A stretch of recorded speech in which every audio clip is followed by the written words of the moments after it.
Facebook, then it went to Twitter, and now it's going to TikTok, and I don't know what now, and Discord.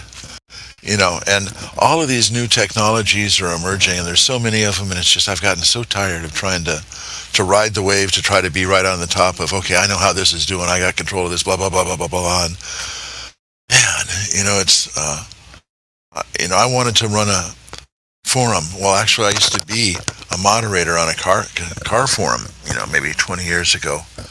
Before I was a moderator, I thought, oh man, moderators are so cool. I really want to be a moderator. I ended up becoming a moderator.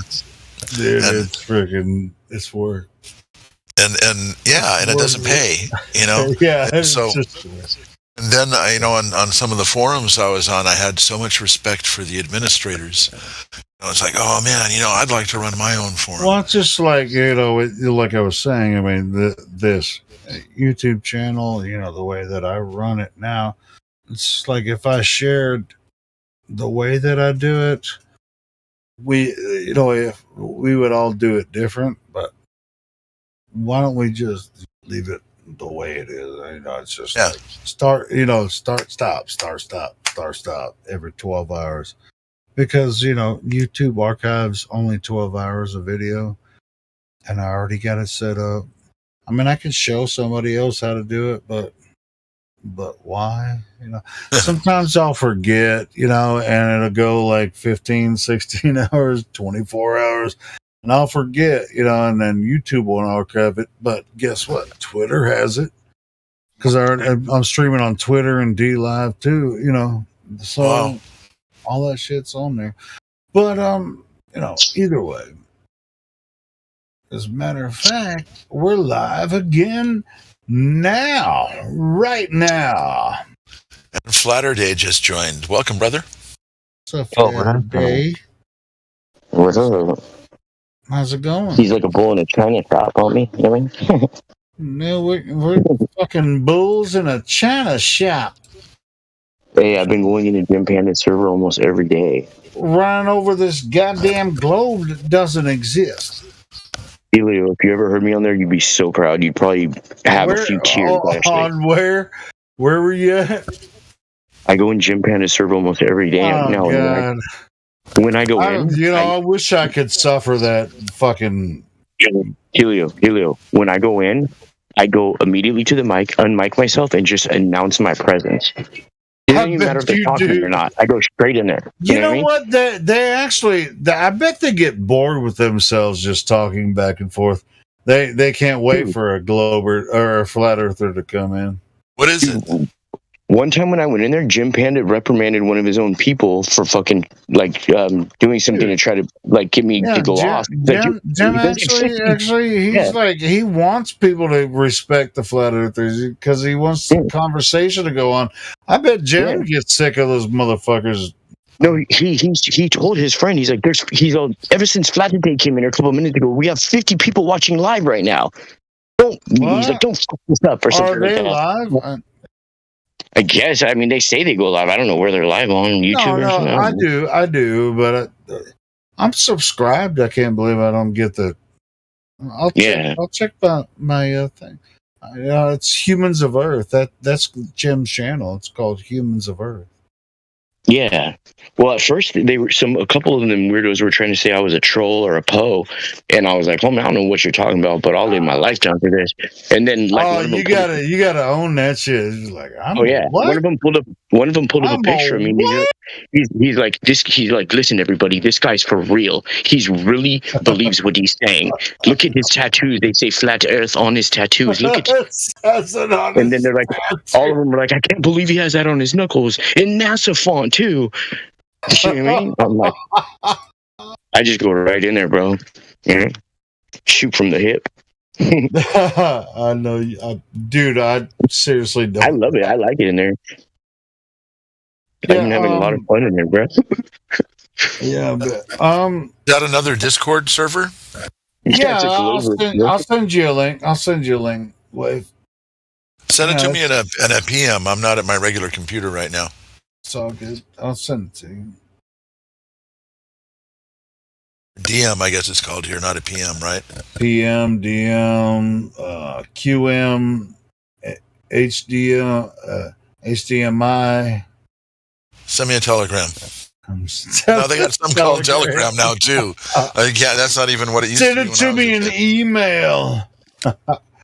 Yeah, I'm gonna go in their server right now, and if Jim Panda's on, I'm gonna whatever they're talking about, I'm gonna interrupt them to bring them a special news bulletin, and I'm gonna tell Jim Panda right now. I'll offer up my services. If you want to make me a mod on this channel, I'll do it right now. I can't guarantee I'll always be there for you, but this is an opportunity I wouldn't pass up if I were you. You know what I mean? Don't fuck with those guys. You know, and they already know we're here, but don't really. I mean, you can fuck with them all you want over there. I do. Like go back and forth and be like, "Fucking come over here," this, that. I mean, I don't invite anybody to Discord servers anymore, bro. I just go in there solo. You know what I mean? I like just, you know what I mean? I'm like a kamikaze, bro. I did. Actually, I changed my mind. I mean, if you want, well, you want to give me a moderator role? I'll take one right now if you want. Can't guarantee I'll always be there for it, but you know what I mean? No, I'm saying if you want to go to Jim server and invite people over here, I think that'd be cool. Oh yeah, no, I usually don't. I don't do one or the other. Yeah, I usually never invite anybody to anybody's Discord server from any server. Really, it's just not my style.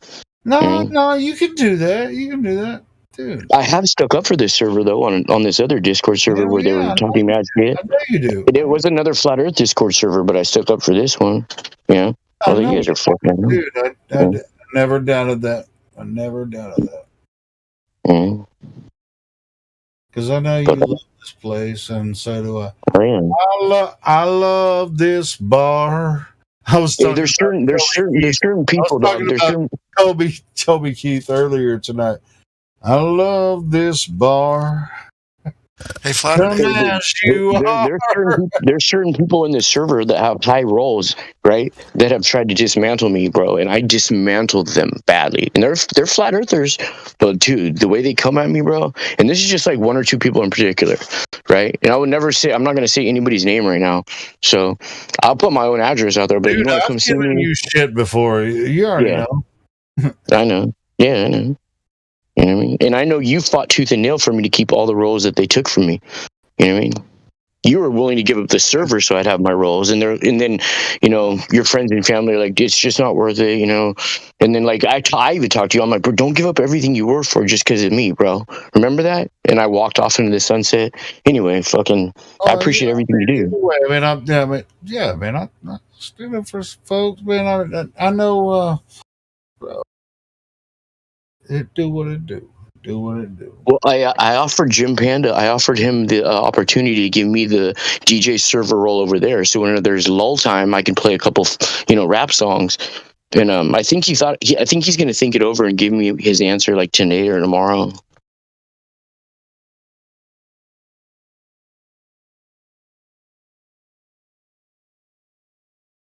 How are you doing, Wave Mixer? Jim's funny, man. It's like he's gotten so much more laid back. He's always been kind of laid back but when he's the funniest is when he gets pissed off. Oh yeah, he gets so mad. He got so mad. I was talking about chemtrails, dude. He got so pissed, dude. He cracks them. They're pretty divided. The Globers are pretty divided on that. No, I'm just talking about Jim because I could give a fuck about all his friends. Oh yeah. But Jim gets a little freaking hot. It sounds like there's a lot of history going back with that channel or that person. Yeah, I've known Jim. I've known the owner of that server. I've known him for freaking like 8 years. Was he a flat earther? Or is he a glober, or what's the deal? Yeah, he's a glober. He's a glober. Total globe. Yeah. But he respects what we're doing here. And so anything dirty, Jim's not involved. He actually supports what we do here. As a matter of fact, he has a show every Sunday, or at least as many Sundays as he can, making fun of us. Really? Okay. Yeah. His channel's called Humans of Earth. I'm going to send you that. Helio, that's fine by you and me. We want to be comedians anyway. That's what it's all about, getting people to Yeah, laugh at dude, you, right? I love Jim Panda, man. I mean, fuck it. Yeah, I dox myself all the time. I've given people who say crazy shit to me, like disrespectful stuff on there. We're gonna be here 24 hours a day, freaking taking the Yeah. shit out of the flat earth. No, I've told them my address. I've told them my address where I live, and I said any of you guys want to come. I'm doxxed, man. I mean, everybody can find me. I'm not even hard to find. Hell no, dog. I'm putting my shit. Yeah, what up? So, sorry to interrupt you. Do you think you're going to be able to make it to the meet that we're having down at the beach next month? Yeah, you know what? I think I need to go there because I feel like I need to. There's some certain flat earthers that I just need to look in their eyes for like 30 seconds and examine their soul. You know what I mean? Just to get my own conclusions of shit. You know? Yeah. You know what I mean? Like I was at that stage. I was at the stage where like when I first became a flat earther, I was all about that shit. And then like it is with any humans, no matter what you believe in, there's always going to be human beings part of whatever you believe in that are going to really let you down in things they say or disrespectful things on the side that you're like, what the fuck? But that doesn't make the whole thing like. So like I used to look at it as like that, and I'd be like. You know, and people would tell me like, dude, you put these people on such high pedestals that like you can't do that with any person, whether they're flat earther or not. Don't put people on such high pedestals like that. And so like I really used to do that. I used to have like way too much respect for certain people in the flat earth who now I look at it and I'm like, dude, they're just human beings, dude. I don't know what the big deal was, you know. But exactly. We're all human beings. Yeah. And To be honest with you, the whole hero syndrome. Idolizing another human being. Yeah. When I first got into computers, there was a person that had a radio show all about computers, and I was his first caller, his very first show, and I asked him what kind of computer to get. I ended up getting into computer technology, ended up becoming part of his radio show, and here's my idol that I was working side by side with. And after a while, it's like he was coming to me asking me questions, and I could see his flaws, and that kind of just ruined the whole thing. And so that's he was a great person. He hadn't changed. My perception of him had changed, and perception is reality. Your reality is your reality. If you believe that the earth is round, the earth is round. If you believe it's flat, it's flat. You can't change a person's perception. And so my perception of reality was like, wow, here's this person I put on a pedestal because I wanted him to be this great person, and he was just another person. So, and it's like, I'm not going to mention any names, but could be that this person wanted to share some information. It's, wow, look at this, because that person might have opened your eyes to look at things. You might have placed him on a pedestal. It's like, hey, he's just another person. Hey, tell me this: do you know is Karen B going to be there? No, not that I know of. But we're flying Mark in. What do you mean we are? You're helping pay for that? So Renee is the one that's hosting it, and some of it's Flat Earth dude, right? Flat Earth dude, or no? Oh, okay, no, not Flat Earth. Dave, the one who debated the other Dave, deep inside the rabbit hole. No, it's not Dearth. So, okay, Renee owns the beach house where we're going to. I met Flat Earth dude there. I've met Sunny there. That's where I brought my P1000, and on that day I proved to myself, okay, I've seen over the curve. Now I'm all in because I'm not believing what somebody else says. I proved it with my own eyes. That's what it took. But to make a long story short, Mark, what he says, people want him to come all the time, and so what's he going to do? Use his own dime to fly around different places? And what he says is, if you can fly me in and give me accommodations, then I'll come to anything. Just so what we did is we took up some donations. Renee went ahead. He bought the plane tickets. He's going to put Mark up. They're picking him up Friday night. The event's on Saturday, and he's taking him back to the airport on Sunday. Yeah. Okay. So, and I've heard different things here and there. I don't know what all's going on. I want to, that whole thing with Behind the Curve and the experiment that, all the Globers said, okay, well, this failed, but they didn't stay for the whole experiment, because I guess I don't know the whole story on that, so I'm not going to quote anything. But the bottom line is that Renee, the host of this show, went ahead and confronted the director and like, hey, what the heck is going on here? You're saying that this happened and you're not even reporting the truth on this. No, And I don't know the whole story of it before. I've heard it. I've met that Renee and a couple of the other ones that were in there a few times and everything. Like, I'm not sure. I'm not doubting their character or in any way. Like, the only thing I trip out on is like, from my experience, getting on the news is not something that you can get on just because you're a phenomenal person or you're doing something outrageous or something bad happens to your family or something. It's not easy to get on the news in a position of like being interviewed, like on the mainstream media.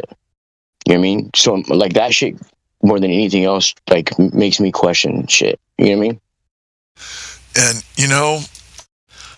that's something. It's opens up a whole big can of worms. It's something that I personally going through right now. Yeah. The whole thing that I'm looking at is I've seen the technology they have to do on TV. Yeah. Right? How can they have these bloopers on NASA, showing all this kind of stuff unless it was purposely put there? Okay. Well, yeah. I'm talking about like the regular news where like Homeboy was on the news, like, debate, like basically like talking about flat Earth, but like it was a mainstream newscaster. Like when that chick went to the Flat Earth conference. Do you know what I'm talking about? That newscaster? I've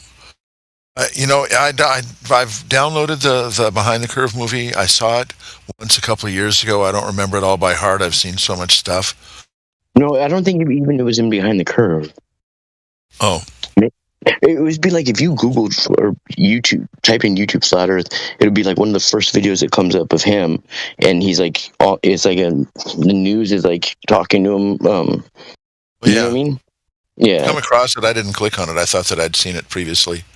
But the whole point I'm making if you've seen him once, you've seen all those ones where like, it comes out as a narrative of like, yeah, this is like Flat Earth related or like it has to do with Flat Earth, but then like they just try to like manipulate it so it gives it like it's like shouting it out and dissing it in a roundabout way to shout it out. You know what I mean? Yeah. Well, it doesn't probably help with those neon blue glasses that he always wears, but Well, I mean, the thing about Flat Earth is you can't help it or harm it. There's nothing any of us could do to bring it to its knees, to embarrass it, humiliate it, give it glory. Like there's nothing we can do to make it any different than it's going to be way before we're here and way after. So what I was saying though, as far as the media coverage and the NASA footage that's showing the obvious stuff, a lot of it seems like maybe they want this to get out and that there's a reason to do that. And the way that history goes, divide and conquer. I've recently come in contact with people talking about this whole thing about becoming a national instead of a citizen and corporations. Yeah. And I actually know somebody who's into that right now and studying the law on that. And I respect some of his opinions on some other stuff. I'm not all in on any of that stuff right now. It's almost, to the point of like, well, with the powers that be, it doesn't matter what you want to call yourself and what citizenship you have. They're still going to overall, overpower everything. So I don't think there's any magical formula that says if you go ahead and do this with your citizenship, you'll be protected. I don't think there's... No. No, there's not. Every person's on an individual basis. Do you know what I mean? Yeah. And I think some people. I don't think there's any like set formula that's going to dictate anything. I think that what people believe in, and like I don't like to use the word like manifesting your own destiny because those words together aren't what it is. But it's like you can create this energy with confidence as long as your intentions are good and what you're doing is right. It's like for a good purpose. You're not like doing it, even though everybody acts like we might be doing something, but like maybe it makes us feel good or our pride feel good telling the truth, right? Well, like if you're going to examine like that, then like maybe supposedly nobody does anything for purely good intentions, right? I mean, we're fallible creatures. We we excrement everything. Yeah, we're not perfect people, but what I'm saying is like, if Did you what say was we have, we excrement everything? no, Oh, here we we go down the excrement. tubes again. No. What I'm saying is like, people have a lot of things that they cannot help doing on a daily basis that we don't necessarily hold in the highest regard. But So, that's how we're built. You know what I mean? but you know what? You are in control of your own destiny at this minute right now. You can't control what happened in the past. You can't control what somebody else is doing right now. All True. you can do is just be Yeah, the if you were captain just of your own listening ship. to what was happening over there on Jim's server with Jen, I know he's completely sober, but he's spiraling. He's lost his Hey, mind. do I need to go in there and And set him he's straight? I'll go in there and left flat in the curb right now. Bro. Well, I was just listening to it. I'm like, why, Jen? Why are you doing this? Yeah, I don't listen to anything. I go straight in there and start talking, bro. Yeah, and so that's what Jen's doing. I was just like, he's like, well, I'm not saying I disagree with what he's saying. His approach, I disagree with. It's like I could actually jump in there and everybody would shut up and Oh yeah. my piece, and they would listen to me. But Jen they're all talking over each other. It's just like freaking, it's chaos, man. Yeah, I should write a song that goes a penny for your thought and nickel for your kiss. A whole food stamp card. If you tell me that the Earth's a globe. Well, I mean, it's just like, I like what Jen was saying, but he won't let anybody else talk because they have not. Hey, have you Dude, ever heard? I Have talk you ever over heard him that all the time. Soundgarden? You know? Have you ever heard I that talk over him. Soundgarden song called? I talk over him all the time, Hilo. You'd love it. You'd be so proud of me. No, I would. No, I wouldn't. Yeah, you would be. Well, I'm proud of me. Well, Fuck maybe. it. Okay, well then, fuck it. Go over there and do that. I don't appreciate. I'd be like, nothing to say. You Well, got if you had thoughts, nothing to if you had as say. many thoughts going through your head as fast as mine, Dang. Hey, have you ever heard that song by Soundgarden, Nothing to Say? I've heard it. Yeah, Yeah, it's a good song. And right. so they're like, I was just listening while I was out smoking when I wasn't listening to you guys. Right. And it's the same old argument. Gravity. Well, it's just like gravity. And these guys are talking over Jen, which because he wouldn't stop talking because he almost does. But Okay, Helio, I'm gonna go in there. I'm gonna go in there right now and make a public service announcement, bro. I'm going in there right now to make a public service announcement right now. all right, invite some of those guys over here, and if they're banned, we can unban them now because we ain't Can got. you put a link I don't up care so about I any can of go that see stuff. what that is? What's that? Huh? Put a link to that server so I can click on it to see what that is and listen in. I don't even know how to do that. But if you do happen to listen to me, I'll do it right now. I like to come in there like a wrecking ball, bro. One way, but I'll put it here. Yeah, Your voice. I'm coming through there like a wrecking ball, bro. All right. Thanks, hey Helio. Thanks for getting me started, bro. Once you light my fuse, bro, you can't my shit's not fire retardant, bro. You can't stop this, bro. You know what I mean? A rolling stone gathers no moss, homie, and Papa was a rolling stone. I'm gonna go with it right now. Wait, listen to me if you want to hear me. They're going crazy right now. Oh, I'm gonna go over there and set him straight. Watch, go over there if you want. I'm out. All right, I'm gonna post a link right here. I don't even think Jim would mind if I mirrored it here, since y'all niggas ain't talking. Here we go. Here's the link to the server. Okay. Message failed to load. And hold on. Here's the link to the server. And here's a link to the live stream. Hold on.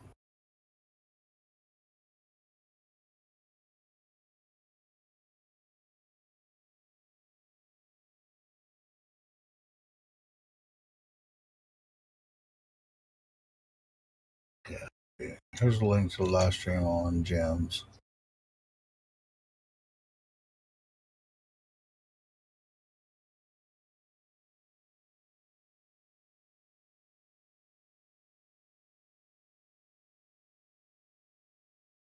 We share this all the time, This is like all the anti-flat earthers are there. That's where they hang out.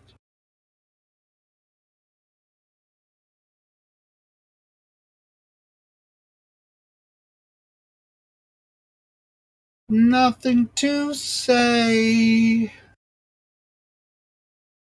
We got nothing to say. Nothing but one thing. Their one thing is the globe. Yeah, okay.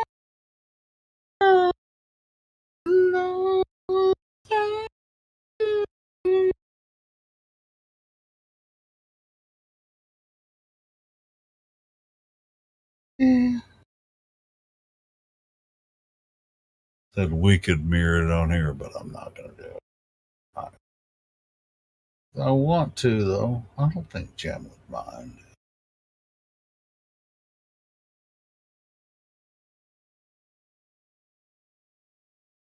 Hell, fuck it.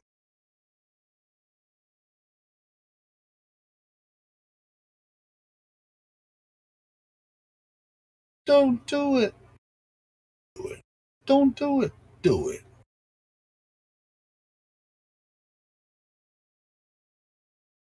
This will be fun. I don't think Jim's going to mind.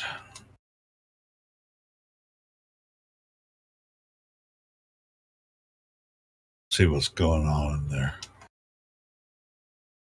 Oh, shit. It won't let me do it. Should let me do it.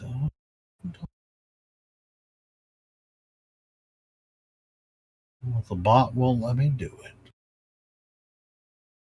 Play their live stream here.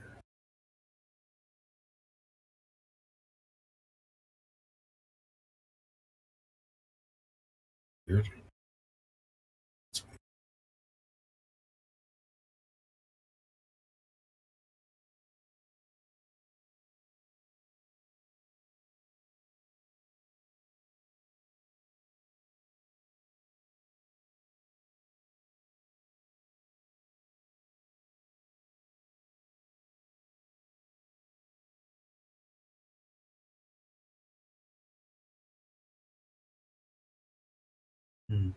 Let me try something.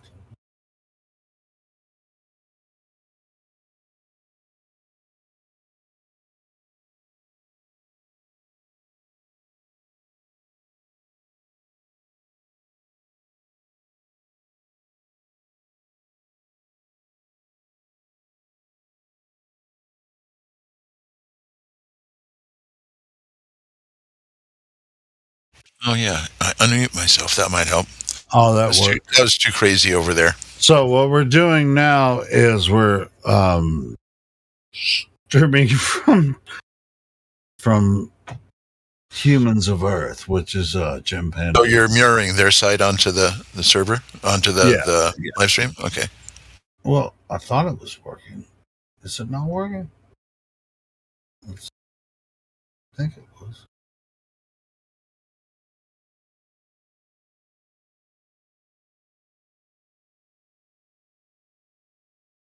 Maybe it's not. Oh, I didn't get a report from the bot. Maybe it's just.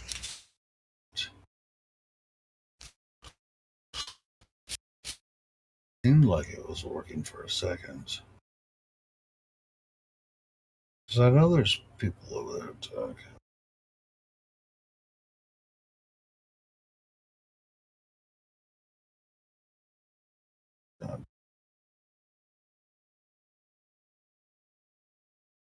Sure, Jim. Right. Now that I'm awake and it's almost my normal time to wake up in the morning and have breakfast, I'm going to run into the fridge real quick and grab a cheese stick or something. I'm hungry. I'll be right back. Cool. Let me see if I can figure out how to get this audio going.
What the shit?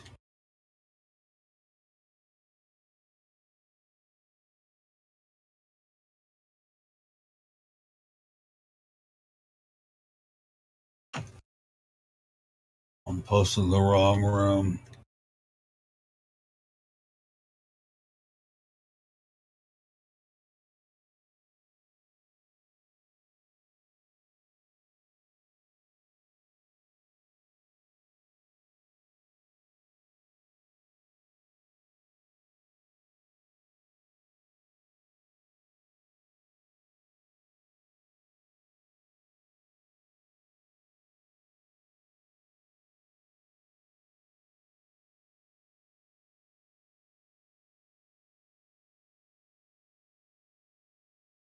And it almost worked, but it didn't.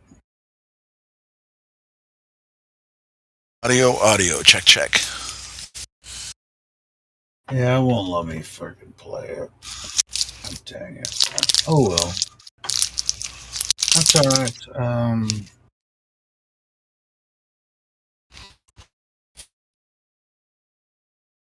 Something else to play.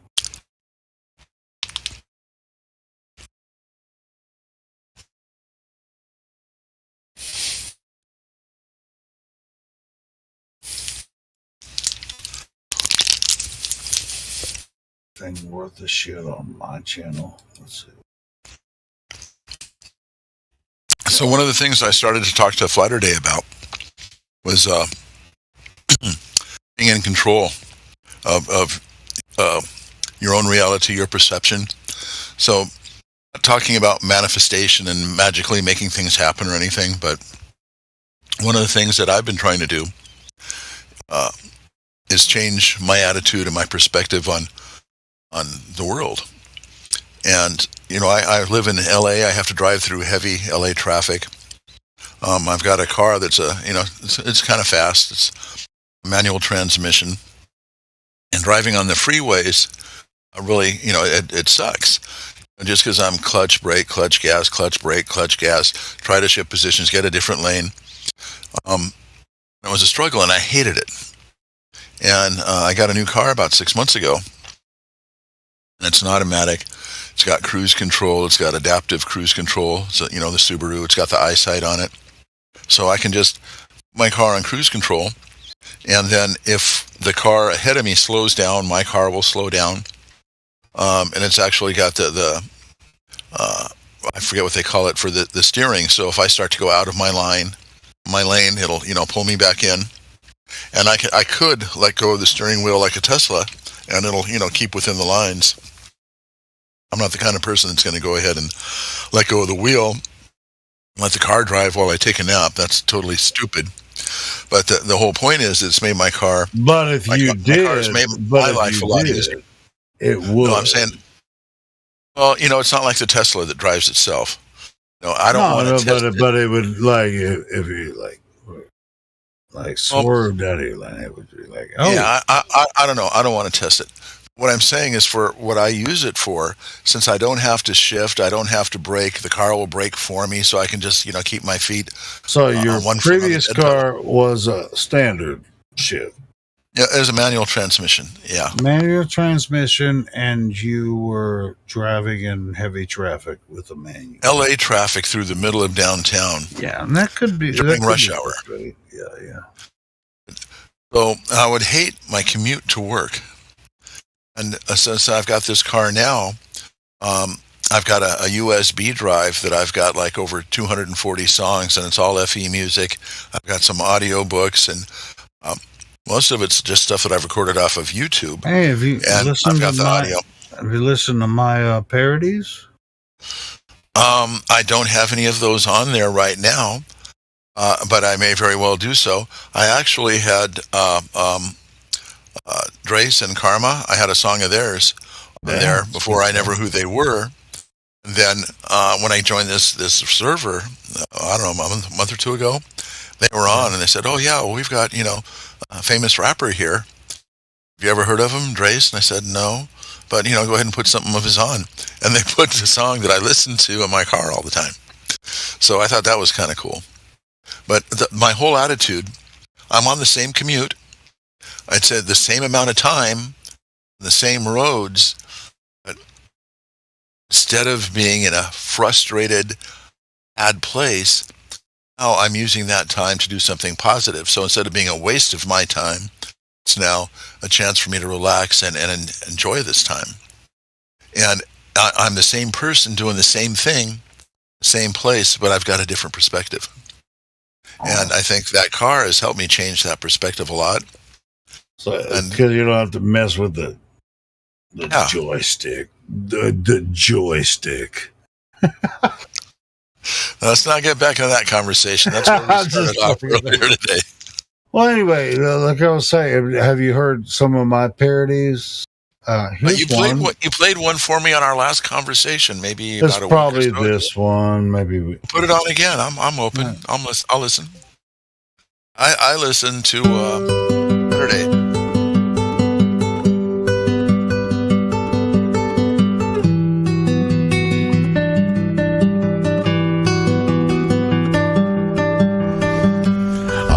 Now tell you why, as you awaken from this global lie. Despite what they have said, Earth is not a globe spinning, but instead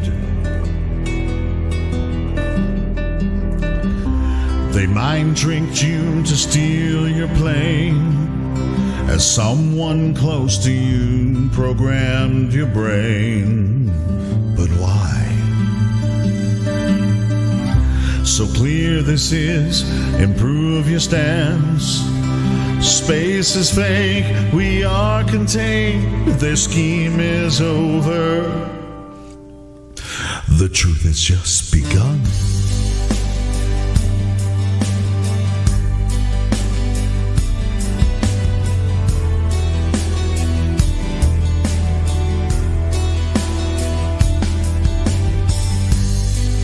There's a place up in the sky, a pathway for the moon and stars at night. No parallax view of them, we're only using real lies, and truth is shared. Earth's a place that doesn't turn, so face your fears, believe your ears, no motion do they find. I'm handing you this lovely world, promise me that you will seek this logic with devotion.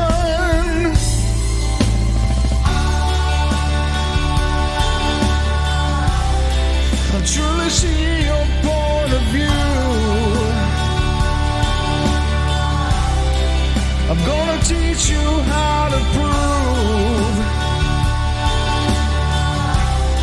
I still detect the global lies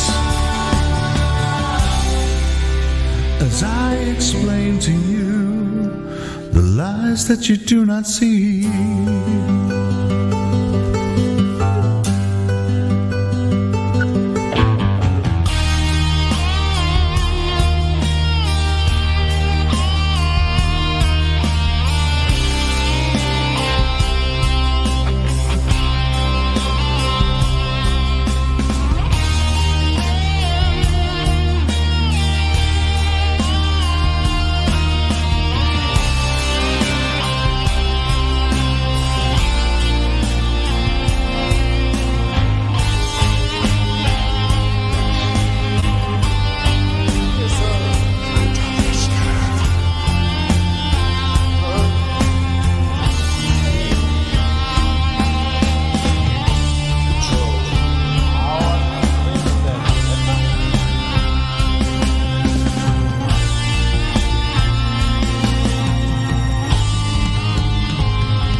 If you're blind, I will help you see. You must deny the vicious lies you believe.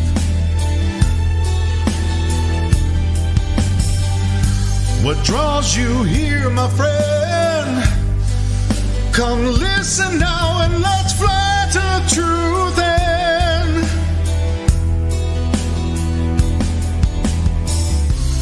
Giving advice for you to learn. Forsake the claims, let truth sustain. Your soul set free from lies. A heartfelt yearning to be end. Lost in the illusion, using real lies. You will despise all the global lies, but truly see your point of view. I'm gonna teach you how to prove. Still detect the global lies. As I explain to you.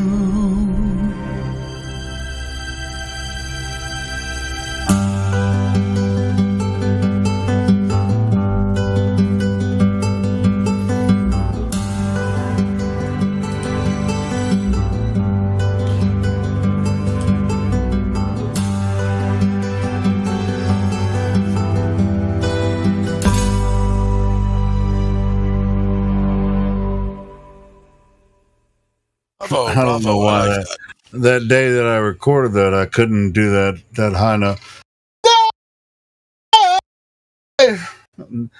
For some reason, it just wasn't in me. That was good. I liked it. So that's just like a backing track, and you went ahead and sang over it, or Yeah, it was a karaoke track, and I sang over it. Yeah. right on? Good voice. Nice words, nice lyrics. Yeah, somebody else wrote the lyrics. I adjusted them a little bit, but yeah, it was another guy wrote the lyrics. That's one of my faves. And you said you play guitar too? Yeah, yeah, I can play guitar, but I don't have any guitar on my. Well, on my Helio Skeptic channel, I have some of my old school music from the 90s. Old school. That's not old school. Back in the 60s is old school for me. Ah, shit. I remember when the Beatles were still together. Okay. Well, yeah. You hold on. Give me a sec. As a matter of fact, I was a big Monkees fan back when the TV show was live.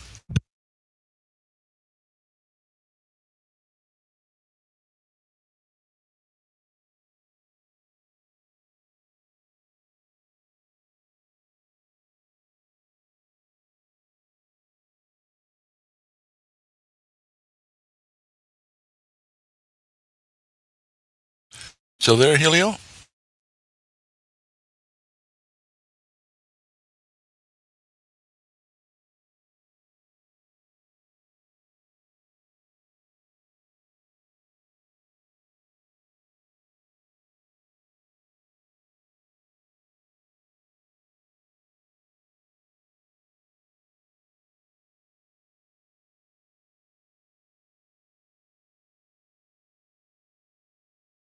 Hang in there for a sec.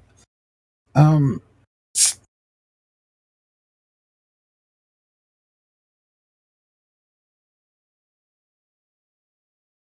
I think we totally lost Flatterday. Oh, he's over there fucking with those guys in the other server.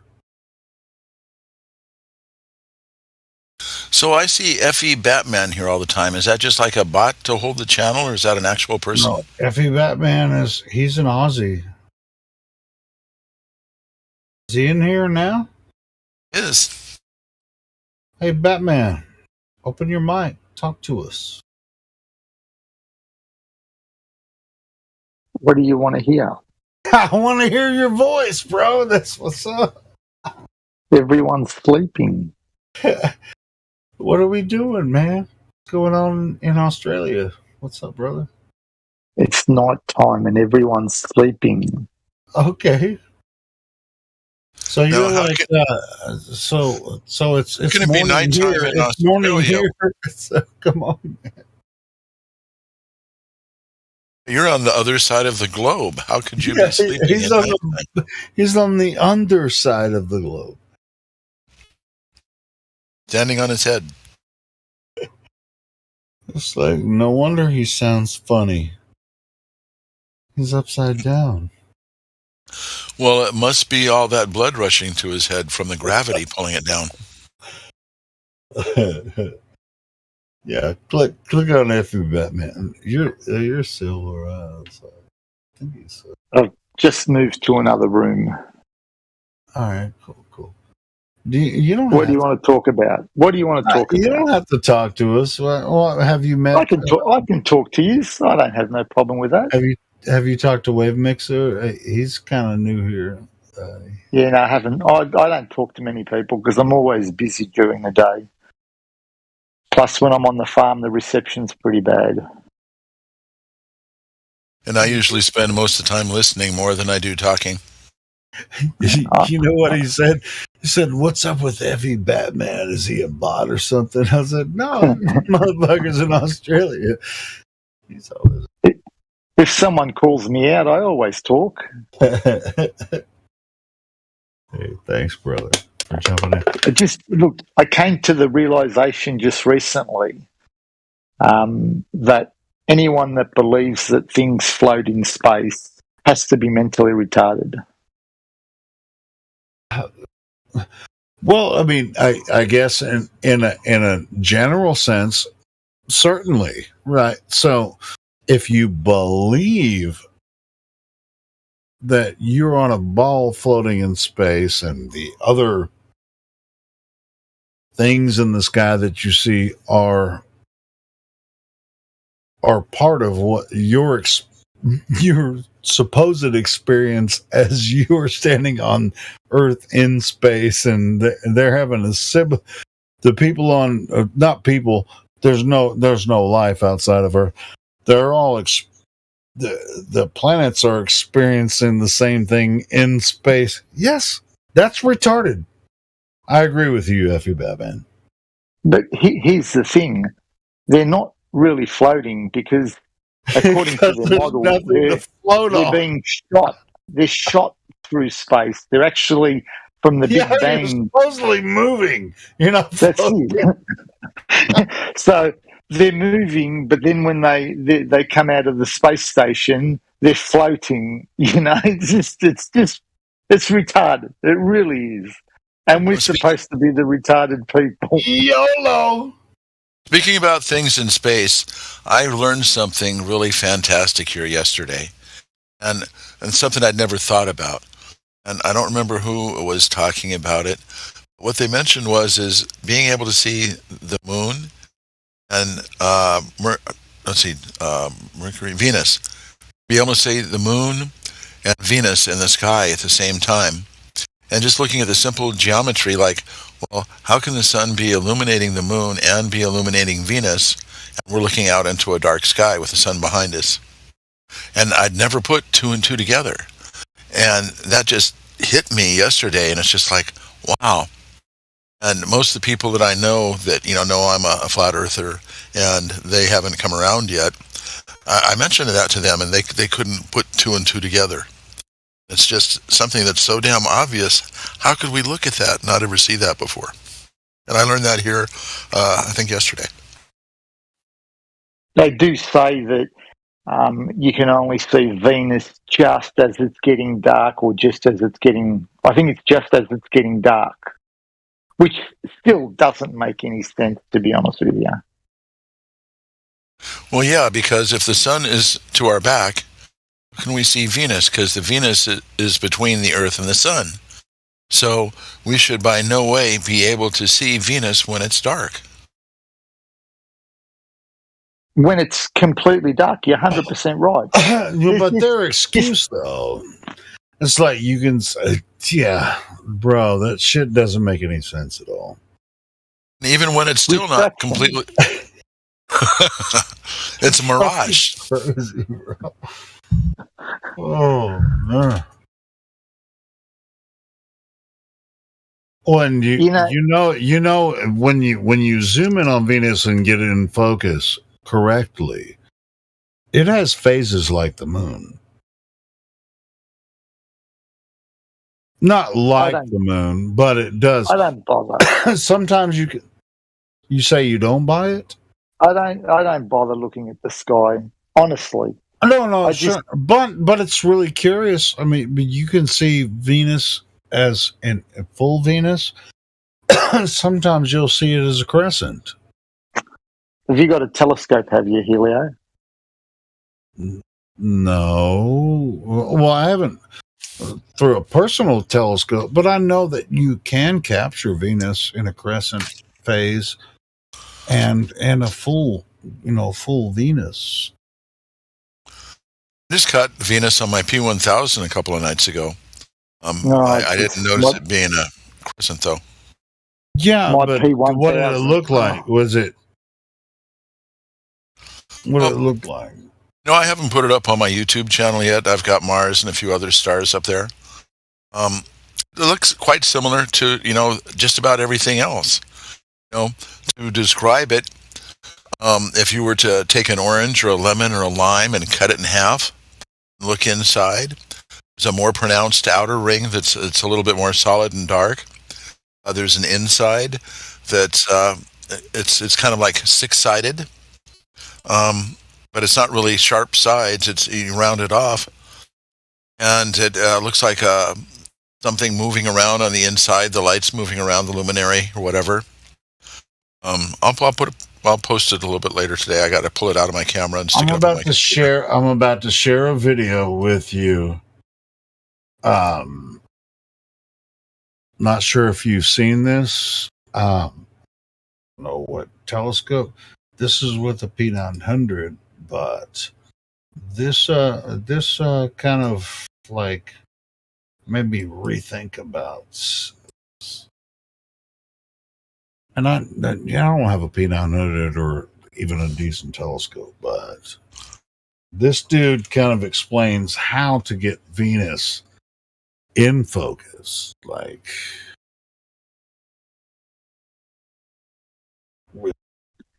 where you can actually see it. I have such. You can tell from the thumbnail right there what you're going to find in the video. I have such a hard time getting my P1000 into focus. It's just not funny. It drives me crazy looking at stars. Yeah. Yeah, I mean, it really, yeah. Well, I mean, you have to have the right stand and everything. And yeah, I got a good stand. It's not shaky. It's just so hard. It really is. So, do you use the autofocus, or do you try to manually focus in Zoom? I've tried both. It makes no difference. It's terrible.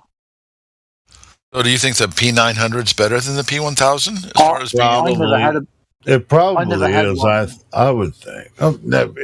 Just from what people's comments, I think the P900 is easier to work with. Just from what people have talked about. Yeah, I actually got the remote. Got the remote for it just so I could go ahead and manually zoom, because when you're zoom and focus. Because when you try to do that manually, just the slightest little movement when you're trying to move the lens is really, it's... Well, that video I posted, he did that manually. The Venus glitches out? No, the one before that. Okay.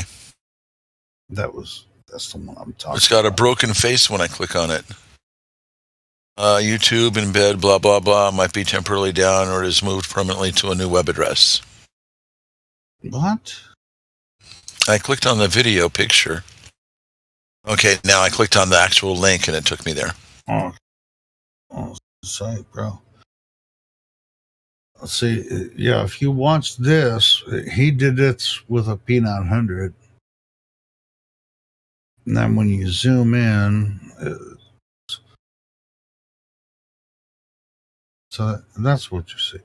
So when you zoom in, and it looks like a big round circle with like, that means it's out of focus. Okay. And then he tells you how you can use your P900 dials.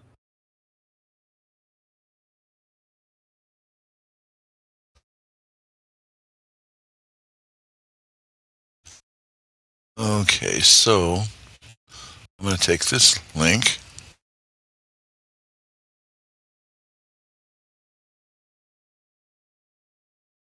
And how can I do this? I know what I can do.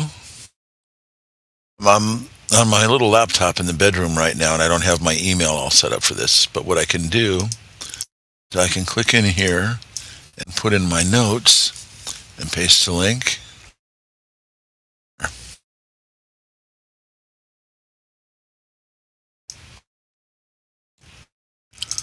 And Bro, this hopefully that's video is just like, it's obviously not easy to do this.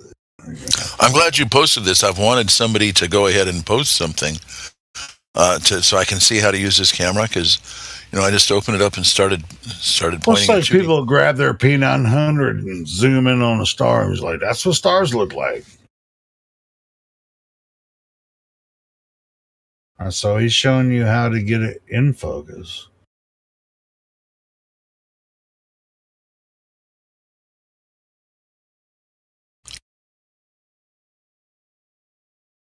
Yeah, he's saying you put something right in front of the camera after you get that set up so that you can get the camera to actually focus. So there's Venus. Look at it now. Yeah, it looks like it's not perfectly round. No, like I was saying, it's phased. Sometimes, yeah, that's what Venus looks like. Sometimes it's not. Venus has phases, sort of like the moon, but not. Of course, not like the moon. That's something that's been tripping me out. When I looked at the pictures that I got of the wandering stars or the stars or whatever, they didn't look. I was wondering, when I saw those, how come nobody else has seen this before? There's been other people who've had telescopes. How come they don't see the same thing I'm seeing? That's an eclipse of Venus, it says here. Okay. Well, it's not an eclipse. That's just... Well, a crescent. It's not the... Yeah, it's a crescent. It's not a full... You're not going to see Venus as a circle every time. You might see it sometimes, but you're not going to see it as a circle every time. So, yeah. And that video kind of tells you how you can use your P900 to see Venus the way it looks. I love that video. Cool. It's good stuff. And man, see, I learned something new yesterday, learned something new today. The day's just starting. The sun hasn't even come up yet. Hell yeah. Today we're going to have nothing Saturday, but... Saturday, Saturday, Saturday, Saturday, Saturday, Saturday, Saturday, Saturday morning's all right. We're going to have liquid sunshine all day today. Might as well. I'm staying inside. I've decided I'm going to clean up my desk. I'm going to As take a care matter of fact, this would be a great opportunity if it's morning, nighttime, or midday. What you should do is contact Paraplegics Coffee. He has some great coffee. As a matter of fact, I have. I'm looking. He sent me a bunch of his coffee and paraphernalia, but he roasts his own coffee. He's one of our members here. Let me send a link. I've heard about him. As a matter of fact, Flatter-Day advertises for him too. Yeah, he has some really good coffee. Let me get. I used to love coffee. Actually, I never was a coffee drinker. I'd put a ton of sugar in there. When I became, type 2 diabetic, I had to give that up. So I always drink it. I always drink it black, so I don't have to put I like just the taste of coffee. No. Well, I always drink coffee black. Sugar makes I it never- taste like shit, in my opinion. never and really enjoyed coffee until I had some from Nicaragua. And Well, I he went down has some. He has a Nicaraguan blend. and He does. anyway, I liked it a lot, and I was drinking a lot of that. Then I started having kidney stones, and I was advised Oh, to stay away damn. from caffeine Oh, okay. because. So Well, I don't think he makes anything not caffeinated. So, all right. Damn, you must be fucking sensitive.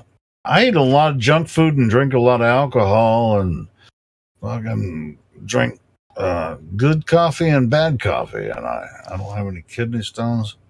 well, let's just put it this way: when I was a kid, I was raised on having donuts for breakfast. I ate all kinds of fast food, McDonald's, Jack in the Box, crap like that. Maybe that's what it was. When I was a kid, I was too poor for McDonald's. And so it was like toast or government food in the morning. And it's like get to school early so you can get some breakfast. Cause you know, they'll give you a free breakfast because you're poor. Well, I was poor when I was a kid. My dad raised me as a single parent from the time I was 3.5, and we lived right behind a Bob's Big Boy.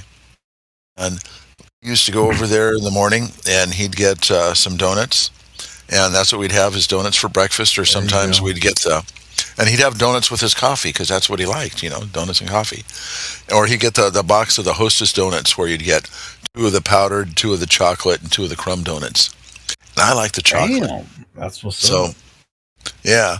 And I like the chocolate, but he'd always say, no, we each got to have 1 of each. Take 1 powdered, 1 crumb, and I hated the crumbs. But you didn't drink the coffee as a little kid, did you? You had a little box no. of milk or something to drink it with, right? Well, I didn't drink coffee. I don't remember what I drank. We had milk, so I probably had milk with it. Probably milk and donuts is good. Yeah. So It's been a long time ago, many years. I'm 65 now, so that's been wow. damn, that is a long time ago. And it's kind of strange because I look back at different times in my life, and it almost seems like a different person, a different lifetime. Yeah. Like a movie I saw on TV or something, and it's just the different phases that I've gone through in my life. We talked a little bit about my, profession. I went from, twisting wrenches. I worked in electronics, doing electronic assembly type stuff. Then I went into computers and programming and doing, like right now, I do kind of like a technical support type stuff. But it's for both mechanical, electronics, and programming. So, it's just, my wife that I'm with now, we've been together about 30 years. Wow. And it seems like I can look back and it seems, I remember when we first met and different phases of our life, where we were for, like 10 years, we lived up in the Antelope Valley, and for another 10 years after that, we lived out in Los Angeles County, lower down.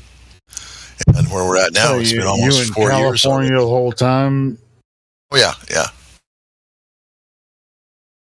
Yeah, I've been from the Pasadena area, home of the Rose Parade.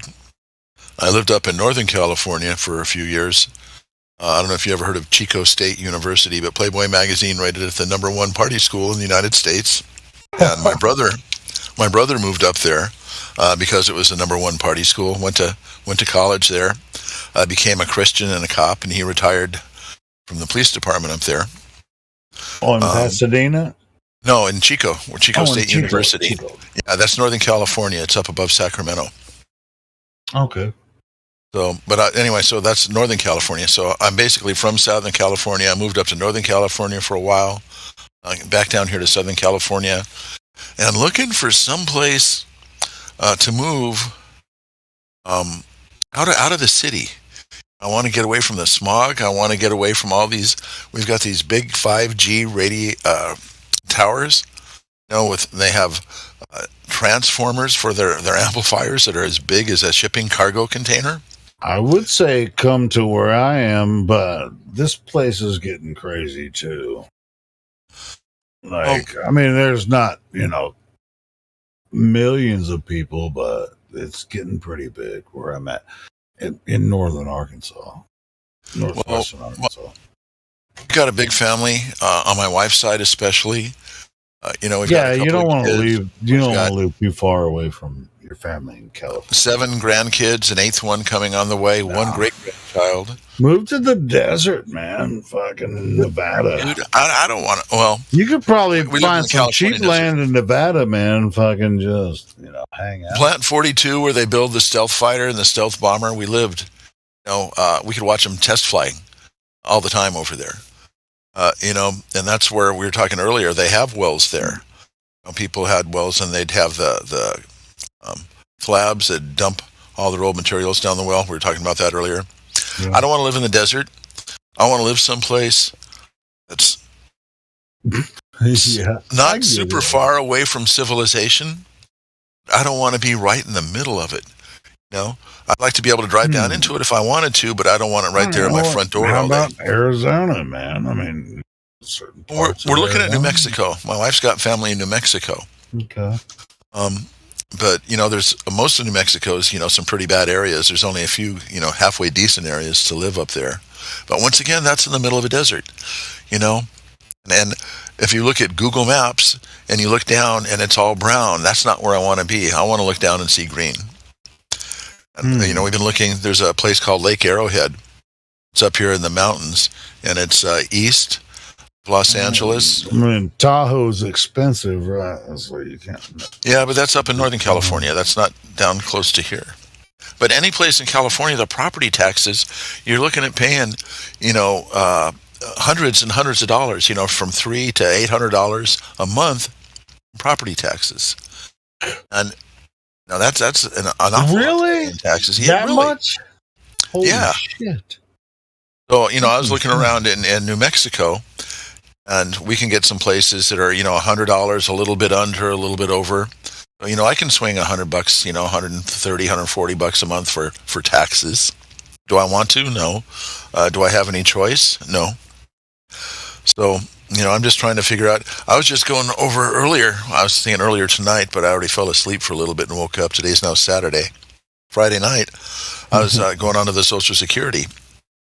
And for most of my wife's life, she's been a housewife and hasn't really had an income, so there's not a big Social Security amount for her to look on.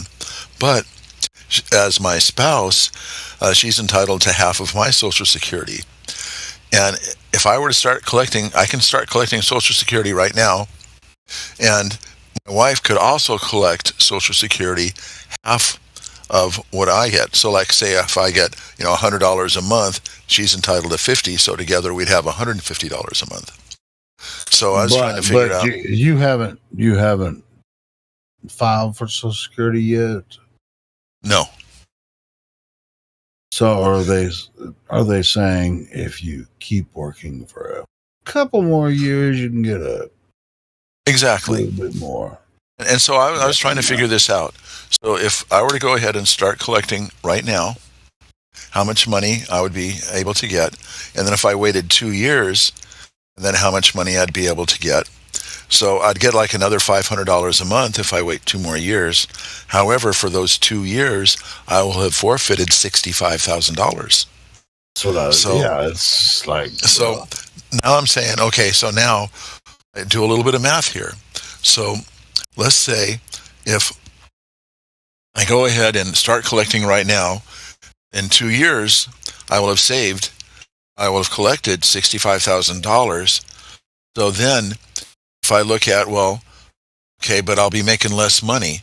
So if you take the $65,000 I've already made, then take the new amount that I would make, I'd be 72 years old by the time I hit that crossway point, to where I'd actually, instead of having a larger amount of money income for that total amount, where 72, it'll make a difference that I'll be making less. Right. I can And make- it used to be earlier. Used to be you could take a 55 retirement or a 65 retirement. Yeah, it was like freaking Early retirement 7 at years. 55. Yeah, it was like 7 years. So my father was self-employed. He was a house painter. He was very well known in the area for being an excellent house painter, and he's not around anymore, so I can go ahead and say this. He never filed taxes a day in his life. And then when he was 55, he took Social Security, took an early Social Security, and he They lived didn't give until he him was shit. 67. Yeah, he didn't have a great life. He lived in a little trailer in a trailer court, but he made enough money to buy whatever food he needed, and so he was able to have 12 years. So he didn't file. He did painting for cash. Yeah. All right, and so when he filed Social Security, He was entitled to get, I don't remember how much it was, X amount of dollars a month. all right. So according to the government, he never made any money at all. From the whole time that I was alive, he never filed taxes. Before then, he might have worked for a company when he was Maybe a younger. few times or whatever. Yeah. But other than that, self-employed, he never filed taxes. Right. And so, but when he got to Social Security age, he Filed for Social Security and was granted at 55. a few $100 a month or something. Yeah. That's been, quite some time ago. That's been like, 35. See, he passed away Yeah. 1987. Hmm. So he started collecting in 77, about 70, I forget, 74. I don't remember. So back then, a few So $100 would buy you a lot never more. filed, but when he turned Social Security age, he filed, and then they gave him money. Yeah, so Social Security was 65 at that time. However, you could take an early retirement, early Social Security for less money at 55, Yeah. and he did at 55. So if he would have waited till he was 65, he died at 67, and he spent that last year in a hospital. So I'm glad that he was able to retire at 55. I'm glad he was able to collect that money and get some rest because he worked his whole life, and Yeah, system. but the government's probably pissed at him because he made all that money from painting, and he didn't pay them taxes on that shit. Well, they're not pissed because they probably don't know, or there's nothing they can do about it now because he's not I around to go ahead and know. collect it from. That's Right the now, best motherfuckers. part. It's just like your dad is freaking like, bitch, I got your ass. Yeah. I'm like, boom. I painted houses. I painted all kinds of shit. I made cash money. Didn't have to pay your ass shit. And then at the end of my days, you gotta pay me. And that's good, man. From all the money that I've helped to pay for NASA, they helped us to carry on my dad for a little bit. So that's good. Hell But, yeah. I'm digging that shit, bro. When I was a kid, maybe 10 years old, my dad would talk to me about Admiral Byrd. Really? Your dad told you about Admiral Byrd? Yeah, so this has been over 50 years ago. He talked to me about it. Cool. And, he was around and alive, when Admiral Byrd was talking about what had happened. And my dad When he was on Longines Chronicles. Exactly. My dad saw that broadcast live. It was before the internet, and TV, our miracle, wonderful thing. My dad, we talked about a lot of stuff. He was pretty open-minded back then. But from what I understood, what my dad was telling me, he thought that Admiral Byrd was talking about going to an inner Earth. And so I didn't quite understand that because I'd always been taught there was a globe. So I thought, well, maybe there is a hole on the inside, some kind of land on the inside. I didn't really know. And it was kind of like a fantasy thing. I never really suited. I never had a big interest. But I remember him telling me about Admiral Byrd. So a few years ago when I started finding about FE, and Operation High Jump and Project Dominic, Fishbowl, and all that kind of stuff, and all these little pieces started coming together. Oh, bro, there's a book you should read. Maybe you haven't heard about it. I can't fucking remember the name of it. Somebody in here is gonna. It's about the North Pole, like the Vikings, and there's like this fucking. What's the name of the book? Okay, there's the Smoky God. And there's also the Iron Republic. Yeah, that be something to do with the Iron Republic. But but what's the name of this? It's just like there was I think it was a Norwegian explorer, son, whatever. They met some giants and they took them to the center. Not the center, or to the North Pole, and they went and they met some giants and shit. What the fuck is the name of that book? So one of the things FE talks about is you can't go to below 60 degrees south. South, yeah. They don't talk about how they also block off the north too. They won't let you go there. My dad told me about that again when I was a kid. He said that, you can't go over, they won't let you fly over the North Pole because what happens, the compasses go crazy and people get lost, so they keep planes from flying over there. I thought, okay, that sounds interesting. Something I heard, 50, 60 years ago. And it's like, oh yeah, I remember my dad telling me that. And, and about Admiral Byrd, and it's like these little bits of my past. And like, here's a little piece of a puzzle over here. Here's a piece of a puzzle over here. You can't use it right now, but later on, when you get the rest of the pieces, these will all fit together. How did your dad know if he was, you said he was an electrician? No, he's a house painter. A house painter. Yeah, my bad. So, dude. How did he know? Well, I'm a cabinet maker. How the fuck do I know? What's exactly. Okay, so I was a car mechanic, an electronics assembly technician, a computer technician, a computer support technician, mechanical hardware, software, and I'm a musician, and so are you, right? I'm a musician. Yeah. And so are you. So I'm not that good. I can barely keep myself entertained. I have to boo myself off the stage sometimes. No, but no, you keep yourself entertained inside your head, don't you?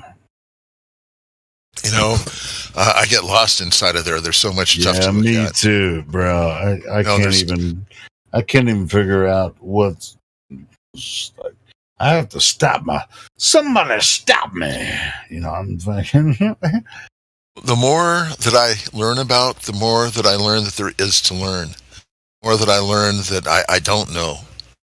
And I've been 65 years of learning one thing.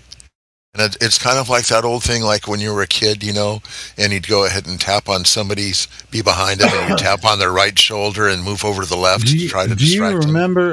Do you remember when it was like, younger people are like, they're going to add. They have something to add, which, this is why we're so, people say, why don't you just let a flood of fucking assholes come in here and which would be 18,000 teenagers come in here and friggin' just take over the server. No. Because people that are interested in the topic here in the server will come here. When they're curious, doesn't matter what age, 60, 18, 25, 35, they'll come in here, they'll ask us questions. This isn't a floodgate. We're not just like, if you're knocking on the door, well, you knock, we'll answer, boom, you come in, questions. We're a little more liberal, I guess, than that. But for the most part, dude, we got shit to do. And people are listening. But I want new people to come here. Doesn't matter what age you are. Like, Helio. Why do you guys think the Earth is flat? I want people to ask me that question. So, Helio, the reason I came here, I don't need to have somebody tell me that it's flat or give me reasons why it's flat. I understand that already. It's interesting to hear some other observations, like with Venus and finding out about the P1000. But I didn't come in here to try to be persuaded or to try to persuade anybody else or to try to, do the 3 points, drill it into them. I came in to find other people who've come to the same realizations that I have. Sure, and that's people that what have I was other saying. Pieces to the puzzle. That's what I was saying. It's like, even if they're young or old, when they find us, if their attitude defines whether or not we're convinced that they're serious about it. That's all I was saying. Yeah, no, dude, I know for sure you're serious, bro. You already fucking know. So, but I always like, when isn't it freaking fulfilling when it's like you go through 30 people just like, oh, I'm tired of you fucking prick. It's like, oh, we're arguing but when you find that one person's like, yeah, I'm genuinely curious, and then they really kind of figure out what we're about, That's just like, it's worth it. It's worth it at the end of the day. Well, it's just like, I'm beyond.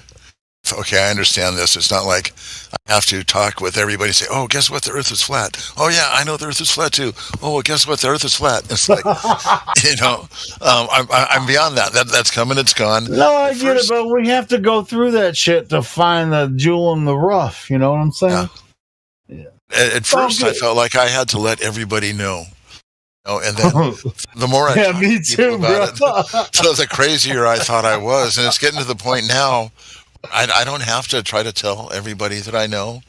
If the subject comes especially up, in this server, they have to find us. And then they're like, well, I mean, you proved to me Earth is flat. It's like, bitch, you came here to our house. It's like, show me the globe, and I used to think the Earth was a globe too. Just calm down a little bit. Outside of this server, just in my day-to-day life, I felt like I'd have to let people know. Yeah, me too. And you're not the only one. Don't worry about it. At work, what happened was, a couple of weeks ago, I was just, we all chill out and hang out together, tell jokes and stuff. And one of the guys, said something about, and the Earth is flat, commenting to somebody else. And I said, well, yeah, it is. And they just all kind of took a double look. They thought I was joking at first. But then, I started mentioning a few things, and so joke about it. But one of the guys there is a Christian, goes to church every Sunday. And so I gave him this little flyer that talks, about over 100 different places in the Bible where it talks about being a level surface, a dome, and a few other things. I said, well, here, you might want to take a look at this, and just to plant a seed. So, I don't have the answers to everything. Yes, you do, bro. No, I've got the questions. Yes, you fucking do. I don't even have the questions for everything. Okay. No, yeah. I'm the still questions are the answers, and the answers are the questions. But yeah, you planted a seed. Like, what?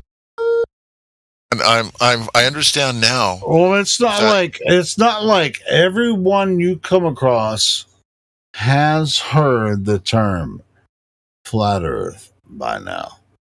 Now, what they think about it, they think it's dumb. It's like, oh, that's silly, flat Earth. And I don't know why I'm doing it in a gay voice. That's the dumbest thing I ever heard of. But eventually, they're going to have to take it serious. Well, I think I know it's all going to come out eventually. I'm not sure if it's going to be in my lifetime. Yeah, I think it's going to happen in a couple of years, especially with what's ramping up with what, dude, this next 2024 election, Trump's going to win the election and all hell is going to break loose. Well, I remember hearing before Trump won the first time, people saying how if he ever gets into the office, he's not going to let go of it. Dude, all hell's going to break loose and someone's going to assassinate him. I'm predicting that. Well, something I've heard from some people talk about how when he turned over the presidency, he didn't turn over the commander-in-chief and one other office. There's like 3 offices that were held. I don't know. Maybe that's Masonic shit. I don't know, but I just have a feeling that he's going to win the next, he's going to win in 2024. And then, everybody's going to lose their fucking mind. Well, that's why I'm thinking I want to go ahead and start collecting the Social Security now. You better fucking grab it. Because, that's one thing they say, that there's not enough money because there's not enough money coming in. What the fuck is money? It's not even real. Exactly. But then you take a look, where does the Social Security come from? It comes from people who are working and paying their taxes. It's already borrowed from bankers that stole that shit 100 years ago. What I'm saying is, the way where the money is supposed to be replaced is from the new workers.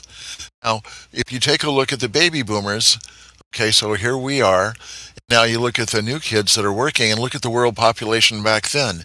So the amount of baby boomers that are going to start collecting compared to the amount of Generation X and Z and everything else that's working now, contributing to Social Security, there's a lot more people putting in than coming out. But they're saying, we don't have enough money, we're going to run out. So how could that be? Like this, I think...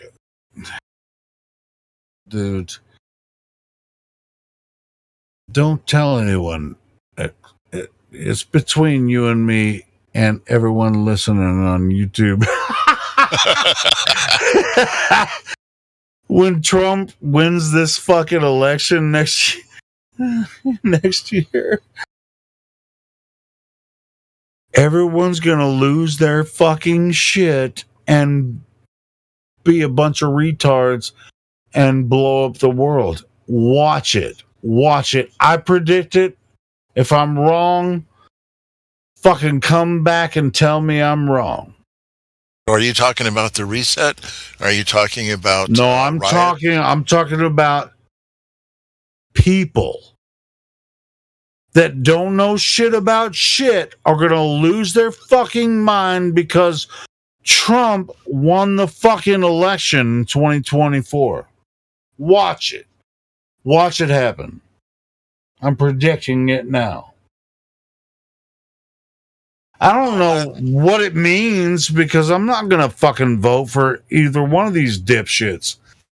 But I promise you the world's going to fucking blow up when Trump wins that fucking election.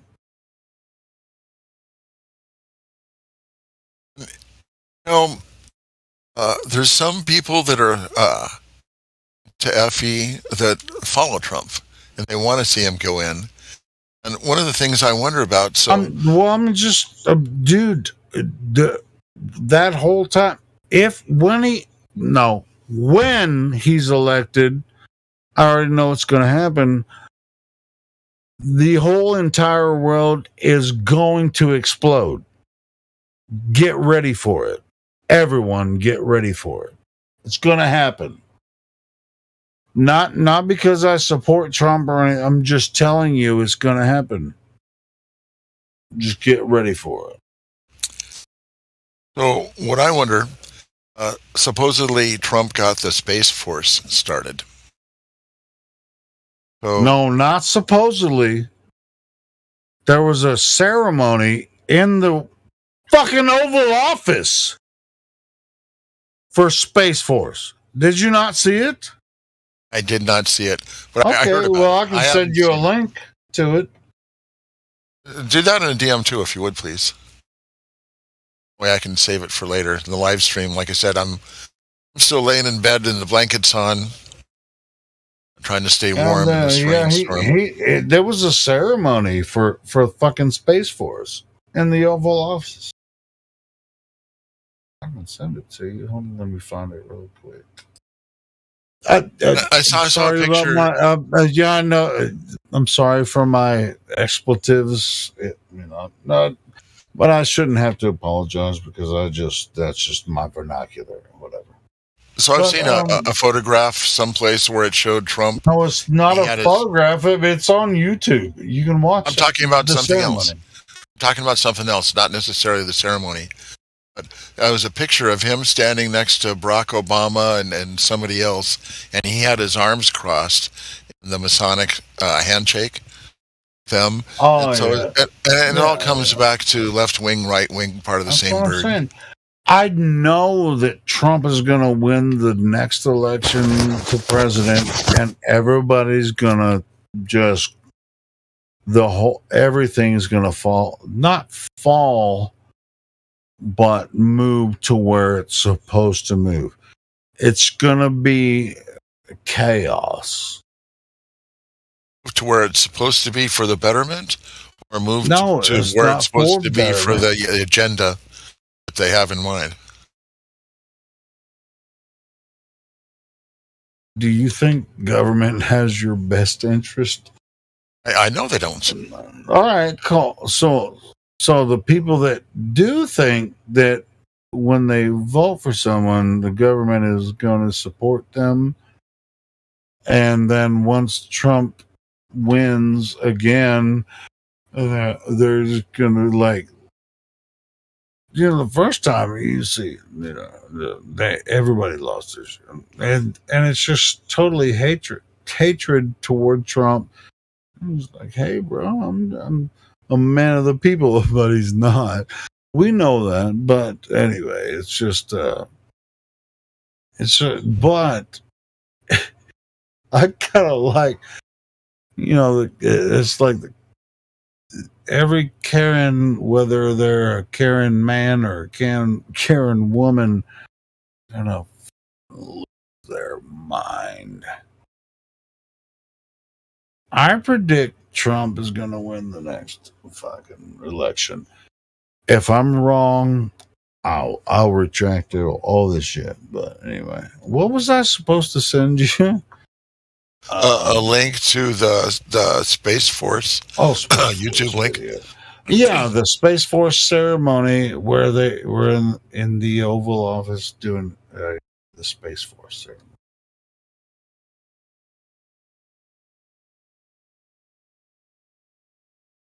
That's fascinating. Like I said, I'm laying here in bed under the blankies, right next to the window, and when you got quiet, all of a sudden I could hear all the raindrops come down. It's not too often that we hear that here.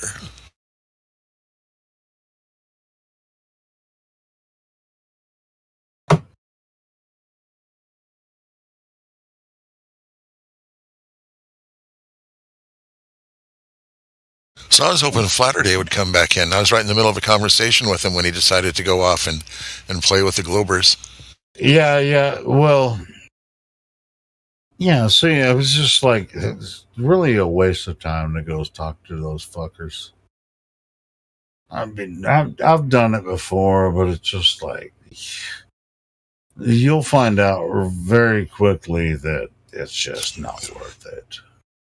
So Flatterday turned me on to some new information that I was unaware of. No, sure. Yeah, I mean, he's great. I'm just saying. Cloud busting tools that he makes. Oh, yeah. He has some good videos and yeah, definitely. The Morganite to his channel. Oh, yeah. I think it's Morganite, the things he makes with the crystals. Have you watched that stuff? Morganite? No, I'm not. I'm not necessarily. It's a process. Dude, watch this freaking video and watch what Trump did with Space Force here. Right. I'm going to save that for later because I don't want to get up out of bed and go click the computer. All right. Well, you. That's why I asked for it in a DM, so I can take a look at it when I'm up and bro. Yeah, in front of a real computer. In live stream, and I sent it to you. But let's see. I don't know if the audio would necessarily work out, but we can play it in audio. Okay. It's from Trump White House Archive. So are you a pack rat with videos? No, I just found this fucking on YouTube. I know how to. I know how to do this shit. I've been, I'm just a fucking veteran, Yeah, I'm a pack on rat. how to find shit, I'm a pack rat. I don't trust being able to find it later on YouTube. A lot of times I will download videos like this. Bro, I've got some videos that nobody should watch if they're not, if they're Karens or whatever. I have some videos saved, some in places that you can access, and I'll share that with you later too. So I'll send you a link to that. And dude, yeah, I have some fucking shit that you might or might not want to see. Oh, I don't scare easy. All right. But I need to make another pit stop again. Give me 2 and 2. I'll be right back. It's all good. Hey, I'm gonna say what I'm gonna do is, you know what? I'm gonna send it here in the live stream voice text to,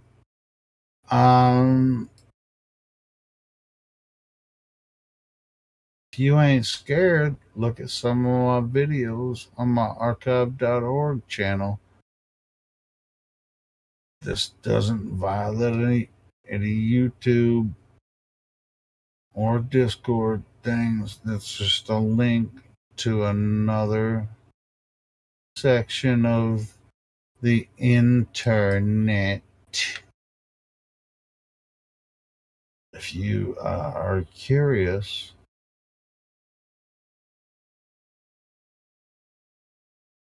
about topics that are all right.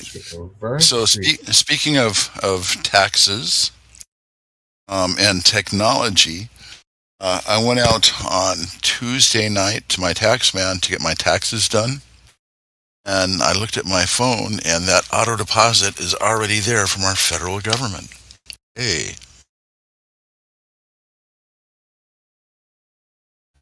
I'm like the opposite.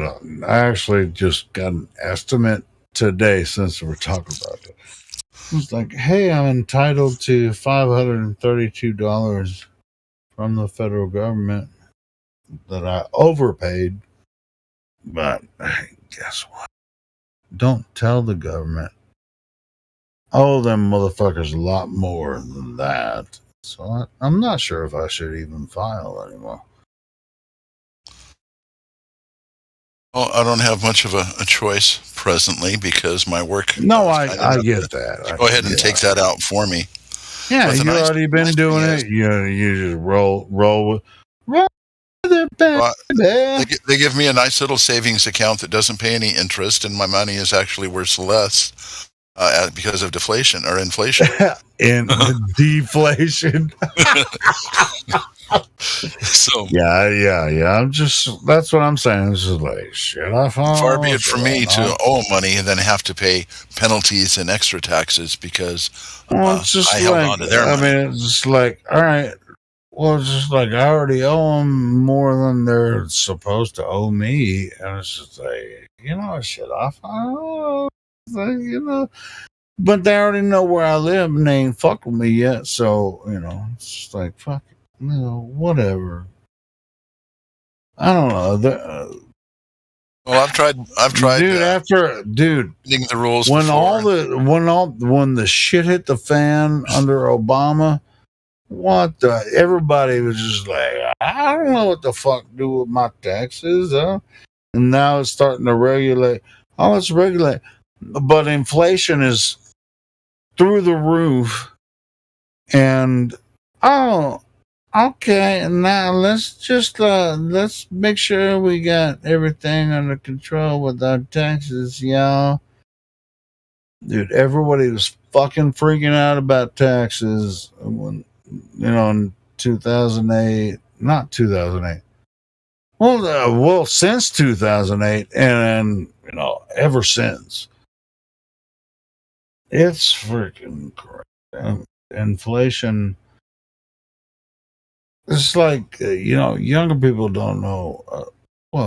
Just like us, like, man, we used to pay 25 cents a gallon for unleaded gas. This is like, I used to pay $1.50 for that bag of chips. Now you pay $3, bitch. And that was only fucking 5 years ago.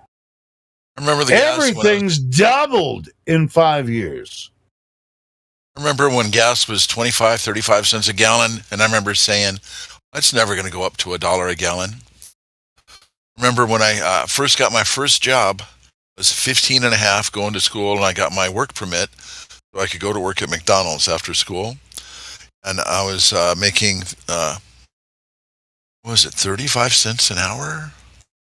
I remember it was $1.35 an hour, what it was when I first started working.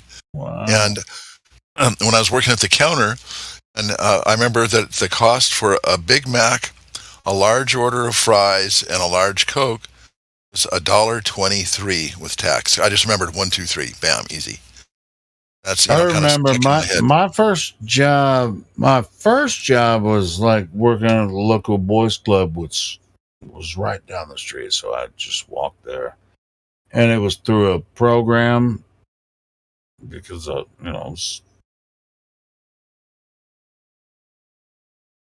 because it was my mom, was raising kids or whatever. But I was a shithead. I actually lost that job because I stole some matches to smoke weed. But anyway, that was later. But anyway, it was like, thinking whatever. I think I was making like $2 an hour or something. But anyway, then I got into another program where this was the year before I started high school. I was working at the high school, and my job, this was fucking cool, man. To be honest, I ain't gonna lie. I had so much fun. Just because I was a, freaking 14-year-old, 15-year-old kid. I can't remember what age. It was 14, 15. And and the janitor at the high school, the lead janitor, was a freaking cool dude. And he's like, all right, so your job, we're going to have to strip all the floors of all the wax. And then we're going to have to repolish them. And just like, well, how the fuck are we going to do that? And he's like, well, I'm going to show you. And so you know what a stripper and a waxer do, like the big tool, like it's a big freaking wheel that just goes it spins around in circles. Yeah, it spins around in circles, and you just strip all the fucking wax off. And then after that, then you have these big fucking buckets of wax you spread on the floor. Fuck yeah, man. It's just like, I'm making fucking $3 an hour or whatever, to do that shit. I'm like, yes.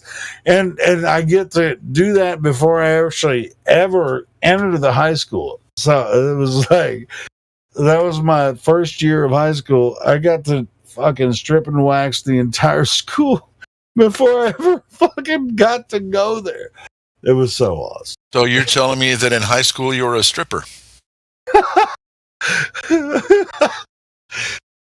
And not only that, since that happened, I got a job at night, like as a janitor, like As a 16-year-old kid, a 15-year-old kid, I would I'd clean all the buckets out from the classrooms and shit. And I'd get paid to stay after school and fucking clean up shit. And that was cool too. But I got fired because I told my boss I can't work tonight because I'm at Motley Crue's in town. Well, you know, I used to have a job at the circus circumcising elephants. Pay wasn't much, but the tips were big. You a goddamn lie. The pay wasn't much, but the tips were big. I left that job. I left that job. And I got a no, job. but I ain't lying about that. I mean, I was doing all that shit, and I actually lost that job because Motley Crue came to town, and he was like, "You going to the Motley Crue concert?" I was like, "Fuck yeah!" And he fired me. So was he mad because you weren't coming to work to go to a concert, or because it was Motley Crue? The concert? No, I don't know, but I told him I ain't going to work because I'm going to fucking see Motley Crue. So I was just like, all right. You know, I guess I'm done. I guess I'm done with that. I've been working for that motherfucker for almost 2 years, and the motherfucker just fired me because he didn't want me to go to the fucking Motley Crue concert. I mean, look, bro, I'm a fucking teenager. You think I'm, gonna fucking miss Motley Crue to work at the fucking high school? What the fuck are you talking about, bitch? Wish I would have seen Alice Cooper in concert. Dude, I've seen Alice Cooper 3 or 4 times. Alice Cooper, I saw him last year. It was fucking awesome. I saw him open for Misfits, man, last year in Dallas. That's a shame he's opening for bands nowadays, but no. Alice Cooper and Misfits, perfect combo. It's not about. Yeah, but he was the opening act instead of the closing act. Yeah, but it's not. It's sort of like. You know what has surprised me is the Hollywood Vampire. You're just seeing them together. That's what I'm saying. If you see Alice Cooper and Misfits, you're seeing them together. It's not opening. It's just like, just blow it off, dude. It's all ego who opens and who closes. It's all ego. Yeah, but this concert was really fucking cool.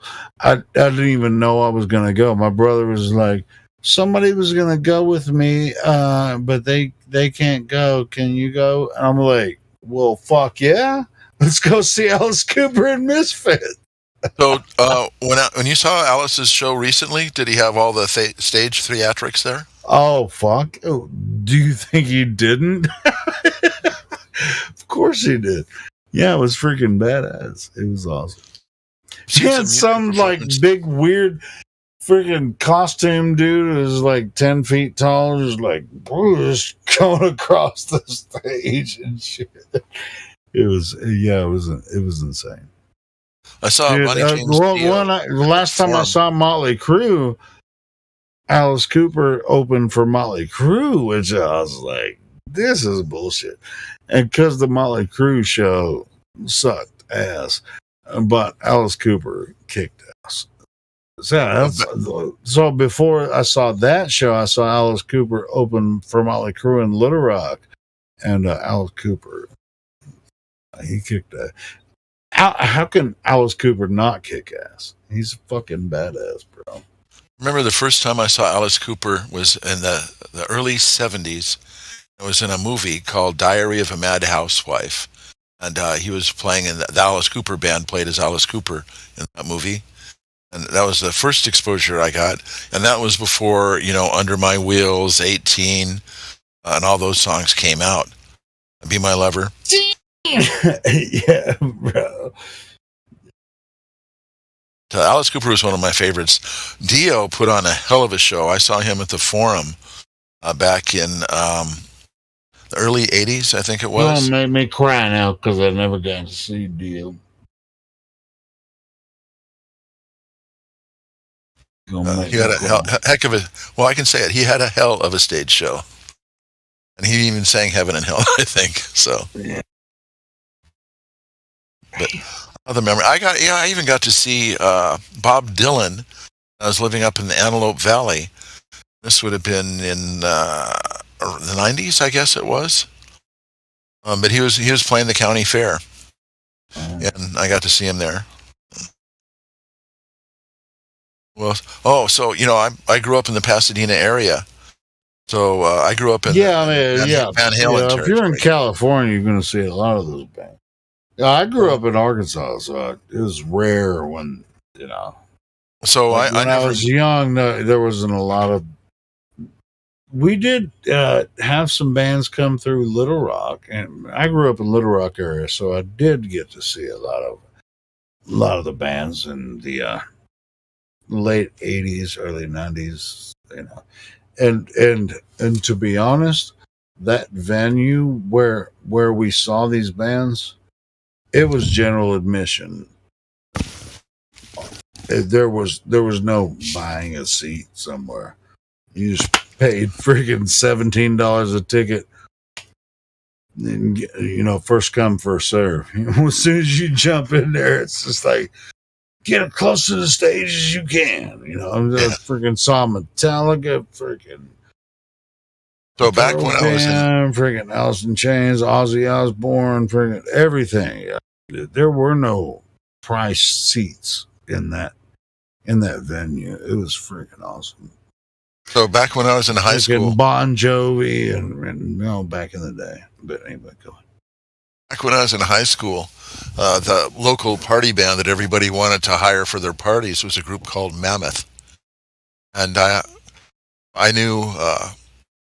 Anyway, to make a long story short, I was in junior high school. It's actually when Mammoth was real popular, but J.C. Agajanian is a race promoter out here in California.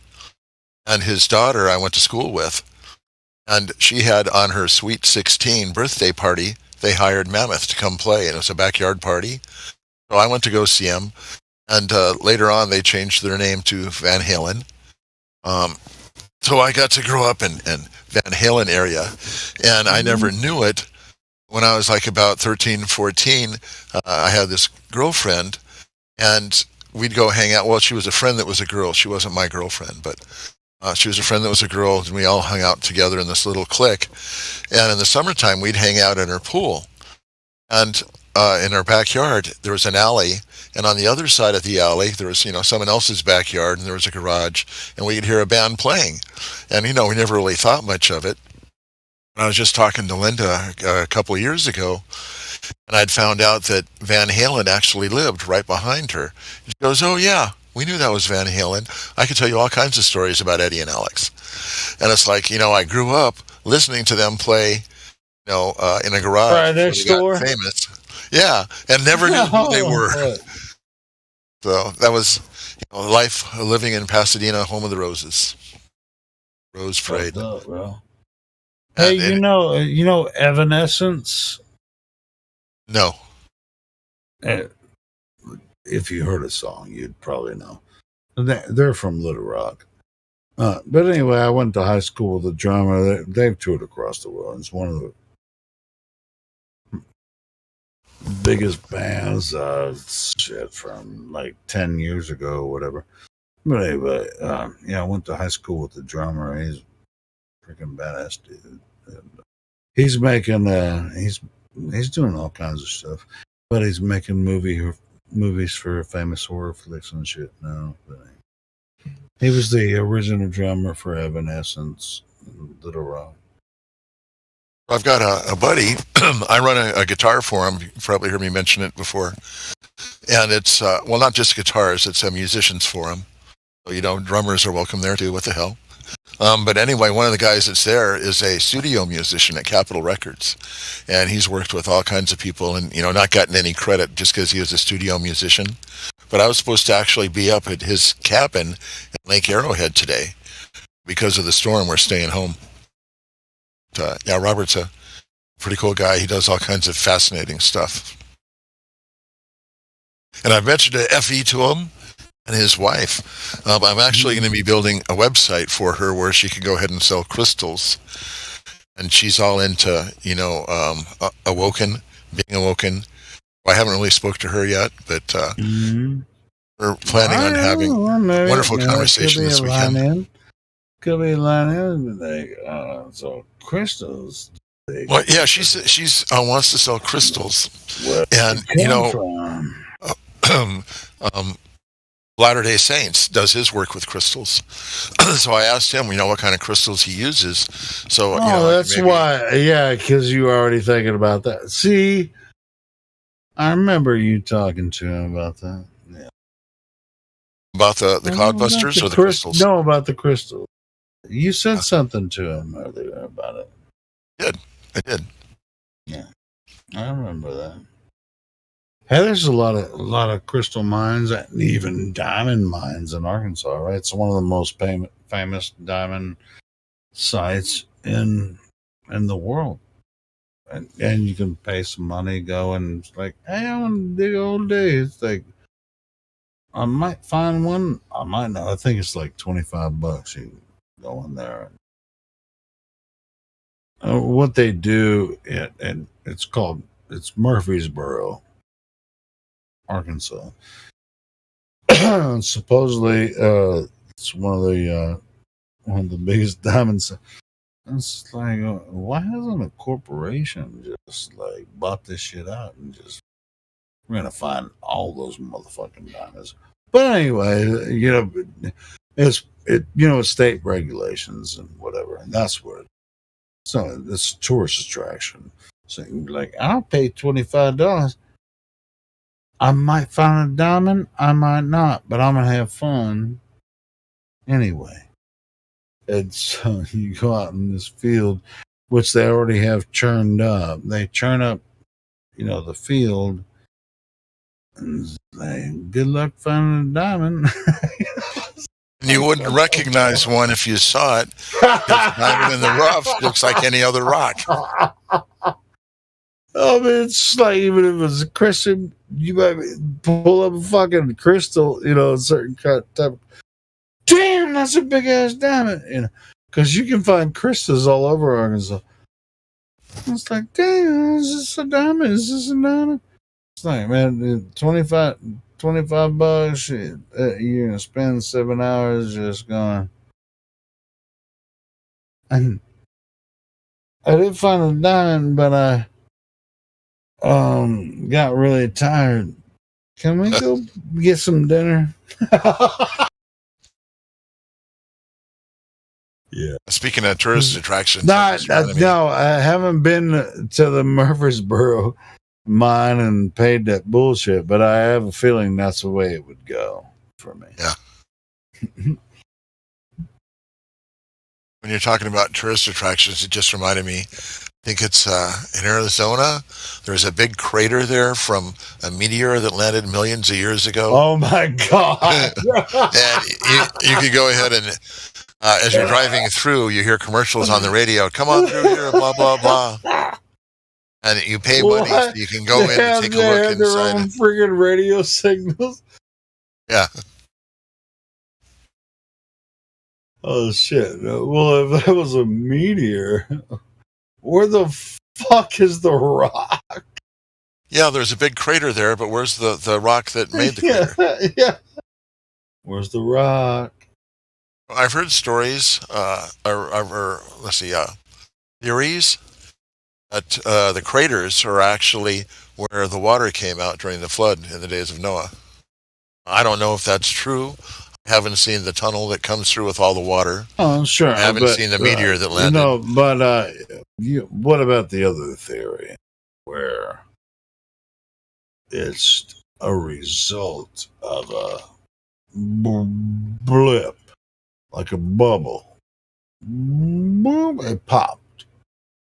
Which, you don't have a bubble without, something below. It's just like, you don't have a fly. It's like, blurp. It's a blurp. I haven't heard that theory yet. No, sure. So, I mean, these craters that are still on Earth.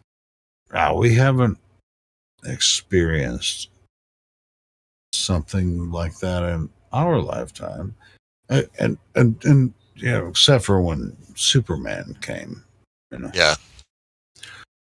But this crater in Arizona, and a bigger one, which is in the Gulf of Mexico, which Oh yeah, that's what caused the ice age and killed off all the dinosaurs. yes, all that shit, right? But anyway, so it's just, but So we got this little place here in Los Angeles called La Brea Tar Pits. Have you ever heard of those? Damn it! How did I know you were gonna say that? So I find it interesting how they can find all these dinosaur bones in the oil and say, "Oh yeah, this is all decomposed dinosaurs that caused all this oil." They don't have enough bones to know where all this oil came from, but you know, and I used to think, well, okay, so I understand that gasoline. You know, when they make disaster movies, where does it happen? La Brea. They even have a fucking TV show. The TV show, yeah, the series. I saw that, and that was so ridiculous. I watched one episode of it. I haven't even watched it. It's so dumb. Just looks so dumb. Did you ever watch the series Under the Dome? Yeah, I've watched it. But that's Stephen King. Stephen King's got Buddy's got connections, so it's just like what in that Under the Dome thing. Yeah, it definitely means something when you get to the end of the series. I don't think I made it to the total end of the series, but I think I made it through most of it. Did you watch it? Did you watch all of it? Yeah. Yeah, okay. Yeah, I'm a huge Stephen King fan. I don't think I made it all the way to the end, but I got the gist of everything. Go ahead. What about it? Oh, just we're talking about movies and stuff like that, and just Under the Dome. Yeah. I'm a huge fan of fiction. F.E. and the Firmament and all that kind of stuff. And sure, yeah. Under the Dome, it was just like, it was some alien stone or something that was like creating this sphere, under the ground, above the ground. Well, I've seen stuff on TV now, and I look at it with a different view. So, and I can't think of anything off the top of my head right now. But Stephen King knows. He does. Little things like, They Live. And, the world isn't exactly like that necessarily, but little things that they throw at you, like the subliminal advertising and messaging and stuff. And I see little bits and pieces that could have some actual truth and reality to our existence, even though the whole thing is just a fictitious story. But it's like they've put a little piece of truth here, put a little piece of truth there, and all of a sudden I'll see something that'll catch my attention. It's stretching it. It's like it's stretching it. Yes, because I'm in the club. I know if I told you exactly what's happening, then I'm selling out. But they already sold out. That's why they can't tell you. Eyes wide shut. Dome. Yeah, Eyes Wide Shut. Well, yeah, a lot of these Hollywood movies, of course. Capricorn 1. Yep, Capricorn 1. The Matrix, of course. Yeah. And, after the Matrix trilogy, they became the fucking sisters instead of the brothers, right? Sisters. And then right before, the what's the name of the brothers that made the Matrix trilogy? I don't know. Yeah. Remember Keanu Reeves, the star of the show? That's about. Oh no, he was the main actor. He was the main character. I'm talking about the directors of the film. They were brothers when they made the film. After it was done, they went transgender, and they were sisters. I didn't know that. Yeah, and then all of a sudden, Transgenderism explosion. Oh, Bruce Jenner. And if he isn't the ugliest chick ever. Bruce Jenner.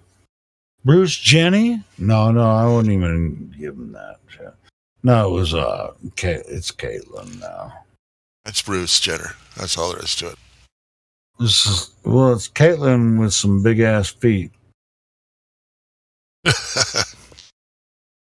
That's something else I heard about on the news too, is that there's complaints from people doing this cross-gender stuff in school. So, like, here's this boy that identifies as a woman.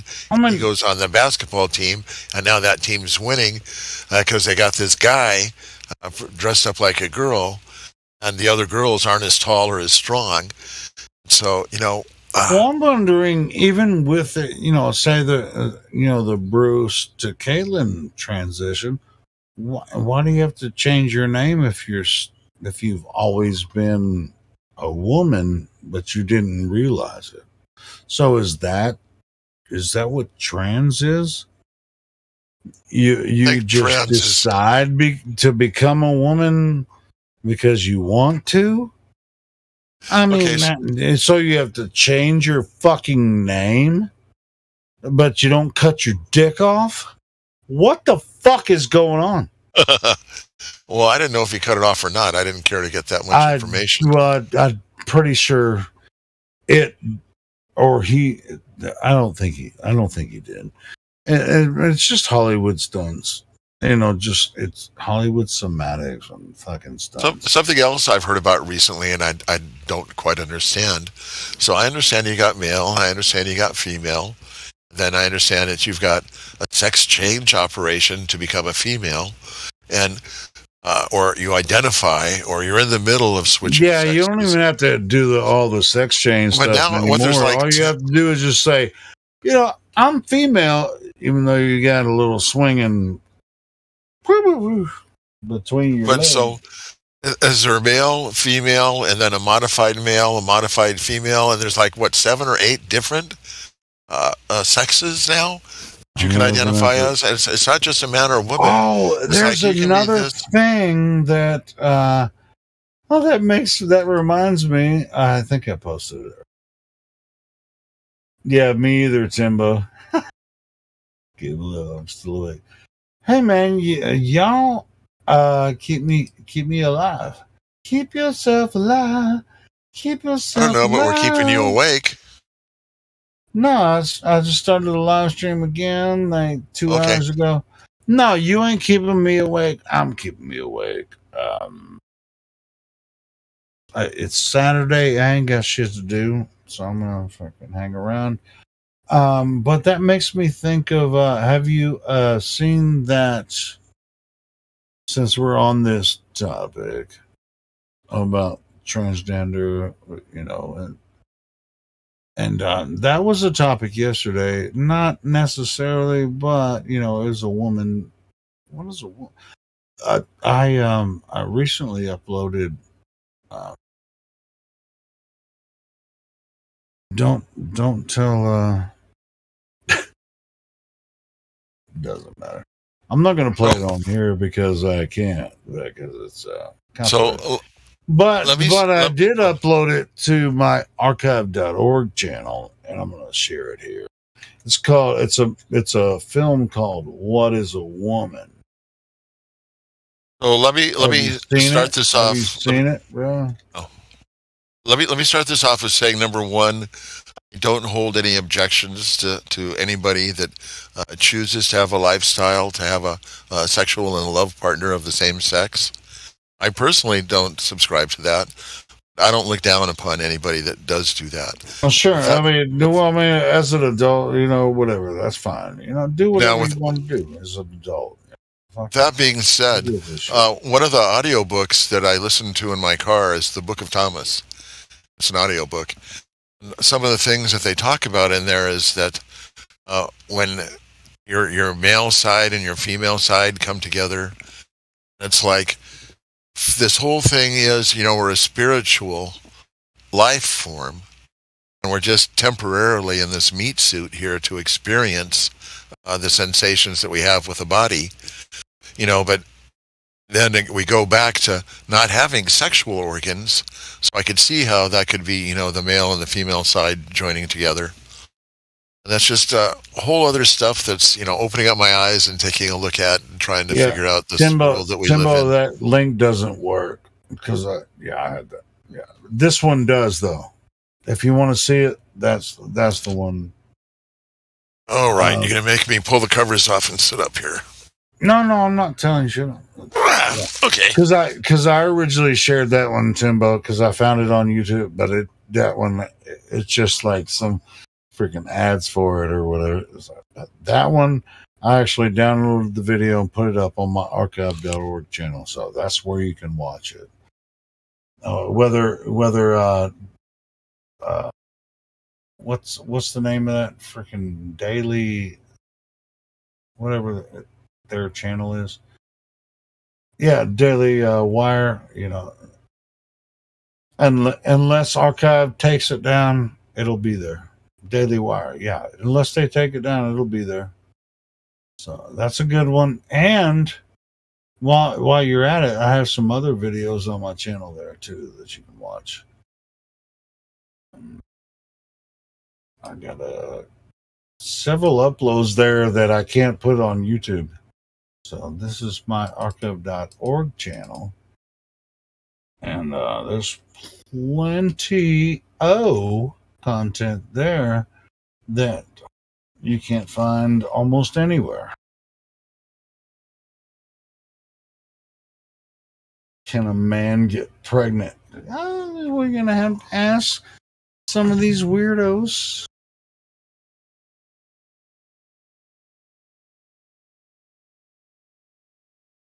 No, if you haven't seen that video,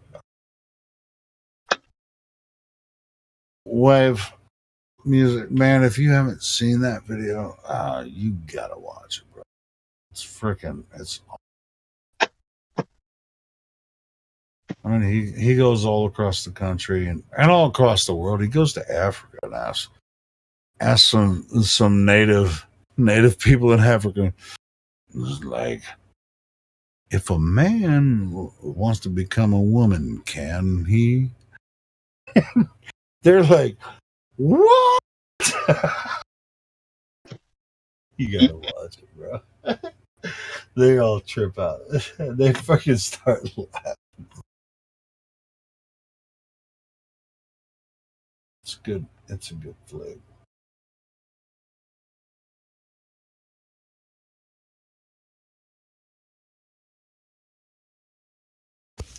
All right, I went to pee and I came back and it's dead air. Who that? You, Wave? That's me. You need to watch it, Wave. Timbo, let's see. Take a look. No, I was saying, yeah, you gotta watch that if you haven't seen it. What is a woman? If you haven't seen that, you gotta watch it, bro. I can't play it on here, but I stole it and put it up on a channel that I can share it on. Okay, so I'm looking at it right now. This is a woman. I click on it, and it's just 0 out of 0 seconds. Those are Kochki brothers or trannies. Yeah, well, Kochki brothers are trannies now. What? I thought I was talking about the video that I posted. What is a woman? Okay, here it is. Yeah, the link works. I know it works because shit's on my fucking archive channel. No, when I clicked on the link, I clicked on the printed out link. It got me there. And also, I shared a link with some other videos that you might want to check out. Oh, this is an hour and a half long. I'm not going to watch it now. Yeah, you don't have to watch it now, but also when you do get time, there are some other videos that you'll not be able to find on YouTube or anywhere else that are already up on my archive.org channel. And they're very controversial. Right. I just sent that link back in the DM you sent to me earlier, just so I'll have that for reference for later.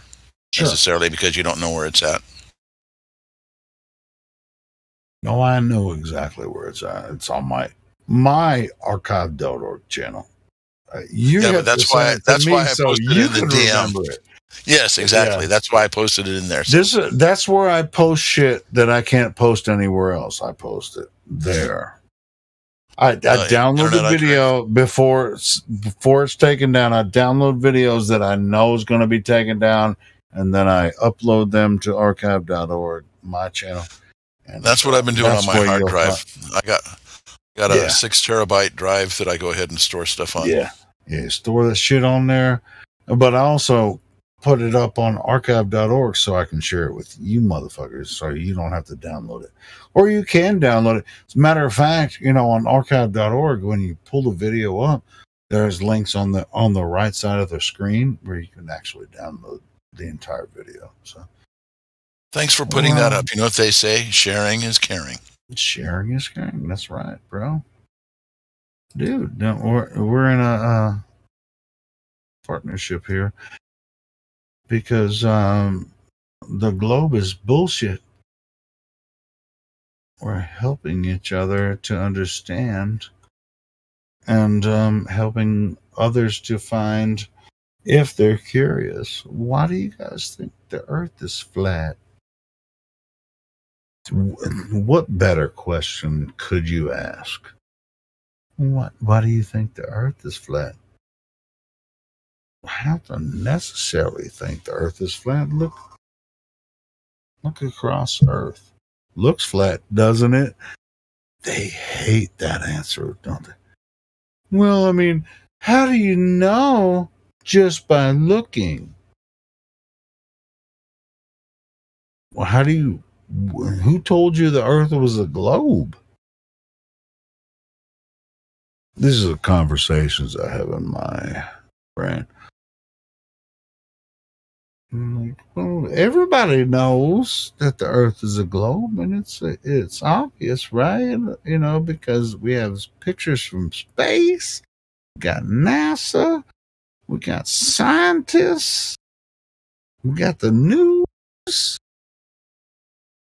Like, the globe's everywhere. Everywhere.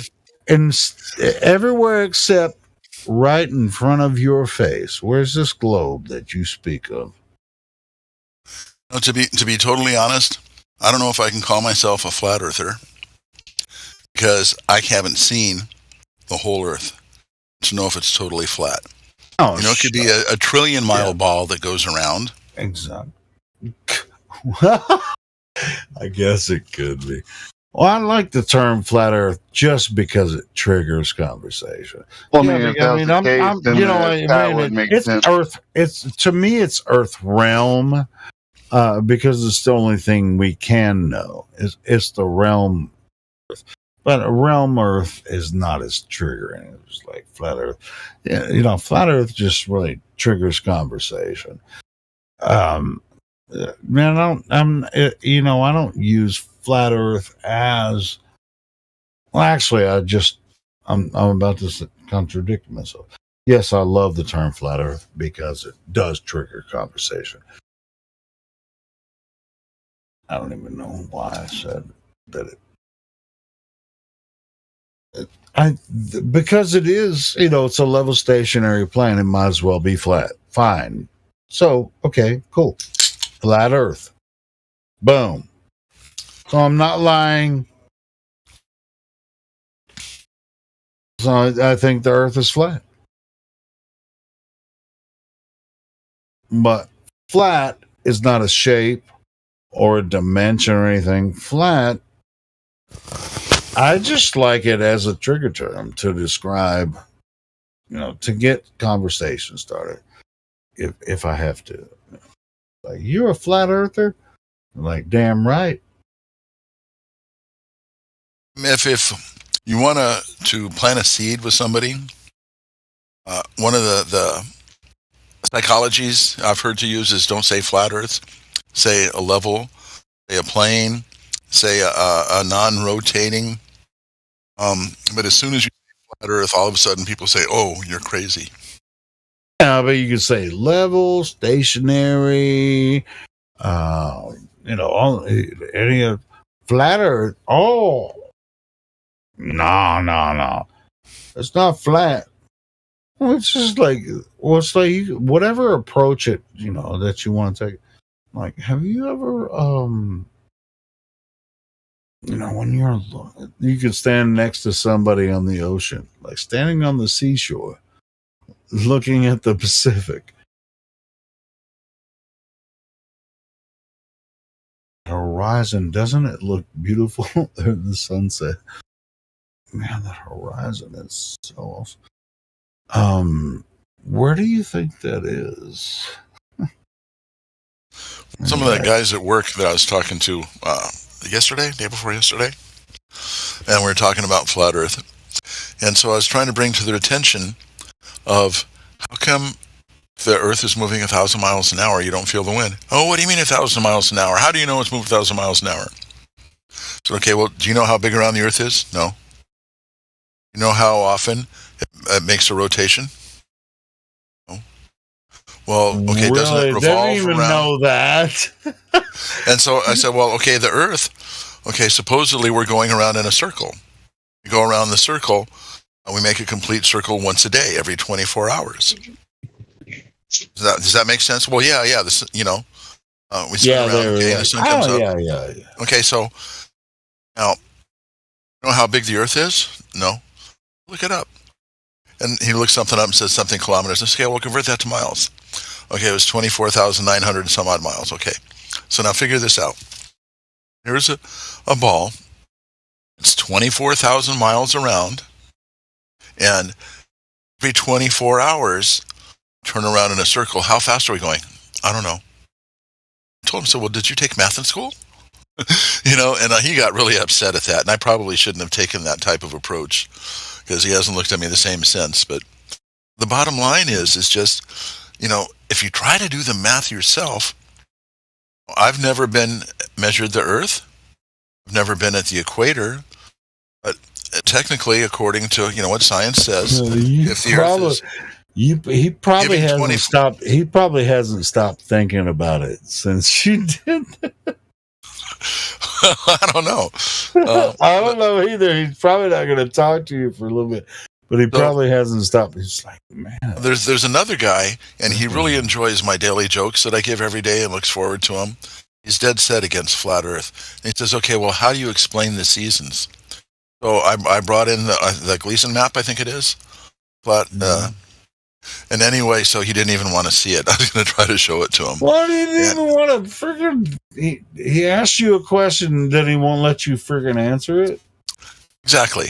And so they'd ask a question, I'd start to give an answer, so they'd have another question, shoot to something else. Don't even let me finish giving my answer. It's all of a sudden they have to give me proof. Well, okay, we'll explain this. Start to explain it. Okay, well, what about this? And what about this?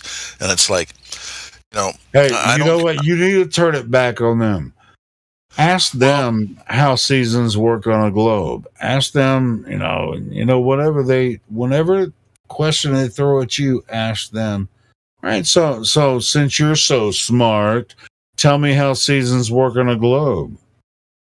Well, I did something which I thought was a little bit easier for them to understand, and I brought a little ball, and I said, okay, here's the ball. This has a little seam on it. Here's the equator. Now, supposedly, the Earth isn't perfectly north, straight up to the sun, perpendicular. It's at a slight angle. And they say that's the why we have the seasons. Correct? Yeah. Okay, well, let me ask you a question. We're not standing right here on the North Pole. We're off to the side over here. So how come the Earth spins around, the North Star is always in the same place? Oh, that's because it's always so far away. I said, okay, I understand that. So if we were standing on the North Pole directly under it, it could be in the same spot. We're not. We're off at an angle. So as the Earth spins around, we should be facing the North Pole. It'll be over here, then it'll be over here, then it'll be over here, but it's not. And it goes, and I said, every place you go in the world, the North Star doesn't move. You can do time-lapse photography, and I showed him picture after picture after picture of the star circles. And I don't know if it sunk in or not, but to me, that seems so obvious that if you're looking off to the left, how can right or be right at the or not? That's not a 90-degree angle. So if the polar star is straight up and you're off at a 90 or 45-degree angle, how can you spin around and that North Star still be there? Can't. He said, "Oh, that's because it's billions and millions of light years away." I said, "But that doesn't matter. Stand right here, point to something. Now spin around in a circle. Are you still pointing at that? No. That's because I'm spinning around here. But that's trillions of miles away." It's like, duh! I just want to smack him upside the head. Hey, you should blow their mind and show them the solar analemma. I just posted in the live stream. Show them the solar analemma and see what they say about that one.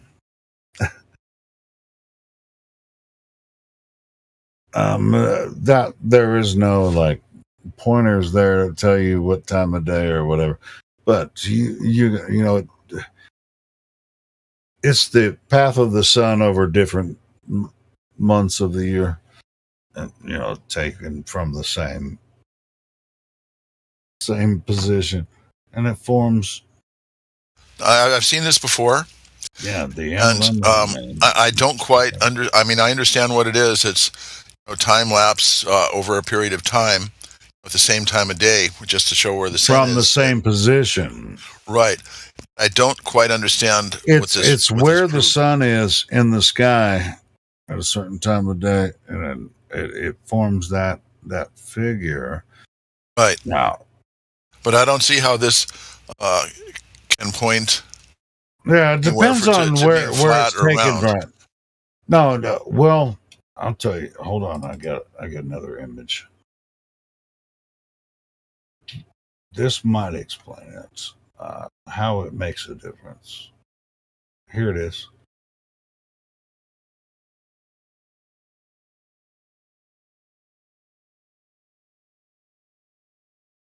See that one?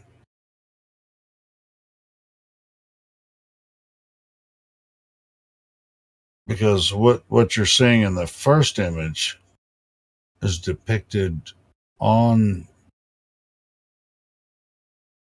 You won't find a globe where it meets in the middle there.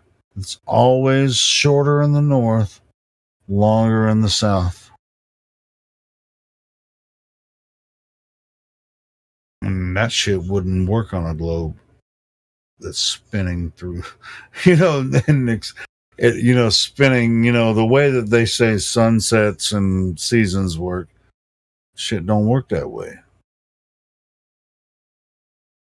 They claim that the seasons are caused by the tilt of the earth, and so yeah, it's a big, it's a big picture kind of argument, but yeah, but that's what the analemma is, and they know it, and they put it on their globe. That's what it looks like on their stupid globe. Who is they? Whoever fucking made this stupid globe. Okay.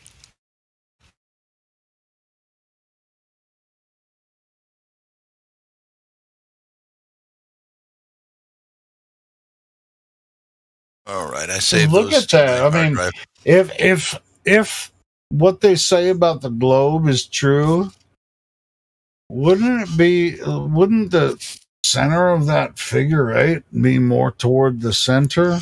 Equator, and they should both be equal it would size. be right there at the equator, and they would be essentially equal, wouldn't it? I would think so. Yeah, I would think so too. I mean, any sensible person would know that, we're tilted 23.4 degrees, and we're traversing around the sun due to gravity 93 million miles. I mean, come on, man. Who's dumb? The flat earthers. They're dumb. You bunch of rednecks, hillbillies. Bunch of redneck hillbilly dumb. Man, these damn flat earthers, they ain't got shit figured out. I mean, look at this analemma. I mean, that shit makes sense on a globe, don't it, y'all? Damn there, Bill Bob. Let's go put the Easy Rider rifle rack in the back of the pick-me-up truck and get us some long hairs. That's what I was saying the whole time, man. Let's go do it. Y'all crazy. We are crazy. But it's okay. Thank you for the compliment. Good. Yeah, exactly. Well, you're either crazy or insane. Crazy just means full of crack. Crazy in love. Insane people. We crazy in love with this earth, man. We've been living on this some bitch the whole time. I don't know what you looking for. You're looking for some fantasy globe. It's all out there. I mean, you can believe in balls spinning around the universe, but that's all on you. Yeah. There's so many people who complain about life itself, right? And instead of actually looking for beauty in life, they stare at a little black rectangle and complain and bitch and moan through the rectangle about how much life sucks. It's like, put the rectangle down, and then you can say... Well, it's just like, people will say, hey, you know, they'll argue with us about flat Earth versus globe. And this is like, and then once we put them in a corner, you know, we corner them. It's like, well, what you're saying about the globe cannot possibly be true. You'd be like, oh, maybe it's a simulation, or maybe it's a rectangle. It's Pac-Man Earth, you know, or something. Yeah. Bro, you're out of your fucking mind.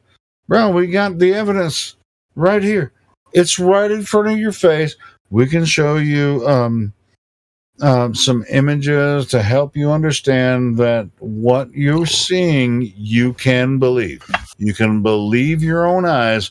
What you're seeing when you walk outside in front of your face, that's Earth. No, you can. It doesn't have to be a globe.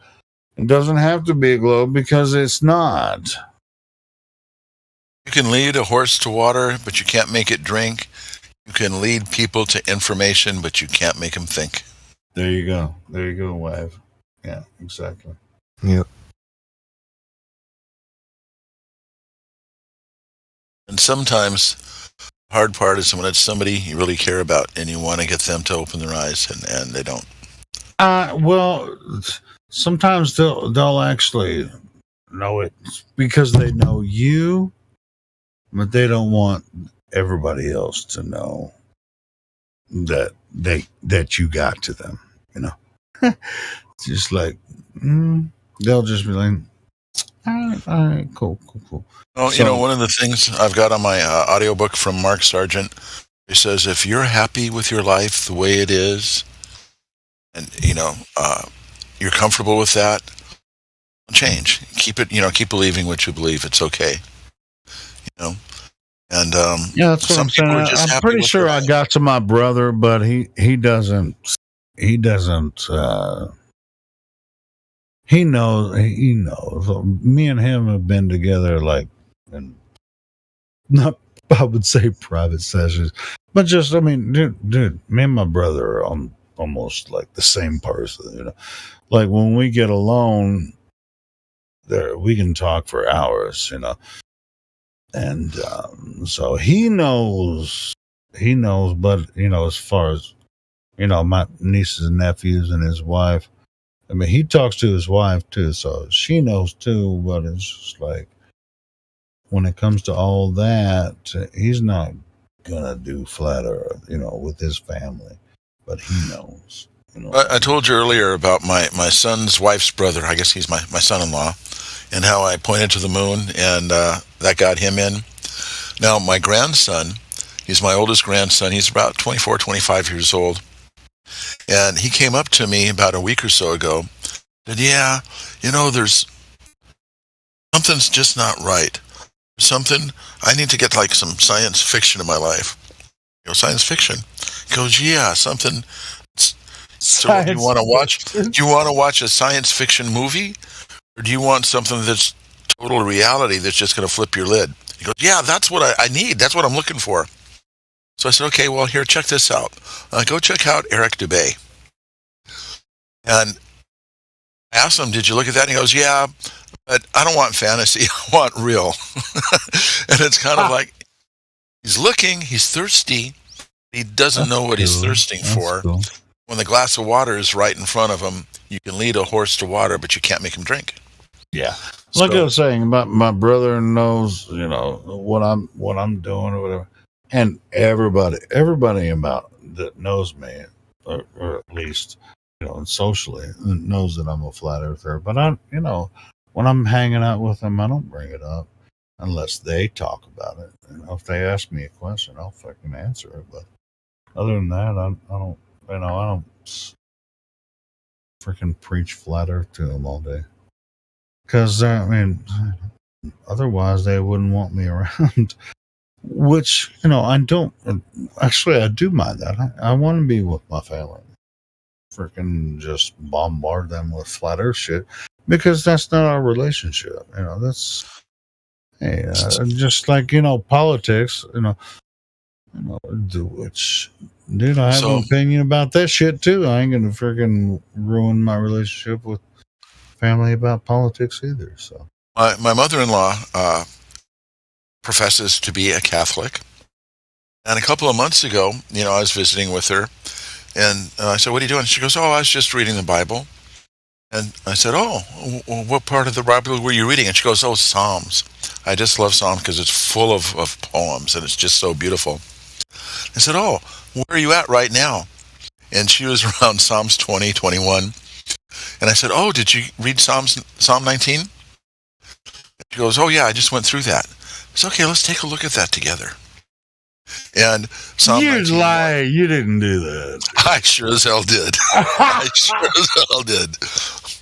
I mean, I wasn't going to bring it up. That's not what I went in there for. But she brought it reading up. The Bible. That's what I'm saying. Yeah. Unless they bring it up, I don't. And so then, and she reads the King James. So, and it didn't say the expanse; it said the firmament. She's Catholic and reading King James. I believe so. Well, I thought she did. I don't remember for sure to tell you. Well, it She's got doesn't a couple matter. Different versions of the Bible. Yeah, sure. And I've got a King James. So, I started talking to her about that. And I said, "So, do you ever wonder what it means about the firmament?" And I said, "So, let's take a look at Genesis." And then you went through Genesis, up to 1:7. And I said, "So, you believe everything that's..." And I started off with her first, before we even went into Genesis. I said, "Do you believe everything in the Bible is true?" She goes, "It's the Word of God." I said, "Did God write it?" She goes, "Well, no, but she gave men the words to say." I said, "So, okay, so you're all in. You believe everything in the Bible is true?" And she goes, "Yeah." Let's go take a look at Genesis. And it says here that, he created a firmament, and at first he created the earth. Created the earth before the moon and the sun. And she didn't quite understand. But anyway, yeah, so I tried that's hard for a lot of people. It's just like, don't you realize that the sun wasn't created till the fourth day? Yeah, so anyway, to make a long story short, I don't know how much she picked up on that. But we haven't really talked about it since. And I'm not going to push it. If she wants to ask some questions about it, that's fine. Well, hey, man, sometimes you have to let it stew, once you... Yep. And that's where I learned about the whole philosophy behind planting a seed. Yes. And with this kind of topic, you can't plant, water, and harvest in most cases. If I may, wife, it felt like you were like reading my mind because you literally said what I was about to say, and I'm like, yes, we're just on the same page. It's all we read the same book, so. Well, I was actually able. You didn't hear the story earlier, but my son's wife's brother. I was with him at a family party one day, and I was into FE, and we're just like standing out in the backyard, and we're all. Well, I was listening. If you're talking about what you and Helio just talked about, I was listening. I just didn't want to interrupt you guys. Oh, okay. Anyway, so I actually planted, watered, and I've come to the fruition. And he's coming to the FE meet with Mark Sargent and nice. Sonny, and trying to get what's his name? Flats with the Army. Damn it, I can't think of it. The guy that was just in here with the cross that went to go talk all the other anti-flat earthers that left a little bit ago, Helio. Trying to remember his name, user ID. So there, Helio? I still there? And can he? Oh, he's having a cig. He can probably hear you, but he can't talk because he's having a cigarette. Oh, okay. He posted that in the live stream thing. Were you listening to it? I'm trying to Flat Earth Saints, Flat Day Saints. Oh, That's yeah. what it is. Yeah, Flatter Day's a cool guy. Yeah, so I told him, that we're getting Mark Sargent to fly down in here for the meet. So I'm trying to convince him that he really needs to come down here. Nice. Sonny, I met Sonny there. I met Flat Earth Dude there. So they're going to be there. And I'm bringing my son-in-law, who is the seed that I planted, and he's coming out there with me, and he's like all in right now. So he's the one seed that I've planted. I just watch fully grow up and sprout, and it's like I don't feel proud that I've done anything. I feel happy that someone else that's in my family has opened up their eyes and sees what I'm seeing too. So I'm not just the only crazy one. Yeah. So Ethergrass, is that how you pronounce it? Yeah. Well, So- however you want to. What part of the world are you in? Eastern U.S. I'm in the Carolina area. Okay, I'm out here in, I like to call it Los Angeles. Yeah. The city of the Lost Angels. Or Smog Angeles, as some people refer to it too. But with all of the smoke trails from the planes coming out nowadays, I think everybody's got polluted air. I was just thinking about that for a minute. The city of Lost Angels. Like, that place does have a lot of entities about. And one of the things I was talking to Helio about earlier is, I see a lot of stuff on TV, and it's supposed to be in New York or in Mexico and all these different places. And here in LA, I see the film crews, live action when they're there filming the stuff. And I see there's this one place in Agua Dulce, and they've filmed a whole lot of stuff. You remember the original TV series Roswell? Not the one that's on now, but the one that was on a decade or so ago. And they show them coming out of this little cave where there's like this pointy angled rock, and it's the same one they use for Star Trek, and it's been on Power Rangers, it's been in old country western movies that I see. Yeah. It was such a famous spot, I had to take my car there and get a picture of it with that angled hill in the background. But I don't know how I got on that topic, but just a lot of stuff I see on TV, and it's supposed to be depicted in a different area, and I actually know where those locations were that they shot it. Oh, I see where you're going with that. Yeah, because they have sets set up so that they can be able to act like they're at different environments. It's just exactly what they did for the Mars stuff. They went to one of these sets, put on a red filter, and oh, look, we sent a drone to Mars. Exactly. They know that Hollywood magic. And That, I always wanted to be involved in Hollywood. I thought, that'd be a great industry to be in if I could get into it. I remember when I was a kid, I wanted to get a job at Disneyland. I thought that'd be the best place to ever work. Yeah. And now I just see everything so differently, and it's like, rather than idol worshiping this stuff, it's kind of like red flag, like, okay, I know what's going on now. yeah. Instead, you want to tear down the idols and kill their gods. And what gets me, my son and his wife and now their baby, they're really into Disneyland. They're all into to that stuff, and they just It is a send us cool some looking videos. place. And I had a lot of fun when I was there. I'm 65 years old now. I'm diabetic. I've got neuropathy in my legs and feet, and I can't walk around and stand for long periods of time. So, Disneyland isn't as much excitement as it is pain for me now. To try to go there. It sounds a lot like work. Yeah, it is. Keep up It is. with. But anyway, it's whole world. I've got such a different outlook on stuff now. And I see stuff that's been there right under my face the whole time, but it's all a matter of perspective. And I see things a lot differently. And it's kind of like, someone that's on one side of a pond looking up at the moon, and somebody that's on the other side of the pond looking up at the moon, looking up at the same moon, but their perspective is different. It appears to be a totally different, it looks upside down. So, and that's kind of the way the world is now. that I'm starting to see it. It's the same thing I've seen all along, but it's just looking at it from a different set of eyes.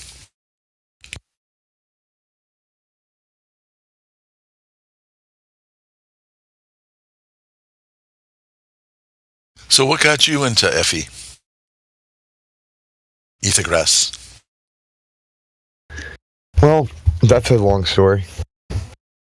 I'm a weird one because my experience with life was a lot different than other people's because I was in public school, private school, and homeschool. Well, private school, then homeschool, then public school. So I see different perspectives of the fence. Like as far as people usually think there's two sides, but there's more. And so I was already like predisposed to what they're telling us is mostly lies or a distortion of the truth, just based off of being around my family members who didn't believe some of the stuff. So when 9/11 happened, my wife and I, like, we both experienced similar things. Like, we weren't even together, but we both experienced similar things, like questioning stuff. But by the time things like progressed as far as learning about how, like, what's going on in this world, everything was like the flat Earth movement started like going viral online, and so we're already investigating conspiracy theories. So okay, we'll check out some of these vids and look at the stuff because I mean the Bible says something that contradicts what the mainstream narrative's saying anyway. So why not look into it? And a lot of people, oh, so religion? No, because a lot of the stuff in the Bible overlaps with ancient Phoenician and Sumerian. So you want to try and talk about religion, then you can't point a finger at Christians when the contemporaries of these people also agreed and they weren't Christians. So then like it gets pretty deep from there. Like I'm just saying, like the only people saying that we live on a globe are these modern people trying to like basically tax the hell out of everybody and use souls as currency.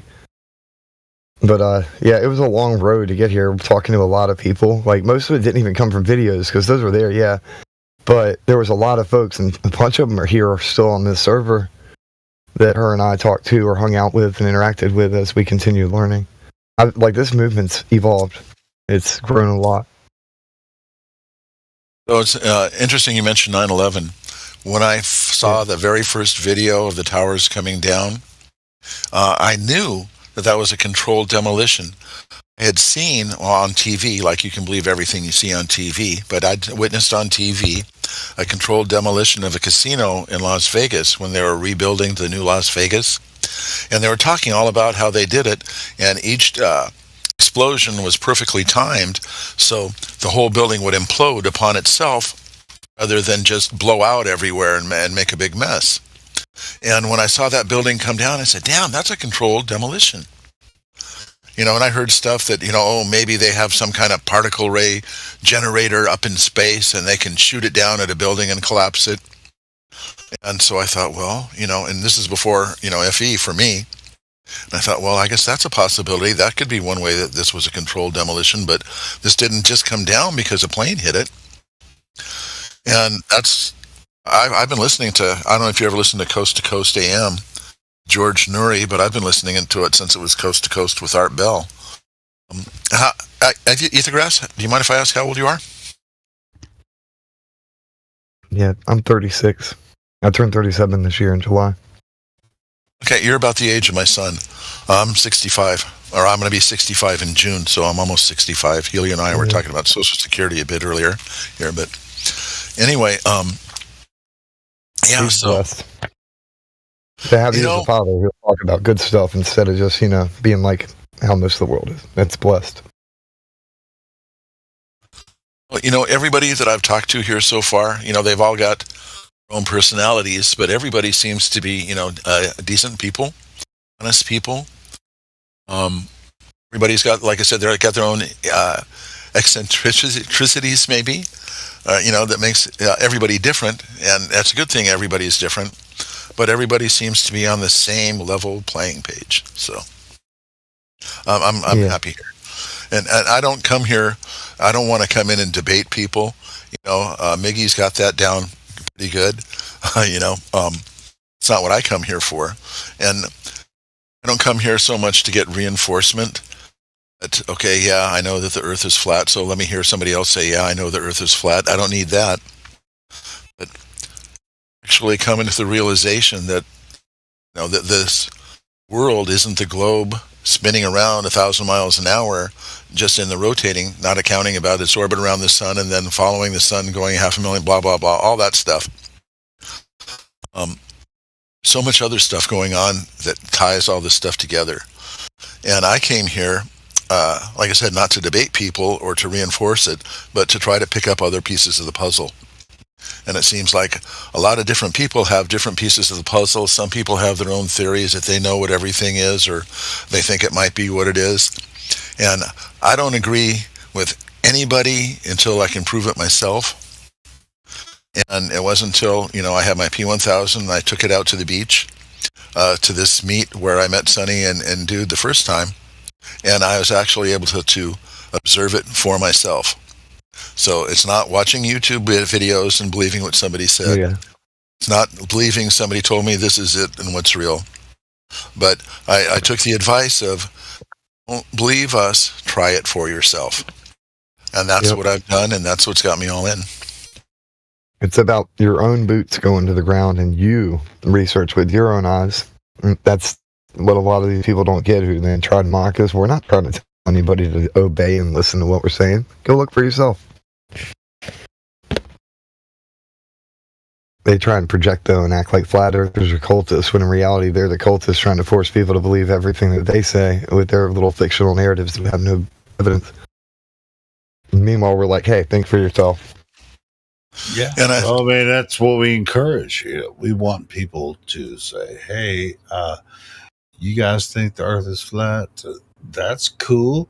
Okay, well, you don't have to agree with me. You can find it. It's not, I don't think the earth is flat because somebody convinced me of it. I believe it because I've taken measurements for myself. And like I was saying a little bit ago, and I can't say that the world is flat. It might be that we're just in our little pond in a little circle on this huge, ginormous globe that's so big we can't measure it.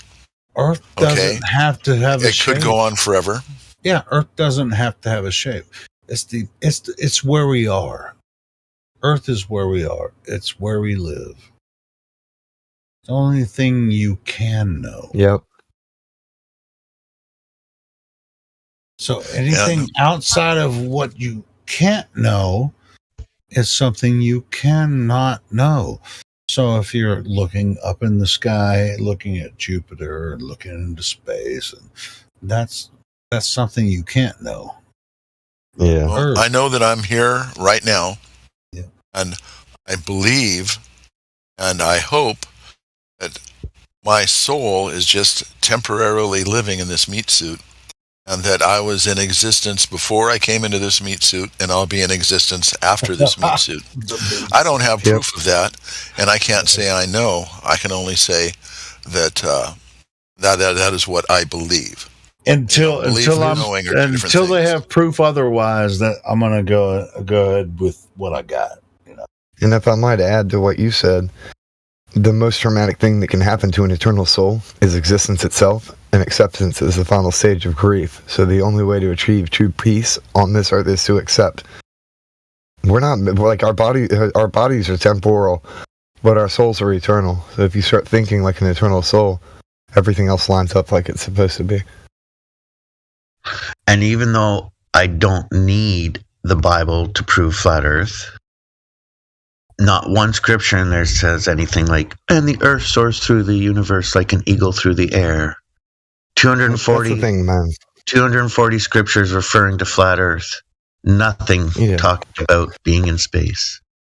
When it comes to the scriptures, though, I had no intention, because I know it doesn't work that way, to take a Bible and thump a non-believer on the head with it and tell them that they should believe what's in there and that it's flat. Because when you've got believers out there who are adamantly trying to propagate the NASA stuff, and they're claiming that this thing's a spinning ball, and they're not even the regular ones, and the ones that are saying are in leadership, those people need to be rebuked openly, because they're leading people astray. They'll baptize aliens? Okay. Oh, God, yeah. That's it. What's that guy's name? I was trying to think of the guy's name earlier. There's a Christian pastor that's just adamantly against flat earth. Is it Stephen? It's named Stephen something. Stephen Wright? Is that it? Yeah. Stephen Wright's a comedian. I'm thinking of Ken No, Hovind. Stephen Wright. It's Stephen. I don't know the last name, but I'm just kind of going. I'm kind of No, but waiting for you to think. dude, You're good. he's like, if he's gonna come against us, we're gonna come back against him. You know. Are you thinking of Ken Hovind, Helio? No, not Ken Hovind. I know who he is, but there's a pastor that's like, he's done several talks. Yeah. His name's Stephen something. I can't fucking And that's one of the things. I don't care if that pastor believes whether it's a flat or round. Like that's not my point. My point is No, I get that. they're taken out of context for their own personal stuff, and they don't know the difference between the word chug and dur. And it's like you call yourself a pastor, a scholar. You're supposed to be greater than the Pharisees and the scribes, and yet you don't know the difference between two common words from the time of Isaiah. Come on, man. It's just like Know if your you're book. Know your if script. you're a pastor and you dedicate several sermons against a flat Earth for no reason. Yeah, It's sounds like the devil's whispering. Kind of weird, bro. I mean, If it didn't matter, they wouldn't pay any if attention the to it, Earth would they? isn't flat or globe or whatever, which I don't think the Earth has a shape at all. And why would you even bother with flat earthers? Why are you bringing attention to your congregation to this flat earth idea? They'll act like it's beneath them, yet still engage. And it's like, why would you do that then? It's weird. Stephen Wright, Stephen Wright's a comedian. Yeah, he's the slapstick guy. He just like got some very, like the one-liners, right? Stephen Wright. That's where it came. I love that dude, man. He's so awesome.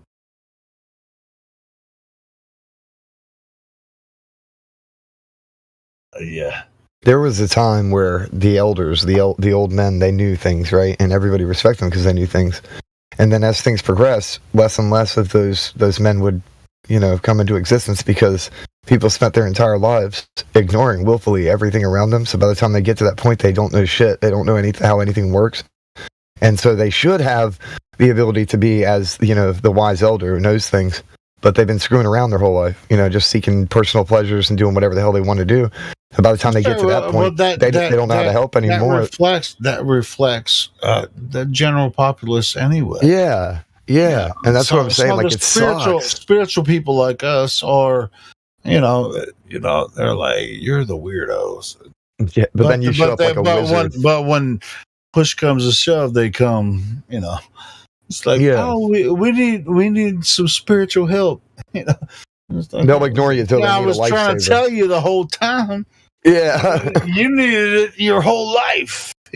And then they're sitting there with their ears covered. They got like fingers in their no. It's all good though. Hey man, that's what we're about, Yeah. That brings to the next thing I was going to say. There's this flat earther talking to a globe earther, and this is from 100 years ago. It's that Professor Abizade, and he's talking to a globe earther at Harvard, and they're being very cordial, like they're being kind to one another when they're talking about it. But the guy at Harvard's like, yeah, I'm too old to be learning anything new like this. Like, I'm not about to go research some new models. And Abizade's like, I taught myself English when I was an old man. You can learn new things too. He straight up calls him out on it. I'm like, oh snap. Well, I don't know how old he was that said he was too old to learn, but I've reinvented myself a few times in my lifetime. Mm-hmm. I was an auto mechanic for a while. I went into electronics assembly. I went into computer technology. And it's like, I think anybody can change streams at any point in their life, and it's easy if you have an interest in what it is you're doing. Yep. So for me, I wasn't interested in flat Earth. I didn't want to check anything out until, I ran across some stuff. I gave a whole long story about how I got flat smacked by God, but it's another story for another time. But God's like, you won't listen to anybody else? I'll do it myself. I don't want to get into all that right now. It's a long story, but the bottom line is, I had once my eyes were open, I couldn't get enough. And it's been, 17, 18, 19, 20, 21, 22, 23, 6 years now. Yeah. I've been looking into this stuff. And there was a period of my life, about 3 years, I put everything on hold, and I had an interest in it, and I saw all of the data that pointed to everything that said that this was real, but I still didn't believe it until I actually, checked it out for myself, and I said, okay. Had to overcome the cog dis. Yeah, and so, I saw that ship disappear over the edge, and I saw it come right back 10 miles away, so it's okay. And taken. Yeah. Learning anything new causes all kinds of things happen inside of your brain, whether it's learning how to write with your other hand or a new language. And it's also a sign of open-mindedness. Yep. Well, it's easy to make fun of other languages and cultures and people, and he's left-handed, he's probably gay and stuff like that, but it's all BS, Oh, they used to treat the left-hand path though, like as being like if you physically have a left hand, then you're on the left-hand path, like you're left-handed. It's just weird. If I recall, the word sinister actually means left-handed. Oh, wow. I'll look it up.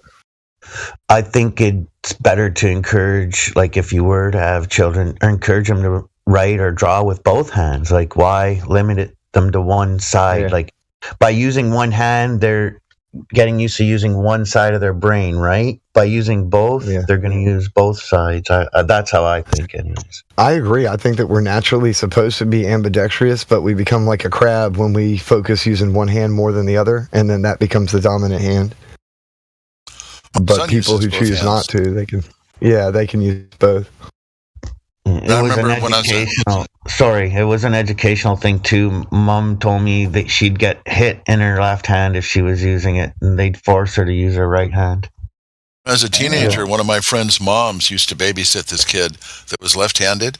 So she'd go ahead and tie his left hand up and force him to use his right hand to teach him to use it, because she thought it was wrong to use his left hand. That's so retarded. That's cool. See, I have a niece. She's left-handed, and I couldn't imagine. Abusing somebody for. In my head, that's like, you're going against the biggest scripture of all. Like, just let the child develop. What are you doing? So a few minutes ago, we were talking about being open-minded to new ideas and stuff. Mm-hmm. And I remember when I was younger and I heard about acupuncture, and I thought, that's stupid. How could poking a needle into you, go ahead and cure you? Everybody knows that you have to take pills and take the medicine to make you cure. Yeah. And working in the medical industry, in the IT area, one of the things I found out that the company I was working for wasn't all about curing the disease. They were about managing it. That's where the money was. Yeah. So one of the things that I'm looking into now is biofeedback therapy. Are any of you familiar with that at all? Is that the one that it's kind of like the ultrasonic frequencies that can help heal specific regions of the body? Exactly. So what happens, every human body, every living body actually has an energy field within it. Yeah. And every organ operates at a different frequency. And on the biofeedback machine, you can go ahead and do a scan, and it can scan your whole body, and depending on what frequency it is, it comes back with those results. Now, your body can be at a dis-ease, being diseased, but at a dis-ease, uncomfortable, when the frequency goes off a little bit. And what can be done is to generate the proper frequency where it's supposed to be at back to it, and that eventually gets that back into harmony. And that's actually something that I'm working with right now. I'm a diabetic, and I know somebody who has one of these, it's called a biophilia tracker, and it's an instrument, and he went ahead and had me go on there and do some testing, and what it showed up was some physical problems that I have that I didn't even tell him about. And he showed me right here, well, look, this has right here, this shows where this is a problem, this is a problem, this is a problem, and actually sent some frequencies to those areas. I'm type 2 diabetic, and I had total black spots all over my pancreas. And after he gave me that treatment, for the next 2 days, I didn't have to take any extra insulin. My blood sugars stayed right where they were supposed to be, and they came back, up a little bit later. And he told me, yeah, you have to do multiple therapies. It takes a while. It's only going to last for a couple of days. Yeah. But what else was cool? It did a check on my emotions, and it told me about the different things that are bothering me, things that I get upset about, things that I fear. And it's like it hit it right dead on. It's like, how the hell could this machine do something like that? So I actually went out and bought one of those. And I've been giving both myself and my wife therapies on this. So, I don't like having to take drugs. I don't like having to get poked with needles. It's it's not a pleasant experience. It's not an unpleasant experience going on the biofeedback. And it's like you don't even notice anything is happening. So yeah. I don't know for a fact that this is going to cure anything or help anything, and I'm not, stating that it does. But I'm definitely going to look into it and try, and I'm working on this, so I can post back, any results that come up. But this is something that I just started doing within this past week. I just received the machine. Yeah, so that's cool. What they tell us is true, and what's available out there, the technology and the healing. The incident that happened in 2019 where, they'd like to have people get poked. I believe personally that was man-made, and it was all part of a control situation. And on the machine that I've got, it showed where I actually had some traces. I did get it in 2020, I think it was. And to go back to work, I had to go ahead and get poked. I did that. I wish now that I wouldn't have. But I'm keeping track of those toxins because they show up in the biofeedback check that I did. So that's amazing technology. Just like Tesla, knew how to go ahead and provide free energy to us. The people in power didn't want us to have that because they wanted us to have to pay for it. And just like good health, it should be available to everybody. They make too much money and have too much control by us being unhealthy and having to try to pay on a basis. It's just like your cable TV. You don't get it for free. You have to pay that monthly payment. Just like your prescription drugs, you have to pay that monthly payment for it. And just like internet. Internet was supposed to be free, and everybody pays for internet now. And they throttle you down. Yeah. Throttle you down. Oh, you want faster speeds? Pay us more money. So, anyway, though. So, as how far cheap is that biofeedback machine? No, it's not. Okay. You're looking. They vary in prices depending on where you go, but it's like about $2.5K. Oh, okay. And then it has to hook up to a computer, and they give you the software with it. And the computer, I've got a Windows 10 computer. It's my home desk computer I use for work.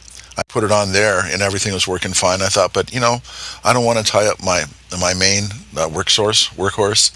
So I had a laptop that I hadn't touched in 3 or 4 years, and it's an old Windows 7 box, and it's so slow. A laptop's not a box; it's a laptop. And I put the software on there, and it just takes forever for the thing to boot up, for the program to open, to go through the scan. So I just got a new Windows 11 laptop, and this thing is just lightning fast. I mean, when it goes to scan the part of the body, you can't even read it because it tells you what each part is. It shows you a picture and what it's doing.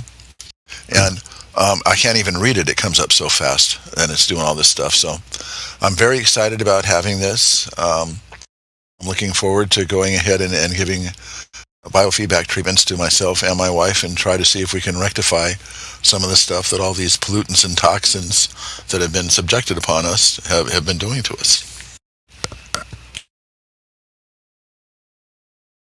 And by the way, my laptop is flat.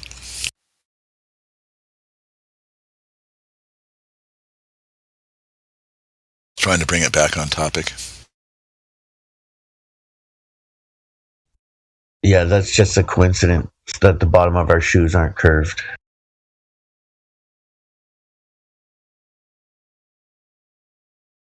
So speaking about shoes, Latter-day Saints is a big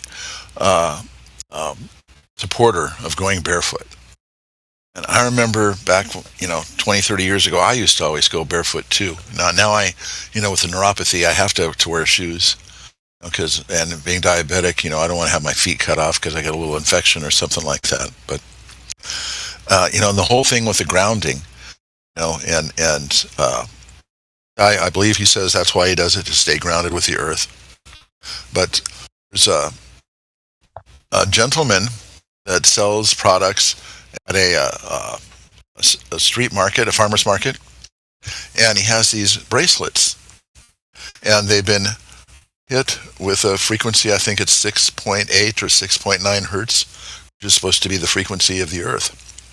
And what's interesting is he has you do a test where you'll stand with your feet totally together, your arms by your side, have your hand cupped so it's open like you could hold some water in it. And then what he does is he presses down on your hand off to the side. And then what you're going to do is that's going to throw you off balance and you're going to want to tilt over. But then you put on this bracelet. It's been the 6.8 frequency subjected to it for 10 hours. And then when you put the bracelet on and you cup your hand like that and someone tries to push you over, they can't. A lot more stable.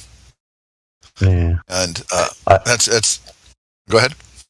Right after I watched Witchett's thing on Grounded, I went out and walked around, and I swear I could feel a change. And then you can feel the change after what? Oh yeah, like physically in my body and like in my head, like I could tell something happened. But what caused that to happen? What was the walking on the grass with my bare feet, for okay. a good while, right? Like I watched Witzett's, he has a thing called Grounded. It's really good. I watched that, and then I went outside and did it, and I could feel a physical change. Well, just on yesterday at work, one of the guys that I work with, actually, I was talking to him because he's heard me talk about flat earth and stuff. I've never spoke to him about that. But I was talking to him about the biofeedback, and he goes, yeah, I had some biofeedback therapy once. So I wear this bracelet all the time. And so I went ahead and said, here, watch this. And I took the bracelet off, and I sat it down, and I cupped my hand and said, here, go ahead and, try to get me off balance.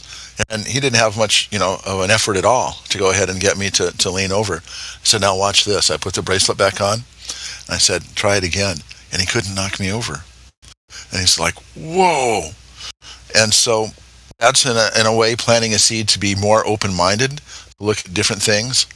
So I mentioned to him, about this being charged with the earth frequency, and told him that, I believe that we're, not on a spinning ball that exploded from a big bang. I believe that we do have a creator, and I do believe that we're in an enclosed system, and I do believe that there's a lot of natural technology that's available to us that's being hidden.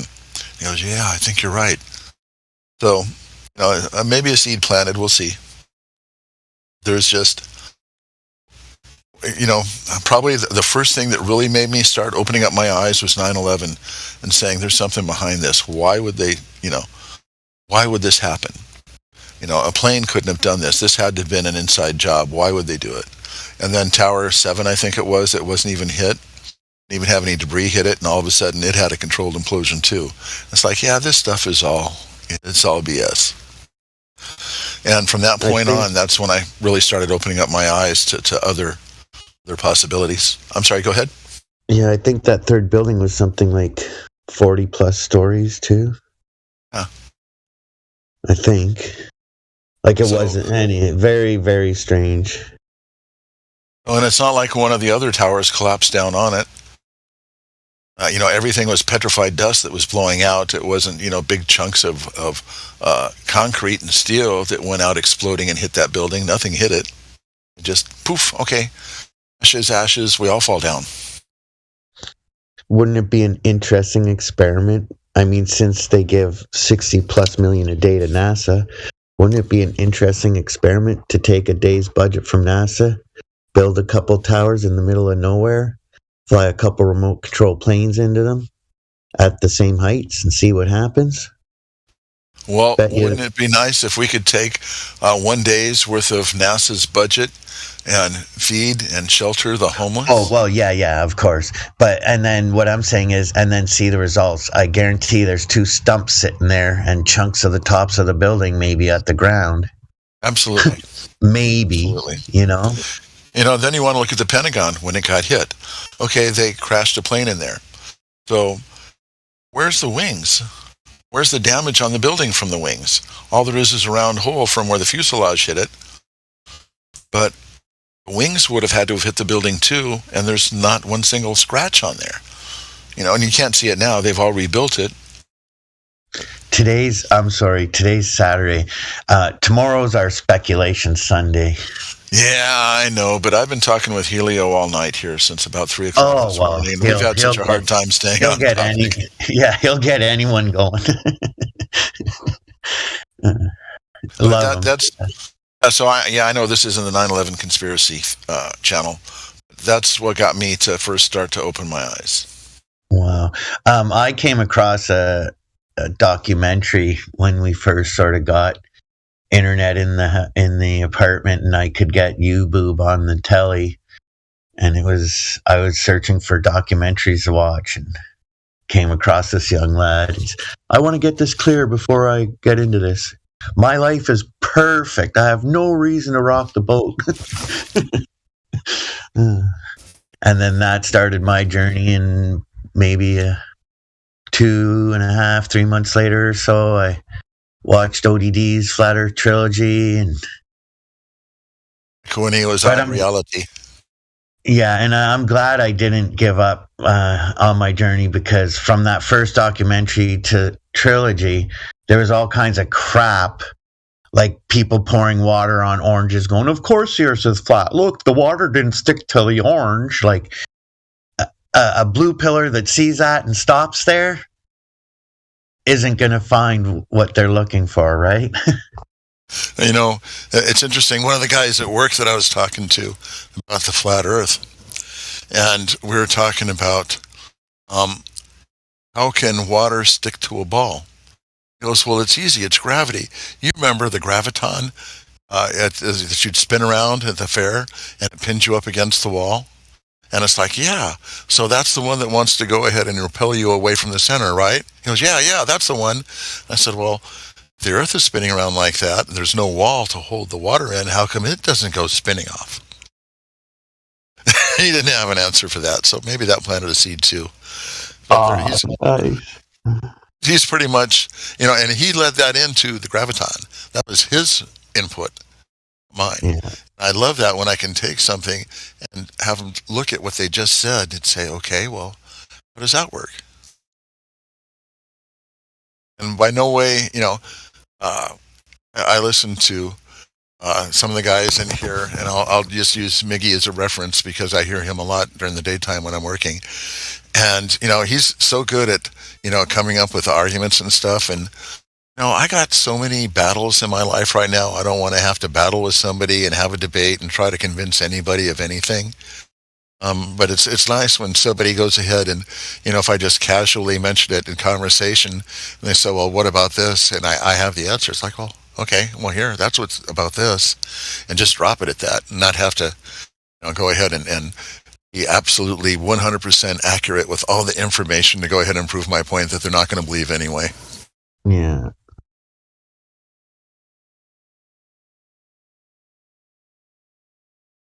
And then, knowing and seeking knowledge is great, but also being willing to just go, okay, I guess there's no answer there, and move forward is a big thing too, right? Like, sometimes you could try to read too deep into stuff. And I've got myself doing that too. It's like, I'm 65 years old. I've been set in my ways. I learned everything, from school, and this has to be right. The teachers wouldn't lie to me. And, I realized now that the teachers weren't lying to me. They were just repeating what they were told. And one of the things that, I've noticed as far as people believing what they're told, I've got a doctor I've been going to over 10 years. I like him a lot. I trust him. But whenever I go into his office, I've got an appointment, and he sees me for like maybe 5 or 10 minutes, and he goes to the next room, the next room, the next room. People are lined up. They keep coming through, and he's constantly talking to people, and he's sociable, shoot the crap a little bit, updates my prescriptions, find out if there's anything new. He's like busy from the time he comes in, seeing patient, and he probably doesn't have time to do any research. He's probably older than me. Him and his brother own, the medical group that I go to. And he does, and from what I understand, I'm not going to say what he does. Okay, I can see how busy he is there during the day. Now, what I've heard happens, this is typical for doctors. They don't spend a lot of time with their patients because they have so many to see, and that's how they make money. You see a lot of patients, $30 copay, and without copay, whatever the cost is to come in there. And, he's got a staff to pay and stuff, but, he's got a nice car and a nice home. And he went to medical school years ago. He's not consistently going to medical school. And what they do is they read these medical magazines that are put out by Big Pharma. They say, oh, okay, well, here's the pill, and here's the cure for this, try this. And he tells me, okay, yeah, there's this new medicine out here, try this. Any side effects? Oh, no, it's good. Well, look, I read the side effects. And he goes, oh, yeah, but that's just in a rare case. They have to put it in there. But he hasn't done any research. He's doing what Big Pharma tells him. And, that's his job. He's been trained to listen to what we say and do what we tell you to do. And just... I don't know how I got off onto that rant about medicine, but just everything that I see now, I take a different look at. Do I believe that the best thing for me is to go ahead and take this pill, which you're going to find out a couple of years later, there's lawsuits on the manufacturer for all the problems that it causes? And that's why I'm trying to get into this whole, alternative medicine, biofeedback stuff. Yeah. When I hear ads for those new medicines and they're like, side effects may include, and they go through the side effects, it's like, what? And they just have to mention increased thoughts of suicide. It's like, okay, no, I'm not going to even try that at all if that's a potential side effect, right? Oh, and some of the side effects can be death. Yeah, you possibility of death. Already deal with depression as it is. You're going to try that experiment out. There's a comedian that does a bit though. He goes to the doctor, and the doctor says, "There's nothing I can do for you, nothing." And the guy goes, "What about Prevacid?" And the doctor goes, "Oh yeah, Prevacid. I forgot about that." Like one of the commercials, of the new things. Yeah. And it's plus, and you listen to all of those side effects. So, okay, I've got a sinus congestion. My sinuses are already always plugged. So here, let's go ahead and take this. And one of the side effects could be, problems with your liver. So now all of a sudden, your lab results show there's problems with your liver. Okay, now here, go ahead and take this drug, and this will go ahead and help you. And one of the problems is it could cause, higher blood pressure. So all of a sudden, you got higher blood pressure. Now you're taking all these medicines to go ahead and cure the side effects from another medicine, and you started off with a stuffy nose. And now you're on a medicine that may cause death. And it's like, the whole thing is just seems like it's a scam for, I don't know what the ultimate goal is, whether they just want to have you keep on paying for drugs, or whether they want to go ahead and deteriorate your body to where it makes you easier to be put into submission, or whether it's part of, let's decrease the population by 95%. Or a bit of all three, right? Yeah, Where's the doctor that says, turn off the TV, do some exercise, and change what you're eating? Here, take this pill. And to be fair, my doctor told me some exercise and don't eat a bunch of crap and don't eat so much. Apple And he cider vinegar is good advice too. But anyways, this isn't medical advice. People, do your research and dilute your apple cider vinegar. Sorry, I'm muting now. distill your water. So that's the next thing on my list, is to go ahead and get a water distillation machine. I got to check out to see, what's the best bet to go, what's the most economical and reliable. So I want to start drinking distilled water.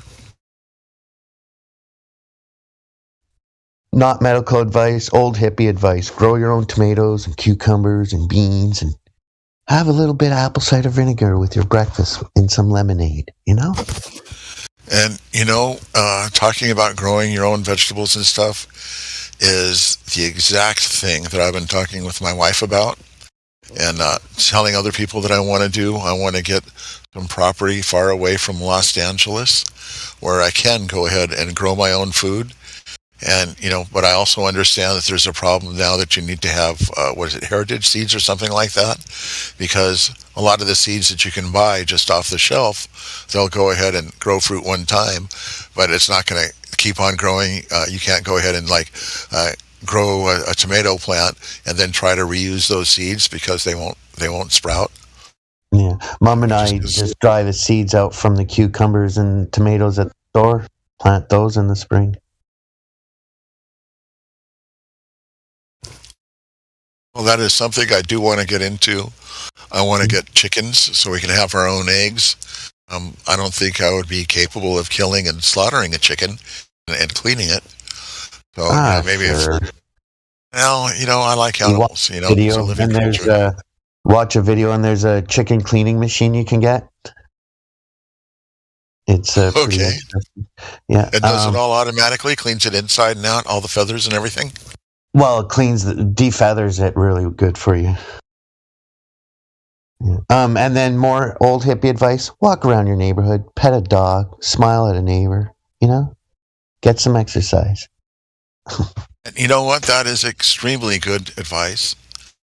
One of the things that my whole outlook on life after accepting FE, my whole outlook on life has changed. I live in Los Angeles. I have to go through heavy traffic. It takes me an hour and a half to go 20 miles to get home from work. And I used to be really frustrated. I had a manual transmission car. I still have it. But I've got an automatic transmission car that has adaptive cruise control. So instead of driving home on the freeway in heavy rush hour in the middle of Smog Angeles and having people cut you off and not being able to change lanes and all that crap, instead of it being a struggle that I hated, now on the car that I have, and it's got the cruise control, it's an automatic, I can just put the cruise control on. If the car ahead of me slows down, my car slows down. When it speeds up, my car will speed up to the programmed max speed. And I use this time now to listen to audiobooks and listen to music, and I enjoy that time.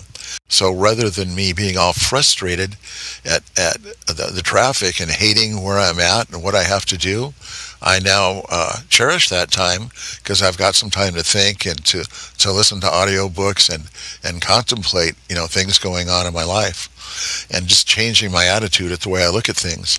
It used to be, if somebody was trying to merge in over on my lane and they'd cut over, they'd be pulling onto the freeway and be on the emergency side to try to pass as many cars as they could and cut over in front of me.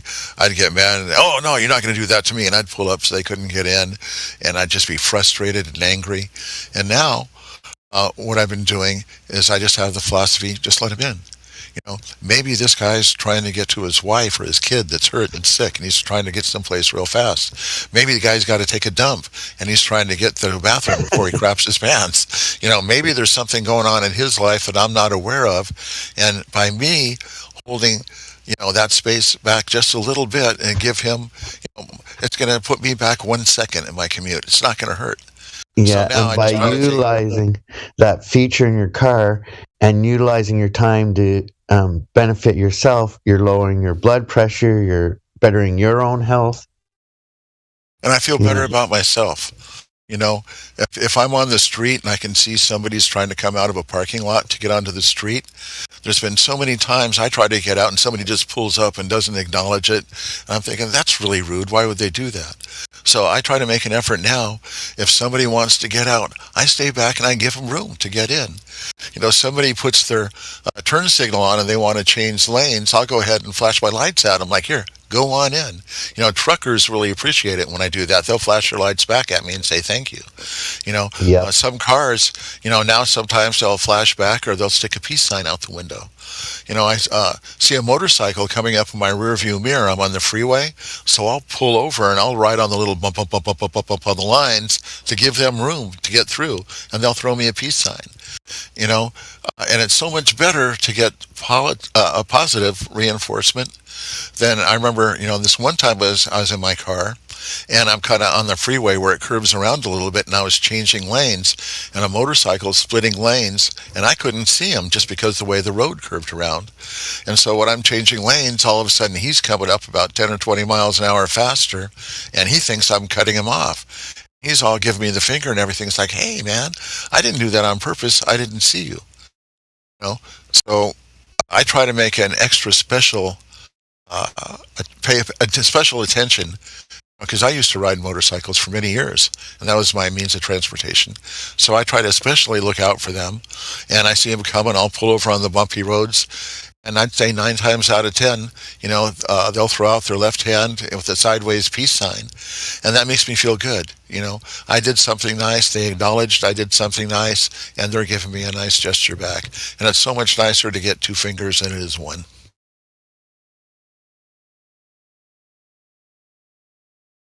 Different.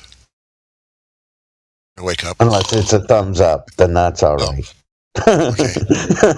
Yes, no, I agree. Absolutely. More flies with honey than you do with vinegar. You know, goes a long way. A little bit of kindness.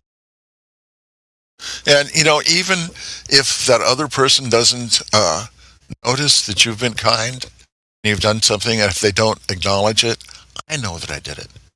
That makes me feel better. And if I can start my day off in a pleasant way, and I know I did something nice for somebody, even if they don't know it, that makes me feel good. And I'm pretty much, I start my day off on a positive note.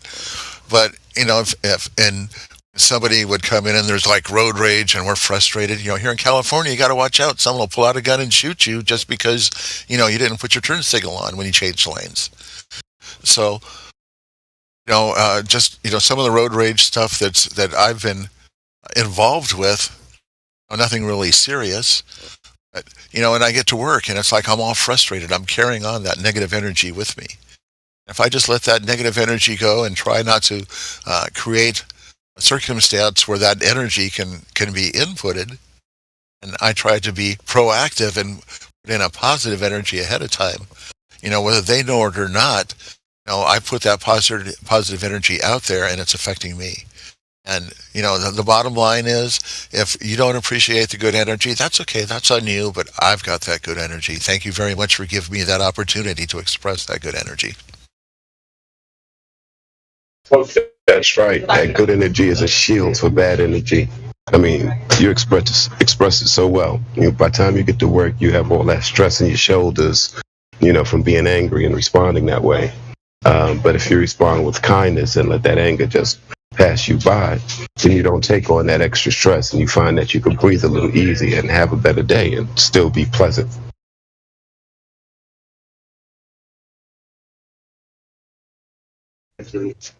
Especially in a busy city like Los Angeles. Especially. So I recognize a different voice.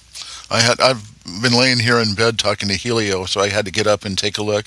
Max Smart 86, I've seen your icon here. I've heard you talk before. But most importantly, I was a kid watching Maxwell Smart, Agent 86, when I was a kid, not on the reruns, but on the live shows. So how did you get that handle, or that user ID or name, whatever they're officially called here? What made you pick Max 86? Max Smart 86. Is that too personal of a question? No, I'm just in a little bit of a mix right now, so I can't respond. Trying to get me some coffee. Okay. Get that heart pumping. I thought he was on his shoe phone. Well, for a minute there, I thought he was in the cone of silence.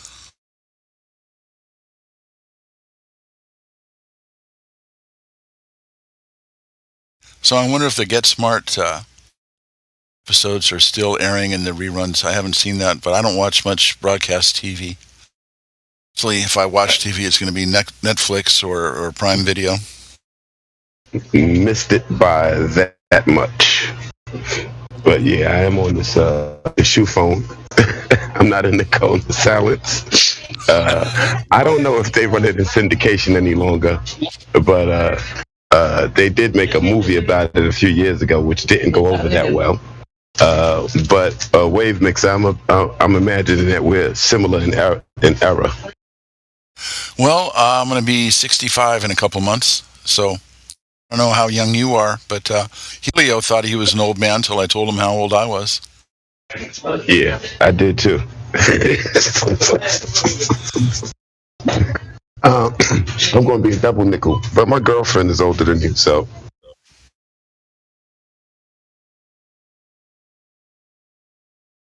Oh, so how did you pick Maxwell Smart, or what is it, Max Smart 86? What made you choose that?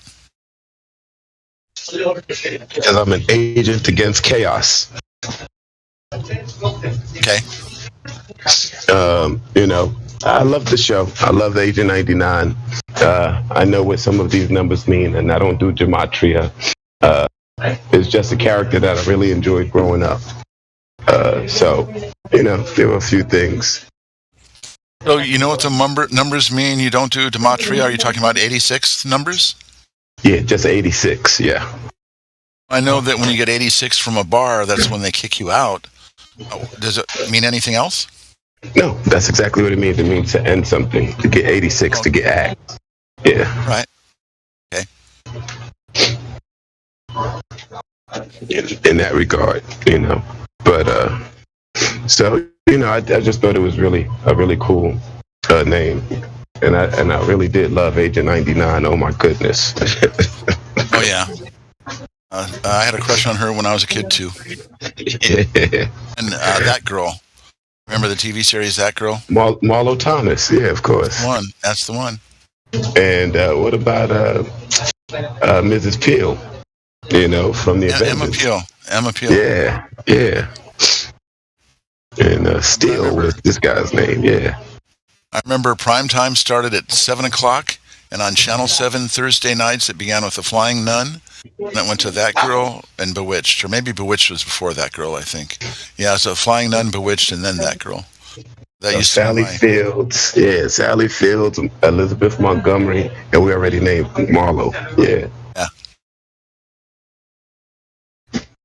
Then I was a big Monkees fan too when they were on live. So you remember when television used to go off when when they would play the national anthem, and then television would go off.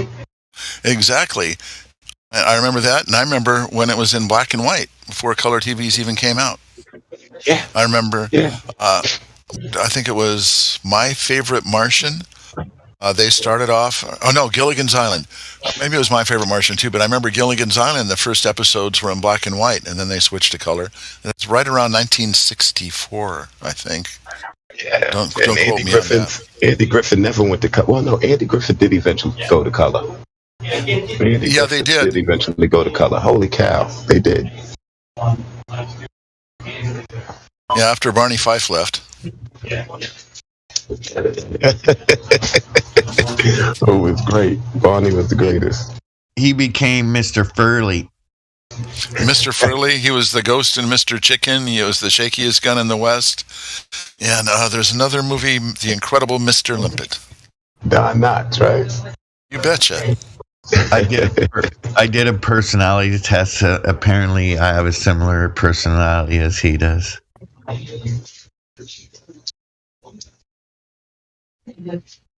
They always made him to be a bit of a neurotic. And I need to make a pit stop here, so I'm going to have dead mic for a minute.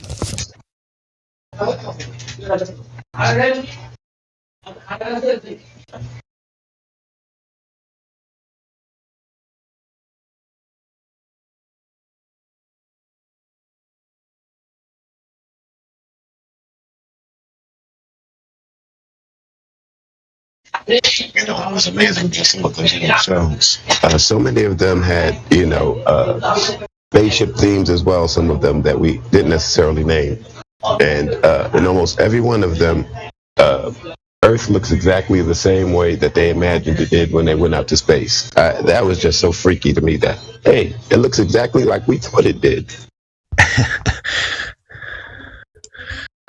I love the earlier Star Treks with the short skirts on the ladies. So in my job, I talk to people all around the country, and I always get curious as to when I'm talking to people whereabouts they're geographically located. Max, what part of the world are you in? I'm on the other side of the country from you. I'm in New York. Oh, okay. Matter of fact, I'm down here by World Trade Center right now. I heard you guys speaking of that earlier. Oh, yeah. Me, I'm from New China, Canada, Ottawa, Ontario. I thought I smelled Canadian, eh? Where we're ruled by a douchebag in charge. The guy still under the Queen? Lie don't. Trudeau. Justin Trudeau. Part of, that you guys are still part of the monarchy. The lands of, yeah. It now would be King Charles, right? Because the Queen passed. Oh, snap. That's right. It's going to take some time getting used to hearing that. That's okay. Boy. The USA is just a corporation also owned by the Queen or the King. Oh, absolutely. The military branch. We the army. We the bad guys on the block.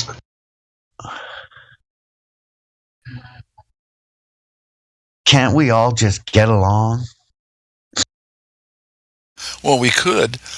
Divide and conquer is the name of the game. And if we all got along, then we'd get alongside together and get against them. But as long as they keep us divided, fighting against each other, then we're too busy to go ahead and look to see who the real culprit and enemy is.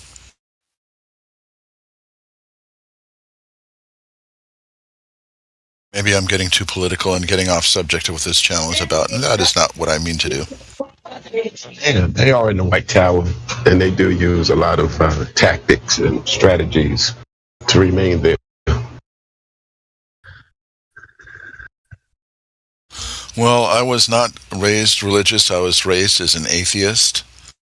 And my whole getting flat smacked by God is what got me to take a look at, were we just a spitball randomly flying through space that turned into some kind of an amoeba that turned into a tadpole that grew into a fish that came out of the water and grew wings and turned into a bird that turned into a monkey and turned into us, and started looking at maybe there is some other possibilities. And I don't know where I was going with this, but the bottom line is that I now believe that there is a creator. I do believe that there is a purpose for us here. I don't believe that you can just take a handful of matchsticks, drop it on the ground, and expect it to spell out a word. I believe that, we're not just a random chance, that there's a reason that we're here. I believe that my personal reason for being here, I don't know why you're here, but I believe that my personal reason for being here is to know love and to get to experience love and be able to experience sensations in this meat suit that we couldn't experience without it. So, I think the powers that be want that to prevent that from happening. And I think that as long as I'm in this meat suit, I will never be able to win any battles here in this plane, and that everything is a spiritual battle. And it's not until you're awakened that you even realize that there's a spiritual battle that you'll be able to fight it and be able to overcome. And I believe with the power of God that we can overcome, because if you do believe that there is a devil and you believe that there's a God, God created the devil, God's more powerful, and it's just a matter of choosing on which side you want to be on. So I don't believe in Let me organized ask you. religion. Ask.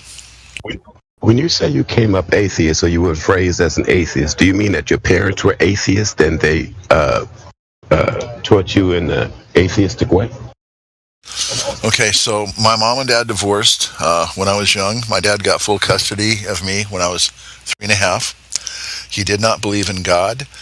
He actually had a little devil's head stuck up on the dashboard of his card. I don't even know if you remember the Twilight Zone with William Shatner when they're in a little diner and he kept feeding money into this little fortune-telling machine. You remember that? Yeah, he was sitting by the window. Yeah, well, there's a little devil's head right on top of that machine. My dad had that devil's head glued to the dashboard of his car. He's asking it questions, right? The thing was giving it answers. It was like, it was a decoration. He wasn't answering questions. He didn't believe in God. He didn't believe in religion. And that's the way that I was raised. My mom, I wasn't raised by her, but I would visit with her and my half brother, who was raised by my mom, and she used to babysit at a church in Pasadena. And there would be times that I'd go over there and I'd go to the church service with her a couple of times. I didn't really get too much out of it. I grew up in school. They told me all about the globe. And they said, some people believe that there's a God that created us, and some people believe that the earth, has been around for millions of years. And then, hearing about, the Big Bang Theory and all this other stuff, I said, okay, well, that's possible. There's no proof that there's any kind of God. My brother became a Christian. A funny thing is, he moved up to Chico State, or he moved to Chico, California, Northern California. Chico State at that time was rated the number one party school, party university out of all the country. And my brother was a party animal, so he wanted to go to Chico State. So he did, and he ended up finding the Lord, and he became a cop. No, Chico State, New Mexico? No, Chico State, California. It's Chico. It's just above. It's halfway between Sacramento and Redding, right up off Highway 99. If you know. Anyway, the bottom line is, it's here in California. My party animal brother became a Christian, became a cop, and I was going through a lot of problems with my first wife, and I ended up moving up to Chico to go live with him. And he was still an atheist. Well, I didn't know one way or the other. Okay. Right. Okay. That's what I want to express. Okay. That's what I thought more so than anything. Okay. Okay. So, my brother, said, hey, you could have a one-to-one relationship with God and get rid of, all the issues, and the problems you have, and know the love of God, and have a one-to-one relationship with him. And do you want this? And I said, yeah, because I was really troubled by splitting up with my ex-wife, and, I left my 2 kids behind. She had them. In Southern California, I moved up to Northern California. I was trying to get my life together. So I went into Bidwell Park. The Bidwell Park is the second largest park next to the New York City Park, and it's where Errol Flynn, the original Robin Hood movie. That's where it was filmed. And I went ahead and I accepted Jesus Christ as my Lord and Savior. I took my pack of cigarettes that I had, and I'd been smoking for, well over a decade. I tossed them in the trash and just quit cold turkey. I was going to church. Giving them to another smoker. But anyway, I went to it was a Pentecostal church, and, they believed in speaking in tongues. And I was kind of frustrated because I never got that gift. And I was promised a one-to-one relationship with Jesus Christ. And I got a 1-to-100 relationship with the different church members, all of which had different viewpoints on what I should be doing with my life. One main one that stuck out, there's this one guy, Fred. I actually worked with him at the Datsun dealership there. He was a Christian, and he had this Triumph motorcycle with extended forks and a sissy bar. It leaked oil and made a lot of noise. And he wore like a cut-off Levi jacket, and he had long, straggly hair and a beard. And I had a Dodge Challenger that had a beefed-up motor and big fat tires on it and stuff. And he told me that Hot Rod was a bad testimony for God because I had illegal modifications done to it. And I said, well, what do you mean it's a bad testimony? He goes, well, this is going to represent God in a bad way. And I said, well, you're driving around this loud motorcycle. Now you got long hair, cut off Levi jacket. Your bike is dripping oil. And what kind of a testimony is that for God? He goes, well, I'm a member of Bikers for Christ. And so we're trying to go ahead and get bikers to come over to Christ. I said, okay, well, why can't I start my own organization, Rods for God? And everybody had their own idea of what I should do. And I fell away from it because I never got that one-to-one relationship with Jesus Christ. Now, my brother is still a very devout Christian. And what ended up happening was I was working at a place in downtown LA that was taking advantage of me. And I was very unhappy there. So I was talking to my brother. He said, well, let's pray that you find, a good job. And so he was, living up in Northern California. I was down here in Southern California. We're on the phone. His wife and him are on the phone, and we're praying, that I go ahead and get a job. And that I, get into a Christian environment. And so I prayed with him. I didn't necessarily believe anything was going to happen, but, I went ahead and did it because, I was kind of desperate. I wanted to see something positive in my life. So, and this was just, 3 or 4 years ago. I separated from my ex-wife when I lived up there long ago. So I jumped ahead like maybe 30 years. But anyway, and my time, I started praying, to myself. I'd be in the car driving to work, and I'd use that time. It's like, okay, God, if you can hear me, let me know some kind of sign, that you're there. And that's when I got flat smacked with the flat Earth. And it talked about, if the Earth is flat, and if there is a firmament up here, this is just what the Bible says. So just took that as a sign, like, well, I asked for some evidence that he could really hear me and that there really was a God, and all of a sudden I got hit with that, and it's like, whoa. So I started to pay attention, but I didn't believe everything that I had heard. I believed when they said, don't believe us, try it for yourself, and that's when I did. And I went out, I got a P1000, I found a ship that disappeared over the curve. That's been about 6 months ago. So it's been about 7 years that I've believed it. It was 6 months ago that I knew it. And that was at an event. It was a meet. Happened out here at Sunset Beach, where the dude was at and where Sonny was at. I met him over there. And on that day, when I took my camera there, that's when my whole world flipped around. I said, okay, now I know. I don't believe. I know. Okay. So I asked about the atheism because I don't believe that they're truly atheists, right? That's my belief. I don't believe that people are truly atheists. I don't believe that people believe that there is no creator. I believe they want to believe that because that would allow them to live life the way that they choose, whether it's immoral or whatever, right? It would allow them to act outside of these boundaries of what's been instilled in us, right? So I think my dad didn't believe in organized religion, and I remember later in years he would say, he'd call himself the agnostic eccentric. So, that's fine. Yeah, no, that's great. Yeah, agnostic is great. Atheists are basically agnostic. If you believe in Satan, then you gotta believe in God. So all of those things go hand in hand. So I don't believe that there are truly any atheists out there, even though they like to claim to be so. I don't believe that even the scientists who believe in the Big Bang Theory that was brought to you by the Jesuit priest George Lemaitre, I don't believe that they believe that something can explode. Nothing can explode and create everything, right? I mean, that's a crazy proposition. I mean, to have the acrobats that you have to do to try to wrap your mind around that nothing exploded and created everything is just almost impossible. So they created this very incoherent story for you, and that can't be verified, and that you must accept.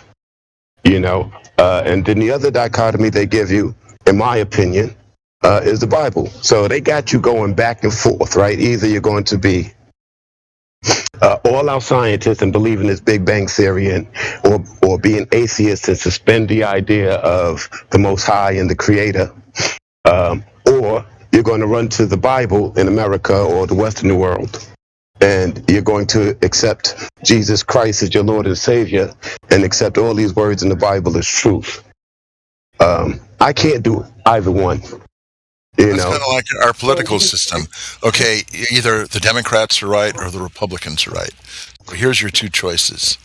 And it's not free thinking, well, maybe I want to have this person over here I think would do a better job. Well, you can't do that. Here's your two choices. And that's the same way with religion. It's you either believe in a God or you don't. And if you do believe in God, okay, well, which one do you believe in? Okay, do you believe in the Pentecostal? Do you believe in the Seventh-day Adventists? Are you Jewish? And there's just so many different facets, and that's one thing that had me. It's like, well, which one is right? My brother told me, well, this is the right one. And then, wait a minute, is that my phone ringing? Who the heck is calling me? Scam likely, gotta love it. Okay. Anyway, so, which religion is right? And they say that he who wins the war writes the history books. The oldest history book around is the Bible. So, there's just so much confusion that's been going on. And I use the Bible Gateway. I don't know if you're familiar with it. It's an online Bible that you can actually read the different versions of the Bibles, and you can look at specific quotes. And just looking at that, and, I don't know if everything in the Bible is true. I don't know if anything is true. But what I do know is that I don't think buildings magically collapsed on 9/11. I don't think that we have a spinning ball the water sticks to, and I can see in my camera 10 miles flat across the water, and so there is no 8 inches per mile squared.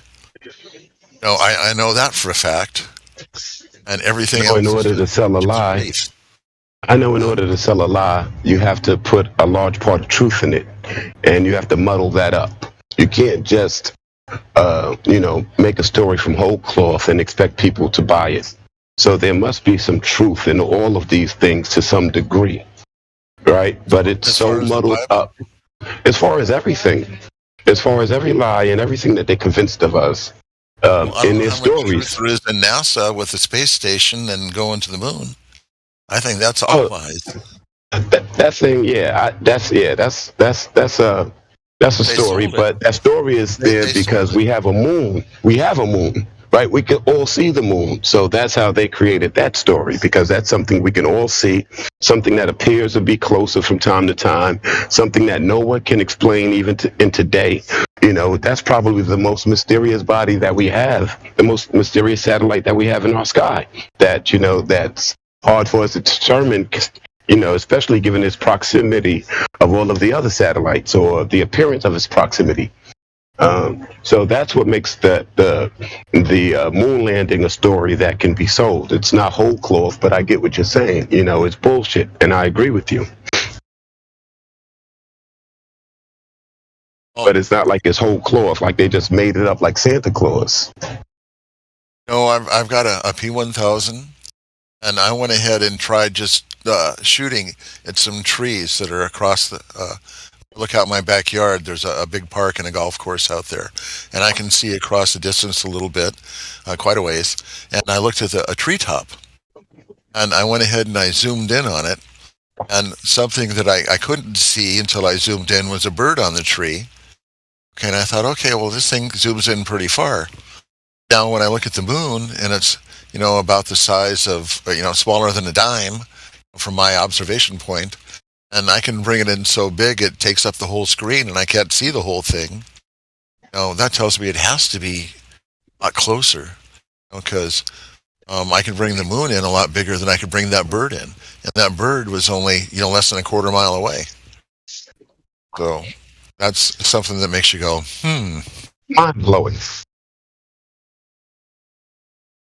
looking at the moon and seeing the blue behind it when it's only a partial moon, a quarter moon, a crescent, wondering how come it doesn't have a shadow. Seeing the moon in the daytime and wondering why it's not, a full moon every time that you see it in the daytime, considering that they tell you that it's reflecting the sunlight. So considering that, if you could see both of these satellites in the sky at the same time, both of them should be illuminated fully. Well, that's how I opened up the eyes and planted a seed for my son's wife's brother. I don't know if you heard earlier when I was talking about it, but what happened is we were at a family gathering in the backyard, and I just happened to say, "Hey, Anthony, look up there at the moon." Yeah? Look at the sun right there. Yeah, and it was only a partial moon. I said, "So how come we can't see the whole moon?" He goes, "Well, that's because the Earth is in between the moon and the sun, and so that's the Earth's shadow covering it." I said, "Oh, okay. Well, how come I can look up there and see the sun is up there to the right? I look over here to the left, I see the moon to the left up in the sky, and we're down here. We can't be in between the moon and the sun. But what causes that shadow?" And a little light bulb went ding right above his head, and he goes, "Yeah, what causes that?" And that's how I opened the door and planted the seed.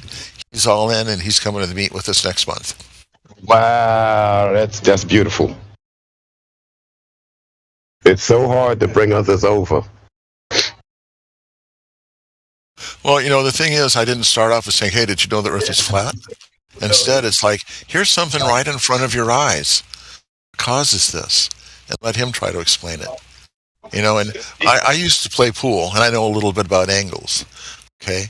So you look at a triangle, it's just like if you take the rack where you put the pool balls in, and you just put one ball up in each corner, you leave it in between. So if you're up here at the point, and you're looking at the other two balls and you're not in between them, how are you interrupting that light source? And just, using common terminology like that, just to get them thinking first, They say, I like to say that you can lead a person to knowledge, but you can't make them think. And, I led them to some information that made them think. I didn't make them do it. I just made them aware of it. So, and that's beautiful. I agree with you. Other people, you try to mention to that, and it's like, oh, what's it matter? Who cares? So, Right. You have to be thirsty for the knowledge. But if you can bring something to them that makes that light goes off, then it's easier for other things to fall into place, and for reasoning and logic to override the magic and stories that they've been giving you your entire life. So you have to bring them to some sort of measure of truth first before you could bring them down other roads of truth. I heard you saying that 9/11 opened you up, and you're a little older than me. I'm surprised you didn't get all caught up in Kennedy like I did. I was wrapped up in the old Kennedy and the magic bullet, and back and to the left and the Zapruder films and all of that. I was wrapped up in that before 9/11 even happened. So, Well, and the whole Vietnam lie, right? I was very suspicious about the Kennedy thing, and I thought that there had to be somebody else other than that. But then I also thought that the government's hiding about UFOs. I never thought that. Well, my dad told me, when I was a kid, when I was a young kid, he told me, before I was born, he lived at this apartment, and he showed me where the apartment was, and he was up on the roof, just up there having a cigarette one summer night, and he noticed a light up in the sky, and it made a sharp 90-degree turn. We didn't have any planes that could do that at the time, and I believe this wholeheartedly because I do not believe my dad would lie to me about this. And, my dad talked to me about Admiral Byrd and what happened, and what's that guy's name that jumped out of the plane with all that money that they never found? I forget his name. D.B. Cooper? Yeah, D.B. Cooper. And we talked about this kind of stuff, and I was a kid, and I don't know how many kids talk to their parents about that stuff, but because my dad was a single parent and I was the only child, in that household, we discussed this kind of stuff. I remember. That's awesome. Remember, we used to get the National Enquirer. I don't know how much of that you can believe, but I remember they were talking about how they had found something, and one of the Egyptian pyramids, and they put it under a microscope, and it looked like a little city. They weren't quite sure what it did. And they also found a light that was in there that had been illuminated for like thousands of years, and they don't know what the power source was that kept it going. And that was before integrated circuits. That was when transistors were the big thing. And, I work with integrated circuitry. I've designed some stuff with ICs. And now thinking back on how they described that, it looked just like you look at a motherboard on your computer, but look at it shrunk down, and that's what an IC chip looks like. And that sounds like exactly what they were describing back then. So maybe that was technology from, before a reset, and then we came back into, not knowing about the mud floods and Tartaria and all that kind of stuff. And that's a whole different subject. But the bottom line, I was talking about, my dad and I used to talk about a lot of interesting different stuff. And I don't remember where I was going with that. I got too sidetracked. So about the UFOs. Oh yeah. So and the government hiding stuff. So the whole thing with Roswell, I was sure, they said, oh, it's just a weather balloon. And I thought, no, this had to be a spaceship. I look back now, and you look at the so-called Chinese spy weather balloon that came over, and yeah, they've been using balloons for a long time. So, whatever it was, it could have just been a balloon. They didn't want us to know that they had satellites up there in balloons. But it's the powers that be that we entrust to have our best interests, I do not believe have our best interests. Probably about maybe at least 15 years ago, I was on the CB radio and I was talking to some of the people, and one of the guys, said how his daughter was coming home on leave. She was in the Army, Air Force, Navy, Marines, one of those, and talking about how that she was serving our country. And I told him flat out, I said, she's not serving me. I didn't want her to go out there and put her life on the line. I would never ask anybody to do that. I would prefer she was home with you here all the time and you didn't have to see her coming back. Because he thought I was being all anti-U.S. I was saying, hey, I'm not anti-U.S., I'm anti-war. I'm anti-taking the low person on the totem pole and setting him out as cannon fodder. My grandson, probably, I don't know, about 10 years ago or so, he was in the police explorers, and he wanted to go into the service afterwards because the other cops all came from the service, and this is what he wanted to do. And I told him, I said, okay, Len, listen, let's do this. The neighbor across the street, I've noticed they've got a really nice lawnmower. Why don't you go over there and grab that lawnmower and bring it over here for us? He goes, I'm not going to do that. It'd be stealing. And I said, you wouldn't do that for me? I'm your grandfather. And he goes, hell no. And I said, okay, so why would you want to get on a plane, go over to some other continent, and blow the hell out of them so we could go ahead and steal their oil? Huh? And I made him think about that, and he didn't go into the service. That's not why they tell them they're going over there. They're going over there to stop communism and to free the people. And, we may know better than that.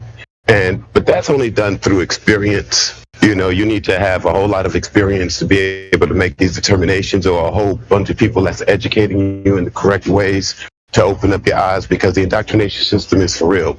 All right, so they don't tell any of these people in the military that they're going over there to capture the oil. They tell them they're going over there to stop some sadist, a dictator, from hurting their people, and and to spread democracy. Right, and what we're always going over there to do is to get a regime change and to gain some sort of resources. Right, so I mean, we know that, and my daughter was an explorer, so I totally understand what you're saying. And as far as UFOs, since I've always had a different idea of what general populace believes, I've always kind of believed if my God, because I don't subscribe to any particular God, my God would not be so selfish as to create one thing. So I automatically assume that there's life elsewhere. Maybe that we might not understand it, but I automatically make that assumption that we're not the only thing that he created, for crying out loud. You know, how arrogant, how selfish and egotistical to me does that make me? We got fish in the ocean. We got birds. We got insects. We have some life forms that, to attract the opposite sex, they'll go ahead and change their colors and illuminate. So yeah, there's all kinds of stuff that can go on. But the biggest thing that I've got against what most organized religion is, they all base it on praise the Lord. Thank you, Jesus. And you know, the way I look at it, if we have a God that's superior enough to create us, I don't think he needs to be so egotistical that he has to have us praise him. You know, boil it down to rudimentary, right? I get it. Like, you know, do your parents, do you want your children to praise you, or do you wish the best for their success? And that's the way I view my Lord. Exactly, right on. That's exactly, you know, my grandson, I used to be a mechanic, and I brought him up. You know, he lived with us for quite a few years, and I brought him up with, when I'd go out to work on the car, change the oils, put on the brakes, hey, come on out here, you're going to help me. And I taught him how to do it, okay? And when now he knows how to work on cars, I don't expect him to say, thank you, Grandpa Grant, for teaching me how to do this. Instead, I get my joy from saying, damn, I taught him stuff, and he's doing it now. And my wife's car, and we just got a couple of new cars a few months ago here, and that car that he used to help me do the brakes and do the oil changes on, I gave it to him. Like, here you go. This is yours now. You know how to take care of it. And, you know, I think that's the way that the Creator and the Most High creates us. I don't think he creates us just for worship and for praise. I mean, I'm sure that, like any parent, yeah, you want to hear that you did a good job and that your kid got something positive out of it, and that they're going to use, you know, create more positivity in the world from what you gave them. They're going to be better people because of the lessons you taught them. Right. And this is how I view things, more so than, you know, you need to make sacrifices for me. You need to worship me. You need to do exactly as I did. No, I'd like you to do better than I did, if that's at all possible. You know, I'd like you to be a better person than I was, if that's at all possible. You know, and I hope that you find some happiness in that you can make other people happy, you know, and that you can continue this life. That's it. So my father used to tell me, I want to see you do better than I did. And that's a philosophy that I've got now, you know, with my kids and grandkids. I want to see them do better than I did. I struggled a bunch of my life. You know, I was brought up poor, being a single kid, raised in a bachelor-like apartment the size of a 2-car garage. You know, and I struggled in life because I had a single parent. My name is Grant. So, you know, I wasn't a Bill, a Tom, or a Kenny. You know, so they make fun of my name. But, you know, I grew up, they called me Grunt. And they make it sound like, oh, I got to take a grunt. Oh, there's Grunt. You know, and they call me a daddy's boy because I lived with just my dad. You know, so, you know, life wasn't easy for me. I had to make out of this world, you know, what I can make out of it. And you still have fun in your childhood, even with all of those things that you presented. I did, you know, and I had some. And that's what I do know. We're resilient. You know, we've been created resilient, and we've been able to take all of these things, and it has to do with perception and perspective and how you know, look at things. Right. So if you look at those things like all of those things should have stopped you, then of course that's what they're going to do. But if you look at those things as those are life lessons, then you're going to apply them as such and try to be, you know, better than you were. And, you know, and that's the key. You know, that's the key. Like, 2 kids could come from that same dynamic that you're talking about and have 2 totally different outcomes. You know, and so that's the suggestion that I'm making, is that we should all, you know, to be better people. I think that's what our Father, you know, who created us, wants. You know, I don't think he wants for anybody to be selfish and things of this nature. It's just that, like you said, what is it? Divide and conquer. You know, and keep us at each other's throats. And, you know, other people have been more strategic. And they have spent a lot of time on research and development on how to do mass psychology and mass psychosis. And there's a lot of things that went on to get us in this place here. But it can be corrected. It can be figured out. I know that if I spend my time dwelling on the bad things that have happened, that puts me in a negative space. And then if I go ahead and look at the positive things that happened, that puts me in a positive space. And I feel better being in that positive space. So rather than say, oh, hallelujah, you dropped something. Me? I'm sorry. Oh. Anyway, so rather than saying, hallelujah, praise the Lord, you're the greatest, blah, blah, blah, it doesn't really make me feel good. When I feel grateful for what I have, that makes me feel good. And I think what the Lord wants us to do is to be grateful and experience that positive feeling rather than worshiping and looking as you're inferior to somebody that you can never be equal to. And when they say, praise the Lord, oh, the Lord is this, and you've got to do this. And, I was missing something there. I had an empty spot.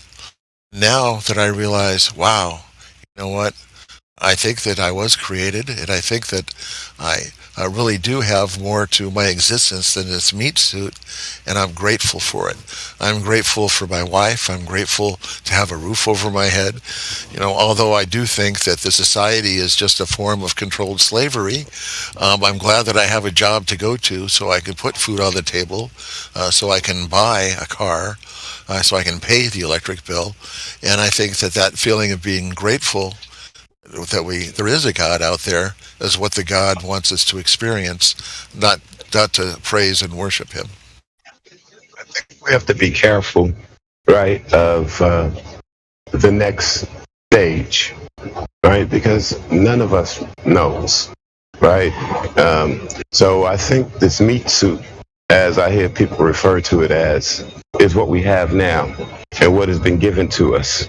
So this meat suit has been given to us for a reason. And I think it's up to us to figure out what that reason is while we're here, not what's going on in the next. Now, I know that as we get older, you and I, we both have that mortality looming about us, right? So I know that comes in the picture as well. But even before that feeling gets in there, I think that these meat suits have a purpose. And I think we have to figure out what that is, right? Because these were given to us. This is, these gifts that we have. I call them gifts. People call them meat suits and skin and bones, and these are gifts. These are outright gifts for us to have these experiences that maybe others can't have. Yeah, sure. The animals have a different experience, and the insects and everything else have a different experience than us. But this feels like there's a purpose that we're missing. That's all I'm saying. I believe, I agree with you. I believe you. And I don't know if everybody has the same purpose or if everybody has a different purpose. But what I would like to believe is that our soul is an eternal soul. And just like a lot of people will go out and do their 9-to-5 job, and they get a vacation for a week, and they go off to the Bahamas or they go to Hawaii, and they have a pleasant experience. Well, maybe our souls are put into this meat suit, this body, so we can experience sensations physically that we can't experience spiritually. So that's like the feeling of the tingles that your body has when you're in love. The taste of something that tastes really good, the food. And you have to have the bitter with the sweet.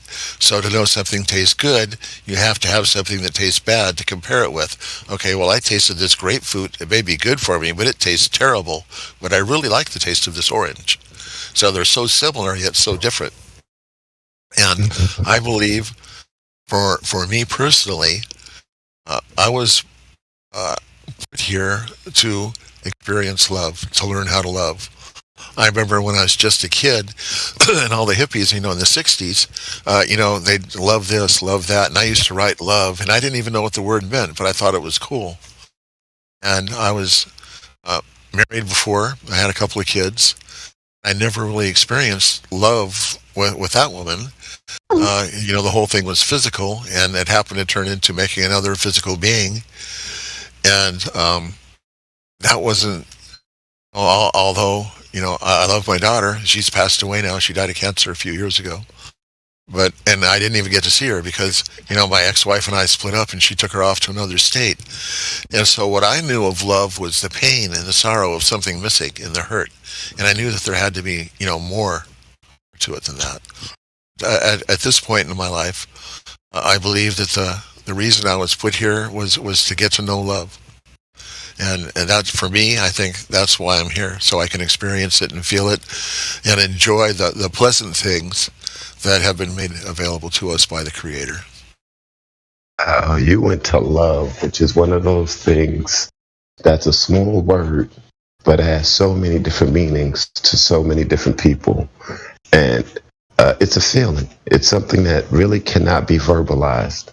And even though you have great art and poets and words and music and, love of flesh and the love of children and the love of parents, no, all of those are a little bit different. So Do you have love children? to me, yeah, I do. I have two. I have a boy and a girl. My son is in Japan. My daughter's in Harlem. Okay, so do you remember the first time they went to the potty and became potty trained and they took that big step to not needing a diaper anymore?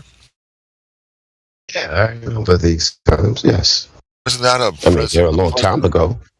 Wasn't that a pleasant, proud experience for you, a happy experience? I mean, the proudest experience because I was there to experience the delivery of both my children. I mean, So yeah, so their progression and the first steps and bathroom, beautiful. First steps, learning how to ride the bicycle without training wheels, and then eventually, finding a love of their own and getting married, then having their own children. So I'm a grandpa now. I'm a grandpa times over and a great grandpa once. And it's the joy of being with my grandkids. My wife, my son, he lives like maybe 5 miles from where I work. And my wife, she doesn't like to drive on the freeways here in LA. So when she babysits, what happens is she'll get in the car with me and I drop her off at like 5:30, 6 o'clock in the morning. And, she babysits. And then when I get off work, I'll pick her up if she's, if the kids are home yet. Being my son and his wife, I'll pick her up and bring her home, or else they'll drive her home later in that night. But being with my grandson and just seeing some of the stuff he does, some of the reactions that he makes, communicating with him now that he's learning how to talk, and we can actually carry on. He's just a little over 2 years old, so he can't have in-depth conversations. But in some of the words, I can't understand what he's saying. But just watching that life form there and the joy. And this is what humans are meant to be. This is why God created us. And that's why his parents created him, is to experience joy. Make sure you tell him that the world is flat while he's young. And you know what? We're watching some educational videos and they're showing astronauts in the globe. And I was just like tensing up inside, but my son hasn't really fallen in to this belief yet, and so it's kind of like a touchy situation. I don't want to try to go ahead and they just took him to Disneyland last week, and so I've got my own feelings about Disneyland now too. So it's a fine line between trying to put your beliefs onto somebody else and trying to go ahead and put those beliefs on their children when they don't believe in those beliefs. So they're going to get these beliefs from everybody else. They're going to get the whole full indoctrination program. The whole ball is going to be rolled out to everybody. So in my opinion, when I go around and I tell the children in my life, the young kids, that there's no ball in space floating around, it doesn't matter if their parents want to get upset with, because the whole world is telling them something different. I'm just planting a seed, for them to have some thought later on. Like, wait a minute, someone did say something, so that's all that is, because they're going to get the indoctrination program no matter what we do, even if you homeschool your kids, they're going to be part of the indoctrination program. It's hard to isolate your children. You can't do that, so no matter what you do. So you plant seeds, the same way your dad planted seeds with you to bring you to this point now. You know, if your dad hadn't planted the seeds he had, if he hadn't had those conversations, those deep conversations with you, you may not be the person that you are today. And you might be going around talking about, no, the Big Bang Theory is all that it took to create us. And we came from a swamp of mush. And, a plant and animal have a common ancestor. Get out of here with that. You would have been under that same guise. However, if you hadn't had conversations and somebody had opened something up early for you while you were still young. It is so hard to make the leap, the transition, when you've never had these thoughts anywhere before. You've never thought about it outside of the indoctrination that you received. It is so hard to make the leap. So something must be planted in you early, to make you say, Agreed. There has to be a spark. And right now, I got to take a quick little pit stop. I'll be right back. Yes, sir. Because the indoctrination program is a full frontal attack. And they're attacking you to keep us under control, and they do so by whatever methods that it takes. And there's truth out here. There is truth. You can do physical experiments, actual experiments. You can take actual measurements, and you will be able to tell for yourself that the story that they told you about where you live is similar to the story that they told you about the Tooth Fairy and Santa Claus and every other character that they've made up. It's not verifiable. If you can't verify it, then it cannot be if it's unverifiable. You have to be able to have experiments. You have to understand certain things. Or you can just remain under the system that you're in. And I'm sure that most people don't agree with the system that we're in because it's a disagreeable system. It's not a system that's conducive to our best benefits and have our best interests at heart. And that brings me down to just coming to the realization that, I don't want to fight a battle here on terra firma. I need to believe for my own self, so I don't just go batshit crazy, that there is something else out there. And, I'm not looking forward to the end of this journey, and I'm grateful for the journey that I've had. I don't want to have to think that, okay, well, this piece of shit that we've been given for our life is going to be all that we have, because I've been struggling all my life. I started working when I was 15 and a half at McDonald's. I got a work permit from school to start working. I'm going to be 65 in June. I haven't stopped working. I've been working all my life. When I was a kid, I heard about how, you work someplace for 20 or 30 years, you retire, and they go ahead and get the gold watch. Yeah, well, you get the gold watch and you get a pension. And my wife's father, he actually had a pension for many years that he was getting from where he used to work. But, that went away, and everything's 401k now. Oh, we're not going to give you any money, but here, we'll go ahead and invest your money for you and watch you lose it on the stock market. So, no, there is something better. There is another journey. The journey doesn't end when we cease on this plane. I think we all feel that as well. I don't think that's something that needs to be explained. What that is, no one can say. Now that much is true, right? So, but there is certainly a next level, whether it's heaven and hell, whether it's Eden, whether it's regeneration, not regeneration.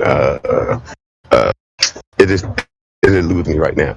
But reincarnation, or whatever. There is something else. It can't be created or destroyed.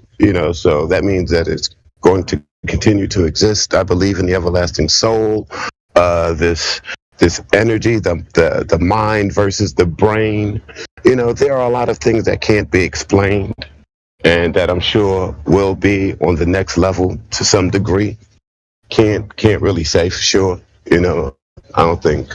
But I'm of the opinion that you are, Wave. That this is not the end. This is an experience. And we're to do the best while we're here, though. We don't understand our reasonings and why we're here, but everybody's here for a reason, whether or not they fulfill that reason with knowledge or not. You were here for a reason. Whether it's made clear to you or not, you will fulfill that reason more than likely. So it's hard to explain. Now that I'm aware that the world is not what we've been told it is, now that I'm aware that the governments that are supposedly, we're against the Russians, we're against China, blah, blah, blah, they're all in bed together holding hands with the Antarctic Treaty, and they're all pulling the wool over our eyes. And so, if indeed this is true, I can't say for the fact that it's true, I'm not going to claim that I know that's true. If indeed we are in an enclosed world, the firmament with a dome covering us, I can't say for a fact that that's true because I haven't seen it and touched it. But if indeed that is true, the only way that I can have any sanity, if I believe one of the possibilities could be, well, this is a prison planet. We've got the lizard breath reptilians going ahead and keeping us here as food, as slaves, or whatever. And, there is no choice. We're just locked up like a rat in a cage. Or I can believe that there's a purpose here for us being here, and it's well beyond having any owners. And it just happens to be the realm, physical realm, that my spirit happens to be in right now. I can deal with it. If it's, I'm a reptilian slave in a dome, stored here like some science fiction movie, like They Live, and it's kind of like scary shit, and I don't want to live unhappy like that. I'd rather believe that there's something positive out there. So if nothing else, just to make me feel comfortable, to know that they're lying about it, to hide God from us, not just to hide the fact that we're prisoners here and there's nothing we can do about it. That'll make my life happier. So I don't have all the answers. I don't think we're prisoners here. We're not prisoners. We are prisoners, but not in the way that, you're speaking of.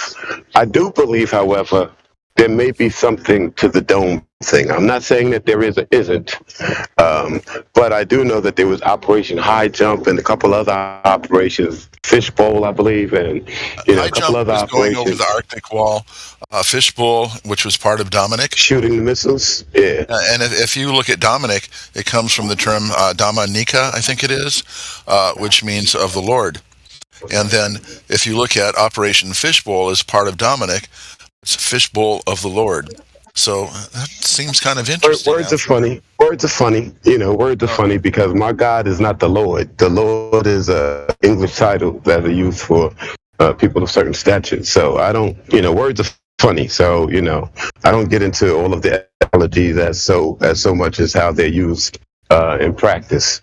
But I do get it. That's words are where magic is done. But, that's a whole other thing. There is something else. What else? With the high jump and the Dominic and all of these other things, and without the full information being released, there is knowledge that others have that we are not privy to. Oh, absolutely. Yeah, so there's a video of Hillary Clinton, and she was talking about how, we've gotten, or we're going to make it through that glass ceiling, blah, blah, blah. We cracked that glass ceiling. And, supposedly, she's talking about, for women to not be able to go ahead and get higher up in the business world. And some people believe it's because of Operation Fishbowl, and when they say they put a crack in the firmament. And and if you want to believe what the Bible says and how the devil is cast down here, and he has no way to get back up to the heavens, and if you want to believe that they were trying to crack the firmament so he could get out of the prison that he's in and try to, to rule heaven as a creator, that's so many different theories and so many different things. And the only thing I know for sure is that I saw a boat 10 miles away. And, that's it, right? So, I listened to it all, and I'm more than interested in hearing all the different philosophies. You know, I've heard all about what is it? Not manifestation, simulation. You know, in the simulation theory, and some people believe we're sims, and then are you the actual root of the simulation, or are you part of someone else's simulation? And it's like, you know what? That's an interesting theory, but that's what video games can do to people. Around me, no. Now I can see. I don't subscribe to simulation theory. I don't subscribe to we're a thought in somebody else's head, or we could be there. Yeah. I mean, if you want to go there, then, you know, anything is endless and is, you know, you get messed up in everything. No, I don't subscribe to the multiverse either. That's just stuff to muddle the water and to keep us more confused. I believe there's a lot of different options that you have, so you can control where you go in the multiverse. As far as, are you going to be a Republican, a Democrat? Are you going to move to California? Are you going to move to New York? So you've got choices how you can alter your reality, and there's a lot of different possibilities. So if you decide to stay in California, your life's going to have some events. If you decide to move to New York, your life's going to have different events, and you can control your future as to, you know. But I don't think that you can just do like the TV show Sliders and press a little button and all of a sudden, you know, your whole world has changed. I don't subscribe to the idea that there's, you know, 4,000 more of us having this conversation in different dimensions. I don't subscribe to these, you know, great acrobatics that you have to take to wrap your mind around these things, you know? I mean, I go to the razors for this sort of stuff, you know, Occam's razors, and no, you got to present some sort of evidence to make these sorts of claims. Otherwise, you're just selling me a comic book, you know. Now, naturally, I understand that this is not the only place. I don't need anybody to tell me this. The same way I didn't need anybody to tell me that there's a creator. You know, you need to be told that there isn't a creator. You know, you need to be given that information. You know, otherwise you're going to believe there is a creator, period. You know, and that's how I understand it. We all have these innate feelings, you know, some level of morality. Some of us are born different than others, so everybody doesn't have the same level of morality, but there is a level of morality. You know, we all know that it's wrong to punch babies in the face. I don't See how you can even go there. How could anybody? Right, I'm just saying. I think there's a level of morality. Huh? That would never cross my mind. Will, since you said it. Mm-hmm. So I think we're all born with some sort of level of morality. Again, some of us have different levels, and they're all not the same, and they're circumstantial to a degree. But we're all born with a sense of morality. Right? So with that given, I think we're also born with the sense that we're created. I think that's given to us. And society and other powers that be forces changes that make you struggle with that idea and make you suppress your natural instincts the same way that they're trying to suppress now what's a boy and a girl, where it's totally obvious and you don't really need, you know, to go to school to figure this stuff out. Hey, you either stand up to pee or you sit down. There's no in between. Shit, you can sit down. I don't care if you sit down, stand up. If you have testicles or you don't. Hey. Well, that's what I was referring to. Yeah. But they can cut them off, so I guess, you know. Well, we have eunuchs, and there's history of eunuchs, and I think there's still some societies that practice that sort of crude behavior, you know. Whatever. That I can't get to, but I'm just saying there are certain things that are innately known and it's given to us with our arrival here on this plane. And there are things in our society, there are powers that be, whether it's Satan or some other power, I can't say for sure. But I know that things change us and they try to mold us, and we are pliable. And even though the mind, I believe, is the strongest thing on this plane, it is also the most fragile. And they don't know anything about it whatsoever. They'll try to explain to you that they do, and you could take a pill to clear up anything that's going on in your mind. You could take that route if you want, but I wouldn't suggest it. You know, because they don't know what they're doing, or maybe they do, but it ain't what you think it is. That's what it is. They know what they're doing, and you don't know what they're doing. They make you think you're doing one thing. It's the old bait and switch. And that's how they roll us over, and and they're able to shut down the world in front of your face, and they're able to make people comply through coercion, and they're able to turn us against each other. Here you have to wear this device over your face, and you have to get poked. So then that will make you safe. Okay, so here's somebody that's got the covering, and they've been poked, and they're out in a public place, and then somebody comes up that isn't covered. It's like, now here's a royal battle. Hey, you're not covered. How dare you jeopardize me? Well, listen, you got poked. You've got your protection on, so you shouldn't have to worry. Oh, no, but you're going to spread. Anyway, just, the Republicans and the Democrats, the left hand and the right hand, keep us always at odds against each other. And, that's part of the game. And they understood the psychosis that would create by making people disconnected from their loved ones, by breaking people out of their habits and their daily routines, and to cut off people's oxygen flow on a regular basis. And, so yeah, they pitted us against one another. And so you had people like, well, look, if you're not going to comply, well, then we're going to make you comply, or you can't come here. And even if you are jabbed and wear a mask, you know what? If it's a holiday, stay home. You don't want to kill grandma. Wait, she's injected. Everybody got the thing going on, but I still can't see her. Come on. So they put you through that. It creates a great deal of psychosis because we're social. We want to see these folk. We want to go out there. We need to go out there. That's nature. And the longer you try to fight nature, the more problems that you're going to have as an individual, right?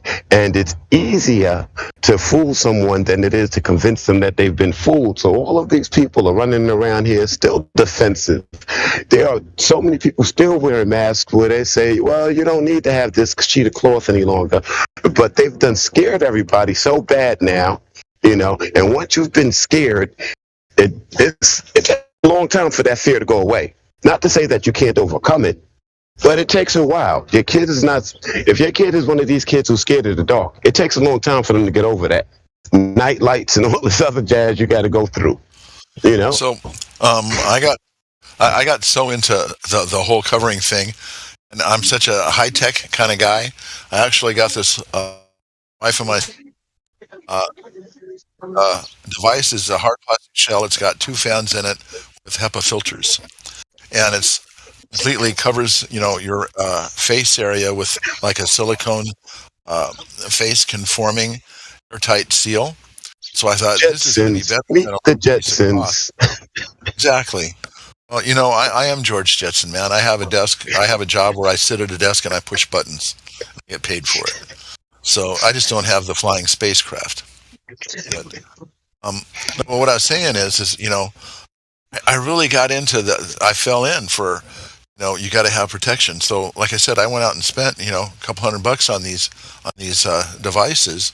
And I thought, man, these are the greatest. And so I took it into work and they said, oh no, that's not an N95. You have to wear this. What? This is by far a superior mask. It's got a HEPA filter.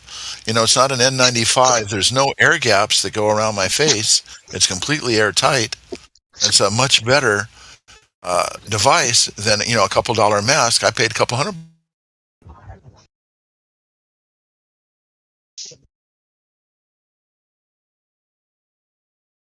for these. Like saying, well, it's cold outside, so here, wear a t-shirt to keep warm. Oh no, that's okay, I've got a down jacket. Well, the down jacket's nice, but here, wear the t-shirt. It's like, but that's not going to be as warm. It's not going to keep me as well protected. Okay, but you have to wear a t-shirt. And just the blind faith following. See, and unfortunately, the people that were most affected by something like that are the people who have their mortality most at risk. So elderly people, people with comorbidities, these are the folks that, are really affected by, a scare tactic on that level. And there are a lot more people of those kind in our society than not. There are so few healthy people, even at healthy ages. We live in a society of obesity and just illness all around us. And that's because they've fooled us and told us if we eat what they tell us to eat, that somehow that's going to make us healthy, which is totally wrong. You should eat from the earth, and if you eat meat, you should eat animals that are clean, period. And they have given us frankenfood, bioengineered food. They have stripped all of the nutrients out of food. The medicine that they're giving you are chemical synthesis of things that they find in plants that people have been using for years. They took that knowledge away from us. We don't even have it to pass down to our children any longer, because throughout the time they have taken that information away, taken it out of books, and then they hit your society with a bunch of other cataclysmic events which wipes out generations, whether it's heroin, whether it's crack, or whether it's this opioid epidemic.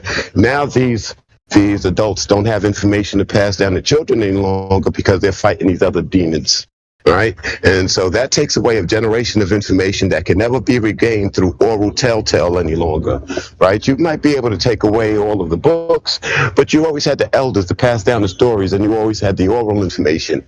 Well, when you hit the people with the opioids and the crack and the heroin and everything else, that muddles the mind. That makes it easy to forget. That makes you so distracted that you don't care about the information right now because you got something else that you need to go do.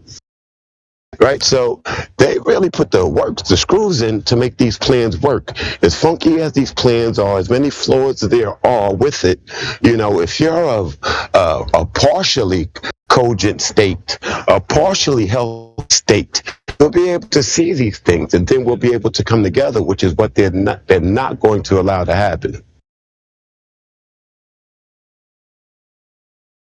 So you start off bringing some measure of truth, whether it's showing a person that, hey, the moon doesn't quite do what it's supposed to do in the daytime if it's supposed to be reflective of the sun, like you brought your brother over with just that point.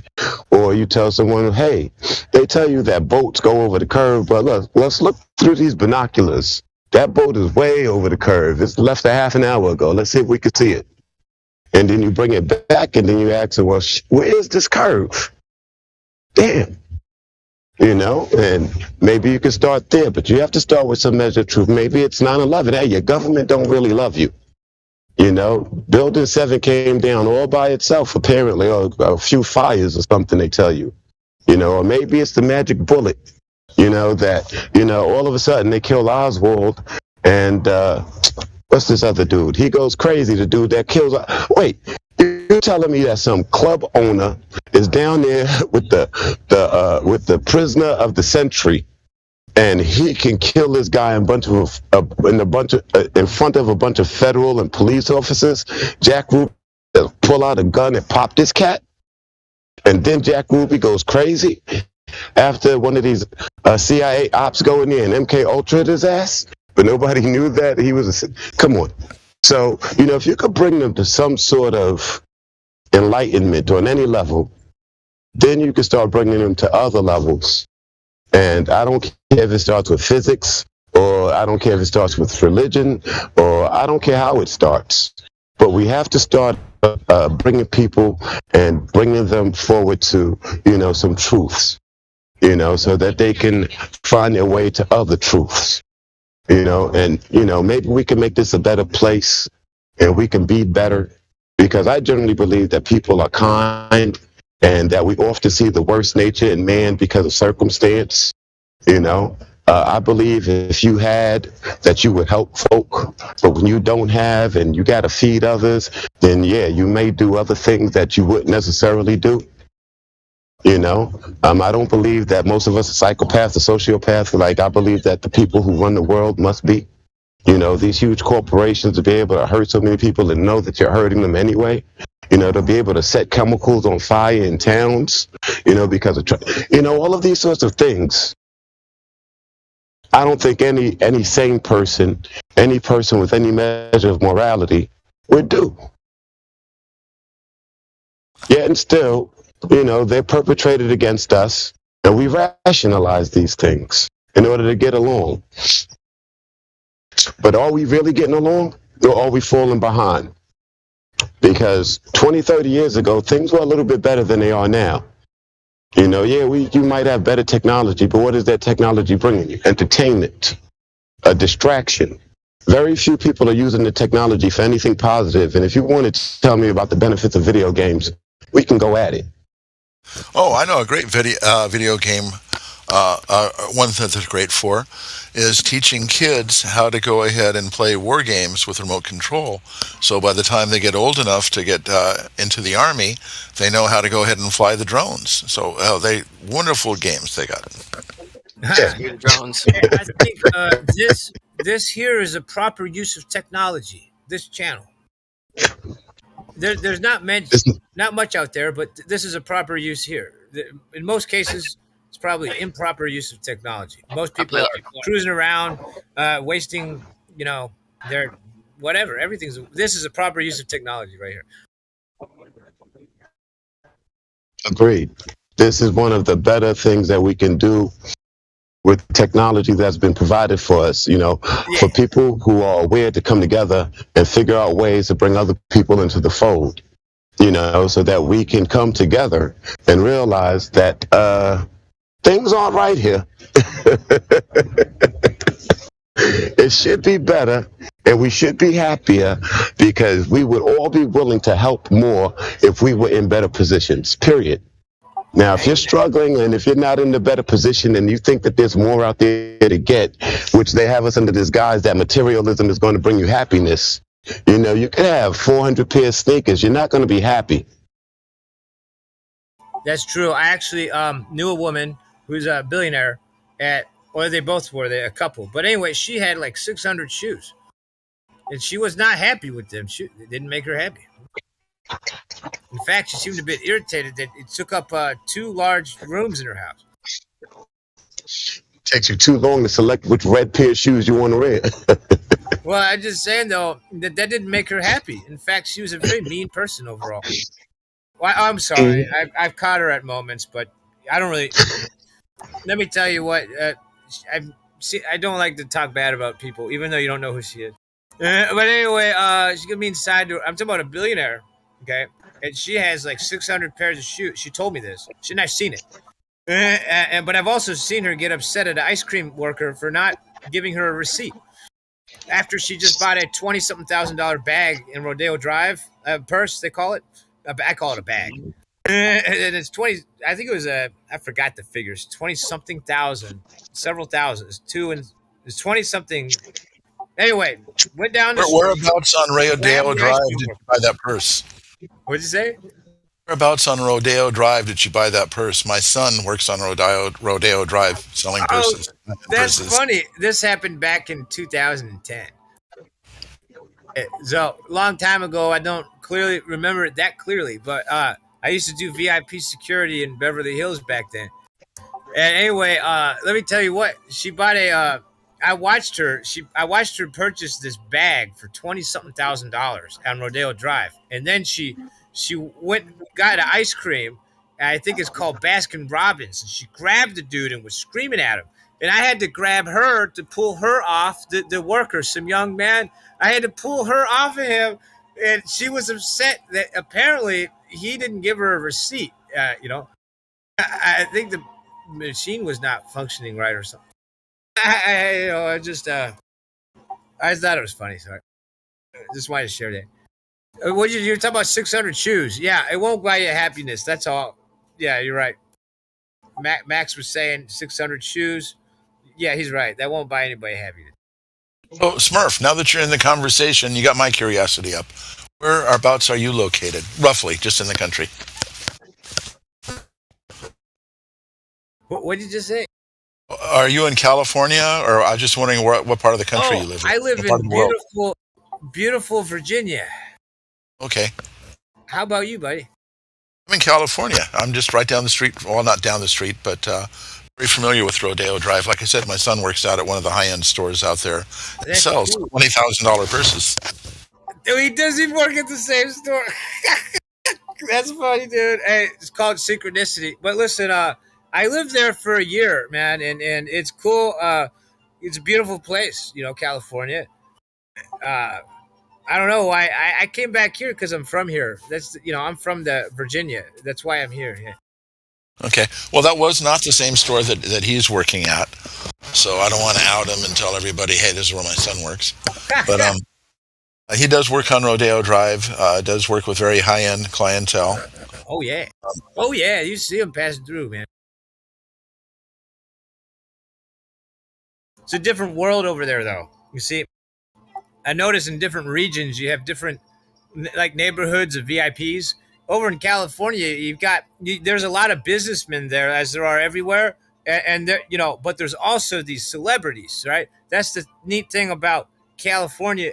Now, here in the DC area, the capital area, nobody cares at all about celebrity, Hollywood celebrities, right? But there's a whole different group of, the political celebrities. I think they're all interconnected and work together, but it's like different neighborhoods, it's a whole different flavor of. I did VIP security both in Beverly Hills and in DC, and I could go on with specific, but I'm not allowed to do that. I'm not allowed to make specific comparison or reveal anything specific, But I tell you, they're completely different. They're very different groups of rich people over there in L.A. They're very different than here. They're very serious here, very laid back over there. You can drive through a rich neighborhood with big, huge, multi-million-dollar mansions, and within a couple of minutes, be on a street where there's homeless tents underneath the freeway. It's wild. But I was trying to describe that it's more laid back over there where you're at. Yeah, dude, it's chill, dude. Cool, man. Well, here in the D.C. area, people are hyper paranoid because of, we have to go to war with all over the place. So everybody's super paranoid here. Big military area, I'm just here because I'm from here, but California was a beautiful place. Part of me misses that place. I also miss Hawaii. It was a beautiful place. Like California. As a non sequitur, is anybody else concerned, like I am, of being infiltrated, by people who want to make sure that this information does not get out? And so, any groups that are fragmented and rebelling against the system, whether it's in small groups that are not activated, or whether it's in groups that are activated. Is anyone else concerned about, being, having some sort of counter surveillance or having some sort of operatives floating about in these groups? Or is that just my paranoia? Oh, I think there's a lot of paid agents here, buddy. Yeah. Because the Air Force has I read a 14.7 or something $1 trillion budget to counter the flat earth, specifically the flat earth. They have a. And that was just the Air Force. And they showed an image or a photo is what it is. They showed a photo on the article in which showed a bunch of Air Force or a bunch of enlisted dudes wearing camouflage sitting in front of screens. And it said the Air Force has this huge budget to counter the flat. That's just the Air Force, buddy. And that's just the U.S. Air Force. And that's just $14.7 billion. If I got that number, $1 billion. $17 billion. That's tens of thousands of millions of dollars to ridicule us and make fun of us.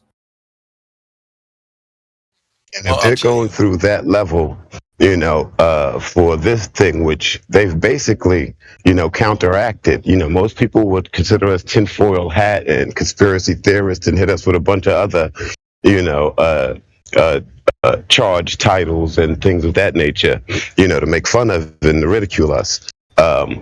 So if they've taken that, what other truths and how much and how far have they gone with other things and how far are they with us? It's an interesting idea because, power is not going to be taken easily.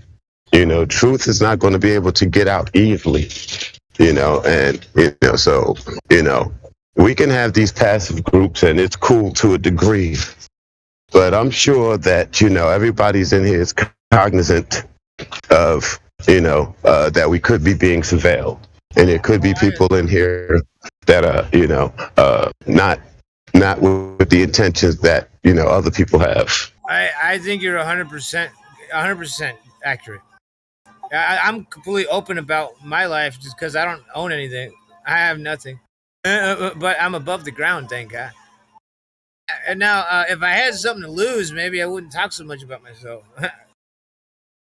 But other than my freedom, all I have is my freedom, thank God. That's they good. fight me real hard for that.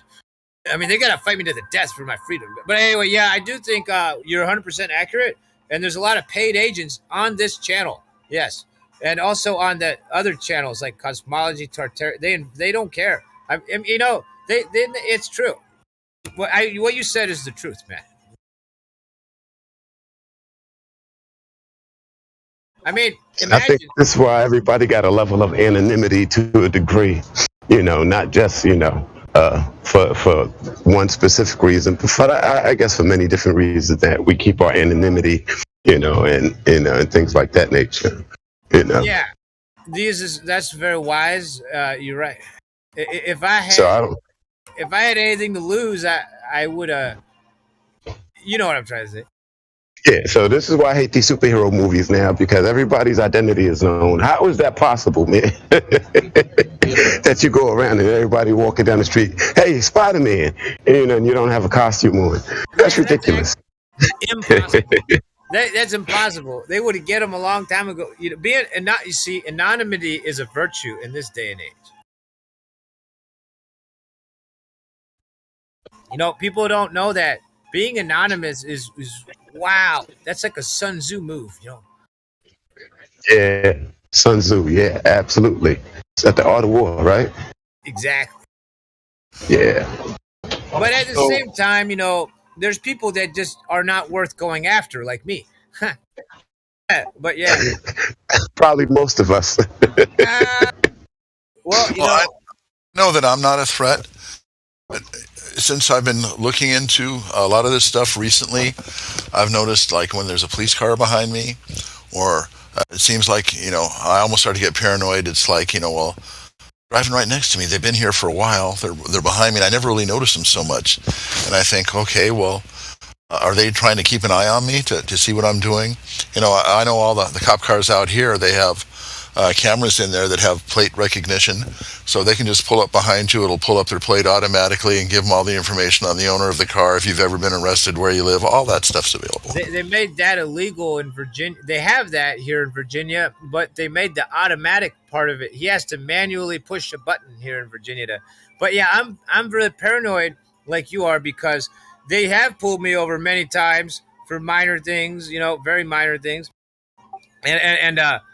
and they just treat everybody like another warm body or a number. And, I'm a man. I'm a living man. I'm trying to get where I need to be, So what if my brake light went out or so? So what? Big deal.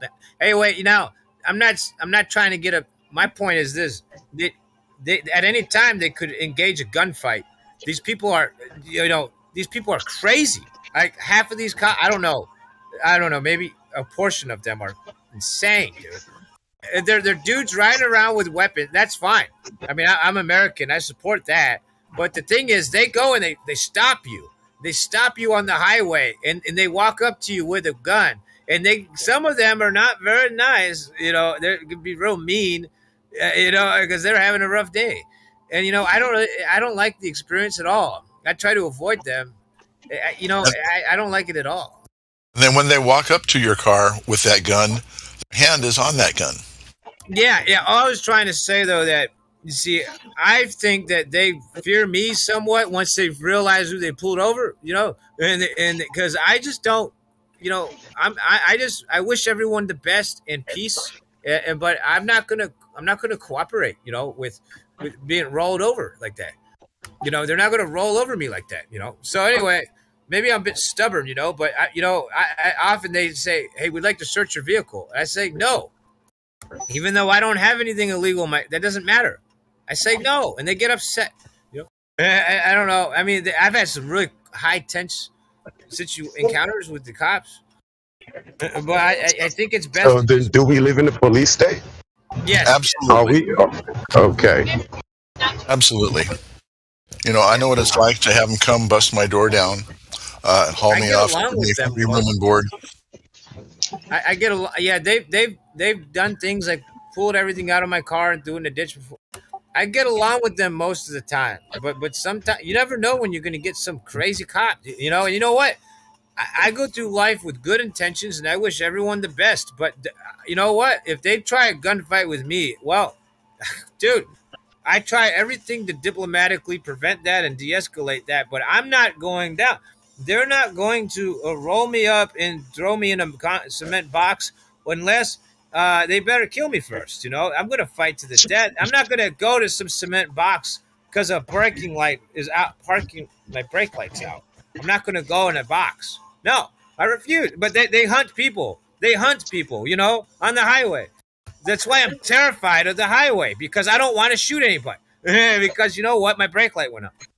You know, And what's unfortunate, we should not be living with that sort of level of stress where you just think that if you get in your vehicle to travel from one point to another, that somehow or another your life could be taken from you. Yes, not by an accident, but by force, by someone stopping you for something that they deemed not even illegal, but an infraction.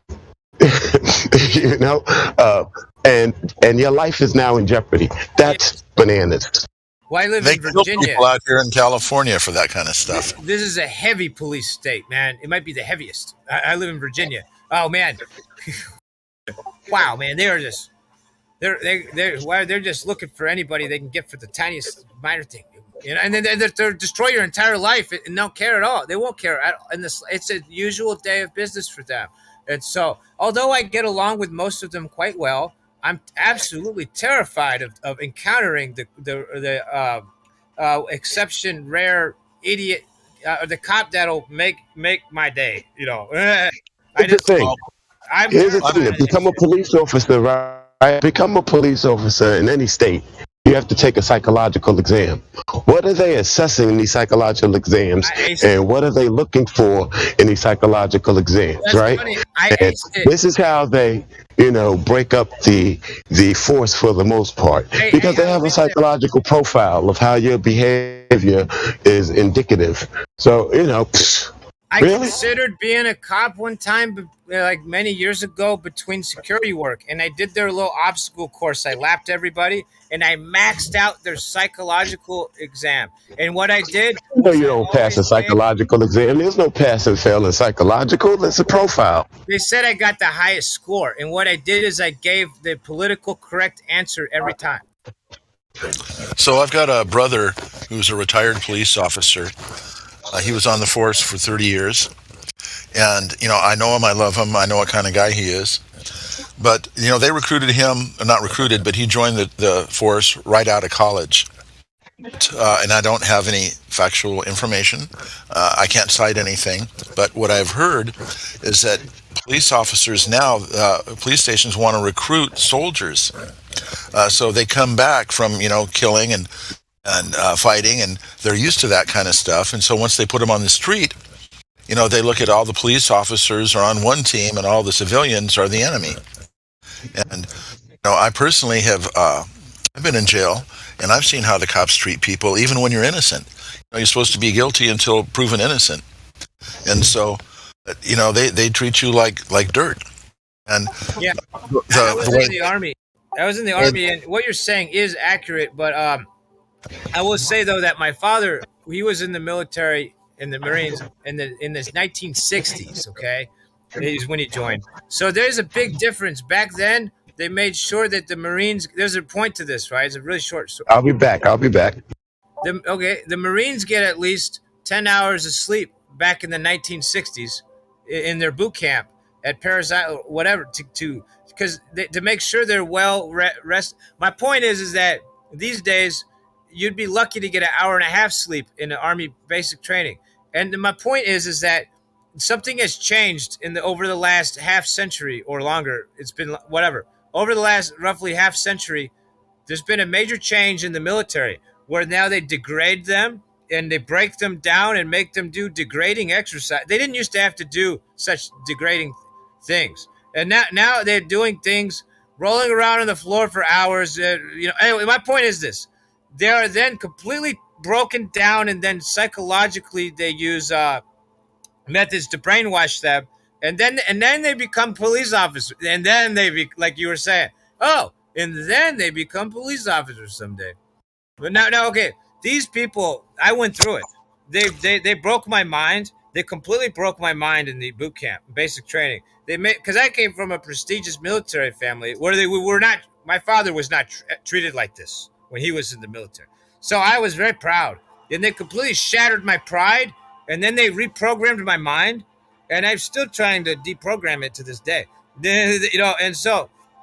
And we all know that when you go into it, you get brainwashed. I mean, so what? I agreed to get brainwashed by the army, but let me tell you, what the way they do it is they destroy, they break your mind, and then they rebuild it. Yeah, and they build the man. Is what you said. You said the desired effect is to create a person that treats civilians like shit. Well, that's like here in Los Angeles County sheriffs. You become a sheriff after you go through the academy. They don't put you out on the street. They put you in the county jail. And that's where I don't remember the amount of time it is. Maybe it's a year, maybe it's 2 years. But they put you in there first, get you indoctrinated to working with the scum of the earth. These are the prisoners. These are the people that you're out here protecting. So by the time they get out on the streets, they've been looking at regular civilians in the jail as the same as being regular civilians out on the street. Oh, I think you're right about that, and they've got that completely backwards. They should do the opposite. They should, if a man is very elderly, done a lot of time, he can sit back in a chair and watch some prisoners. In my opinion. But the young people go get experience. I just give you my opinion. That's enlightening. I didn't know it was that bad. So here they go. They take a soldier who's already been broken and remolded and made into a soldier, and then they make him into a policeman.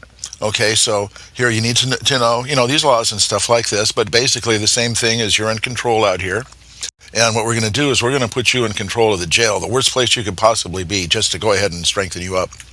And so by the time, after 4 years, 6 years, whatever it is, of, being out in Iraq and being in the battlefields and having to fight for your life, and you come in and you're in a jail and you're working with, some people in the jail are innocent people. They're just regular citizens. Some people are some of the hardest criminals, that are around. They don't know who's who, so they treat everybody like they're the worst criminals in the world. Yeah. They're so used to bad. It's like treating people like cattle. When I was in the army, I mean to say, when my father was in the military, it was more like a gentleman's club. Of course, the enlisted swine, they call them the enlisted swine, is a joke. They have profanity, and their communications are vulgar. But it's like a gentleman's club. It used to be like in the past. And they go to war, but I mean, they're gentlemen about when they amongst each other. What I mean is, these days they break them down like animals, like beasts. They break down. American soldier goes to basic training or boot camp today, and his mind will be completely broken into an animal way. It's disgusting. And then they become corrections officers and police officers. It's disgusting what they do to the minds of people in the army these days. I could go in detail. I'm trying to summarize, I'm trying to condense. You know what I'm saying? I didn't mean to interrupt you. I just, I ran out of cigarettes. I didn't mean to quit smoking, but I ran out of cigarettes. But yeah, I'm telling you, you're right. It's wrong what they're doing.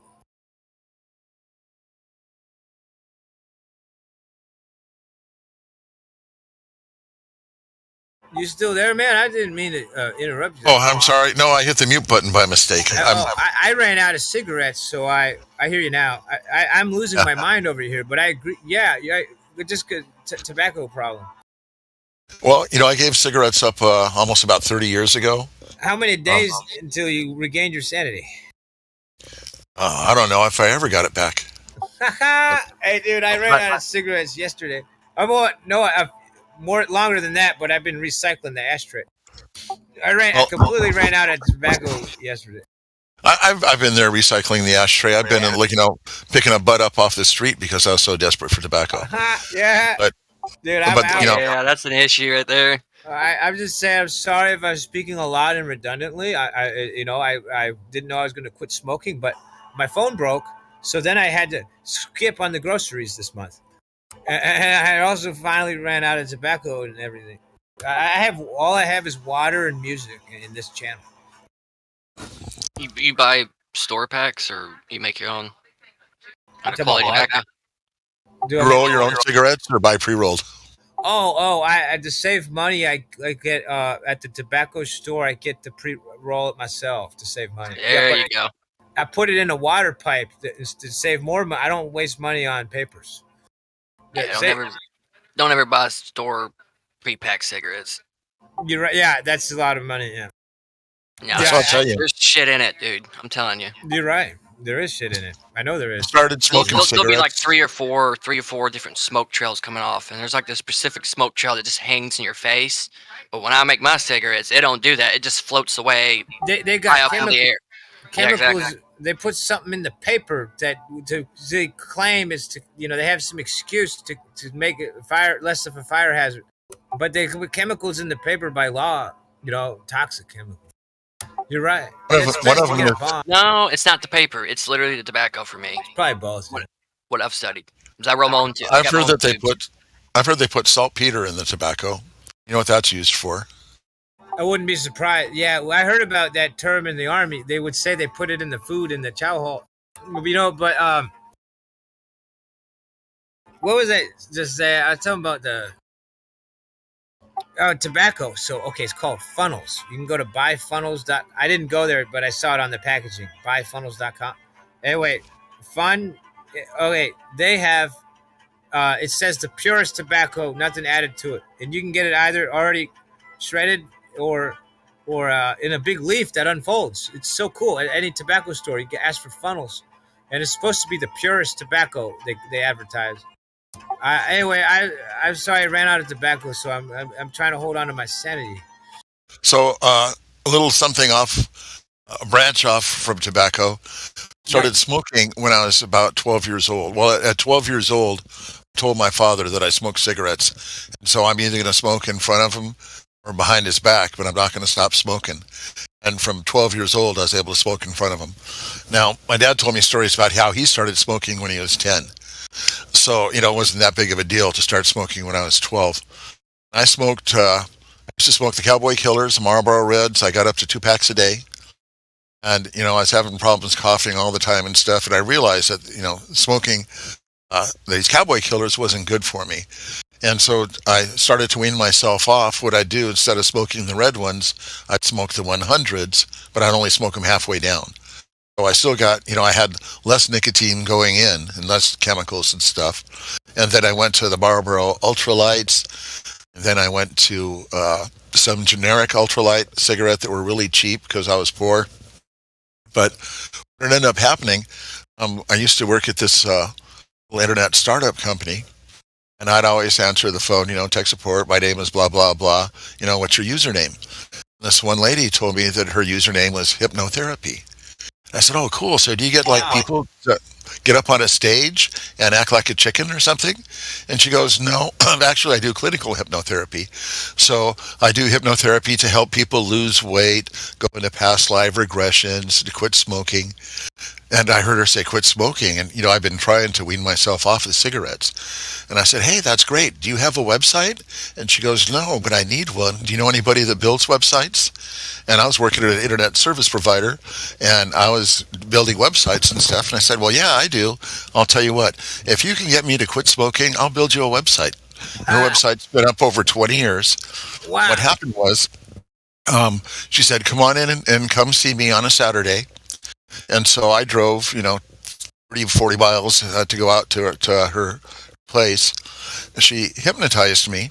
And one of the things before she hypnotized me, she said she wanted me to think of something that was a really negative to use as an enforcement, a tool to help me be against cigarettes. Ah. And one of the things that really grossed me out was Beetlejuice and that lady that would stick a cigarette in her throat and smoke. And I think, man, here she's already got ahead and, has to have this hole in her throat to breathe, and she's still smoking. And it just grossed me out. And so she, helped me plant this thought of whatever I think about smoking to think about her. So I went through the hypnotherapy session, and she gave me this tape. And she said, listen to side A when you go to bed at night. And when you wake up in the morning, flip it over to side B and listen to it before you go to work. And do that every day this week, and then come back and see me next Saturday. So I did that. And then you listen to it on your way to work? Oh, no, I'd listen to it at home on a tape machine before I went to work. Oh, okay. So, I put it on when I went to bed, and I'd put it on when I'd wake up. Interesting. So, what did the tape say? I don't remember, man. This has been like almost 30 years ago. Anyway, so on the following Saturday, I had like maybe 3 cigarettes left in my pack. So I got in my car, I lit one up like I'd always do. I was driving along. I thought, I need to get some cigarettes. Well, no, wait a minute. I can always do it after this session. So after I finished that cigarette, I went ahead and I, flicked it out the window and littered like a typical smoking litter bug. And I went ahead and lit up another one. And then I said, well, you know what? I can, not running out yet. I've still got another cigarette left here, so I'll be able to make it to her office. And there's a gas station nearby there. So, I'm okay. I'm not going to run out. And before I'd always, if I got down to half a pack of cigarettes, it's like, oh shit, I better get some more because I don't want to run out. And this is back when cigarettes were, a couple bucks a piece. Now they're $10. Yeah, $10 a pack. Yeah. So, anyway, then before I got there, I lit up my 3rd cigarette, and I smoked it all the way until I got into the parking lot, got out of my car, walked up to the door, and as I took that cigarette, the last puff, when I was getting ready to flick it and litter her driveway, the office there, I said, okay, this is going to be my last cigarette, and I flicked it. And I went through, another hypnotherapy session.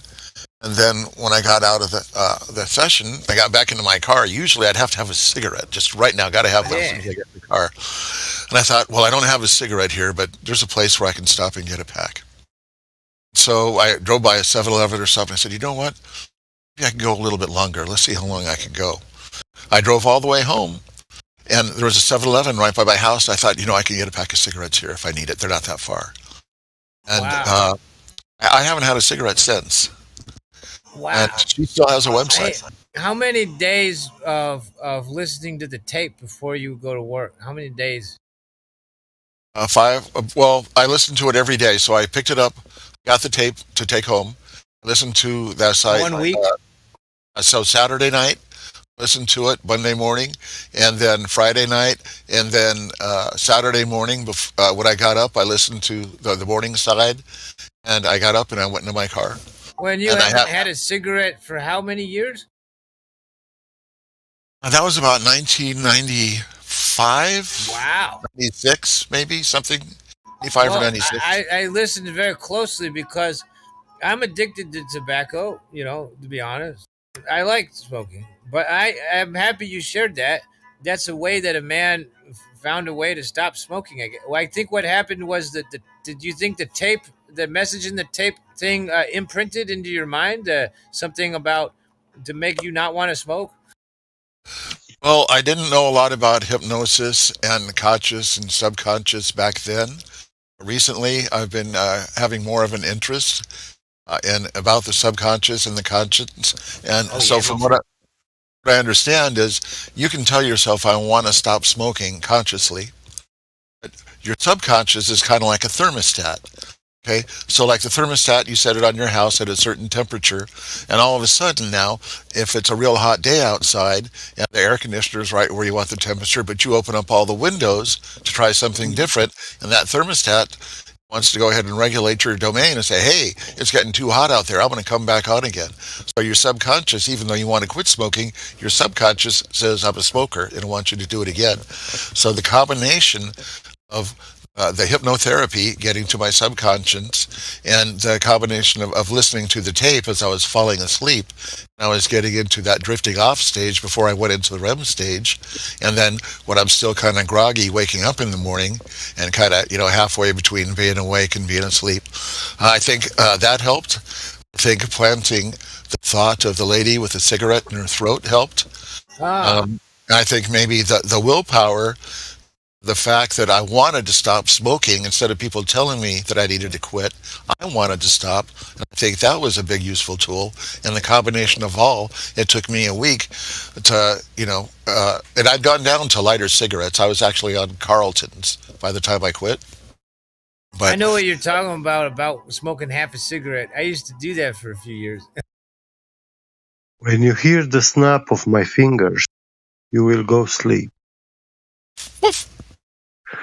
Wait a minute. Wrong hypnotist. I thought Beetlejuice. Thanks for sharing that because I think the subconscious works holographically, but like water, I think you. Oh, what I found interesting was that you said to attack it from both the conscious and subconscious, both avenues.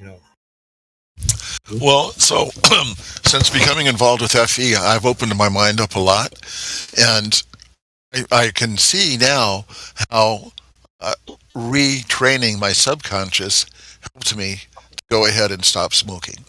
Yeah, I'm And having heavy with tobacco withdrawal at this very moment, as you're talking about. well, I'm sorry, man. I don't mean to make you Jones. No, you're cool, man. This is what I'm doing. Um, one of, I'm here, and every minute of the day I'm thinking about a cigarette, but I ran out. so one of the things I've been doing is trying to go ahead and retrain my conscious, excuse me. And now you could say it's a coincidence. I don't know. But one of the things I've been doing is I've been listening to this motivational tape, and it's got some kind of subliminal, not a subliminal, but it's got a beat. I forget what it's called. I'd Talking have to about look it up. affirmations. Well, Bewitched. yeah, it's saying, you are rich, you are wealthy. Oh yeah. You have no, I so believe that might work because it pushes out spells into the ether, the liquid, whatever, the air. And I think it might work, geometrically. When you say words, there's power to the words, well, I've been listening to this tape. It's about not a tape. It's a MP. It was a YouTube video, and I downloaded it. And I've got it on MP3. I put it on the little computer here that I got next to my bed. Got a set of headphones. I've been I think listening it's to got that. to do with the flow of. I'm sorry, I didn't mean to interrupt you. I'm having issues because I stopped smoking, but against my own will, I just ran out of money. I didn't choose to stop smoking, today. Yeah. Anyway, I've been listening to this tape for about a week. Oh yeah, And that was it. I think there's frequencies. I think like astrologically, the stars are fixed to the firmament, and all the energy, slowed to this vibration that is held.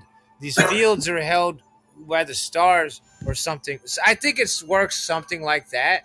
And the point of my story was, I forgot. It was about spells and affirmations. Yes, I think when somebody speak different phonetic sounds, it has a frequency, and I think it has effects on reality. I think everything we say ripples through the world. Is what I think.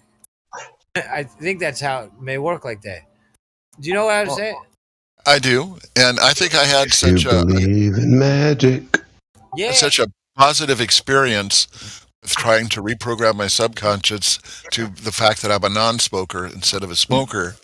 And so what I've been doing is I've been listening to this tape all week long. It's talking about how I'm going to be wealthy, I have money, I don't have to worry. And I have a customer that I built a website for, and I've been waiting to. The only thing I had to do is he had to give me 10 products, pictures of products and prices and description, so I could put that in the store and teach him how to go ahead and use all of this. And I've been waiting for over 2 years to get those 10 products, but I haven't really been pushing him because he's one of my wife's family members. And then all of a sudden, he lets me know that that the main store is going to be closing, brick and mortar store, but they they still owed me for the money that I did because I only had, to show him how to put these 10 products in. And so he gave me a check, and it was a couple grand. And it's like, cool, now I've got some extra money. Nice. Then, what else happened? A couple of things happened. It was tax time. And, I've been really worried, because I had a large sum of money come in last year, and I was worried about having to pay taxes, and I'm actually going to be getting money back. And I went in there on Tuesday of this week, and yesterday when I woke up in my bank account, there's my federal income tax return. Less than a week, the money was there. And now also, I run a guitar forum online. That's money right there. I've read that it's wise to have a forum where they pay a subscription, right? I haven't charged a subscription. I look at everybody there like family. But what happened is I had two partners, and the three of us paid for this out of our own pocket. It wasn't that much, but we had to get a bigger server. And to make a long story short, two partners flaked out on me. So I'm in California, one's in Florida, one's in New York, and they didn't want to be part of the forum anymore. I'm always the only one that does all the business when I have these so-called partners. Every time I get partners, I end up paying all the cost also, or it ends up maybe not at first, but it'll end up that way. I did all the programming, and I'm constantly updating the site, adding new features, upgrading the software.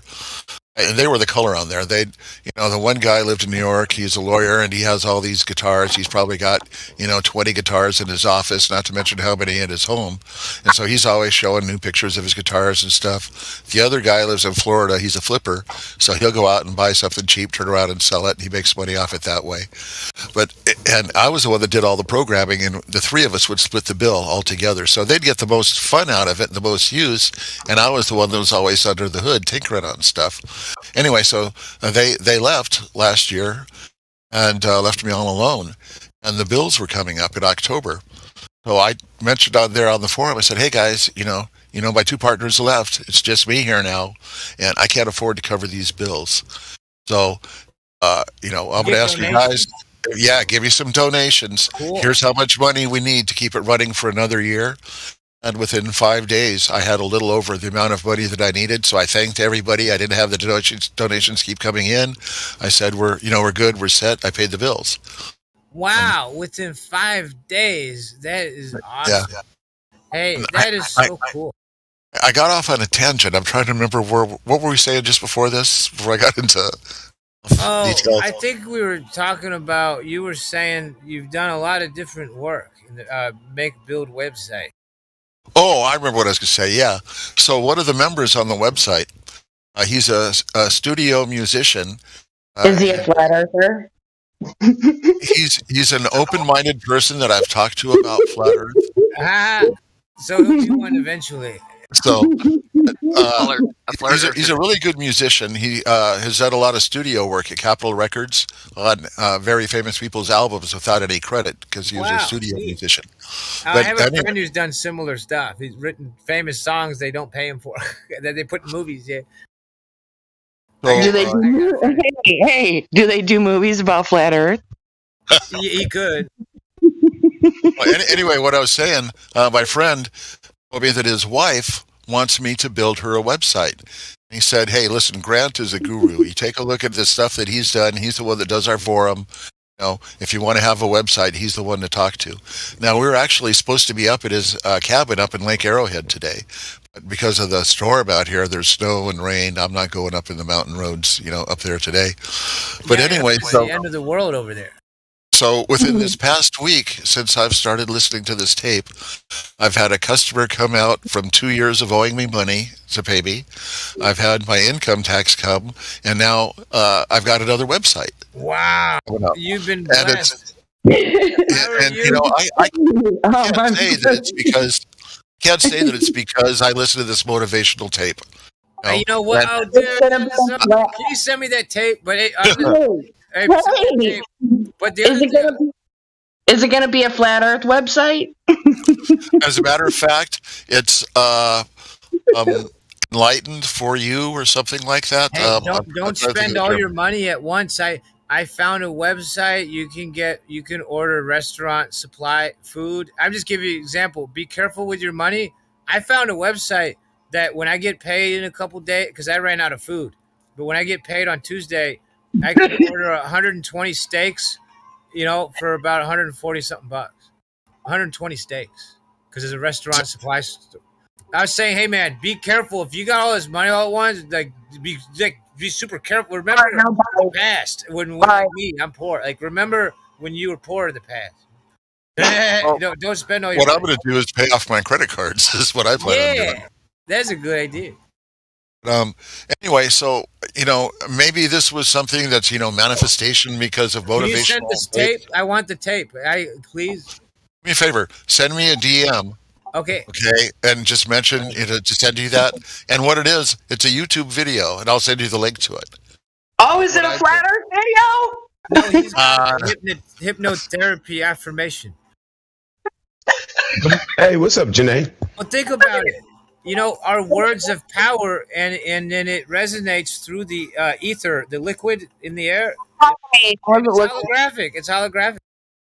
Well, if you guys are familiar with Latter-day Saints, Is that flat Earth? Sorry. Who just said hi to me? I wasn't looking. Sorry. I said hi to you. Oh, okay. But yeah, sorry for clowning on you guys. I didn't want to bust in here and say, hey, I thought this was a flat Earth server. You're funny. Actually, we're talking about some real awkward subjects. Oh, well, But you certainly have, if you have questions about the flat Earth, this is certainly a place for you to end up. You have questions? Is the Earth flat? Yeah. Nose is flat. Y'all's my bros, so I didn't want to, crack some skulls in here or anything, That's not nice. And she'll tell you all day how it's flat. So if you guys know who Latter-day Saints is, he's all into the crystals, and this website that I'm going to be building is selling crystals. All right. Which we don't necessarily. Are you promoting? I mean, you said you're going to give a link. Flat Earthers. Oh no! So he wanted a link that I'm going to send in a DM. Okay, cool. For the motivational type thing. And what I was saying is, in the past week, that I started listening to the positive thing that I don't have to worry about money. There's plenty of money. Blah blah blah. I'm blessed by 3 different sources with money that I hadn't counted on coming in. That's awesome. And so it's here. I gotta believe that what happened is correlated for a reason, and that'll happen to me also. I gotta. And this all came from the fact of talking about reprogramming your subconscious to be a non-smoker, because Smurf's been having a hard time with no cigarettes. I'm smoking a cigarette.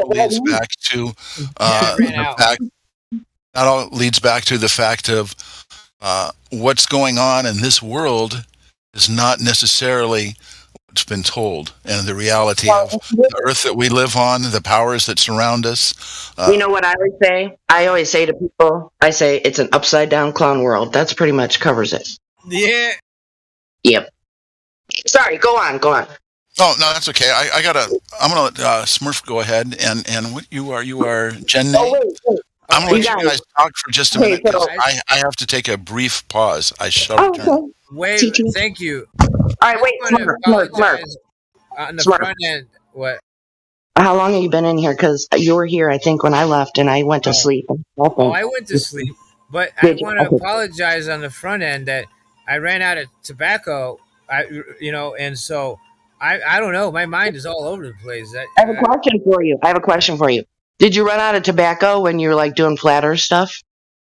What were you guys talking about flat Earth before I came in? Oh. Yeah.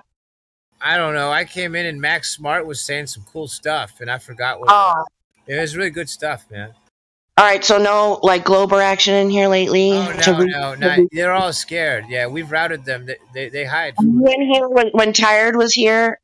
I tried to explain to Helio last night that it was a waste of time, and then he got mad. I said, bro, you asked for this. You can't get mad. Oh, now I remember. There were a lot of children come here last night, and they all were, I missed it, I guess. I went to bed late, and they came in. Wow. They must have had a good time. all so brainwashed by the television to make fun of us. Oh, yeah, well, that's part of the process. They got to ridicule it for a minute. I mean, I didn't ridicule the idea, so that's children came in here one after the other, and these dudes, I think it was Meme and others, they were breaking down the scientific method, and Wait. etc. that must have been like what earlier in the day yesterday. I think they had a few, like maybe 3 kids came through here, and the kids were calling them stupid, and it's a bunch of vulgar. Oh man! And they were like trying to explain, hello, the scientific method. You know, hello, it works like this. Well, I feel bad for them because we all know you don't need science to figure out the Earth is not a globe, right? Yeah, you're right. But the thing is that it would. These children, they were maybe around 15 years old, rough guess, 17. They didn't know anything at all about anything. It was entirely emotional. Like it was entirely emotional. It's okay. So for people that are, the indoctrination is still really thick for them for whatever reason. Yeah. Maybe if they, did any, I guess, I don't know, somebody like that would be willing to go through the 3 points to realize that they believe in a religion. Yeah, it's a religion. I know, but I don't think they'd be able to go through the 3 points. I mean, they just, it sounds like from what you're saying, did they know each other? Because those are the ones that are fun when they're all, when they know each other. Imagine that you think imagine somebody, and they think this is, the average person may seem to think that the science is the unreligion. They think it's the truth. Isn't that wild how effective the advanced the brainwashing is that they've... Right. It's upside down clown world due to spells casted upon us from the scientism religion. So when I approach it, right, for people who are totally indoctrinated, I don't try to approach it from the curvature because that's the hardest. That's one of the harder aspects, right? So I try to approach it from the motion, Same, yes. Well, I mean, these people think they see curvature from an airplane, so... Right, so that's why it's so hard. So that's why I approach it from the motion. How do you feel yourself spinning? Can you throw a ball up? That sort of jazz. And to a person. I don't have very good luck, though. I'm not very diplomatic, but I've got a similar basic strategy. I cover the flat over water, and I just said it yesterday to the pastor, or the other day he was here. I said, "You really believe that you're on that the world is spinning in 5 different and wobbling in 5 different fluctuating speed?" I just said that the other day to the pastor. You go to church? Oh, I don't go to church anymore. I was, but not this week. I've let him know I don't go anymore. But wait, you just happened to come across him? No, I was going because I was a drunk, and then they sobered me up. They got me regularly going to church, but then I told everybody the earth is flat, and some of the old ladies are concerned, and so I told the pastor today that I'm not going to church anymore. Yeah, that happened. I mean, they didn't sober you up, you sobered you up, so you need to get that straight right there. Yeah, you're right. I'm just saying, you're right. But they helped me, and among others helped me too. But let me tell you, I don't know. But check this out. It was mostly me. But what I did though is I let them know the Earth is flat, and so what's developed at the local church. The women have now spread gossip like. Hold on a second. That I think the Earth is flat, and now they're concerned that I carry a gun. And so, wait a minute, Smurf. Okay, so in my opinion, with people who are religious, coming out and just saying it's flat, that just makes their mind want to explode too fast. So I don't know. To me, it makes sense to be real simple. and you just have to go to Genesis. They're not real Christians. They're Well, actually wait a minute. scientific. Hold on. You just got to go to Genesis, the creation story, and let them know that it's not a ball like they tell us. If you believe in the Bible, you cannot contend with the heliocentric theory. Oh, you're right. So, all you got to do with people who are not ready to accept new information, you just have to plant a seed and let it be. That's what I do. Let it be. With the church folk, right? There are a couple of verses that have been cited that you can probably dig up on YouTube that make reference to the four corners of the earth and things of these nature. So there are certain verses in the Bible that you can bring people to the flat earth through the Bible as well. Check this out. In my local church, okay, I never identified as with the belief system, but the church in the local area, I started regularly attending it because the neighbors all pressured me to go. Well, okay, so recently they've been spreading rumors that they're concerned because I carry a gun. So I told the pastor I'm not, and it's because I said the earth is flat. One thing, I said the earth is flat. Smurfy, you're going in the weeds too bad, dude. Come on now. We're being live streamed on YouTube. Come on. I ran out of tobacco. Let's not associate our community with your personal testimony because people make judgments all day long. You know what I'm saying? I'm trying to share that you don't be like me. I'm saying don't do what I did. Let's go on a new topic. How about we do that? Because this is a sensitive topic for you, obviously, and I want to be sensitive to my brother from another mother. Thank you. So, I just wanted to say, though, that they don't know. I'm about ready to mute you. I'm going to mute you. Don't make me. Find something else to talk about. I don't do that very often, but you can. Sorry, I ran out of tobacco, so I apologize for my. No. I Not don't have any money. I can't buy any tobacco, and I don't have any money because one of these gossiping women broke my phone. Hey, you got $5? No. I don't. Okay, I get paid on Tuesday. That's why I'm going insane.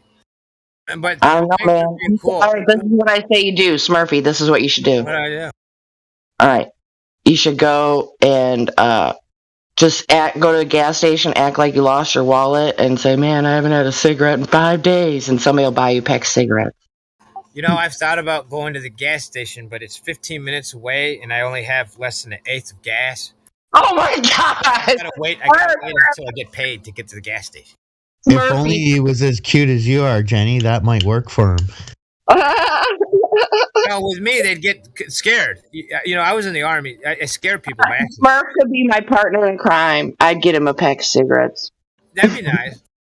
That'd be nice. Well, I'd stop. I just want to. I told you I apologize on the front end if I'm speaking strange. Okay, when you feel like you want a cigarette real super bad, do like 20 jumping jacks, and then you probably won't feel like smoking anymore. You're funny, yeah. Drink some fresh water. I mean, if you're in a desperate situation, what else you have the walls? All right. Drink some fresh water. I haven't eaten turn your head food. upside down. Let that flow to your head. You said go upside down? Yeah, you drink some water. Drink a lot of water. Smurfy, do you have running water where you are? Do you have running water? Please say yes. Yeah. Oh. And then take a mental note as you're doing it in your mind about your addiction, of course. Right. My point was I wanted to apologize that I'm taking over your channel and talking a bunch of nonsense. It's because you know what it's like when you run out of tobacco, man? No, I don't. It's pretty bad. But I'm sorry. I'm sorry, man. I'm sorry. Yeah, I understand your nicotine fits, man. Like. I've been through it many times. I've defeated that. So, hey, Mike Power, your microphone is very low. I can't hear you. Man, it's always low. What the hell? You like a whisper. You said it's always low.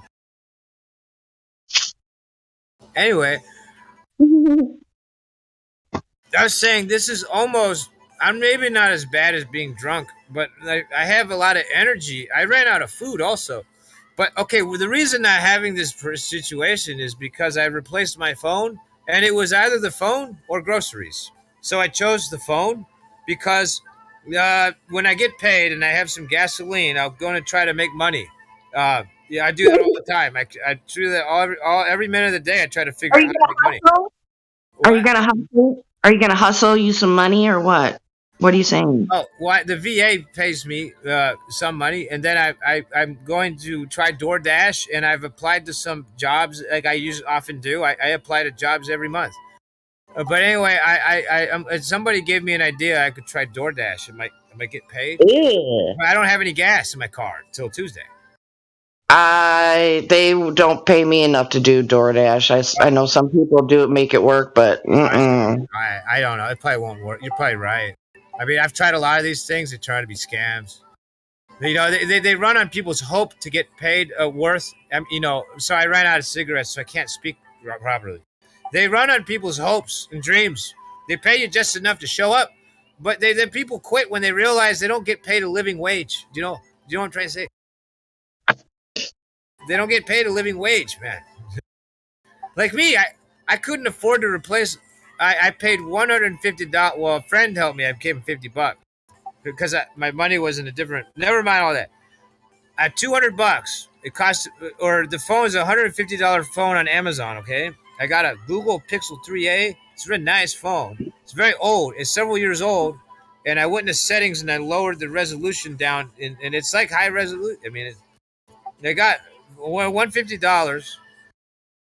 That's enough to destroy to put me in a situation. Smurf, let me ask you. You said you served this country? You said you're a veteran? Yes, sir. 11 Bravo Infantry in the 2000s. Yeah. Thank you, brother. You're very welcome.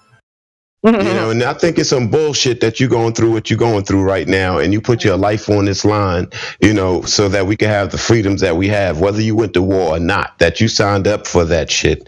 You know, it's amazing that you're going through what you're going through, and it makes me mad as hell, to be totally honest. A man told me that he worked in HR, and he said that people feel intimidated by veterans. They're scared to hire them. What? That's what I was told by a man who previously worked in human resources. That's really strange. I believe you when you say that, but it seems like a lot of, I read this in I think the newspaper or something, that it's a new trend, hiring trend. Employers don't want to hire new like 25-year-olds because they don't have any work ethic. So they're more inclined to hire people that are in, like their very late 40s, early 50s. Yeah. I'm more inclined to hire their friends and family. I mean, that's crazy. Well, the thing is that there's real men out there who I'm sure would maybe not care, but I don't know if most men are feminine. For whatever reason, they see my resume or that I've been in the army or whatever, and they're intimidated. Is what a man explained to me, that these other dudes that do the hiring at these corporations, they're extremely intimidated of military service. And then if you were in the infantry, you're basically homeless. I mean, if you were an infantry soldier, if that's all you did in the army, you got nothing that translates directly into the civilian sector, and everyone will be terrified of you. This is why I'm here. You know, this is why I ended up here, because the world should be better than this. You know, for a person who's willing to put their life on the line, period. You know, and for them to not have a better situation set up when they come back from where they're coming from, I think it's terrible. I think it's a sin. I think it's a shame, to every citizen in this country that we allow this sort of behavior to go on. You know, there should be a system set up for when these folk come home, that they get any help that they need, if they need any help, and that they certainly can earn a living, at least minimum, you know what I'm saying, having a job that allows them to have simple pleasures in life, whether it's a beer or whether it's a pack of cigarettes or whether it's going to the bar or whatever it is. You guys need a better system, and we should all be ashamed that we allow this shit to happen. I got another problem too. It's not just that they won't hire me or let me get a place to put my stuff, by working a job. I got another problem is that everyone sees me as a highly capable person that can solve all their problems. see, now that's a problem because I have difficulty getting a job that pays me enough money, or getting any job at all that pays a living wage, or even getting any job at all. I have trouble getting a job because I was in the infantry for the reasons I explained. Yet I encounter other people. I mean, that's me trying to get a job. But everybody I encounter sees me as a highly capable person to fix all their problems. I'm broke. I'm always bankrupted. I have no money, and so the money runs the world. So I'm constantly paying out of my pocket. And this is why we have these groups to bring truth to the world so that these situations can be rectified, right? Because we're all here looking for truth. We're all here because we found some level of truth, and we're all here trying to figure out how to spread that truth. We're trying to invite other people that go with the going story that they insist that in this heliocentric model to come here and explain to us why they do so. And in that opportunity, maybe we'll have a chance to explain to them why we believe what we believe and how we've arrived to that destination, because we were once where they are, you know. You're very kind. You're very kind. I'm venting here, but great way to spin my venting. Smurf, have you ever had an encounter other than people in your church that you used to go to where you talked about flat earth, be it a job or whatnot? Oh, I talk about flat. It's my favorite subject. Been doing it for years. Okay, well, because I haven't done it too often, but I did happen to have a great interaction with a young gentleman that I worked alongside with, and we're having this conversation about scientism, right? And it was like an encounter in real life of an internet troll. I'm not even exaggerating. This dude comes over, and you can feel his energy. What? An internet troll? That's funny. Dude, he came over and inserted himself into the conversation, got all puffed up and everything, and I forget which I should have wrote this shit down, but I asked him a question and he didn't know it, and I said, well, you better go figure it out and get back to me. And then he left me alone after that, and then somebody else came over to me and said, oh, the atmosphere moves with us. I'm like, I felt like it was in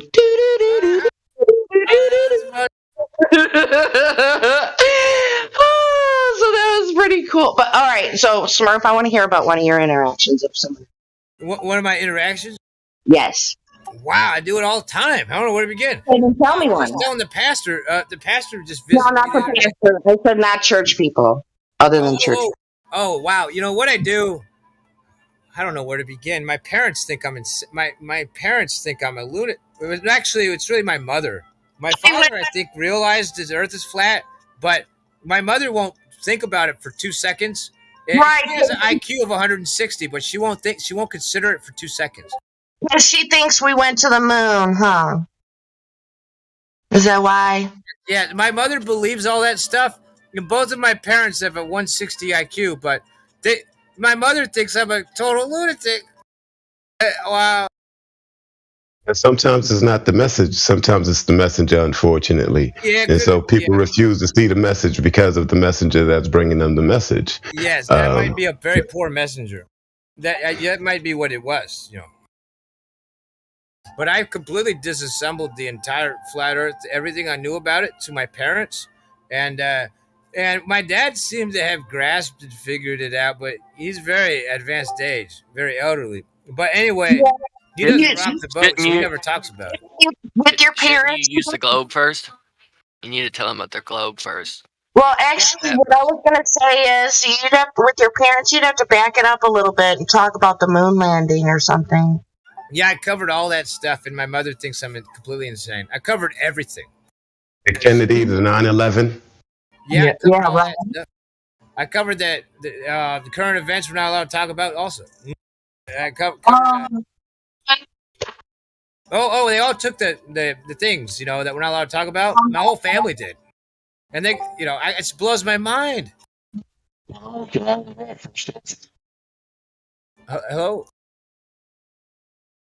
Am I talking over you? know, somebody's roboting. You hear me, Smurf? I can hear. You know, I'm right. You are our brother from another mother, Dave Hinkle. Hello. Hey, I'm sorry if I'm kind of rude today or disruptive. I ran out of cigarettes. I'm sorry. I won't talk about it either. I'm going to stop talking about it. That's the 10th time you said that. Let's stay on. Oh, shit. I'm sorry, Dave. You need to take that same. Gonna bust your ball. Am I still not working? I can't can't hear understand what Dave is saying, though. His microphone's not working. But Yeah, let him Dave- know I'm sorry. Dave, you're still coming roboting. Well, I Dave's gonna bust your balls, dude. anyway, y'all are like my family. That's why I'm here. I was just venting, Dave, you need to put Smurfy in line. He's off the rails. Got rails? That's not healthy. I don't do that. How about that? Wait. Rails on the table? I don't know. Am I still roboting? No, maybe Can y'all not. hear me? Yeah. Really close, a little better. All right, so You can't Smurfy, hear me or you Ken. Roger that. I'm just trying to tell Smart, try to get yourself together, stay on topic on the live stream, and check your DMs, please. I sent you a friend request. Y'all Oh, continue. Thanks, buddy. Dave, whoop whoop. Were you listening on YouTube earlier, Dave? Yeah, I've been listening here for like the last hour. All right, so thanks, Dan, and coming Anybody in. new in here? I think he's got Right. We his got camera out. anybody new in here? All right, Sheepdog Legend. Hello, he says, Jenny, what's up, my home skillet? Well, I'll just listen, okay? I just know that Smurf is here. I am having difficulties, but I'm here. Okay, I'm just listening. Have a great day. You're good, Smart. Just I think we might have to mute Smurfy for a little bit. I don't know. let him go on voluntary mute. He knows what he's doing. Check your DMs. He knows what he's doing. For reasons, man. On the live stream, we need to try to stay on topic, not talk about personal stuff. Yeah, I tried to. All right, so I tried to do it for the last hour, and now Dave's putting down the hammer. So we got another member of the community stating the same thing. I'm not necessarily dropping the hammer. Just we have a this for fun. we had this live stream for a reason. Do you agree, Jimmy? We all agree that we need to be here for new people to discuss this topic, not listen to somebody being out of cigarettes or whatever. Right. Yeah, they were talking about some random stuff, and they brought up some dude. Was he a flat earther? Or is he a flat earther? Well, I'm talking on robot again. So y'all continue to try to stay on topic, okay? Peace. I mean, we can make a fun of scientism priest if you want, you guys. Does that sound fun? We can do that.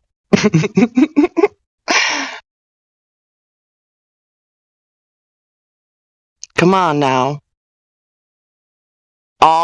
Everybody except for Smurf, what do you say? I say I'm glad I'm not addicted to cigarettes anymore. Oh, geez. I think if I didn't have them accessible and I wasn't around other people that smoke or whatever, I may not have that difficulty by some strange reason. I mean, I think there's something to physical addiction, but I think the power given to us by the Creator is far stronger than that. Well, as I've been... well, it's just been rough the last several years, Being a flat earther? Yeah, tobacco was a way to... No. It's hard out here for a pimp. It's hard out here for a flat earther. I don't know. That couldn't. I got nothing. I don't own anything. That's all I had was a cigarette. I got a phone, a laptop, some guns, and that's it. Okay. You know what you're doing. You're going to get yourself. Yeah, I'm gonna just stop talking. But Yeah. I'm here. Have a nice day. Yeah. Sound like Smurf got his own violins in the back as well. Oh no. No. Trying to stay sane with the Next. You need to put on. You need to put on some aggressive tune and just rage. That's what you need to do, Smurf. Go out into the fresh air and do some exercise, and you'll get over it. Okay. Maybe I'll do that. Mm-hmm. Good talking with y'all. I leave my laptop on. I'm gonna go walk around outside. Bye, Smurfy. Bye. I leave the computer on. All right. I enjoyed our conversation too, Smurfy. Yeah, I love all you good people. Have a nice day. I'll still be here later. Bye, Smurf. What you mean by you people? Flat earthers talking amongst themselves. Yeah, that's exactly who I meet.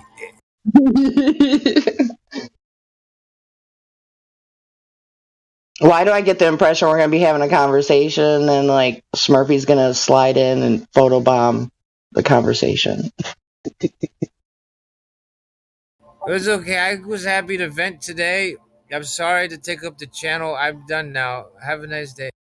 All right, bye. Bye, Felicia. Most Don't say people nothing, Jenny. kind of have Conjure some him again. sort of little sort of idea when you talk about conspiracies, whether it's baked into the moon landing or 9/11 or what just happened with the whole C-19 and all this other jazz. So, right. So if you can get them interested in that, if there's something that you know that they have questions about, then you can start poking and probing and maybe start bringing them around to some other ideas that would introduce them. Yeah, it's like how many coincidences do you need presented in plain sight? How many lies do you need to know that your government has told to you? You know, whether it's the reasons that they've given for going to most wars, you know, and then you find out years later, well, that's not necessarily why they went to war. We found out, you know, that nothing happened in the Gulf of Tonkin, you know, or whatever, you know. So, you know, yeah, you get the diet version if you just watch the news about allegedly what's going on. Right, everything is whitewashed. So, you know, if you live through the event, then you have more firsthand knowledge, right? So, you know, when these kids go through the history books and they look at what happened here on September 11th, you know, and these kids, you know, this happened, 20-something years ago now? And these kids read it, they're not going to see the version that we understood that happened. They're going to get the whitewashed version, you know, and this is how they perpetuate these stories. And, you know, and this is how they go on, you know. And then you add in that, you know, all of the things that they introduce into society, you know what I'm saying, to help people take away the oral stories, the oral history, you know, and so all you have is the written history because the oral stories got broken because someone's mind got bent through alcohol or opioids or crack or whatever. So now you took away a grandparent or a parent that could pass down, well, no, use mercurochrome for that, or, you know, put a piece of paper on the baby's forehead to stop him from coughing or whatever. I'm not saying that these things work, but, you know, those things had more truth behind them than it does taking these synthetic drugs that they give you, or, you know, some of the frankenfoods that we eat today, you know. So once you start destroying all the history, you can rebuild it and rewrite it any way you want. You can introduce scientism and take away science. You can have kids believing that experiments aren't actually experiments. Hold on. So wait, what about NASA is on being recorded saying that we can't go further from low Earth orbit? And then there's that other dude, the purple crayon dude, saying we can't go past the Van Allen radiation belts. It's like, hold on. We went to the moon. What are you talking about? And they just do it subtly to people. So that's for the younger generation to hear that, you know? I mean, it's just bizarre that that's happening. Don't you think so? with the moon landing, right? They tell you that even though this is the greatest event in human history, the greatest thing that we've ever, greatest accomplishment of mankind, they've erased all of the original tapes and they lost all of the telemetry data, right? So how do you do that? You know, given that this is the greatest accomplishment of mankind, and somehow or another you erased the original tapes, somehow or another you don't have the telemetry data any longer. Wait a minute. You were sending humans past the Van Allen radiation belt before you guys told us about the Van Allen radiation belt. How does that work? That's the number 3 kind of thing. I said 2 things, you said another thing. There's endless amounts of things that could be said along the lines of what you just said. Right. We all saw the picture with these guys, the black and white photo with the director and the guys from NASA, and I think Walt Disney's in the photo. Oh, yeah. Yeah. It's kind of weird. We all know that that they were all, what they call strange bedfellows. Why were these guys all together at once? Yeah, something most people don't know. That's a little known fact. And how did they start NASA? Jen, you know how they started NASA, right? A dream is a wish your heart makes when you're fast asleep. You know how many people said they discovered things when they were sleeping? I think Jack Parsons.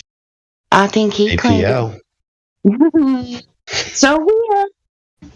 Weird and creepy. I think it is. But yeah, NASA and Disney were affiliated, right? Yes, they were. Oh, God. Yes, they are. Crazy. Crazy to think about What's it called? Operation Paperclip, I believe it's called. I think they have books. All right. They brought over the German scientist who assimilated into society and changed their names.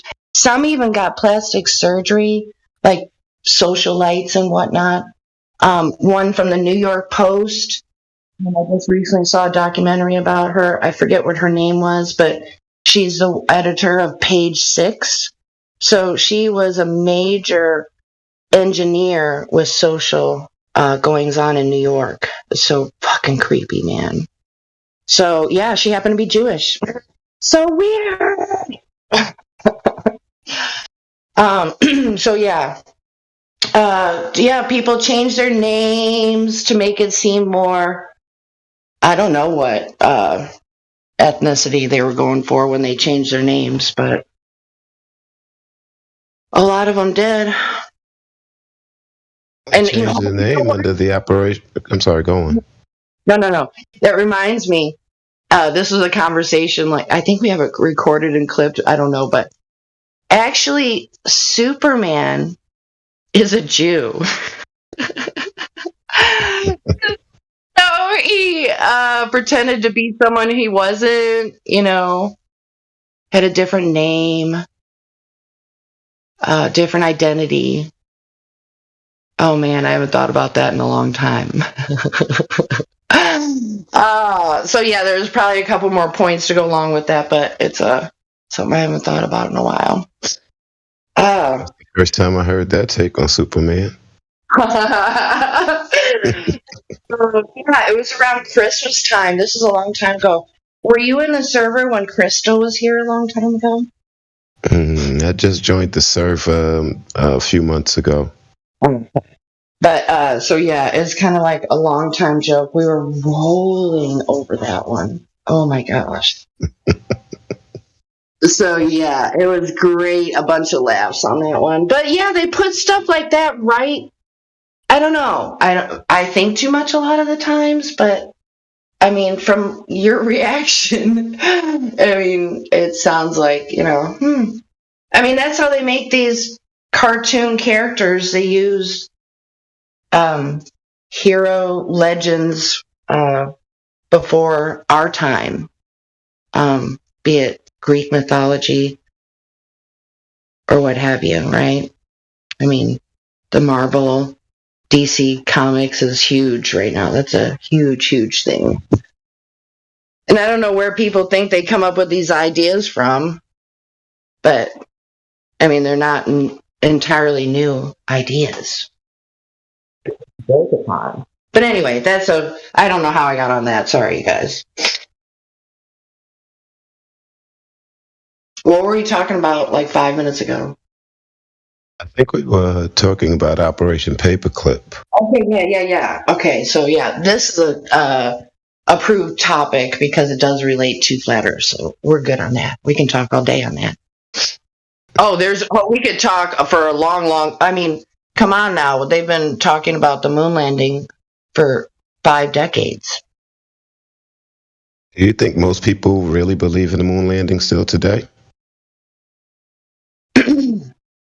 I don't know. I would say it'd have to be weird if they did, but for some reason, I don't know. Everybody's on their own journey, so some people that would be enough for them to proceed just to know that. Everybody I work still believes in it. Everybody I work with. I think they believe it because the indoctrination program. I mean, these kids still go to school, and these things are taught in school. And, you must learn it in order to get past to the next grade. So you must, make an agreement with yourself that these things could actually happen in order to pass the test. And if you don't have anybody to counteract or give you any information, of opposition, then you're going to go through life generally not thinking about it again. And if somebody then dares to broach it, you're already set in your beliefs. And it takes a little bit of probing and prodding to get through to it. But there are definitely some questions that you can ask about it, starting with Wernher von Braun, right? He was the main guy that they brought over to start this operation. And he was a German scientist that was supposedly in opposition to Americans' doctrines, yet and still during World War II, when we did successfully invade Germany or do these things, we, along with Russia, decided that we're going to split up the information that we found that the Germans had. And I'm not sure why the Germans were so technologically advanced, way more so than the rest of the world at this time, at least with aeronautics. But the Soviets took the actual products that the Germans were working on, and American took the scientists. And this is how Sputnik was launched first, because we had to build everything from ground up, but they already had some of the things that were being worked on. They came over, they started NASA, I think it's 1958, and then they sold us this whole idea about going to the moon. They had your presidents coming up in here telling you that's, it's great, and Kennedy and all this other jazz. And they sold it to the public. Now, if you were alive at that time, because most of us were not, you would probably understand that a lot of people didn't buy it, but, it was sold. The same way most people don't just necessarily buy the story given by 9/11, but it's sold. There's not enough people challenging it, and there's not enough people going out and contesting it publicly. So it just rides through on history, get written in books, and taught to the children the truth. And, we end up here fighting this later when we start asking these real reasonable questions. When somebody posed something so silly to us, like the earth is flat, you're like, man, get out of here with that. And then you realize, I don't know the dimensions of the globe.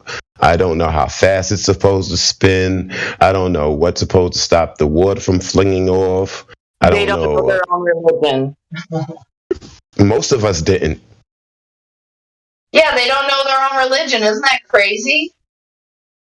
And that's what made me open up. It's like, wait a minute, I don't know anything, so let me just listen for a while. And then we can go and we can test some of this new information to see how it holds up compared to this old information. And if you're sincere in your in your search for truth, then it only leads you to, that you've been lied to about what they've told you this place is. Ah, sad but true.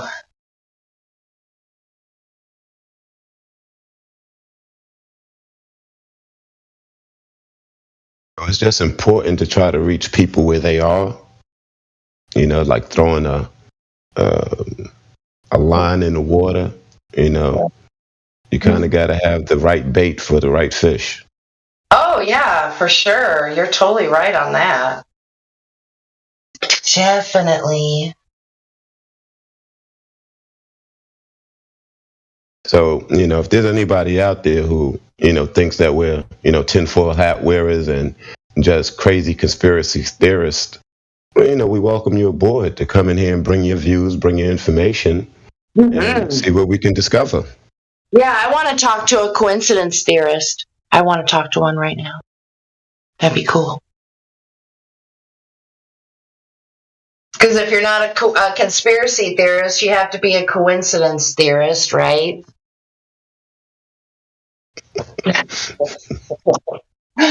I like calling it a quinky dink. Yeah, but they're saying if anybody uses the word, well, you're just a conspiracy theorist. They're throwing a bullet at you. Okay, all right, I'll be that, but you're a coincidence theorist. So how about we talk about that? How many coincidences do you need? It's a conspiracy, right? And then when you realize that, a conspiracy theorist is not such a bad thing because you know that people are conspiring. You know that it only takes 2 or 3 people for a conspiracy to begin.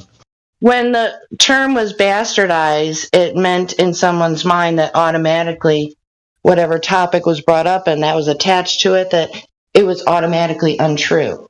So people don't understand the real root word definition of conspiracy. That's how I see it. Great. So we got that to deal with, right? But we on top of it. We're on top of that. I mean, as a kid, when I first found out that we were supposed to be spinning, of course, I'm doing all the jumping that I can to try not to land in the same spot. And it just didn't work. So the spinning thing was hard for me. Dude, you did not do that. I'm not calling you out or anything, but come on. I threw the ball in the air, waiting for the ball to come down in a different spot, and it came directly back to me most of the time. That's how it was errant in my throat. Oh, I've heard a handful of guys over the years make, personal accounts of when they were younger in school and when they were trying to indoctrinate and cast a spell on you. You're like, wait, that don't sound right. So, I can appreciate you bringing it up. I got a spell on you. Right? Like, whoa, I do not consent.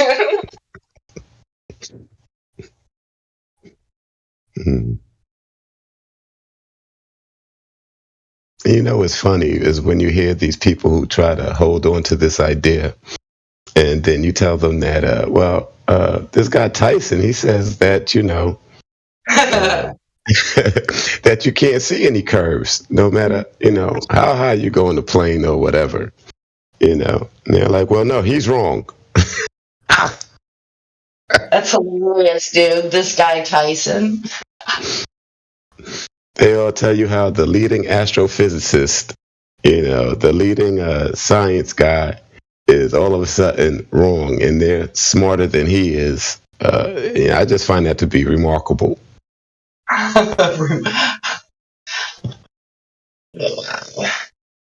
he have any kind of honorary science degree or some shit?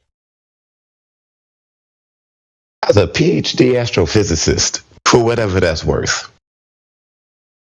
Okay. So it's not like what they did with Bill Gates. Didn't he get, something or something like that? People tell me that Bill Gates is an evil person. They tell me that he didn't make Windows, that he bought it from someone. So, I don't really know, but I know I'm not keen on his ideas of water purification. Well, yeah. I don't know. So you're saying they could have done a better job with his backstory? I'm saying that they told me that they know what water is, right? They told me that water was H2O. And, and so if you know what it is, then why can't you make any of it, right? If it's just that simple, and you're telling me the chemical compound, and that's all you need in order to make it, then why can't you make it? Why is there droughts in California? So things like that. You can buy packages of instant water. Just add water. Oh my God, you guys. Wow.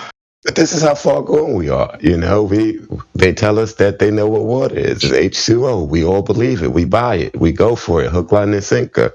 But nobody can create it. Even though we can isolate a hydrogen molecule and we can isolate oxygen molecules, we can't seem to make water. You need to have some sort of combustion, in order to happen for there just to be some sort of spritz of water, just some little spots of water that you create through these combustions. So don't tell me that you know how to make water or you know what water is, because you really don't. When you get down to the bones of it. That's okay. They know what the core of the Earth is made of, even though they've only gone 8 miles deep. Woo! Good point.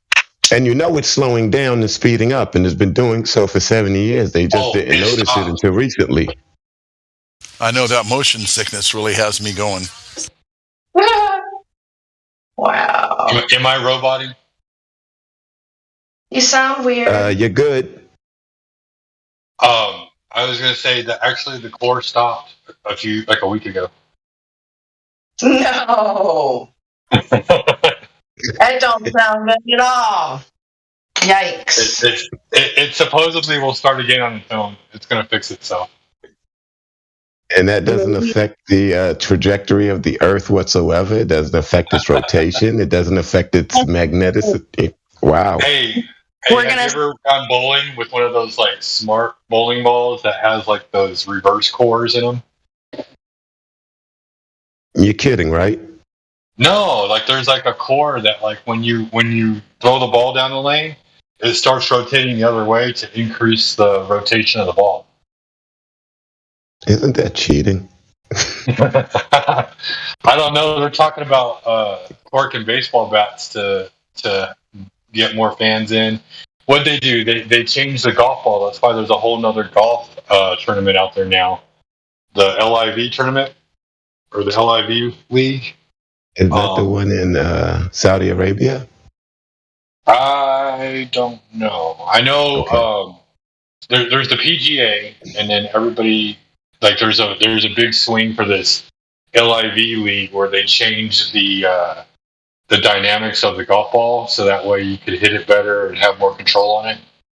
And so there's a huge uproar because some people want to keep the ball the same and some people want to use aerodynamics and physics in order to make the golf game more appeasing to people watching.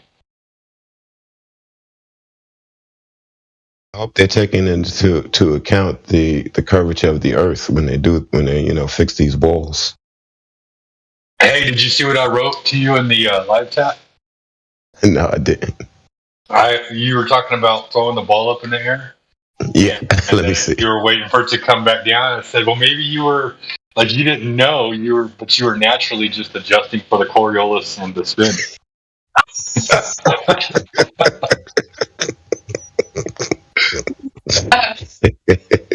Naturally adjusted. Naturally, subconsciously, Oh wait, it's the conservation of momentum. That's what it is. That's right. I see. I'm looking at some of the live text.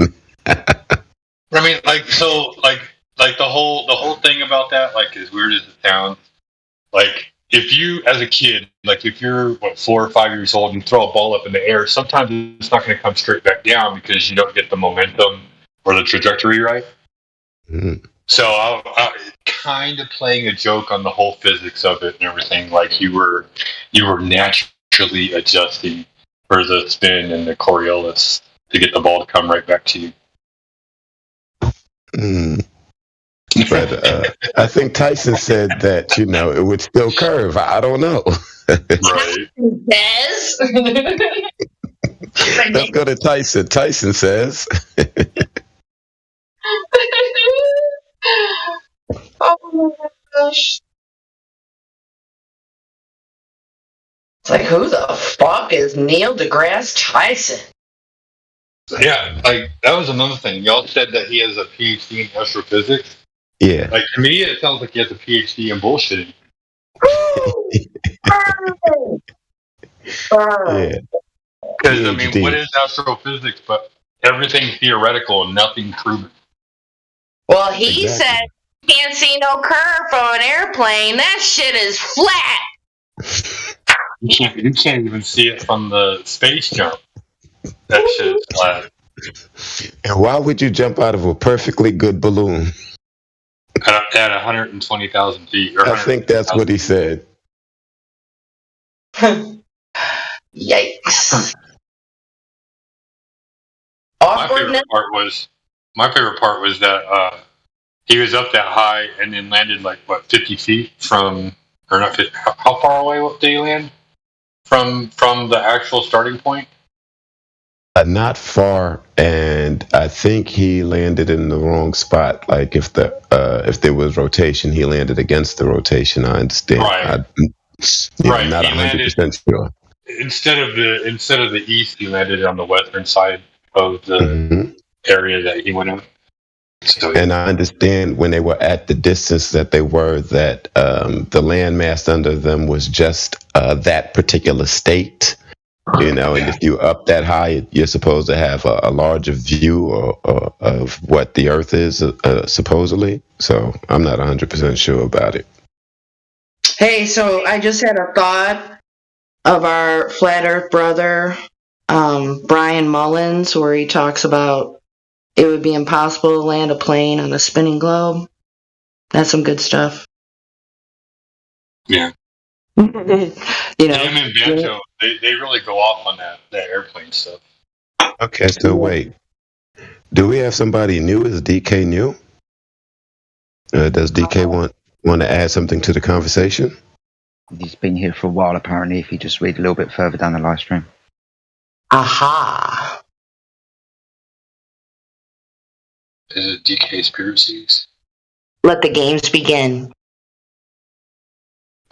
Hey, DK, I think you have access to your mic. Open up. Say hello to the group. By the way, it's good to see you back, Max. I haven't seen you in a while, but it was a pleasure meeting you on the day that you came in. It's a beautiful thing. Thank you. Yeah.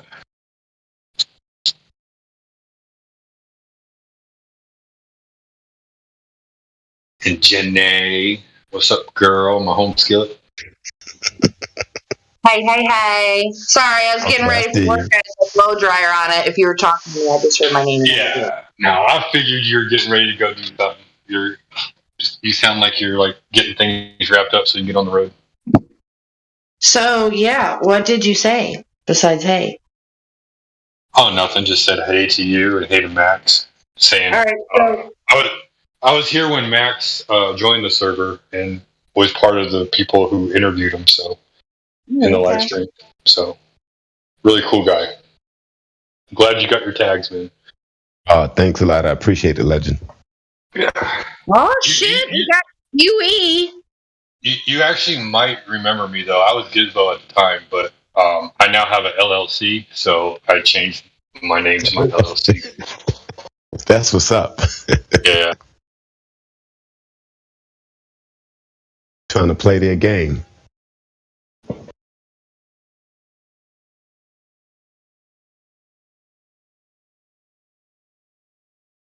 I don't think anybody understands the tax laws.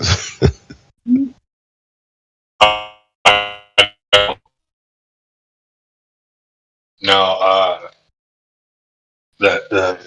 yeah, like I'm kind of over it, dude. Like, like our names when we get our birth certificates, the whole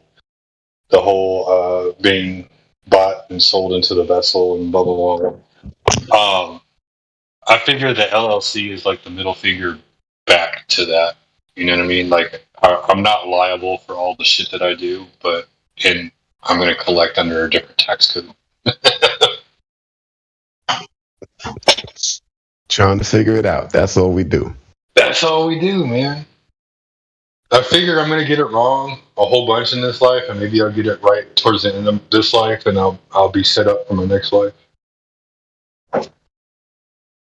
Well, that's the whole thing that they're trying to do. Keep us all confused and walking in a circle so that we don't figure things out, and that we have to wait for the next life to try to see, how this shakes out. But I believe that it's our mission, it's our duty, it's our calling to do something while we're here on this plane, and to not wait for the next level. And, because every level you have to be here. So no matter where you are, you have to try to make it as best as possible, and, like I say, I think everybody's good. I think more people are good and good-natured than there are evil people.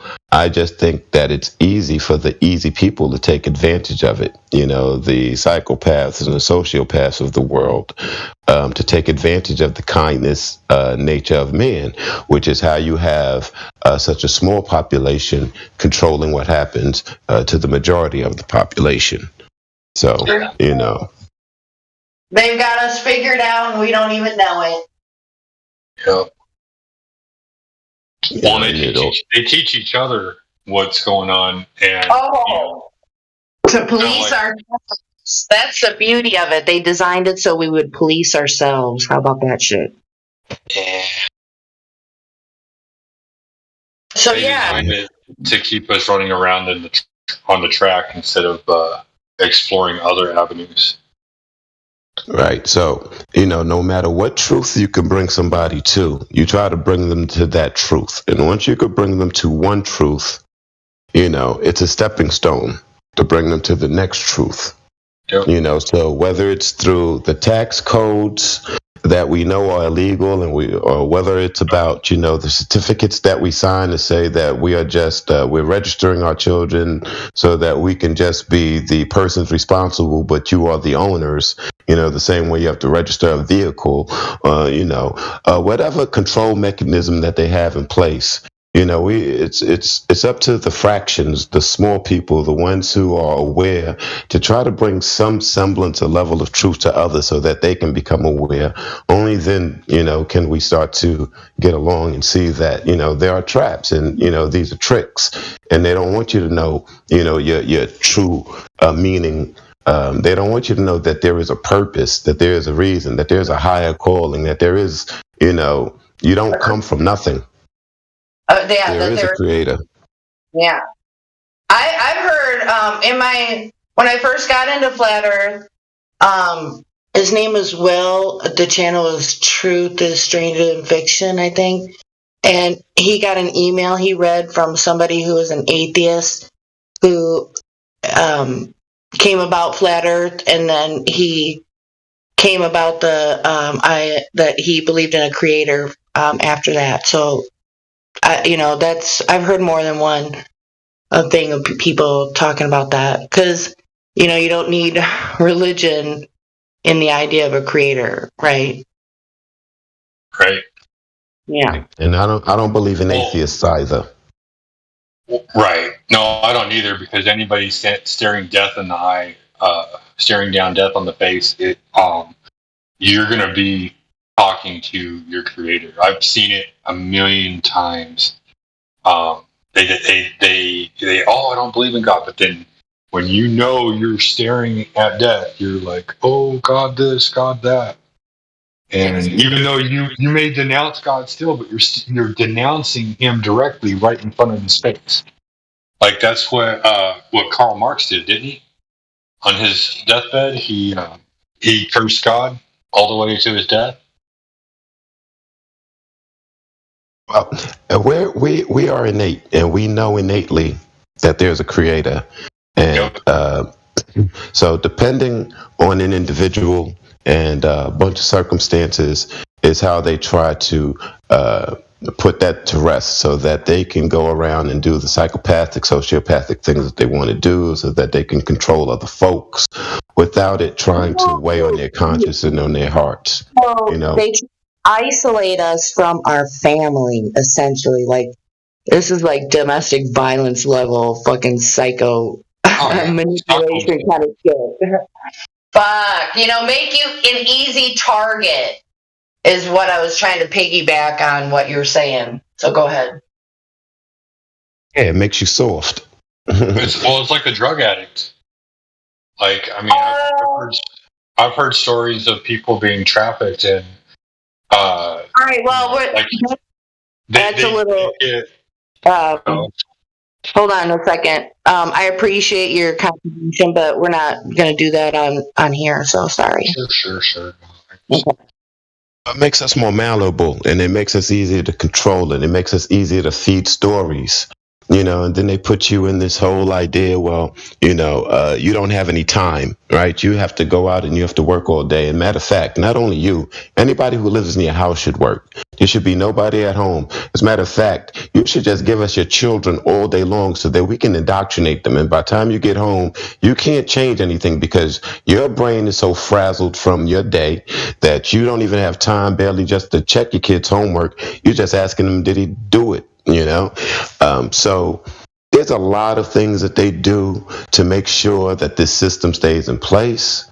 And this is why there's only a small population that has any time to even look into it, to even question the things that they thought were real, whether it's through the movies, telling everybody that, you can go to space and Lost in Space. Even before they went to the moon, they had shows like Lost in Space and My Favorite Martian and all this other jazz. So, What I posted in live stream, I don't know if this is actual image or not, but Little Golden Books.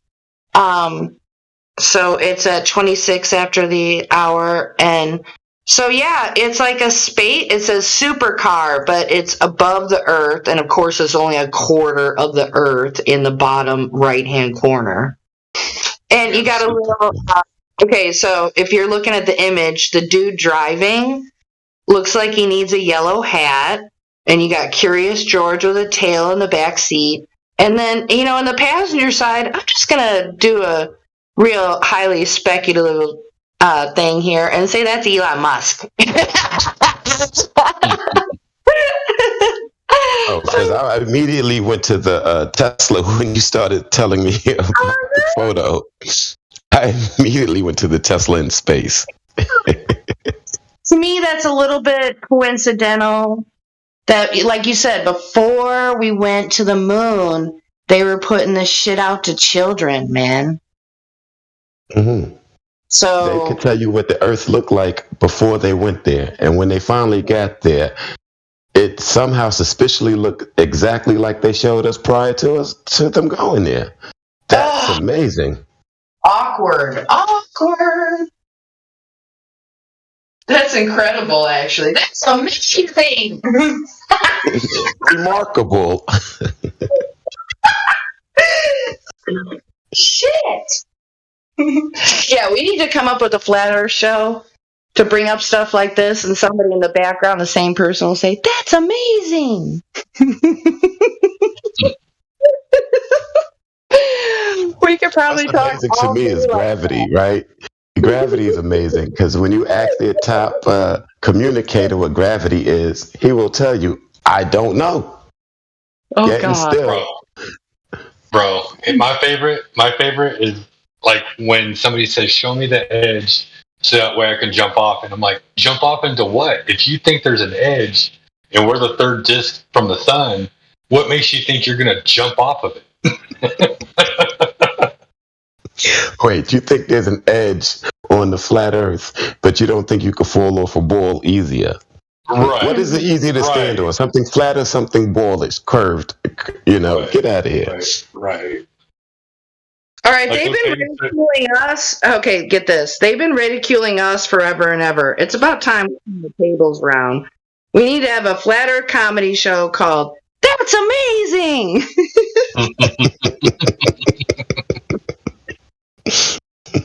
Oh my god. All right. I wish I was good with animation. Like the flat Earth or the Glober Sniper. That was one of my favorite cartoons. So the entire a lot of the heliocentric model theory, whatever, is surrounded by the theory of gravity. But they came up with a theory before gravity. That's amazing! I'm not good with punchlines, but you can do shit like that. I mean, even better than that, they came up with the scientific theory before they'd actually scientifically proven the fucking thing. Exactly. More to the point, yes. That's amazing! You've seen the pictures of Universal Pictures, the logo for Universal Pictures back in the 20s? Mm-hmm. Have y'all seen that? Yes, Yeah. when Universal used to go across the globe. The globe, yeah. In the 20s. That's amazing. And it looks just like that. Yo, Dude, yo, you guys can cut this up all day long, man. Jenny, you realise that that's now going to become a catchphrase, yeah? Every single time we hear some of that bullshit, we're going to have, that's amazing, my God. Take it. You guys take it. We need to get CB in here, and he needs to crop it. Yeah, I thought of CB a second ago. Of Jenny saying, that's amazing. We could do a contest on who says it best, and then we'll use that one. That is Are you watching some Jesse Lee Peterson? Definitely. Can definitely do it in the most sarcastic voice if you want, for sure. Oh, or yeah, the most, That's or the fucking most amazing. ditzy voice. Do it in such a ditzy voice that like everybody's like, "What?" I mean, it could be done so many ways, actually. You could do the stoner version. Wow, man, that's amazing. Dude, that's amazing, dude. Right.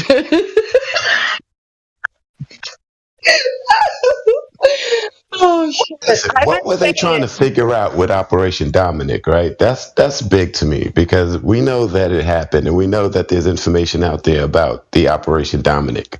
But what on earth were they trying to figure out, right? Were they trying to get to the next level? Do they believe that if they go that high that they could go to God? Did something happen where they discovered that there was a barrier that they couldn't get through, so they decided to fire nuclear warheads or so-called nuclear warheads?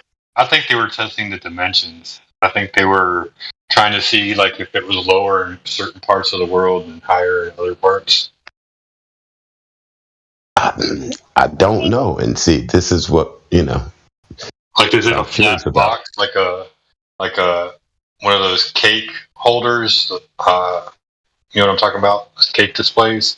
When you get you put the lid on top, and it's just a nice flat surface all the way across, or is it like rounded, or what? I think that's probably what they were doing.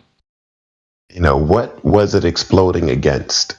But they were also doing depth charges too. They were detonating at certain heights as well. It wasn't just that they were hitting what was up there, whatever was up there.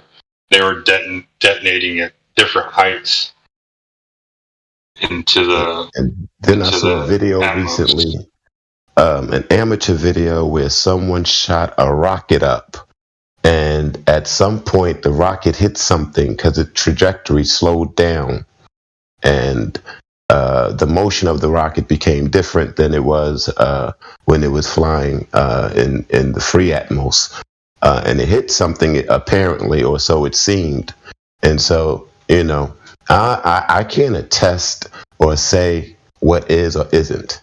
I can just say these are curious events that that I'm aware of. Like Curious George, like That's in that. it. That's it. Let's do it. Oh my god, I'm so sorry to be weird on you guys. Thank you. Hey Jenny, you should show Max that book that you found in the uh, what was it? You were thrift shopping one day and you found that book. It was like a little kid's book. Oh, dude, that was so Jesse Lee fun. Peterson. Oh man, that is so bizarre. So, I mean, it was legit. where I was working next door was a Salvation Army, and so I was in the back of where I was working, and I was smoking a cigarette. I was going to stroll over and see what rich people throw away, and so because they dump at the back of the building, and they're not supposed to, but they do it anyway. So I'm not really meaning to pick up anything. I'm just kind of curious, and I'm kind of looking, seeing a bunch of kids stuff, and at the very end of the line of everything, there's this bag, and it's got all these books. And I just picked up the one on the top, and I look at it, and I can't think right now the exact title of it. Oh, it's How We Know the Earth is Round, was this children's book. I was floored. I'm like, whoa. And I think it was like from late 70s, early 80s, I think. I can't recall right offhand. But it just has hours and hours of content discussion within that book. That's interesting. I mean, because I would like to find encyclopedias prior to the 1930s. If you Google How We Know the Earth is Round, I think the author's name, her first name is Patricia. So it'll have a half the Earth, and then like I think there's like a Greek figure standing in front of that. I don't know. I forget who he's supposed to be. Atlas. I remember right offhand, one page it said, "We're so big," and then the very next motherfucking page they say, "Boats go over the horizon." That's how we know it's round.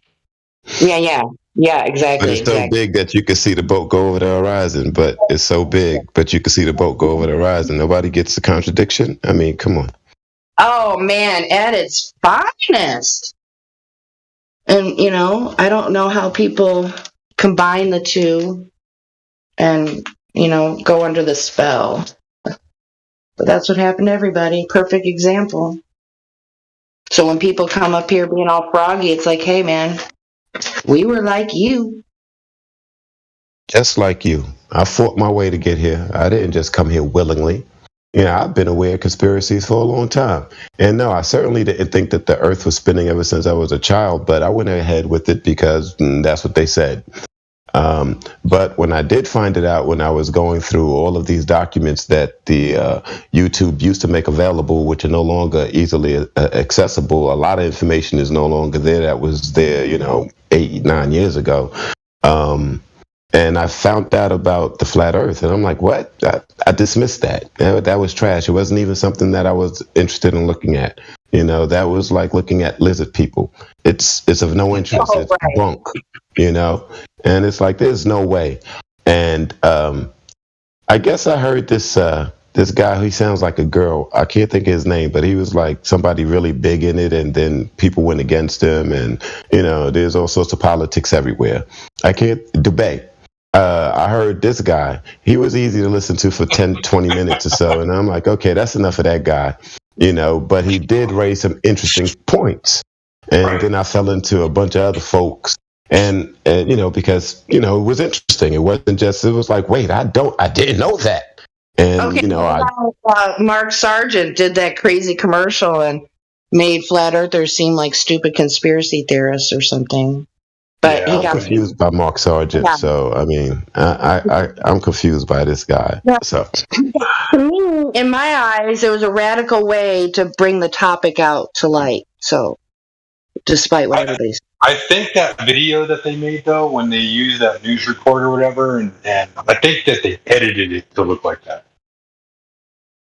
But I don't just know that there's been so many advances in the flat Earth questions and the flat Earth answers since it first started appearing on the internet and YouTube, and this discussion is so much further along, and the maths and the lack of science for the globe and all of the fallacies that have now been introduced when we start talking about debate tactics and things of that nature. It is so far along that what happens is when a newbie comes in, they get scared. They don't know any of the terminology. And I think we got to dial it back a little bit to bring it to a more rudimentary level, depending on the level of the person that we're dealing with, Right. Always got to, go ahead. Jen, all I was going to say is you've always got to meet the person where they are. So I agree with what you're saying, bud. Yep. Sorry, Jen. Oh no, it's all good. It's all good. But no, that's why it's important for us to ask, well, what do you know? And they don't even know where to start. You need to help them realize that they have beliefs into a religion that was constructed long before they were even thought about. Yep. Yeah. No, here's the thing. So, the whole Earth and space and the solar system and all that, that's all like astrophysics stuff, right? Like when you start getting down into like what their theoretical maths are and all this and that. But they start teaching that stuff in like second grade just to indoctrinate you. Like I asked my daughter, I said, what are you learning in school? And she's like, I'm learning about gravity. And I'm like, really? I was like, well, what did you learn last week? And she's like, well, we were playing with magnets last week. And it's like, that's how they do the transition. They let you play with magnets and see the attraction of how two magnets are. And then next week we move on to gravity and you say, see, remember we were playing with magnets? That's what gravity is like. Oh, wow. That's... Man. Okay, so... When she was telling you that, did it kind of trigger you in a way, or did you get her out of it, or what? No, I talked to her about things here and there. Like she was talking about how the Earth is the third planet in the solar system, and I was like, so we're spinning around on the Earth, and she goes, yeah. I was like, do you know how fast we're spinning? And she goes, no. And I said 1,000 miles per hour. She's like, wow, that's really fast. I said, yeah. I was like, if I put you on a merry-go-round and spun you around at 1,000 miles per hour, what do you think would happen? She goes, you would fly off. And I said, don't you forget that. That's amazing!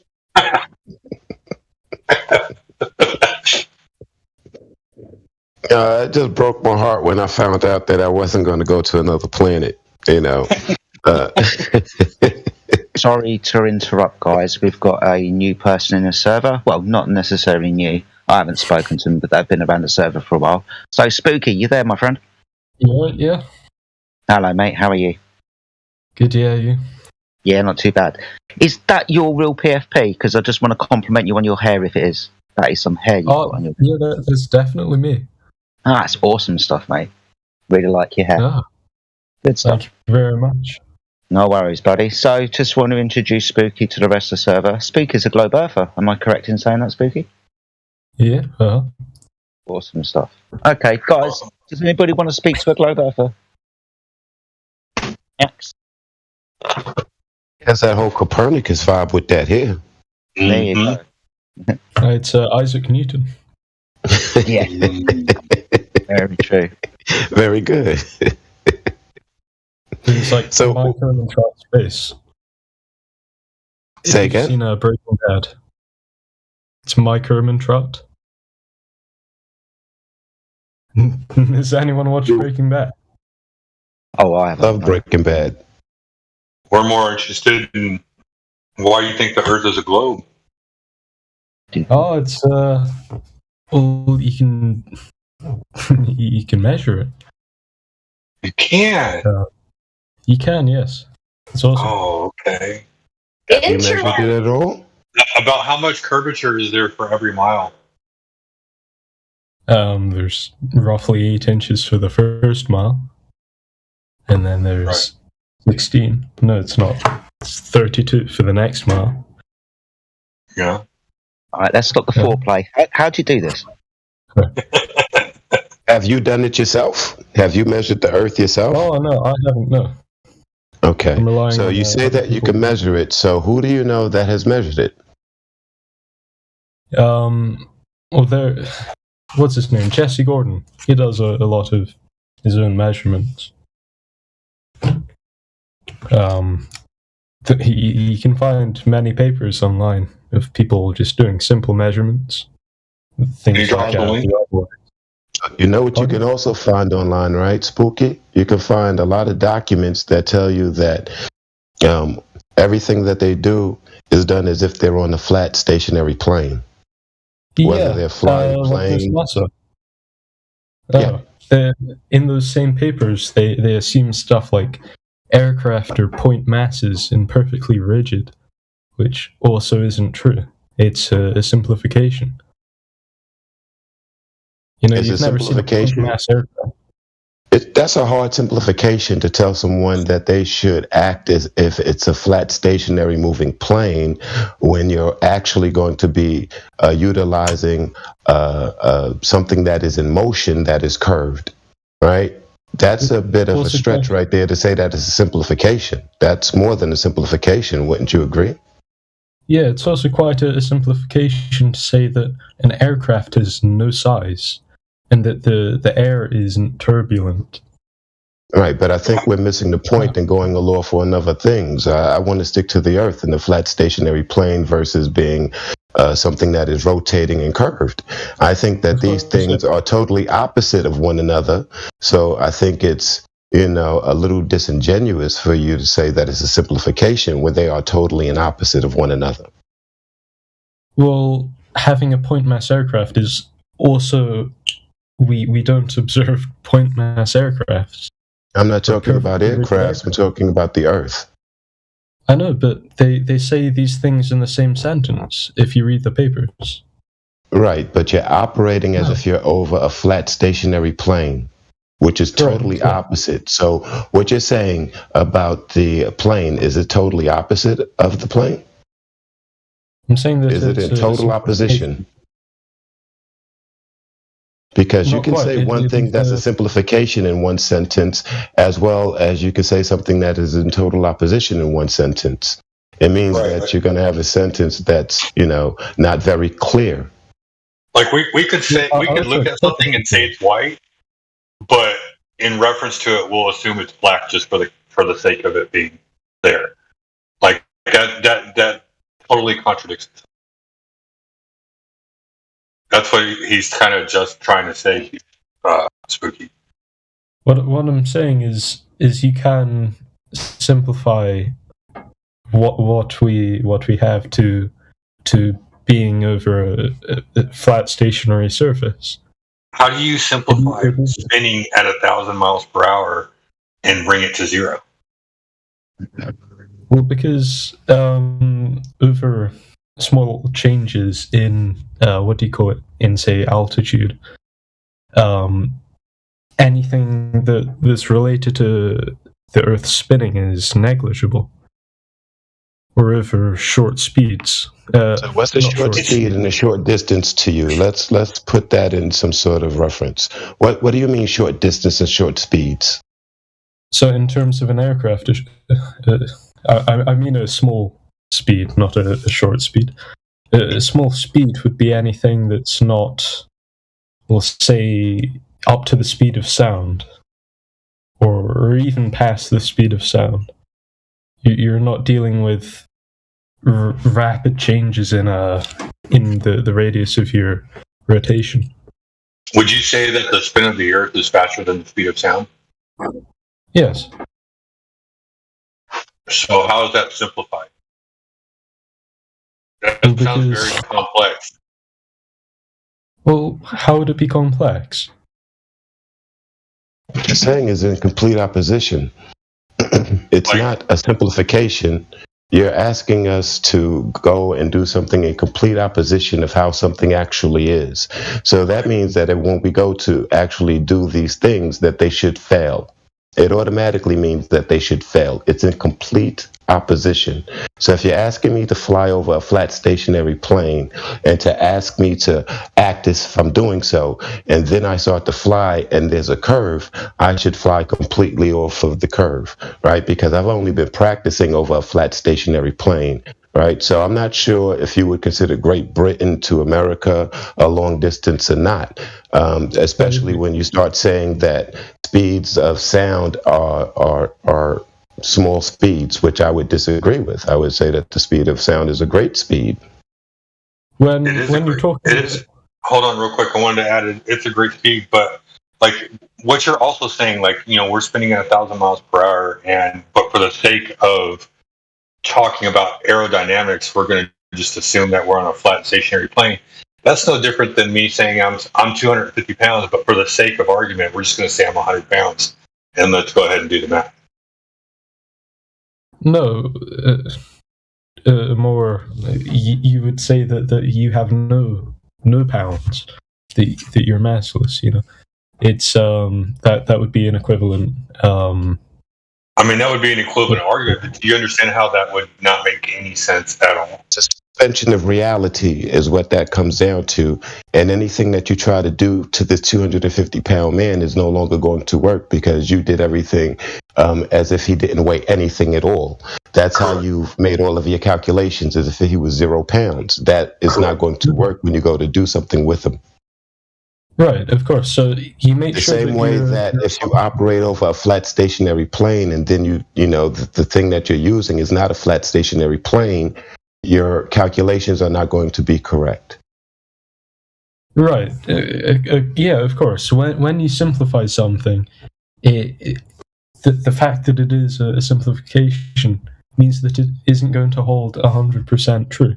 Which is why when you make this is not a simplification. I'm sorry, I don't mean to cut you off, and I'm not going to do it again. But I just want to impress upon you that is not a simplification. Okay. That is in total opposition. So if you could use another word maybe to describe it, I could get over my little hang up. Yeah, you're like you're removing the entire objective statement is what you're doing. Like it's like lying with statistics. Like I could talk to you about a statistic and then remove a certain portion that's relevant of that statistic and be like, well, look, it just changed my statistic, so my statistic is better. Like you're removing a significant component of what's supposed to be happening.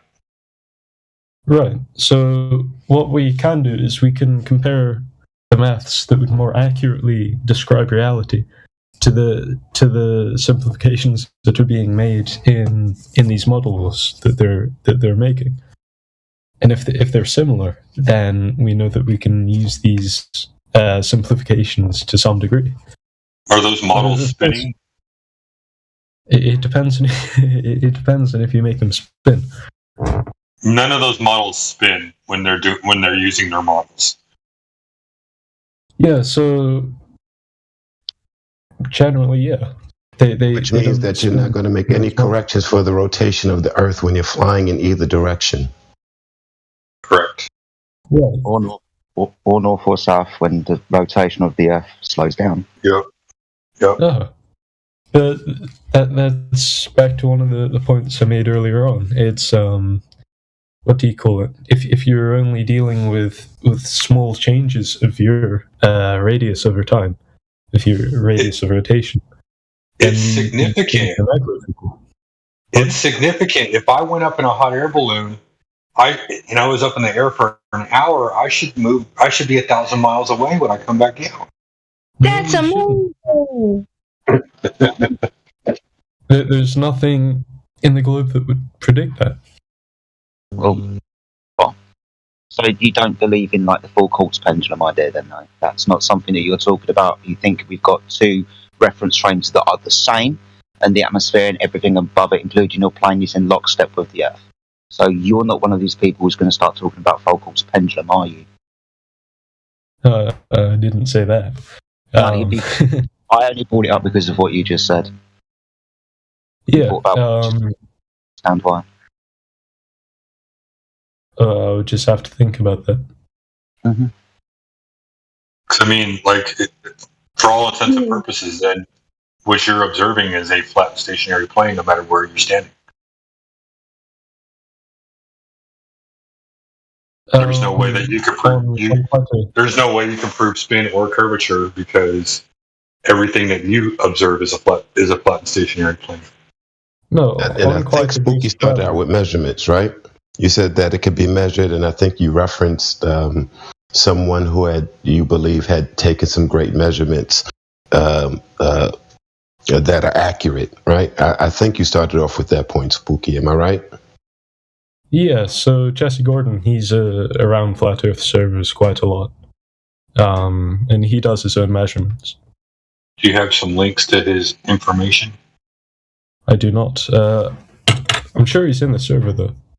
What does he discover with his measurements?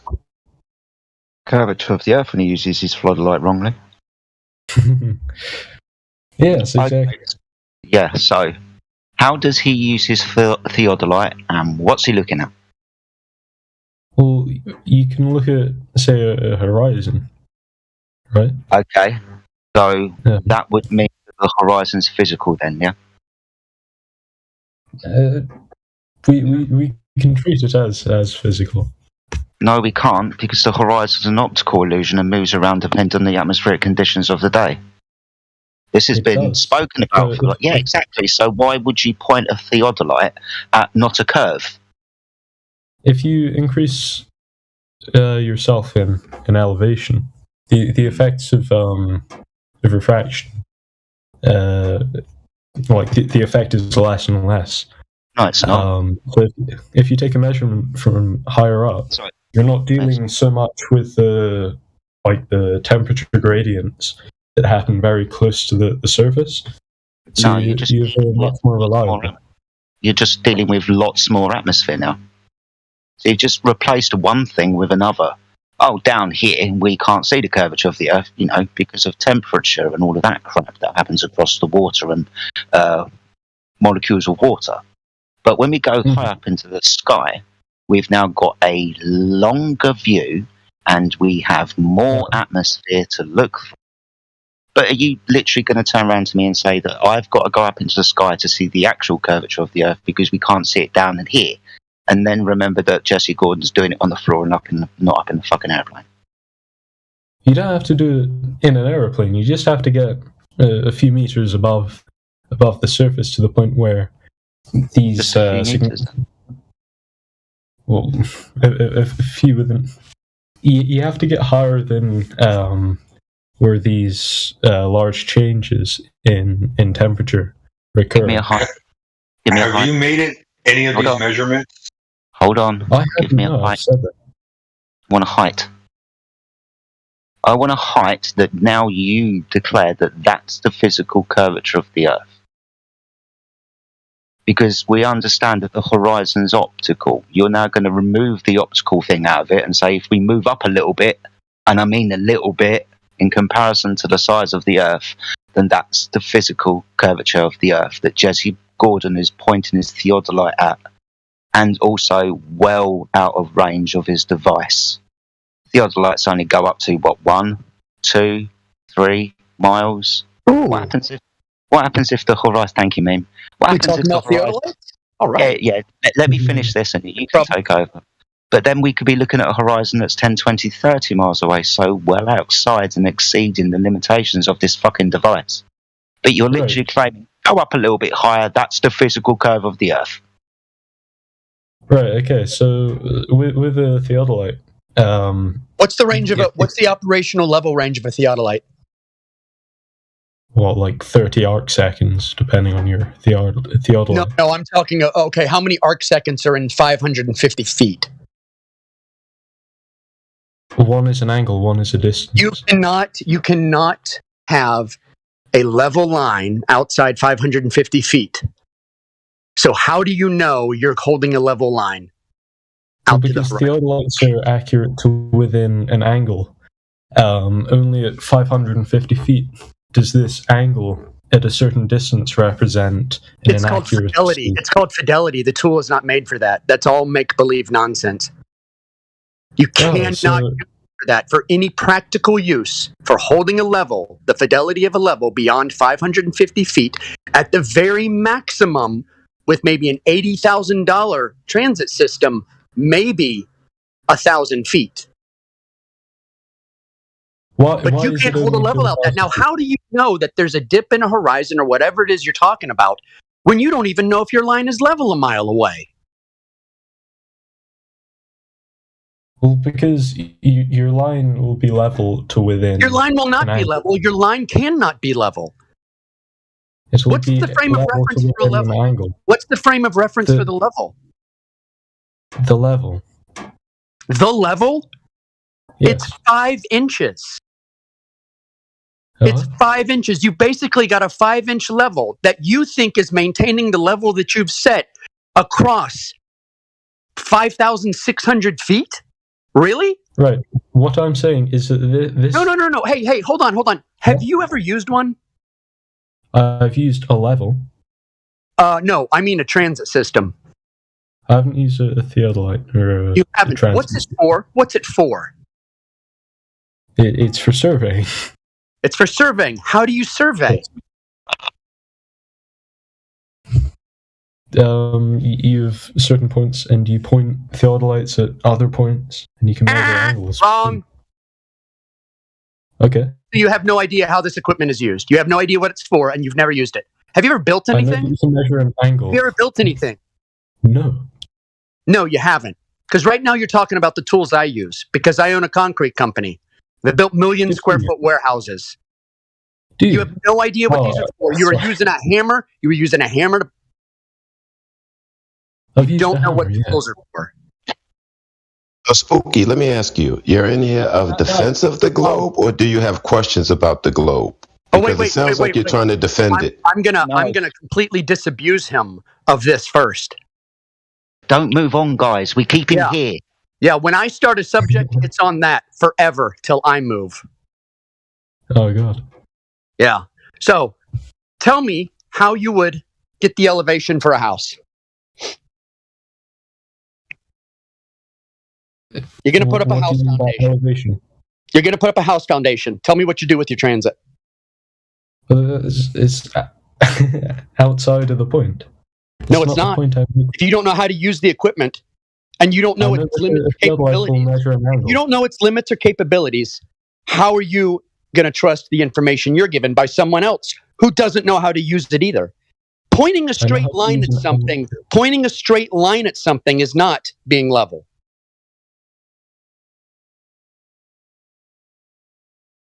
Do you think pointing a straight line is level? If you level it. If you level this line, then yes. So let's say you level that straight line. How far out do you think the fidelity of that level goes? Define your fidelity. How accurate? Define fidelity? Yes. As in, give me a number. You do know what I'm talking about when I say fidelity, right? Do you want it to be within like 2 inches or something? Oh, 2 inches? 2 inches. If you think it's 2 inches, you're way off. 2 inches up or down? We're talking a matter of degrees. It's off by degrees. Degrees? Okay. Yes. Right. And you don't know if that line is pointing up or it's pointing down on the end you're testing it from. So what they do is they point it at the horizon and then they level it. Right? Right. Right. So how do you know out at the horizon, 3 miles away? 3 miles away, that it's maintained the fidelity of level? How do you know that? Well, you have an error within the measurement of your level. Yeah. And so have you looked say into plus or what that minus error a degree? And what is that margin of error? Well, if your level is accurate to within plus or minus a degree, it's going to be to within plus or minus a degree. No. And then not. Yes. No, it's not. It's an increasing angle. It's an increasing angle. Gap. It's an increasing gap. As your angle goes up, it's an increasing gap. Yeah. The what do you call it? The gap. It'll stay within an angle. It's not running parallel, my dude. It's not running parallel. It's not running parallel. Right, I know that. It's going to be plus or minus an angle, isn't it? So if you're okay, so the tolerance is about 1/32 in 500 feet. 1/32. Right. Yeah, that's big by the time you get out to 100 times its capabilities. Have you ever heard of anyone? Have you ever heard of anyone using a piece of equipment 100 times beyond what it's supposed to be used? Have you ever heard of that? Well, can you imagine someone who builds airplanes stressing something 100 times beyond what it's built for? No. Why do you think they've limited us on the mid-range equipment to 550 feet? Why do you think they've limited us to that? Well, because you need the actual size of something to be accurate. And you don't. If you're saying this proves something, if you're saying this is a proof, you need the actual elevation of what you're checking, don't you? I'm not saying it's a proof. Then why are we using it? Why are we talking about it? Yeah. If it's not a proof, it can fuck right off if it's not a proof. Yeah, and we can also go and tell Jesse Gordon that. We can tell Jesse Gordon that as well, then, can't we? Because you're literally trying to talk about his stuff without actually having the primary knowledge yourself. And when Jesse Gordon comes in here, I'm going to sodomize him. It's no problem. Isn't that kind of gay, though? Yes, it's kind of gay. But I'll be gay to win. Winning is everything. Yeah, I can't. Yeah, I can't fault. Can't argue with that. I know. Look, here's the problem, is for the past 6 years, 7 years, people have been coming to me saying, we just point this thing at the horizon and look at the level. And the problem is this is my profession. And I know the equipment can't do that. So I just don't have patience for people anymore, especially mongoloids like Jesse Gordon, who's taken two sight distances across a lake. If you say like 550 feet or whatever measurement you had, and you had a tolerance of plus or minus, what do you call it?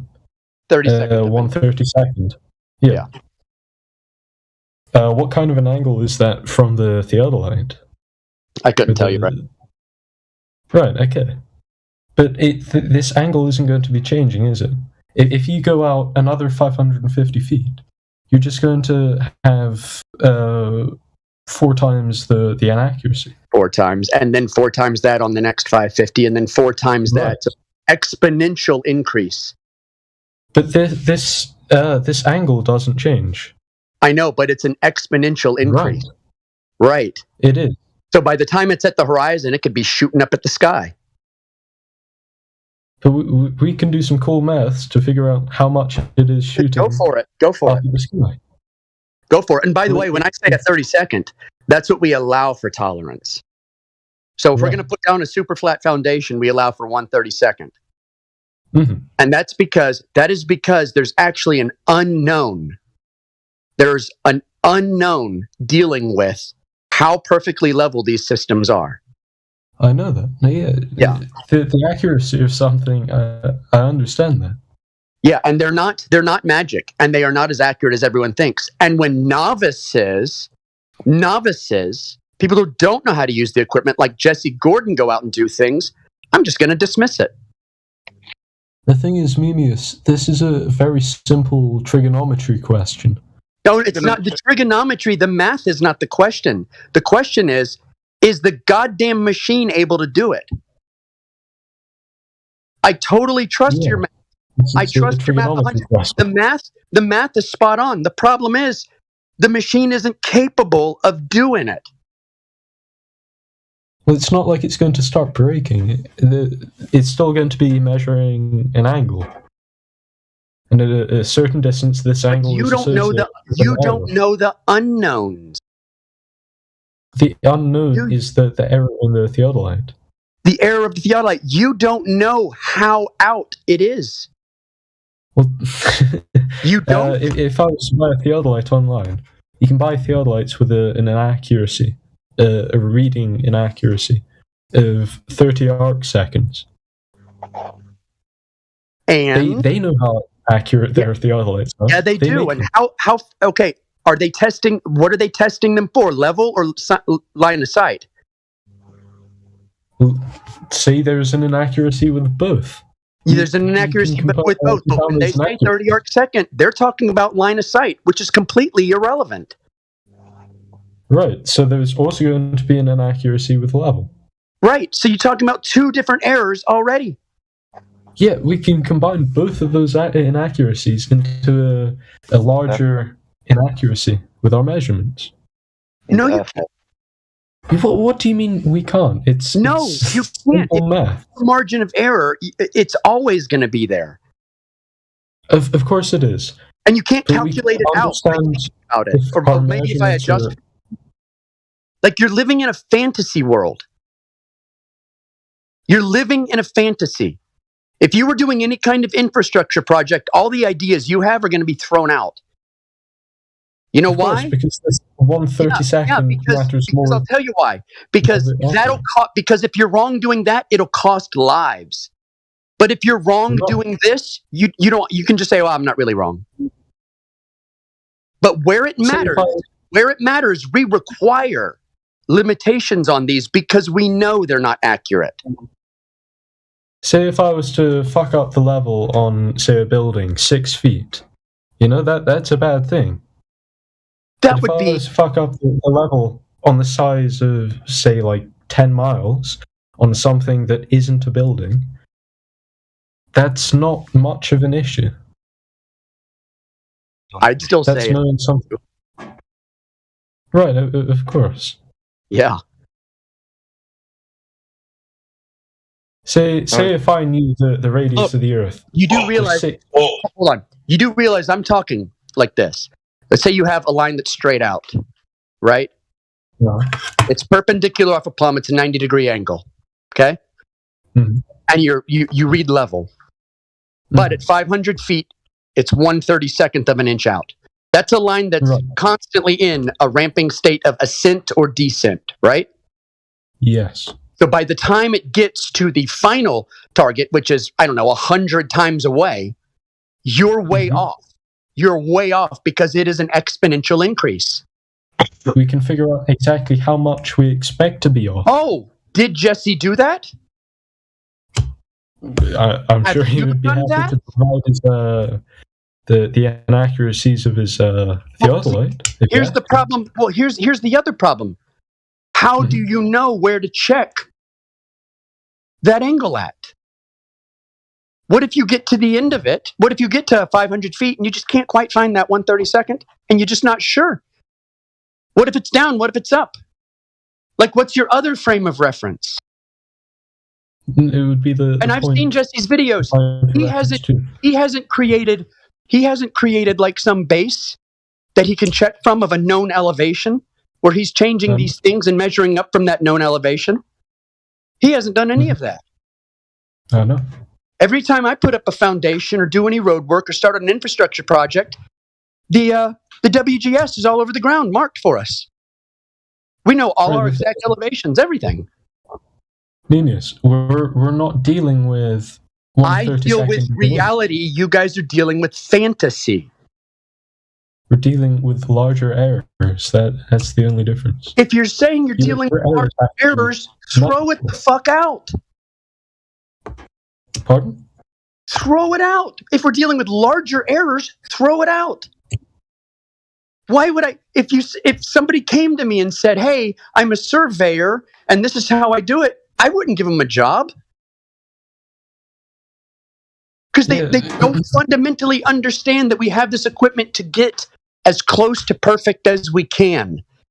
And that there are results that have to be seen, and there's money to be made, and there's a market, and people's lives might be at stake if we get something wrong. And when you do this other stuff, there's no stakes. There's no stakes in what you're doing. You can just say, well, there's a margin of error, blah, blah, blah. And you can just dismiss it. But you can't. Let's say your life depended on the perfection of that calculation. The perfection of it. Let's say someone had a gun to your head and they were going to blow your head off and then they were going to go kill your family, right? No. Would you trust it? A 3-mile shot? Would you trust that to be perfect? To within what accuracy am I allowed? A 32nd of an inch, 3 miles No, away. I wouldn't use it at No, 3 you wouldn't. miles. Because No, you know correct. fundamentally it's bullshit. I know fundamentally that if you have 550 The feet, moment your life is on the line, you know it's bullshit. it's not And going that's to be just how 1 it is, man. second of an inch at 3 miles. You know, I can do maths. Yeah, here is the problem. You know it's inaccurate. But how are you going to know which way to calculate when you get to the other end and it's off? How are you even going to know that it's off?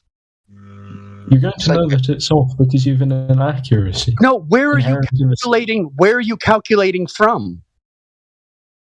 From wherever you want. Okay, here's what I mean.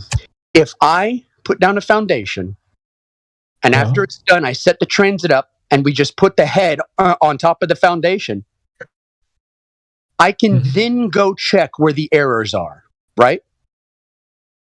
Mm-hmm. Okay. How are you going to do that? Pointing something out 3 miles to an ethereal place called the horizon. Well, I'm going Is somebody to, out when I there get in a my boat? number- Hold on. Is somebody out there in a boat with a stick? Well, you can use something like a. I highly doubt a rangefinder would work that distance. Oh, no. Some kind- I don't need a distance finder. I need an elevation. An elevation from sea level up to the center view. That's what I need. Right. How did he do it? How is that done? Well, you should go talk to Jesse Gordon if you want very specific. I've already detail. seen all the stuff. He hasn't done it. He's just pointing straight lines He and hasn't saying, done it. look, this ethereal thing called the horizon that really only exists in your eyes, it's kind of fuzzy. Ultimately, that's all it is. And by the way, the horizon is an ethereal thing. Some days it's close, some days it's far. So he's pointing it at something that changes depending on air pressure, fog, particulate in the atmosphere. Uh-huh. So it's a junk anyway. This is where we started. If you had the tools, you could take all No, that. there's into no tool to do consideration. it. Nobody has a tool. I could go suck dick to NASA for 50 years and they'd never give me a tool because it doesn't exist. A thermometer isn't a tool. There is not a tool that can do what you think it's doing. In fact, the best tool we have that's even similar to that is a Stinger missile. And it's pointing a laser straight in front of it, but it's also flying. And it also doesn't worry about elevation. It just worries about target. It does. And No, these Stinger it only missiles needs a operate target. at what It only needs a target because if the target is accurate, it's going to automatically go to it. It points in a straight line laser. Right. Yeah. It doesn't need to worry about everything else because it's being guided by where the laser is pointing. Uh-huh. Yeah, but it's in the air and it's flying up, down, all this other stuff. That's the only piece of technology that exists that has a laser like that, but we don't have an optics like that down on ground level. Of course. Yeah. So there's no piece of technology right now that can do what you want it to do, which is point and shoot out a horizon and then go out to the horizon with a stick and check the elevation of where that laser's pointing. It just doesn't exist. But remind me why Jesse Gordon is using a device that's got a limitation of, 500 feet? Yeah. To an optical illusion, the horizon, that's over 3 miles away. Why the very fuck is he doing that? And more to the point, why the fuck do you believe that that's measuring Earth curve? I know why he's doing it. Because he can't be held accountable for it. No, there is that. Well, what I've been trying to say is that this angle that you measure, angle, the other way. There's no angle. There's no angle because the equipment cannot do it. It just can't do it. Is 30 arc seconds an angle? No. Listen. What? The level is the issue. It doesn't matter if you can see it. I can go out and see the horizon. Yeah, of course. You can seconds is an angle. We're talking about a straight line, okay? Forget the angle. Get that out of your head. Straight line, and there's a level, right? Yes. Okay. And you're running a parallax from that point out to the horizon, right? A parallaxing angle. Okay. How level is the equipment? It depends. If the fidelity of the horizontal line is off at all, just within that first little bit, that's it. It's game over. You don't have anything. We can know how game over it is. Because if you have an accurate level, then it will also come with an uncertainty. It's game over. It's like saying, why didn't you just fly to Germany, Nate? And I'm like, because I have a car. I don't have a plane. And they're like, that's no excuse. I'm like, yeah, I don't have wings. Game over. That's what I'm trying to tell you is the equipment can't do what you think it can do. It can see that far, yes. It can see that far, but it cannot measure. That's a fantasy. And when they come out here and they're out on the highways measuring it, and you got that one dickhead who's looking through the rangefinder, and the other asshole out there, he's got the stick and he's measuring it, and they're holding up traffic. They're stopping every 500 to 900 feet doing that. They are not going miles and miles and miles and miles away. They are in the same vehicle. And there's a reason for that. I know the reason. They know how the equipment works. And they went to the Institute of Florida, and they got their training. So you want to know your angles, not your angles, but your distances, very precisely, right? It's not. It depends on what we're doing. If you're just getting distances, knock yourself out. You can do that all day. Yeah, but leveling that line across those distances, never going to happen. Yeah. It's fantasy. And that's across the issue. 500 feet. Across 500 feet, you can get it almost absolutely perfect. Seems like it. Right. But the moment you start getting out of that, it's off more and more and more. It is. I've been acknowledging this the entire time. Yeah, but I don't think it's sinking in. That by the time you get up to 3 miles, that's a huge deviation. The question is, if you're just setting up out in the wilds somewhere, how do you know how far off the line is level? What's 32 thousandths of an inch? Is 1/32 of an inch, not 32,000. Sorry. Yeah, I don't think there's a measuring tape that can detect that. I use a metric. Of an inch. 1/32 of an inch in centimeters. Let's see. Centimeters or meters? No, just let's see. 1/32. It looks like it's here. I'll give it to you in millimeters. There we go. I've got it. That's almost a millimeter. 0.8 centimeter. Right, so we can use this number to find an angle, and then find out how off we'll be at, say, 3 kilometers. To the non-physical curve of the Earth, which you now declare is descended from that straight line on a ball. Yeah. See, what other variables are you missing out here, though? How? Where are you checking the deviation from? Do you have another baseline that you've set up somewhere that you know where to check from? Because obviously, in other words, if you go 500 foot out, how do you know how far off you are? How do you know you're not a quarter inch off?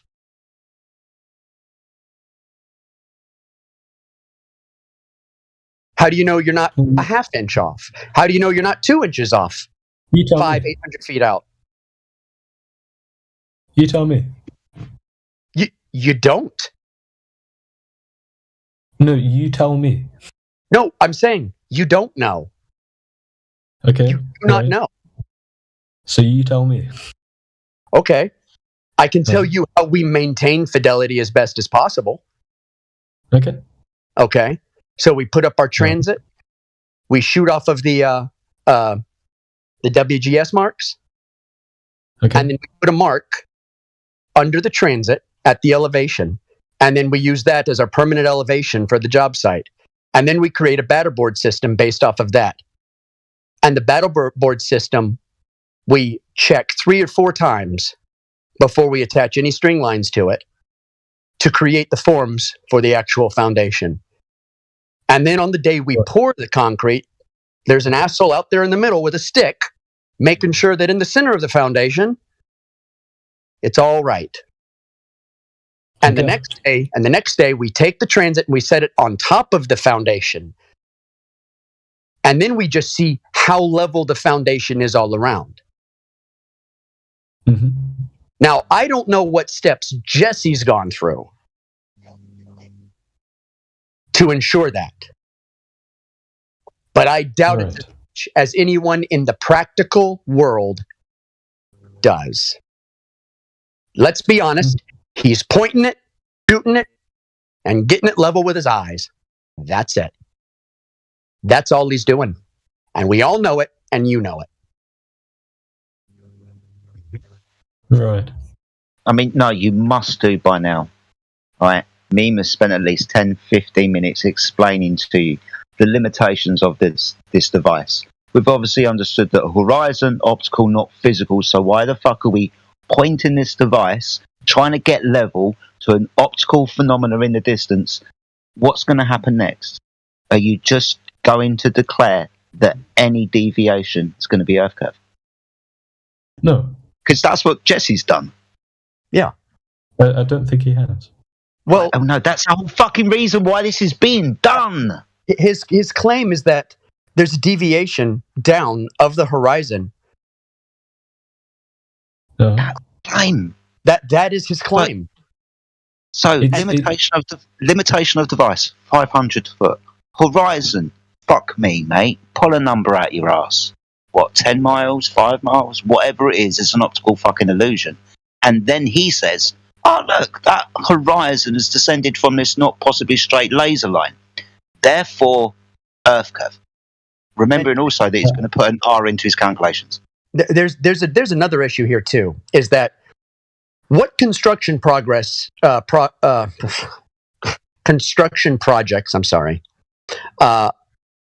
is what Jesse's doing. Has it ever been used for a construction project? No. No. The tool he's using has, but not what he's doing. What he's doing is... I know, but shooting a straight line and then doing an angle, I can tell you this. We don't use that building.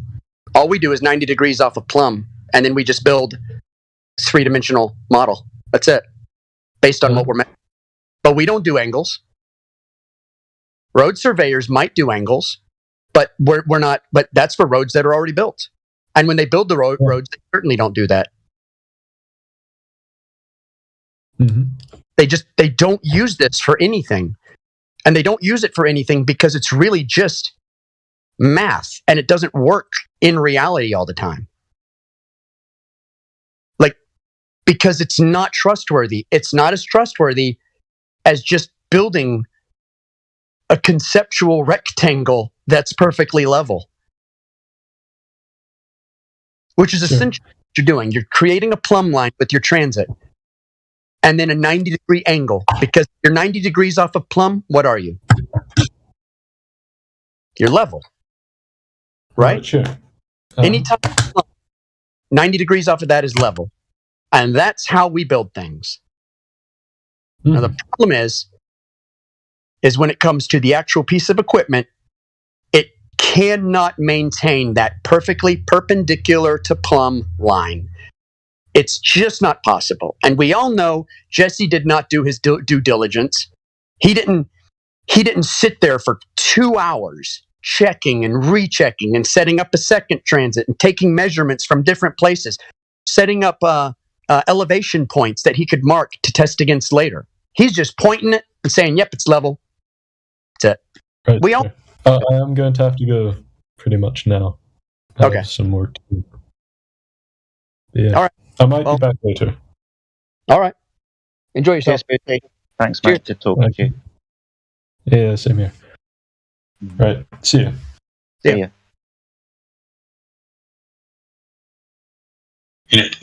Mimas, he had mentioned over 10 miles. Like there's nothing important that would be 10 miles long as far as a project goes. But I mean, isn't a bridge pretty important? They don't do that. They don't do that with bridges. Like I said, yeah, they'll put their rangefinders and stuff, and then they'll give the report to the superintendent and to the project manager and the architect. And the architect is like, he'll say, "Yeah, that's within tolerance," because that's the magic word in engineering: within tolerance. Right. And also, people think that bridges are structures when they're not. Bridges are not structures. They are. It's mechanical. They're mechanical devices. Their mechanical engineering is for a bridge. Wow. Is that another way of saying good enough for government work? Yes, it is. Like, there's a reason within tolerance the phrase exists. So, like language to make it work. Yeah. But yeah, that's fine. Just make it work. Make it work. That was my grandpa's favorite line. Good enough for government work. No, my favorite line. This is common in the concrete world. Is close enough for concrete. And what's funny is it's a completely ironic statement because there is no close enough because you don't get a second chance. Right. Your second chance is called bankruptcy to fix a job. Right. Mate, is there anything else? Is there anything else you want to say on the discussion we've just had? Because we've got somebody in the live stream called Paragon that hasn't got any roles, and we might want to unmute him if you want a further conversation. But do that when you finish making your point, mate. If you got any other points to make about what we just. I think I'm good. Okay, buddy. Paragon. Hello.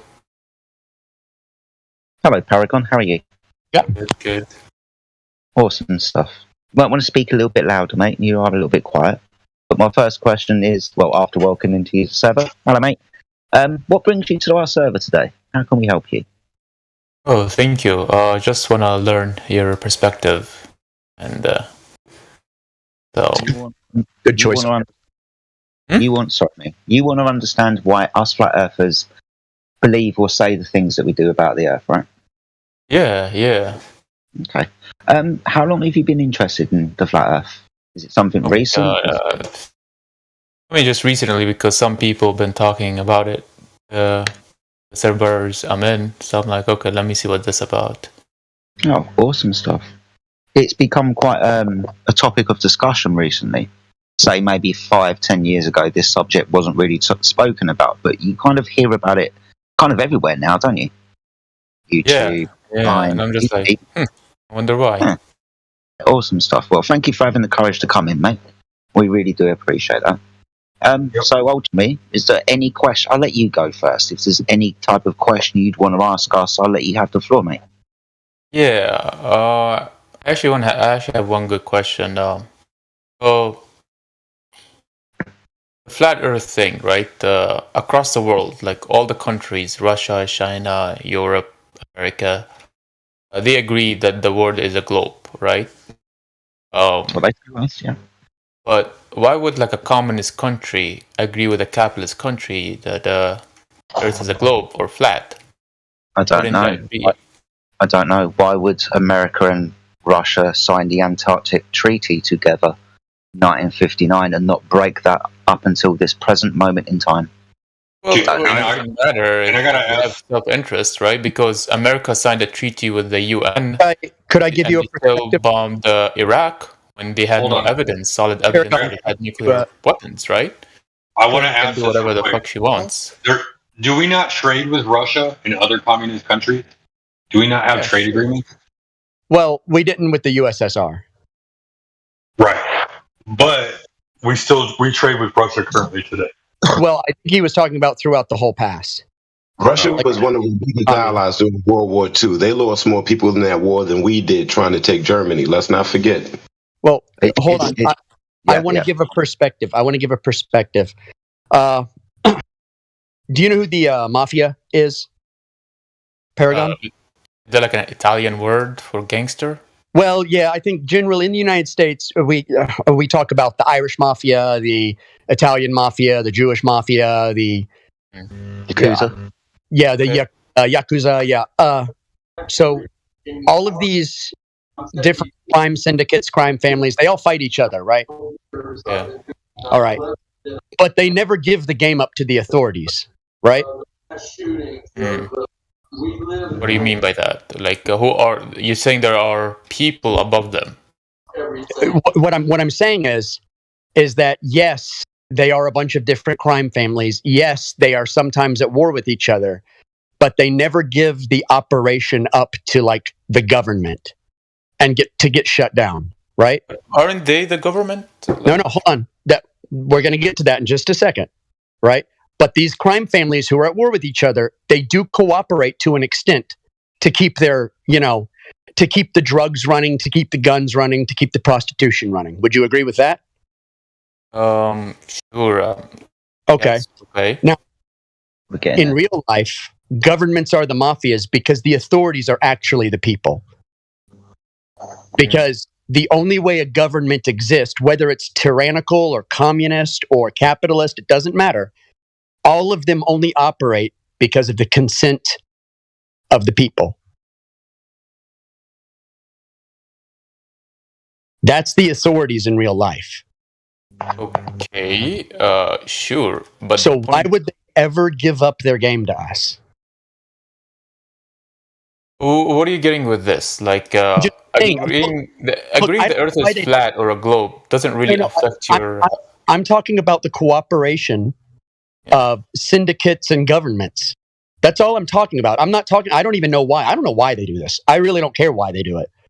I just know. There has to be a motive, right? Like, if they just all agree on the Earth is a triangle, what's the motive? Are they trying to steal? I'm sure there's a motive, but like if you go to court, right, and there's been a murder, they do not have to have a motive to convict you, do they?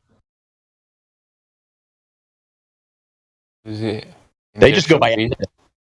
Well, like in the United States, only 3% of murders have a motive by the conclusion of the trial. 97% of murder convictions are done purely by evidence. Yeah. So like we have like O.J. Simpson, right, where he killed his wife, but he still get away because he has money, right? He's paying the government to kind of delay his some other issues. So there's a motive. Like you can, right? There's some other issues with that. There's some other issues with that because that was actually a jury trial, and the jury decided he was innocent. Right. So it was people from a neighborhood that loved him. Yeah, that's weird. That wouldn't be a fair jury, right? That would be like a biased jury or I'm with person conflict. That's fine. Let's say you're just Joe Blow. You murdered your wife, and because you just hated her, she overcooked your grits for the last time, and they don't need a motive to convict you and throw you in jail. Right? No, there has to be a motive. No one just does like whatever they want. Like even when Americans were like executing the Native Americans and enslaving black people, there was a motive. They're not doing it out of just power trip. Right? They just wanted the money, the land, the resource. I know. But in the end, the motive doesn't matter if you have the evidence. Motive doesn't matter if you have evidence. If you have evidence that someone's the murderer, you do not need their motive. You just convict them.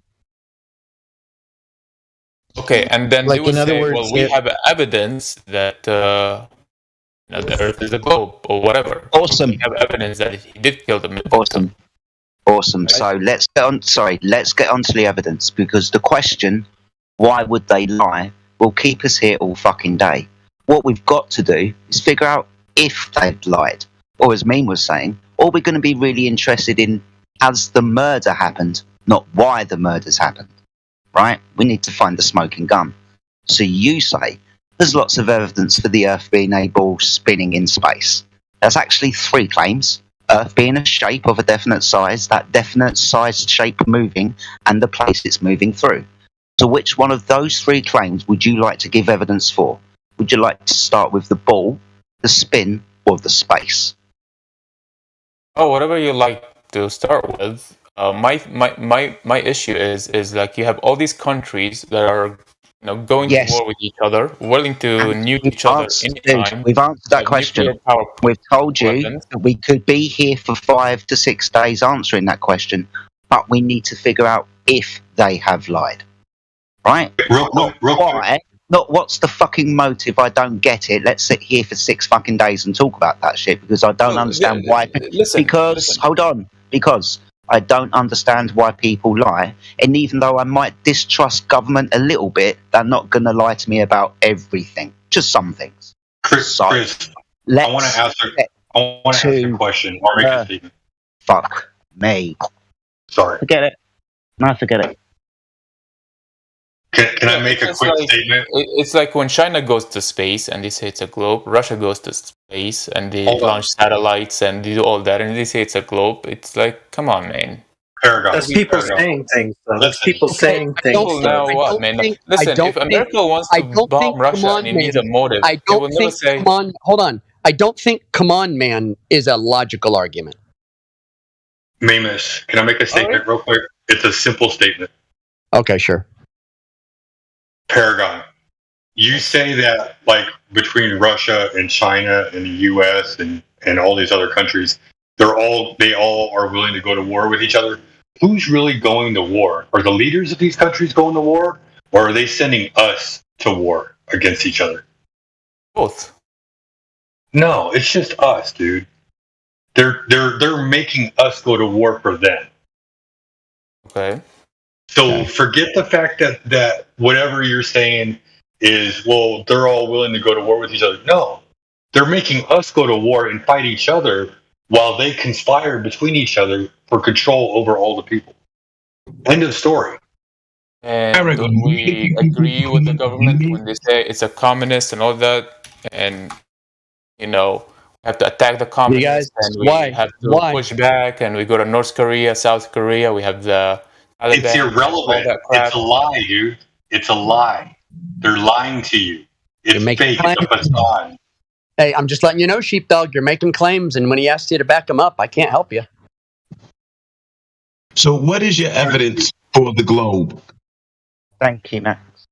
I mean, we have before NASA or before even the satellites were being launched, right? We have many calculations, people saying, oh, look, it's here's the equator line and here is the size of the Earth and all that stuff. So for evidence, you haven't provided any evidence. What you're providing are statements and claims, but I haven't provided any. I'm pretty sure you're well aware with the evidence I'm talking about. If you're a flat earther, you probably went through all the things. Yeah, I'm not going to go here one by one and explain them in details because you're aware of them. I know you're aware of them, right? You need to present your evidence. You're coming in here making a great claim, and we're just asking you to present your evidence for your great claim. Regardless of what you may think we know, you don't know what we know the same way we don't know what you know, which is why we're asking questions. So far, your evidence is people saying things.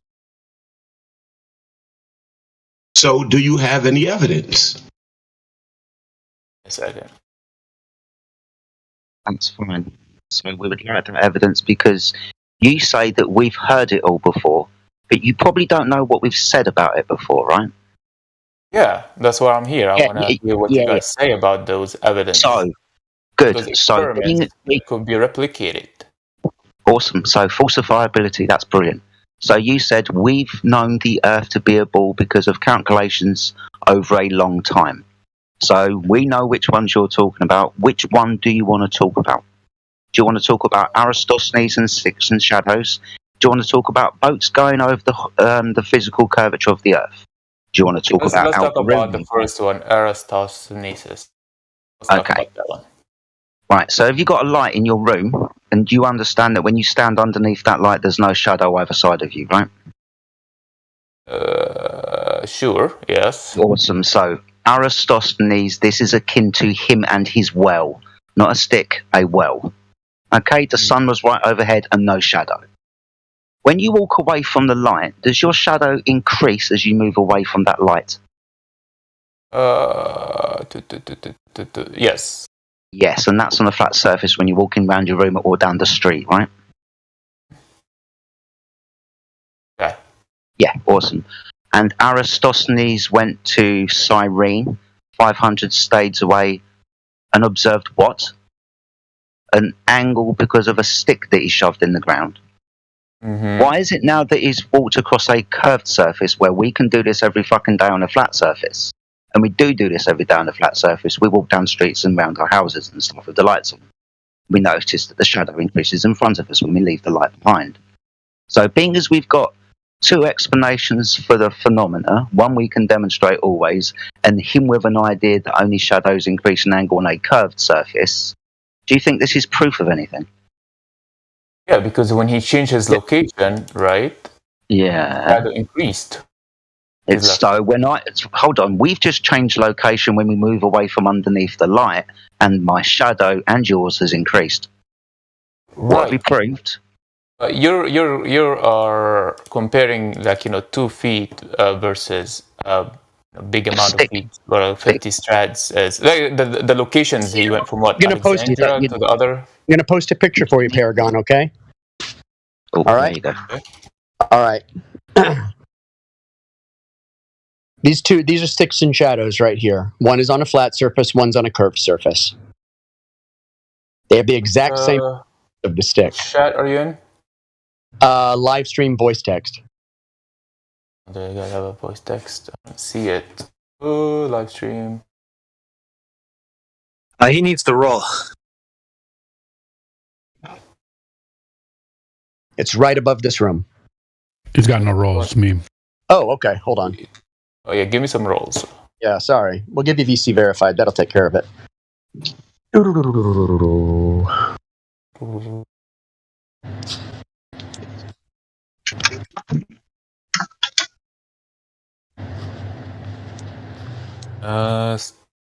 My God. I'm going to kill everybody who makes a new roll.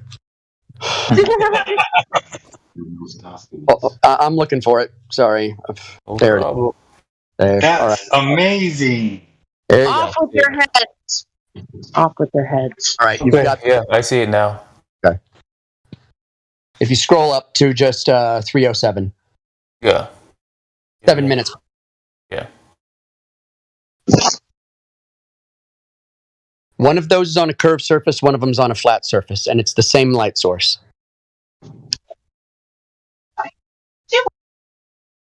One of those are in the light source. But they have the same exact shadow. Interesting.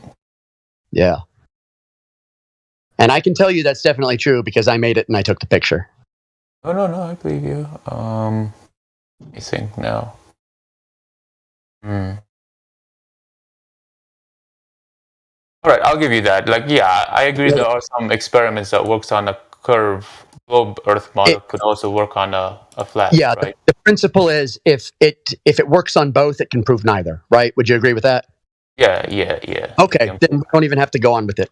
Very few people immediately understand, oh, well, I mean, if it works on both, there's no way to use it for either. Dude, we gotta applaud you for being honest, so thank you. Yes, thank you for being honest. And yes, Levelist posted it even with 3 sticks. Because a lot of times they'll come back and say, well, what about the third stick? Even with 3 sticks, it's the same measurement. Yeah.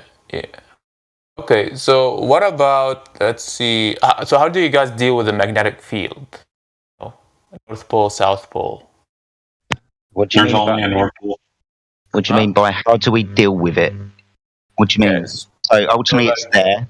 We use it for navigational purposes. I guess the question is, how do you account for it when you're on a ball declination? But what do you mean by deal with the magnetic field? So, for example, the Earth has a North Pole and a South Pole, right? It's got a North Pole. We'll agree with you the compasses point to north, and any direction 180 degrees away from north is south.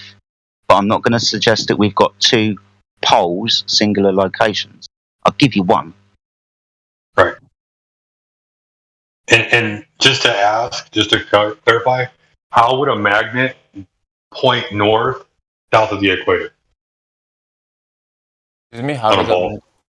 on a ball because it's pointing through the Earth. It's not pointing directly north. Well, whether you believe it's flat or globe, that's another. It could work both on both. Model, right? I think it would only work on a flat plane. Otherwise, it's pointing through the Earth. Yeah, but like the basic magnet. Like if you were in Buenos Aires and you had a compass and it was pointing north, I mean, you're pointing through like a lot of Earth. You'd have to angle it down in order for it to point north. Would you not? Let's not get into the esoterica of stuff that most people don't really think about. No. Okay. The thing is, when you have a piece of magnet, right? Every piece of magnet has a north and a south, right? Whether it's a large scale or small scale. Every magnet will spontaneously have a north and a south. And if you cut that magnet in half, you will have two north and two south. Agree? Can I just ask a quick question? How does ascertaining anything about a magnetic field prove a globe or a flat Earth? Can we find out if there's actually any curvature in this place that we call Earth or not? Well, the thing is, if we all agree that the Earth is a magnet, right, and there is a North Pole, then there must be a South Pole. Well, here, let me put it to you like this. No compasses point south. Not one. There is no compass that will point south. Compasses only point north. The only true direction is north. South is derived 180 degrees from north. Yeah. But it doesn't point south. Like you get into the southern, you go into the southern latitudes, it's still not going to point south. It's still pointing north.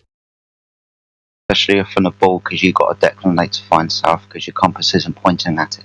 Right. So you only have really one true direction, and this is how you would navigate in the olden days. You have true north, and you have 90-degree angles off of each one of those for east, west, and then 180 degrees off of that for south. And then you use the declination of Polaris, and that is how you navigate. But it's not because there's a South Pole. It's just the South.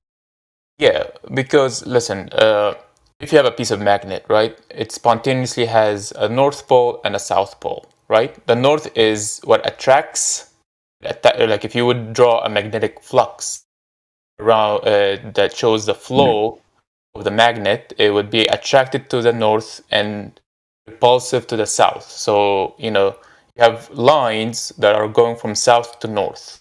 Okay, that's why the magnets. Well, that's why the compass is attracted to the North Pole. Right. If there is a North Pole, and this is like the fundamental of magnetism, right? There has to be a South Pole. You cannot have a magnet with North Pole only and no South Pole. But hold on. You're already assuming something. If you have a north and if you have just a magnet, like a super powerful magnet, your compass is going to point towards that, right? And that magnet already has a north and south pole on it, doesn't it? Yeah.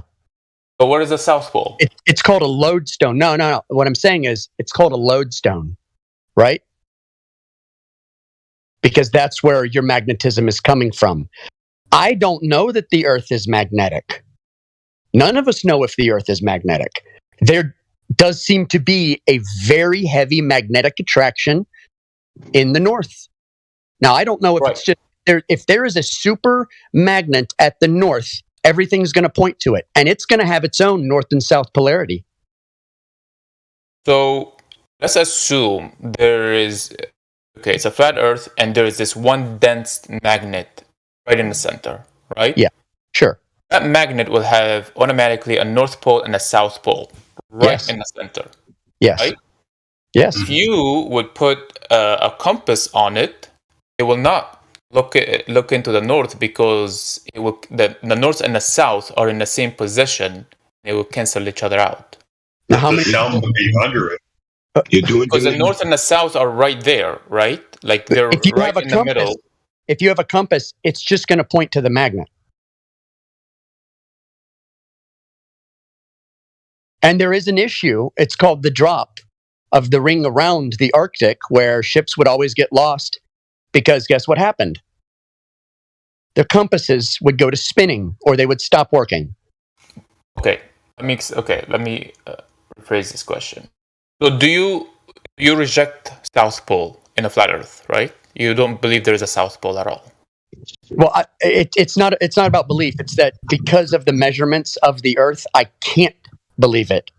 Okay, so have you ever made a magnet where there is a North Pole but no South Pole? You don't know that there's not a South Pole. Because I think in science they already prove in one magnet, right, there is a north and a south. And if you cut the magnet in half, it will automatically make its own north and south. Automatically, right? So if there's a magnet... Paragon, if you have a magnet with a north and south on it, right, is metal still attracted to that magnet? Yes. Yes. Yeah.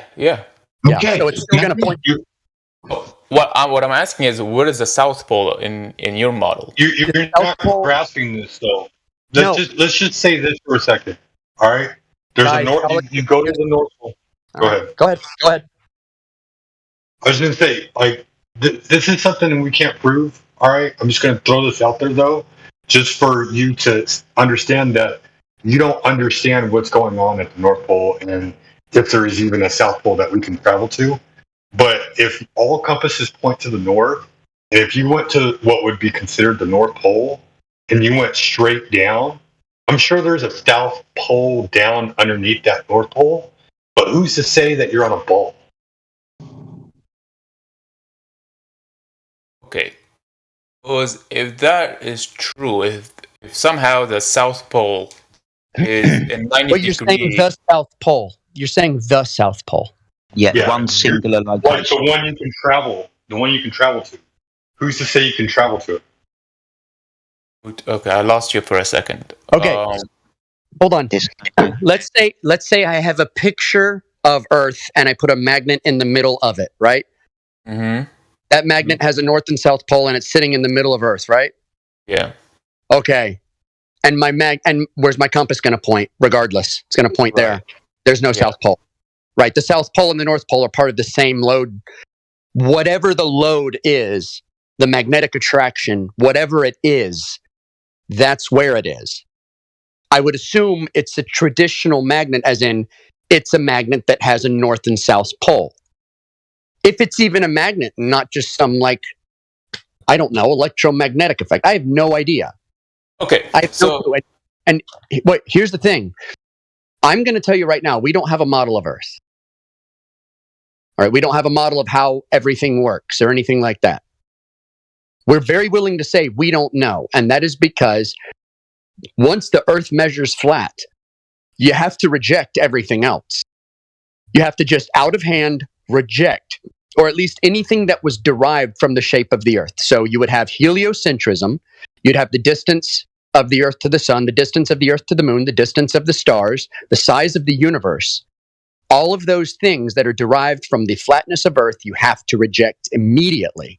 So you are operating now on a completely unknown cosmology. We have no knowledge yet of what's beyond, or of the greater shape, or of the greater system. That's why technically I'm not a flat earther. I just say, I don't know what the Earth is, and I don't know if it has a shape, and I don't know if it's the floor of the universe, or a pocket dimension, or a bubble. I have no idea what it is, right? But it's not round. It's not a ball. And all I know is that when we go out and we measure from shores to lighthouses, from shores to mountains, across, from Italy to France, we're not getting any curvature. And if we're not getting any curvature, then it doesn't matter what anyone else believes or the traditions of the past, it's false. Now, that's where I operate from. But I'm also willing to say, I don't know about a lot of the other things. I don't have to keep believing that they're what they were. You know what I mean? And I don't need to give you a fake story either. So magnets don't necessitate a ball, but the story does necessitate a ball. So the question is going to be, how have we measured at any point in history the curvature of the Earth? Do you know how we've done that, or if it's even been done? Right. So I guess, one way we can test the North and the South Pole. So you guys believe we have access to the North Pole, right? No. We've moved off magnets because they're not proving shit. It doesn't need to be a ball for magnets, right? We're going to figure out if because we know what a disc magnet is. We know what a ring magnet is, right? Right. Good. So, yeah. So good. We can fucking move off of this. The understanding of the claim, the base claim is underneath this magnet, around this magnet is an Earth-shaped ball. So, when has this been proven to be true and how? We have spaceships and all that stuff going, in pictures, so... Well, that's their story. Okay, so I could go with this for a second and I'll just turn around to you and say, that's not you seeing the ball, that's you relying on an authority, right? Can you falsify these images? Just Google them, man. No, not see them, falsify them. Can you Photoshop an image to make it look real? Sure, you can do that, yeah, but back then, could they have done that? Yeah, that appears to be true. 2001 Space Odyssey, and how beautiful of a movie that was. Oh, yeah. I think in order to falsify he said, yeah. It's okay, guys. It's okay. He said, yeah. He understands. We could have, absolutely. We are brilliant artists. This is what I mean about falsifiability, because we've been seeing space on TV screens for years.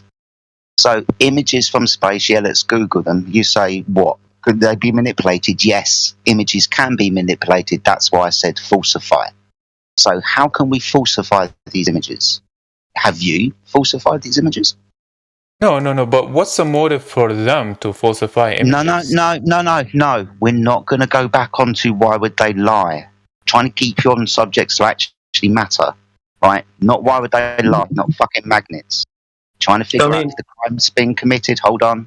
Trying to figure out if the crime's been committed. So if you want to talk about space, we can talk about space and I'll take it away from you. But you have to understand, if they're going to space and turning around and taking a picture of the Earth, that means the Earth is a ball. That means that we should be able to falsify that claim on the surface of the Earth. We should be able to measure that shit, shouldn't we? Yeah, we should be able to measure it. It's only 8,000. So there's going somewhere. Thank you. So have we measured or falsified that claim? Remembering also, before we went to space, they said the Earth was a fucking ball. So, being as they said that before, when did they measure this to be true, and how? When did they measure this to be true? How? More interestingly, how? Yeah. They have their device and resources that I'm not able to afford, right? I just rely on their on the story, whatever device they used. You just trust people. You just rely on the story, even though you don't know the intricacies of that story. We went to Aristotle. I could verify the story. I just don't have the money to do it. Awesome. So we can verify the story. So how do we verify the pictures from space are real? We would have to measure the claim, the curvature of the Earth. Go into space, turn around, see the ball. Awesome. So how have they falsified this? How have we falsified this? When did they make this true before they went to space? Well, it's very easy to claim they falsify it because you can make the same image, right? And anyone can do that. So that's not really evidence against them, right? Well, let me ask you this. If you know someone can fake an image, it doesn't mean they did fake it, right? Yeah. But if anyone can fake an image, do you think would you bet your life on it? Would you bet your life on an image if anyone could fake it? Would I bet my life on it? Yes. Would you bet your life on an image if anyone could fake it? No. Okay.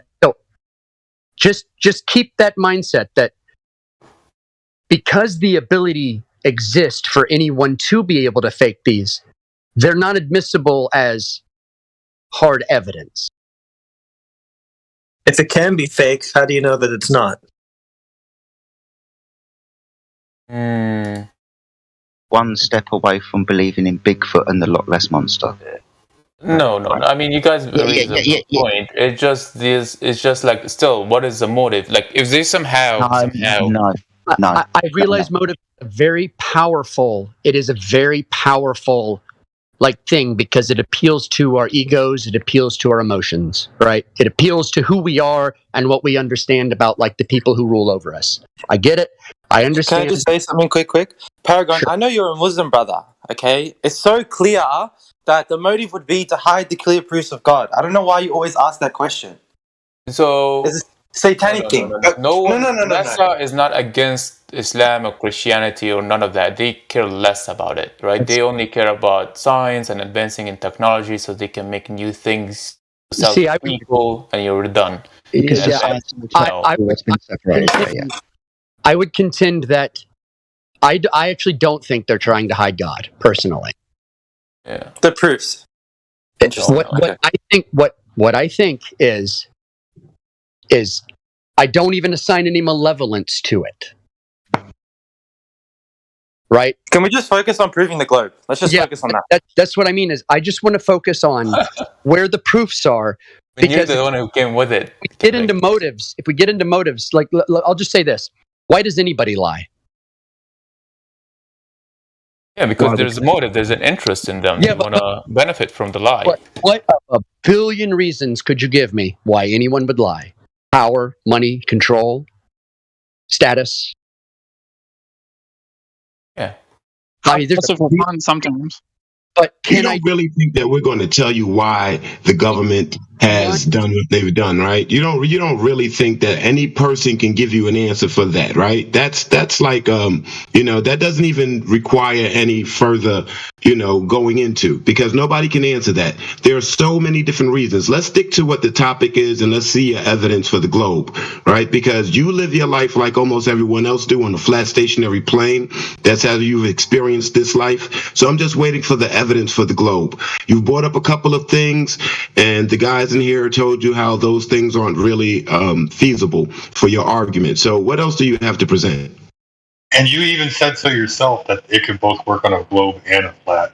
So what? Yeah. But then we moved away from the magnetism because I was, interested in talking in that. Let's walk away from that, right? So. But you think you can go to the South Pole and you can't prove that? Hold on, let's do a checklist here. So I think magnetism, that's not going to prove it's flat or a globe. Would you agree? I disagree, but we can move on. I mean, okay, we can move on because how can you test for South Pole in a basic magnet, right? Pole. You can't even test, but you can't test for a South Pole on the globe either. Can you show us? Yes, we can. A test for We can't. Oh, sorry. Again, back down. Away from north. Sorry, hold on. This is again something that when you put two magnets, north with north or south with south, hold on, Paragon, repel each other. Hold on, Paragon. Hold on. That's one way we can test. I know, but you haven't done that test in the South Pole. So, Jedi, go ahead. This is what I mean. He hasn't done that. He's just believing his story. He can't verify this information because of the Antarctic Treaty I brought up about 20 minutes ago when you asked your first question. You're not going to falsify this. This one singular location you keep trying to invoke isn't necessary. You know what a toroidal field is, right? It's pretty much a donut shape that comes out of a magnet. You understand that if you were on the inertial plane across the middle of that toroid field, your compass is going to point to the center and south is going to be in a circle around you as you continue circling that fucking one point. Magnets are not going to prove the shape of the Earth, my friend. They're not.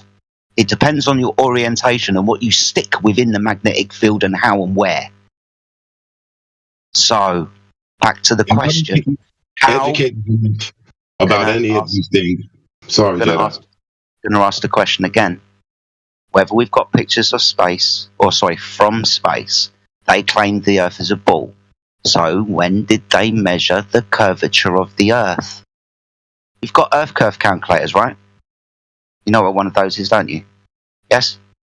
Yeah. Awesome. So that's a claim to the curvature of the Earth. They've got a calculator. Awesome. When did they measure the dimensions of the Earth and how? Dimensions of the Earth and how? Mm-hmm. Yeah, you Right. know, they use like the sun rays angle and stuff like that. All the way back to the conversation we first had about Eratosthenes, where I pointed out we've got two possibilities, and you're just going to say it's this one and only this one, and I can completely hand away and disregard everything you've just said to me, Chris. Yeah, yeah. No, mate. Oh, okay. Sorry. Okay, and I've got let's I'm move on gonna to a hammer different this topic. point. I'm gonna no, we're not that's gonna fine. move How do you away from the guys- curve of the Earth. Not how do you guys? How do you believe the shit that you believe? So measurement of There are curvature. so many factors that adds up that the Earth is a globe. Awesome, and we've started to take them away from you. Only a few of them. Like my next ones will be Awesome. like, what about like lunar eclipse and solar eclipse? How do you explain that? We don't explain it, but within your model, you beg the question that the Earth is a ball and it's casting a shadow upon the moon because the sun rays can't get to it because the Earth's in the way. Now, I don't want to point out other eclipses when both sun and the moon are in the sky at the same time. So there's an eclipse of the moon in the day. I don't want to bring that up to you because that just ruins your model. And we'll be talking about that for the next 20 minutes. Either way, the claim is the Earth is a ball causing that fucking shadow. That's pointing up to the moon and making a declaration about what the Earth is. If you are saying that is what the Earth is, then we should be able to falsify that claim here on the Earth. They should have measured that first. How did they do that? Measure the diameter of the Earth. How did they do it? Yeah, radius, diameter, circumference, curvature. I don't know. They took a boat around the Earth and then they're like, Sorry, if I put a magnet on my table and I get a compass and I walk around my table, does that make my living room a ball? Okay. Have you ever took a boat? Wait. Have you ever went to the south and you took a boat all the way 360 degrees and also went north, let's say somewhere close to Russia, and you also went 360 degrees and you said, oh, the distance in the south when you go 300, okay, you know what I mean by 360 degrees, right? Like round trip, right? From Australia and you go all the way back to Australia. Yeah. I get let's say 300, you'll be right. If you got 5,000 miles, let's say, just a number. 50, let's just say 50,000 miles in the south and, 5,000 miles in the north. And sure, it's a pancake, it's a desk. Awesome, sorry, we've done that. If you get both of them as 5,000 miles, you're like, oh, that's been done. That's been done. Do you know Captain Cook You're is? saying you have... Do you know who Sorry, anecdotal story from history. Do you know who Captain Cook is? I don't know. Awesome. So he was a sailor guy, went down to the south, and when he was circumnavigating the south, he clocked up over 60,000 nautical miles. So if we were going to go by your argument, pancake then. Are you going to believe did this? Did you verify his experiment? And did you verify it? No. So when it comes to me, you can't verify the NASA's experiments because you don't have the resource. Paragon, you yourself don't verify it, but you believe in the leap of faith. My friend, what is this? Hold on. This is exactly why I said anecdotal story from history. It's not like I'm believing it to be true. This is one of the stories that we, both you and me, are told. That's why I'm bringing it up. The question is, why don't you believe it then? I mean, I'm not saying I do. No scientists verified it. Hold on. We have mega scientists across the world agree on algebra, chemistry, physics. They get the same result. What's the verification? Sorry, we are not going to be using... Verification is you got different people who don't talk with each other and they came to the same conclusion. Right, dude. So I would like to say something very important about what Paragon just said. So Paragon, you know that they don't... Just don't right now. It's about... Just let Chris continue, please. No, but it's really important what Shut I'm up. saying. All right, I think it's really important. Fuck me. So go on, they Ted, say that. make a point. So they say that Earth isn't a perfect sphere. They say it's an oblate spheroid, right? So if we wanted to do this test ourselves, I'm just going to stop you because he said that they verified it, right? So just ask him for their verification. What verification do they have? I can't remember your name. Paragon. What did they do to verify it? You said that they did something, right? What was it? Because that's what we're looking for. That's what the server is here Let's for. say the Russian army and the American army and Australian army took their ships and they went 360 in the south, 360 in the north, and they got the same distance. Right? Oh, it's a globe. If the Australian army or the Russian army disagreed, then we were like, oh, okay, now we have two countries that have no interest with each other, that, you know, they're disconnected by distant, they don't care, they have different political system, everything, different language, everything, and they disagree. They say, oh, in the north... Okay, all right, you're just rambling now. So they go 360 in the north, 360 in the south, therefore globe. Okay, what are you talking about? Who actually did this? Where's the test? Where's the measurement? Look at the army, man. Look, go to Look go at get the some army. boats. See how far it takes from Australia to do Talking about traveling distance, around the though. Earth. Show us Talking about traveling distance. Okay, We're looking for, we're looking listen, for a listen. curve, I can right? get you the resource, but then even if I get you the experiment or whatever, the distance, you're gonna say, did you, Paragon, verify it? I say no. Oh, so you can't use it because you don't know. Well, did you verify that? No, that's you not know, what we're even asking. No, That's you not didn't. what we're even So, asking. That's not you what, can't prove hold the on. Earth is flat either. That's not what we're even asking. We're not asking you to personally verify it. We're asking you for whoever did and what they did to verify it. It's not that Paragon has to go out there and measure it directly himself. Okay, we fine, I will can just get take the you- citation. Give me a few days and I'll get you the resource. No problem. Okay, yeah. Easy peasy. Find out whoever verified it and what they did and bring it to us, right? That's what we're asking for.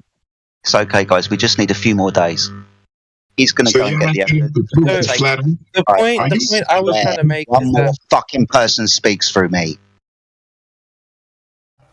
Fuck me, guys. Let's let Jedi take this for a while. Going to go everywhere like a little wiggly worm, right? Now, he's just said that if we were to go in the north and the south and go into circumnavigation motions, that if it was measured like this and if it measured like that, it would be a pancake or it would be a ball. I brought up an anecdotal story from history, not that I believe it, but whether he would actually fucking consider it. But he didn't, right? Just hand waved it away. Because we can have lots of stories from history that can go either way, because let's be fair, lots of people believe that the earth was flat before the fucking ball come along, right?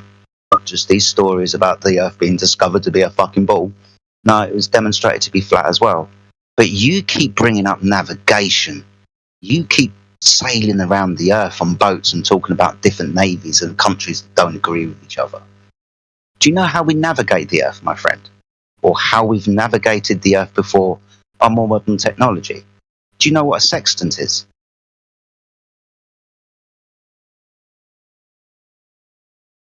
Paragon.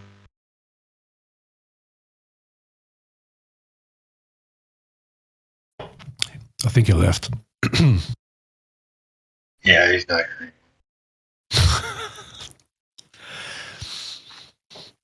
I guess he had nothing left to say. Listening to get somewhere to say something properly and coherent. Hey, Spooky, why don't you join Voice? Spooky. He has work to do. Got work to do. Join Voice, Spooky. Spooky keeps claiming that my Sticks and Shadows isn't accurate. Fuck I me. want him to prove that it's not. I can't believe that people still want to argue the toss about walking away from a fucking light and a shadow increase in front of you. Believe it. And next time Paragon comes in, dibs. Shotgun.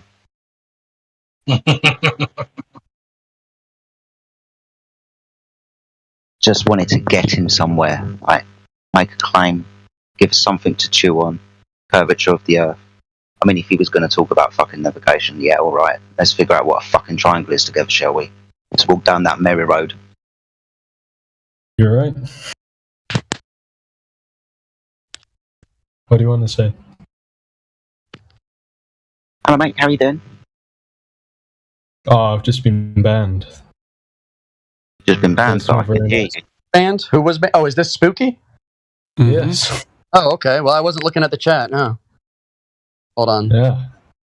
Reprieve. The governor has pardoned you. I want to see what Dig asked. Wait a minute first. Oh. So I want to see what's in Cogdis. Oh, not much. No, So I how was is- trying to speak to the guys. How is it inaccurate? Can you explain how it's inaccurate? How you determined it's inaccurate? Right, so if you try and measure something less than a centimeter on a ruler that's only accurate within a centimeter, or plus or minus 0.5 centimeters. Who did that? Who did that? You see these massive lines. I can't even see the chat anymore.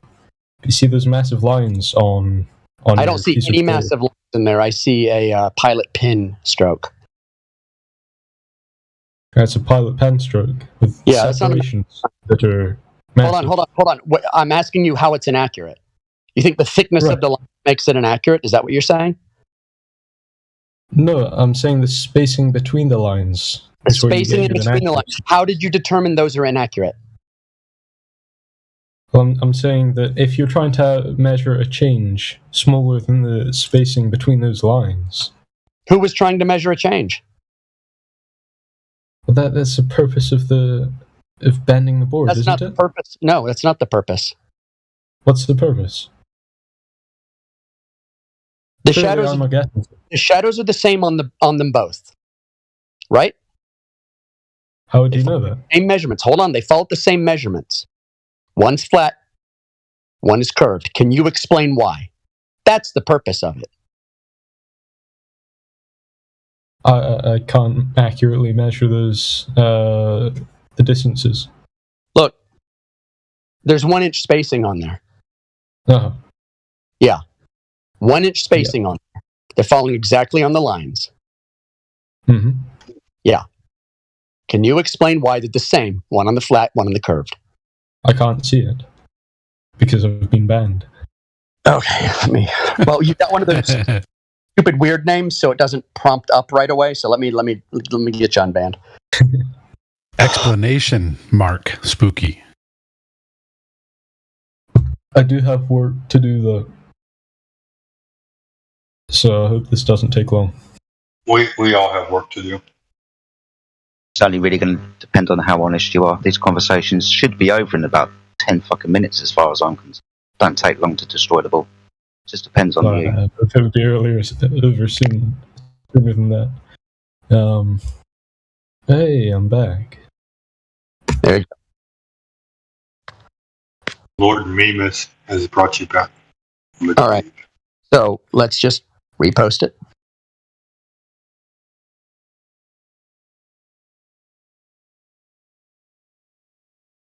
Uh-huh. They're landing on the same lines. One's curved, one's flat. What's the principle at work here? Well, trig. You think trig is at work? Really? Tell me the distance to the light source. Well, I can't because I don't know the. Each stick the is 4 curvature inches of the tall, board. and each mark is an inch. So you have whole numbers to work with. Are all of these sticks perfectly vertical? Yes, these sticks are, well, they're 90 degrees from the surface. Okay. Do your trick. Like Tell I me said, how far away. Tell me how far away the light source is. The variable that I can't tell you a measurement that is being measured. Like I can't do it. How did Aristophanes do it? Well, he isn't dealing with these kind of lines. Essentially, he is. I mean, hey, if you've better drawn lines, bro, are you then I could do autistic, it. man? You never scaled anything? You never made a representation? Are you serious? No, I understand the representation. Okay, well then don't say stupid dick shit like that. All right, Aristophanes didn't have lines. Don't play that, man. I have 3 kids. Stop it. I don't want to have to deal with a 35-year-old kid in here. You know who Neil deGrasse Tyson is, right? So he even turns around and says, "Okay, well, yeah, okay, fine, cool, awesome." So you know that he says, or if you've heard him say this, Aristosthenes is possible on a globe Earth and a flat Earth. Yep. And then just leaves it. You also realise that the Chinese did exactly the same thing on a flat Earth, and they came out with a flat Earth, right? The main premise with this is Aristosthenes believes he's on a fucking ball in the first place, right? He's begging the question, and then he's moving sticks and shadows around, and within his calculation, he's got an R. Stunning. So every single result he's going to come out with from now on is going to be a fucking ball, because he's assumed his premise in the first place. He's begged the question. So if I was to do that and say the Earth was flat, and then measure this like the Chinese did, then the Earth's flat then, right? Because ultimately we've got two ways to, let's say, demonstrate this phenomena of shadows because of sticks and the light. Two ways to do this, mate. So what we do now is we don't ever fucking talk about it again, because it doesn't prove shit. Not with 2 points, no. And I don't talk about Eratosthenes. I can't say his name. The only purpose of these sticks and shadows is to show if it works on both, it's not going to prove either. Right. For two sticks, the whole point of it. Will work on both. Yeah, 3 sticks. I did with 3 sticks. 3 sticks, it works on both. 4 sticks. 5 sticks. Do you have it doesn't matter. More precise measurements? The presumption you have to start with is knowledge about the light source. So no one is going to ever look at my 2 images there and say, I can calculate how far away the light source is. You can't. You literally can't. If you measured each of these angles more precisely, I could. Really? But you've done it on inches. Okay, let me put it to you like this. The reason I leave the light source out is because the whole point of it is you can't measure to the light source. You have to determine it through trig, right? Yes. Okay.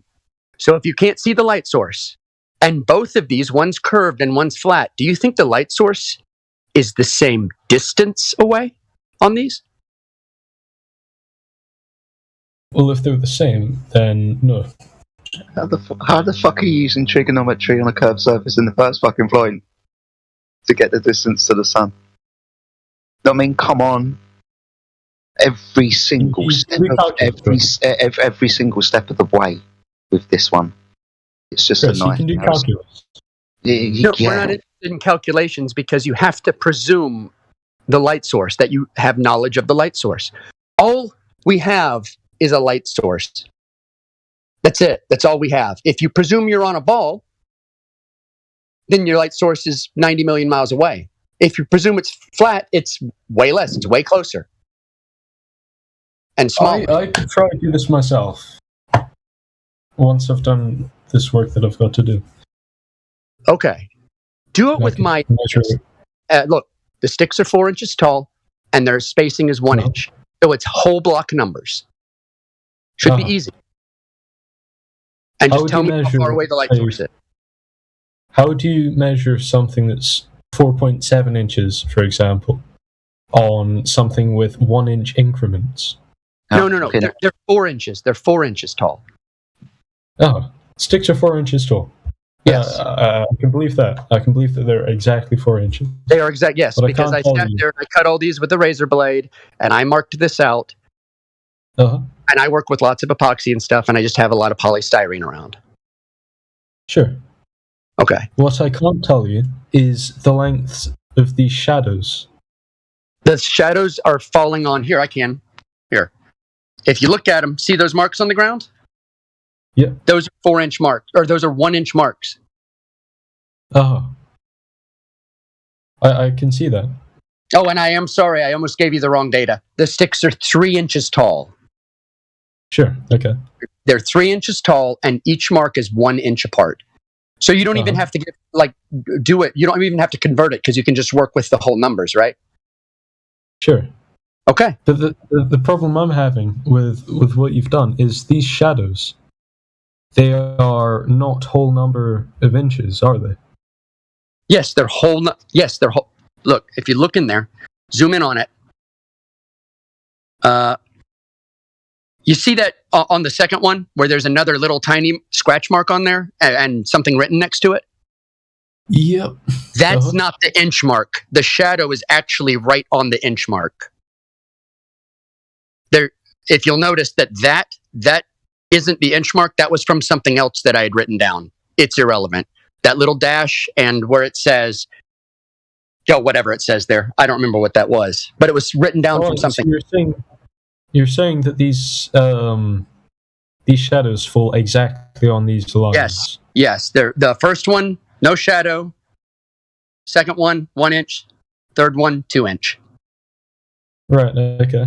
Once I've done this work that I've got, I'll do this myself, and I'll do it my own way. All right. Cool. Sounds good to me. Well, something I'm trying to. I just want to make this point, though. If you have these two data, and they should be, so if the light source is close enough, there should be a difference.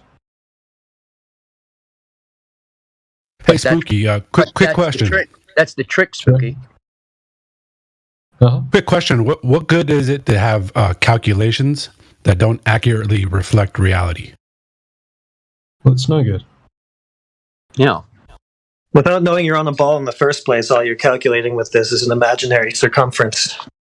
See, how do you know there's a circumference there to calculate? I'm going to go ahead and tell him what the trick is. The light source is the trick, is that the person doing any calculations on here does not know the distance to the light source in either of these. Mimius, I was under the impression that you didn't move the light source. Did you move the light source? I'm not going to tell you. Well, I think you did. I'm certain you moved the light source. I'll tell you, I did only up and down. So in one it's closer, in one it's closer, and one it's farther away. Oh, what I'm. Mm-hmm. But how would you know if you're on the ground? How would you know that? If you're Aristophanes, if you're just a Greek dude in a white robe, and you just kicked Diogenes out of his barrel, how would you know how far away the sun is? When you start getting different altitudes of the sun for different measurements, that's when you start to get the issue. There's no issue. I will have to do it's the exact same results. Do it on both of them. Do it on both of them. Come back with your results, because I do have the exact measurements of how far away my light source was. There's another. The other problem is the intensity of the light source. I can't tell you that. I don't remember that, but I can tell you the measurements of how far away they were. The intensity shouldn't matter. It's just a shadow. No, I realize that, but I'm just letting you know that I don't. I didn't record the intensity because it wasn't going to change the direction of the shadows. All I recorded was distance light on each one. Once again, Spooky, we're beating a dead horse. It's possible on both models, and it proves neither model. Right. If I said, look, shadows are cast by a close and local sun, I would be fallacious in arguing that. Because someone can say, look, light cast shadows, that means we're on a ball. That would be fallacious. So it seems like there's a bunch of stuff they had to know in the first place, Spooky. How did they know any of that? Yeah. You'd have to have the distance to the sun before you could say, this is the distance to the sun.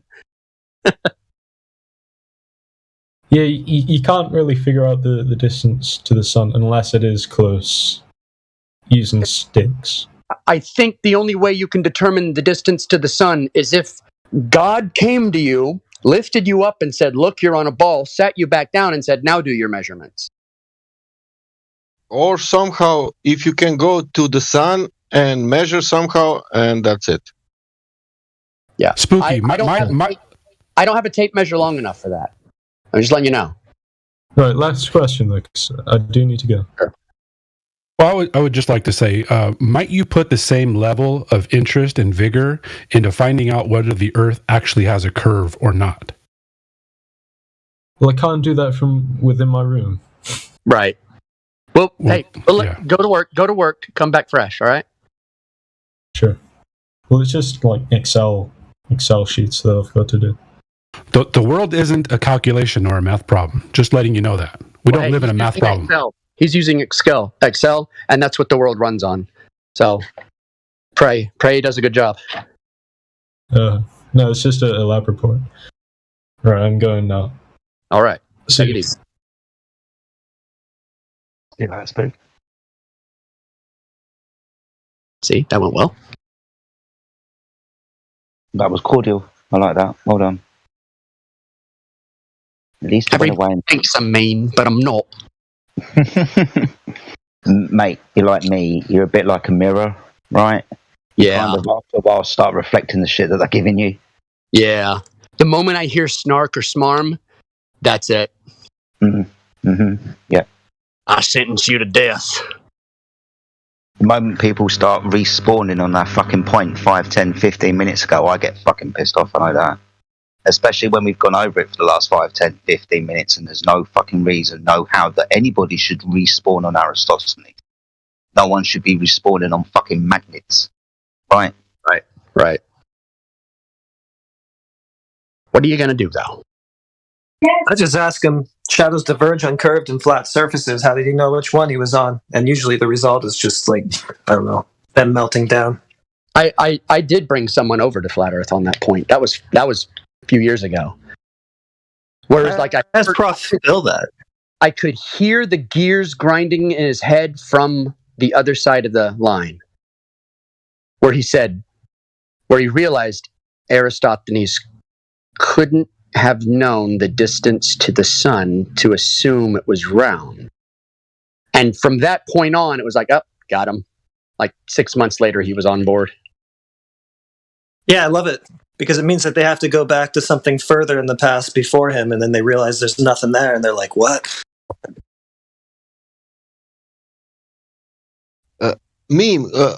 These Aristophanes things, I want to understand. If you now put a stick in your country and I put stick in the UK, how we can realize with our shadows what is going on? What we each do is we get a bunch of people together and we all get naked and dance around the poles. Or we can use 10 points, and put sticks, and then we can measure shadows, and then what? We do 20 points. At some point, it'll become a globe. Yes. How? Because shadow is magic. It's just one more stick. Just a couple more days to get that proof right. One more stick. Point to the third stick that Eratosthenes used. Let's go to Santa Barbara. Let's put one stick on the beach, and let's put one stick on the oil rig. That's what my ex says when she comes over. Just one more stick. Nah. Oh dear. I should probably put myself on mute for that laugh. Sorry, mate. that was a gruff laugh. It got there eventually, yeah.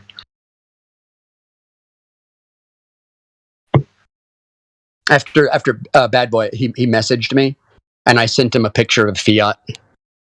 Oh God, really? Said it's a fine car for European roads. I'm a big fan of Fiat. I like the Fiat. I think some of the roads in Italy, mate, they're so windy and narrow. Do you know what I mean? It's the only fucking car they could get to fit down it. I was gonna say that car going all the way back to when they first made the Fiat, that is Italy's car, and it is perfect for Italy. Mm-hmm. Yeah.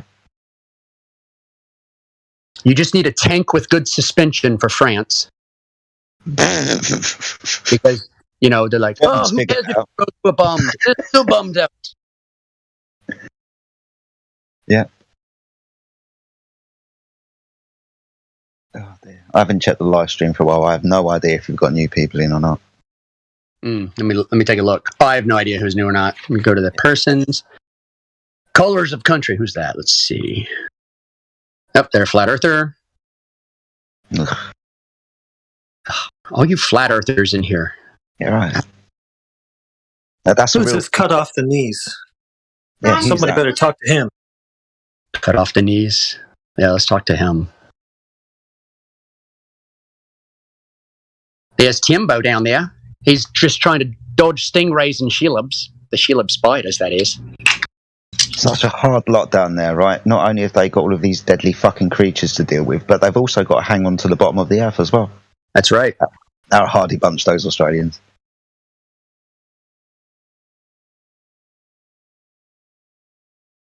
I love that copy, that green text where it's like, how he killed an Australian by throwing a boomerang at a safety string and they fell into space.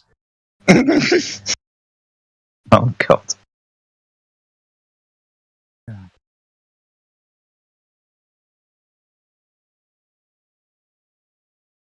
Doesn't look like we got anybody new in, does it, mate? Nah. So, what you want to talk about? I don't know, mate.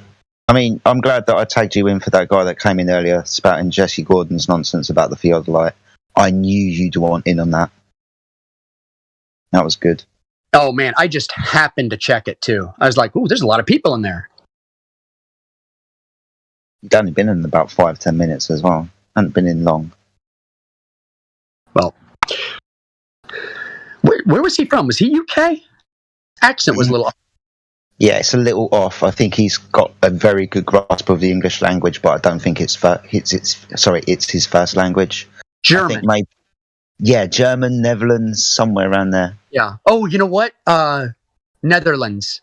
Because every time I hear them speaking English, it's really, really... sometimes I'm like, where are you from?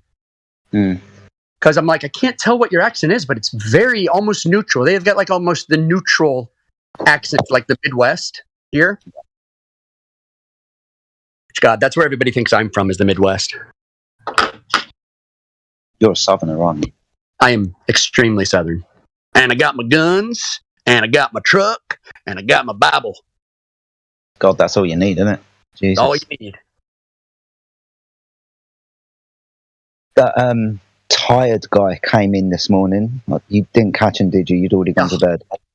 I missed him as well, so I'd literally been at about 10 minutes. It was like 8 o'clock in the morning, and I needed to get some fucking sleep before I went to football. And he jumped up. He said that we might have to roast him for it, but he doesn't think he's ever actually touched a ball before. Not even his own? Yeah, I guess not. He's never touched a ball. Doesn't know what a ball is. Where is he from? I don't know. What do he sound like? Do an impersonation. He sounded kind of like computer. Sort of like me. I mean, is he American or European? Yeah, I think he's American. Oh, God, that's embarrassing. Because his syntax and grammar was so bad. Right. I felt sick. It was. Yeah, he had no accent really or anything. Yeah, he's just pretty English sounding. Yeah, his texting was a little bit off. You mentioned that yesterday, didn't you, Mimi? It didn't quite sound right. Like he had the grasp of the English language, and now that he's American, it's like, oh, fuck. Oh, somebody posted it. Stunning. Yeah, Simpcord posted this earlier for me as well. I definitely want to catch up with it. Just haven't had the time yet. Okay, yeah, he just sounds like a kid from the States. Just going to ask him if a train crashed in his backyard, because that's a neutral accent right there. Maybe we should all ping him again. He's never touched a ball before, and Helio's just not fazed by that. Oh, all right.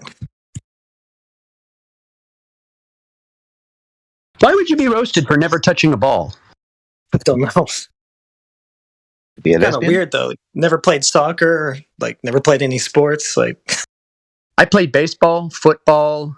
Not in school. We played all the street games, but we had big organized games that we would play.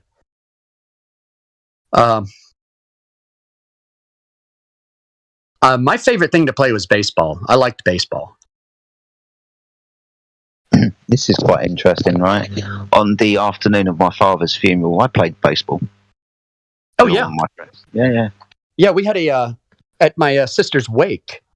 We had a game of football. Yeah. American football. And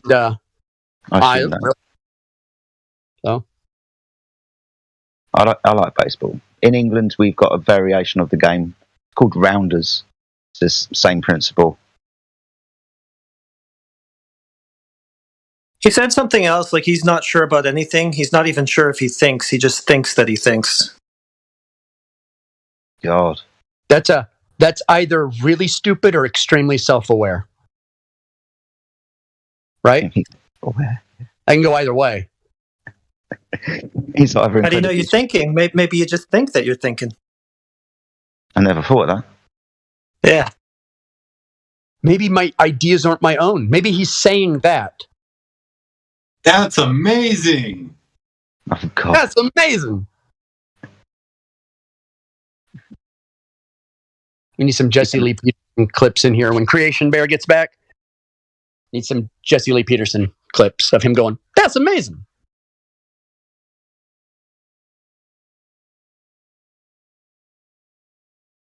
Jenny was almost wetting herself earlier, saying that over and over again to anything that anybody said. Quite funny.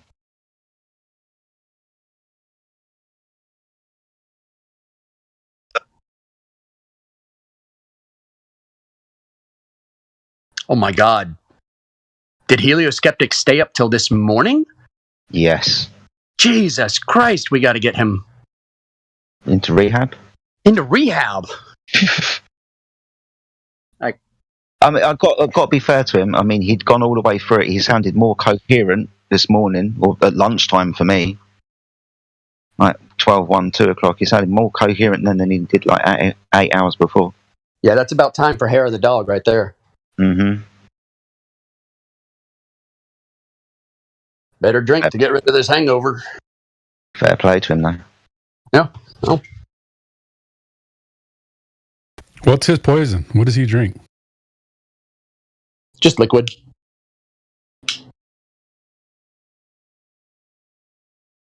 Don't know what his poison is, mate, to be honest with you. I think I've heard him say he's been drinking whiskey from time to time, but... Whiskey.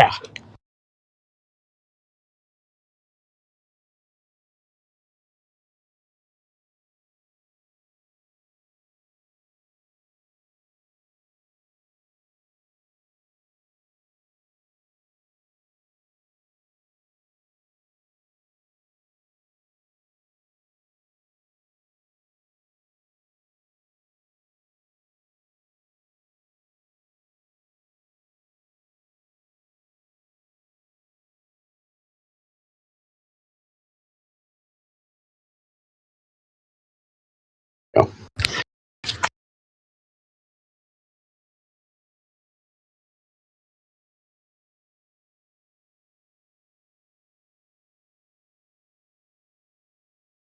Legend of Drunken Master. Oh. Good clip, cut off the knees. Great movie. Brilliant fucking movie. Yes. I love those growing up, man. That was awesome. I think, I don't know, you had to be into Kung Fu when you were brought up in the 80s as far as I was concerned. 70s, late 70s, and throughout the 80s. If you weren't into Kung Fu, if you weren't into Bruce Lee, if you didn't watch Karate Kid, I mean, come on. If you didn't watch Drunken Master. What's wrong with you? No, I was, I can't tell you how much trouble I got in when my mom found my Bruce Lee collection. Oh, really? Yes. Wow, I was watching Bruce Lee videos with my dad when I was like 5, 6 years old. Oh, no, I could watch them with my dad. But the rule was, and with my dad, don't you ever let your mother know, y'all watch this with me, or I'll never watch it with you again. And so it doesn't matter what she found. He never said anything, and we never said anything. I get you. Oh. Yeah, no violence in the house. Man, I still watched all the G.I. Joe and... Yeah. Did you make nunchucks? Yes. Yeah, of course. Yeah. My brother and our friends, what we did is we went into the side... We were in the middle of like 40,000 acres of swamp. And we had our own like 17 acres. And we went into the woods where there was this big area of pine trees. And we cut down a bunch of them. And we divided up a bunch of them. This is when we were like 11 years old.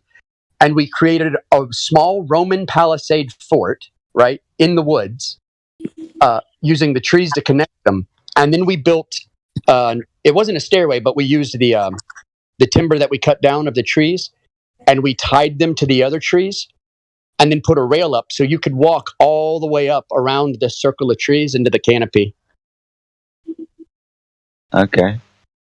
Like we went all out with our. That sounds so much fun. Yeah, we didn't have a tree house. We had a tree fort. But the fort was on the ground. Yeah. But then in the fort, you could go up to the trees. And then we started building bridges from each tree out. It is a wonder that we are alive. I cannot believe we didn't die back there. So lucky, mate. So I've just noticed as well, we've had something new to the server that's got voice verified, and it also seems sincere. So I don't want to butcher your name, my friend. Jan Navador. Can't see the rest of your name. But Jan, are you there? I'm here. Hello, Jan. How are you? I'm fine. Good stuff. What brings you into our server today, my friend? I was wondering what you are talking about. Me and Meme were talking about Bruce Lee and Kung Fu movies. That's what we were doing. Well, that's not my main interest, but okay. Oh, yeah, we kind of just got off a little bit off of topic, mate. It went a bit quiet. We've had some conversations about the Earth and stuff. But I presume that's why you're here, yeah? You want to talk about the Earth and what it is? Well, I'm here more to listen than to talk, but whatever. Mate, if you want something interesting to talk about, if you want something interesting to listen to, then all you got to give us is something to talk about, and I guarantee you we could probably talk about it for about half an hour, with even including you in the conversation, mate. Probably. From time to time, yeah. So, if you've got a subject you want to discuss, hear us talk about anything to do with the Earth, mate. Just, I don't know what comes to mind. So do you believe that the world is flat? Yes, I do. I understand the Earth is a level topographical plane, yes. And I think primarily everybody else in the server at the moment does so as well. Yeah. Well, I used to as well, and I heard that if once you go flat Earth, you never go back, but I think it's possible. I don't believe the world is a giant ball, but I'm not a very firm believer in flat Earth anymore. Okay, why have you gone from flat to something else, if not a ball? I just listen to the flat earthers, mostly on YouTube and here, and it just strikes me that they are as dogmatic as the other side. What do you mean by dogmatic? So there are only a certain few things that we talk about, and there are even fewer things that we actually fucking agree upon. So, what do you mean by dogmatic?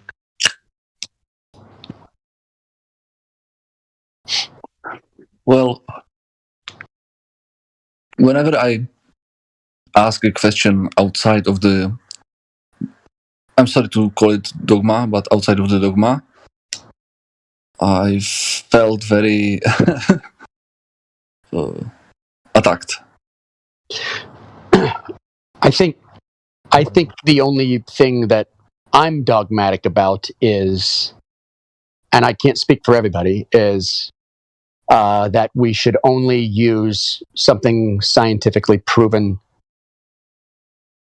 to make a claim on. That there should be no claims made outside of what can actually be proven. That's why I often will say, I'm not a flat earther, because I don't know what the Earth is, if it has a shape or not. If we're in a pocket dimension, or if this is the whole universe or the floor of the universe, I have no idea. I do know that what we measure is flat. I do know it does not agree with their model of reality in general. Now, that's the only thing I'm really dogmatic about, is that point, is in that we don't know what the Earth is. And that's why you'll never hear, in here generally, you will not hear, this is the model of the Earth. It's got a dome, and it's like there's a wall at the edge and all this other stuff. Right, we don't do that here. Here, we are very willing to say that we are ignorant of 99% of reality, and that only what's measurable and testable is what we can know. Yeah. So we're kind of dogmatic about talking about what Mean just said. We kind of want to stick to the truth. Things that we can verify for ourselves. Stuff that's falsifiable to me and you. Don't always like talking about stories. Definitely don't like coming up with bullshit stories to replace other ones with. We do like to keep things on subject. So yeah, I'd maybe agree with you. We can be a little bit dogmatic. The bit about being attacked, though, I can understand that. Sometimes this place and other places on Discord and, in the internet world can be very hostile. I understand that, mate, but I can't speak for everybody else, and I'm not going to apologise for everybody else. No way. But hopefully, within this server, the people that you do talk to will treat you with enough respect, and if you do come up with questions, will answer you, honestly and concisely, and with a little bit of kindness, maybe. I said this to Meme about half an hour ago. What we usually end up being is a bit of a mirror. If people come in here with attitudes, if people come in here with a logical thought that we've spent half an hour trying to explain to them, yeah, we're going to get frustrated. We're going to get pissed off because, we're flat earthers and we get trolled on the regular. People come in here and like to take the fucking piss. So sometimes people can be a little bit defensive as well. I understand that. Yeah. I mean, I don't like making these types of guesses, but I can kind of first impression, you seem like a reasonable guy, right? Seem like an honest guy, but within these conversations, sometimes that can kind of go away.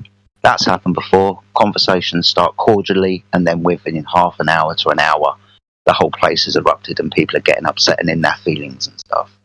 So like I said, sometimes this place can be like a mirror. Ultimately, though, mate, that's kind of down to you. So again, and I understand that you brought up one subject, and also understand that the Earth's not a ball to you. So it's these claims that flat earthers are making that you don't go along with, as people try to give you models, of people try to tell you what the sun, moon, and stars are. Is that what you mean as well? Don't agree with that. Because I don't always agree with the stories that I'm told, sometimes, and especially from flat earthers. Yes, I think you understand me well. That's my main concern.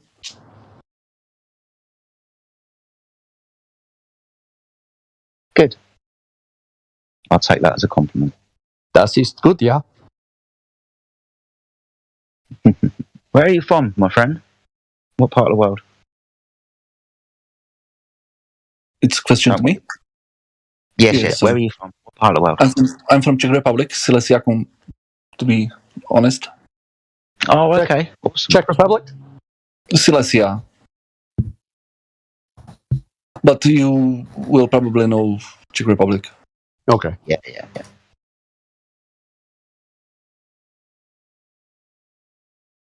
You are from where? So I'm from England, and everyone else is primarily from the USA. Yeah, I am American as you get. He's even got a gun, probably close by him as well. I'm cleaning it. Of course you fucking are. Well, it's Saturday. Here, let's see how the roll sounds. This is my rifle. There are many like it, but this one is mine. It's mine, yeah. Yeah, it's got a good roll to it right now. I mean, we can't talk about it, but honestly, I want to know what kind, but we can move on. It's just a little 22 Heritage revolver. It's the one I just keep. That's cool. But I got an AR in my closet. Lincoln. Well, I mean, like I have a 22 Henry, and I got that for my daughter for when she started to learn. So yeah, they're awesome.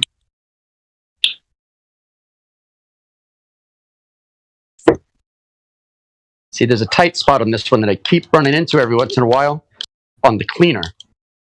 The push rod that pushes the shells out the back. Uh-huh. And I would rather it just go right in every time, but it doesn't. So There we go. Are you using the cotton bore, or are you using cotton swabs with the eyelet? Oh, I use cotton swabs. I mean, the truth is, this is the cheapest gun I have. It was $130.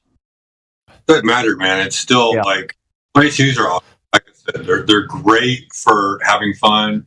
The ammo is cheap, and so it's a good way to practice. Yeah, it is. So, because I'm a terrible shot with a pistol. I'm a crack shot with a rifle. Like I can shoot with a rifle, but man, I'm just not that good with a pistol. I hear. Well, pistols only have anything for 50 feet is you start getting into that marksmanship level. But anything under 50 feet, you should be able to hit center mass most of the time, all the time. Yeah, you'd think. I shoot high. With a pistol, I shoot high. Like I can shoot from the hip with a rifle, right? And I can hit my target. I can lay down and shoot in between my legs, just lining it up and hit a target, right? Yeah. I can do really good shots. I can, but every time I shoot with a pistol, I'm going above the target. Just a hair. I'm either shooting the target high or shooting above the target, Maybe you're anticipating the recoil. That's what they say, but I feel like I'm not. I feel like there's something in my head and I don't know what it is yet. But I'm not anticipating the shot. I want the recoil. Right. I want it. I don't think about it. I want it. Right? Yeah. And so it's never shocking or jarring. I don't blink when I shoot. Right. It's my actual aim. And I can't explain it. So, one-handed or two-handed? That's one-handed. Two-handed, I'm pretty competent. I'm a competent shot. And that makes a little bit more sense. One-handed, everybody has that issue with one hand. I don't know. I don't know what to tell you, man. No, two-handed. I'm at least as good as, I'm at least better than your average cop because they're not good shots anyway. I agree. Anything. If I'm shooting one-handed, I'm not shooting long distance. So anything one-handed, it's over the barrel anyway. Yeah. Oh, the great thing about this gun is it doesn't even exist. No, right.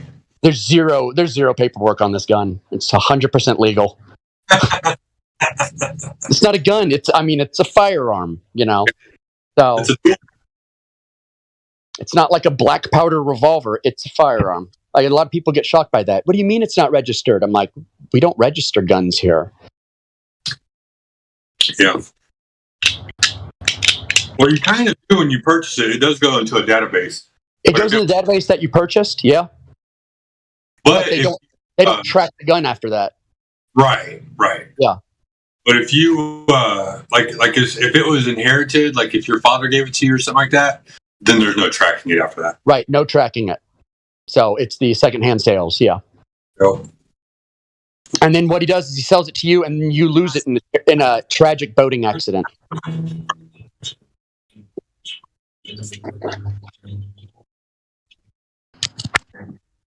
The best kind of accidents. Oh hell, you could even say that on first-hand gun sales. You can.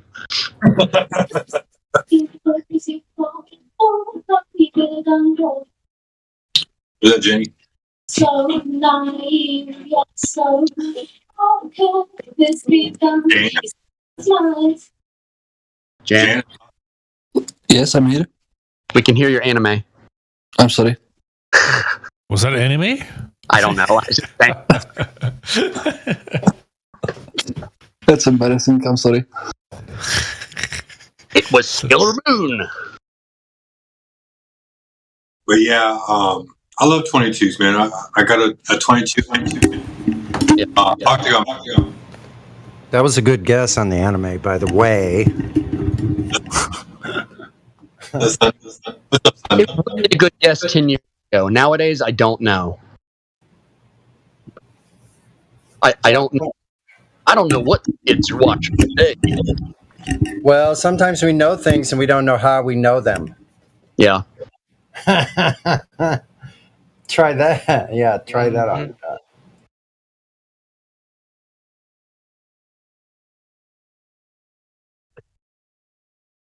Well, so how's the conversation been today? I haven't been listening. I've been doing household chores all day until what? Oh my God, it's 1:30. Shoot, been at it since like 10 o'clock. Oh, when you posted that chart in there, the high center placement, number 1 is exactly what the instructor told me. There you go. So the Globers just scatter a bunch of shots and then just put the target right around where the most shots are. Yeah. No, this is me with a handgun. No, I get it. No, I understand. I understand. That's great though. Yeah.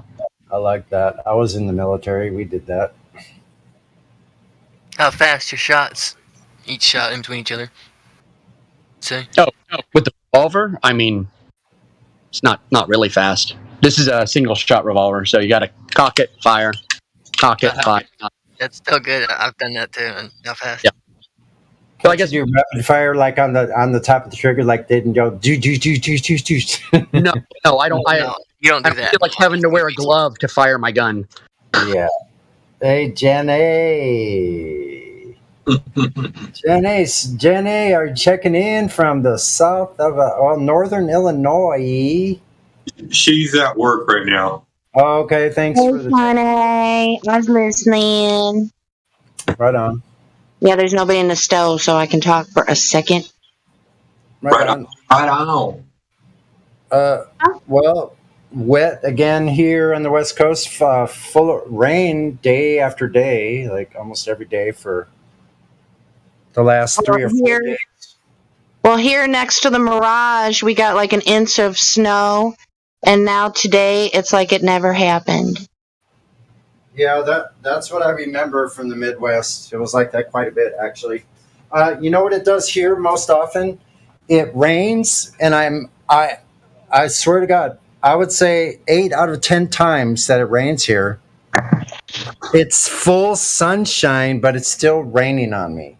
And I've seen this in the last year. It's happened probably if it rains 6 times, I would say 4 out of those 6 times there was sun while it was raining. It does it all the time here. It's really strange. Sometimes you don't even know where the rain's coming from. Sometimes I don't even see any clouds. And it's raining. And it's full sunshine, by the way. Pretty bizarre.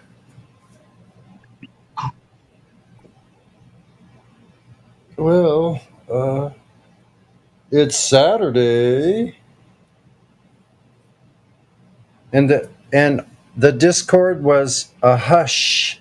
Shh. Hush.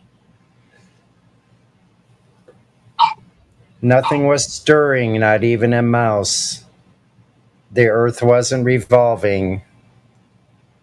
Before gravity was known to man, the world suddenly believed that we were in the heliocentric model. Nothing was stirring. What's known as a theory. Nothing was stirring in the whole house. The globe wasn't revolving. and neither was your house. House mouse. Right on, my brother from another mother.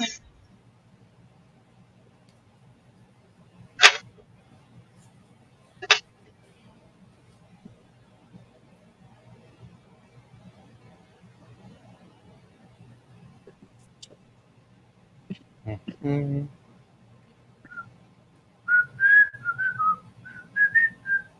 Oh, nice. Love it. Oh, yeah, I'm full of them.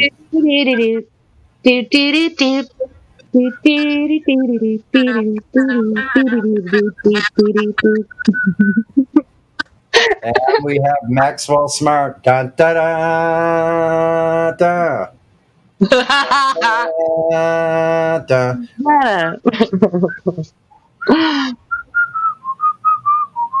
Things that were burned into our brains as young children.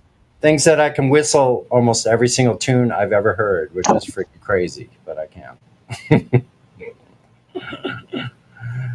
I've got sunshine on a cloudy day. See, it's cloudy day. It's sunny, though.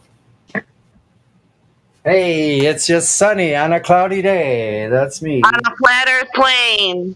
On a flat earth plane. Yeah. Like we said before, nothing revolving here.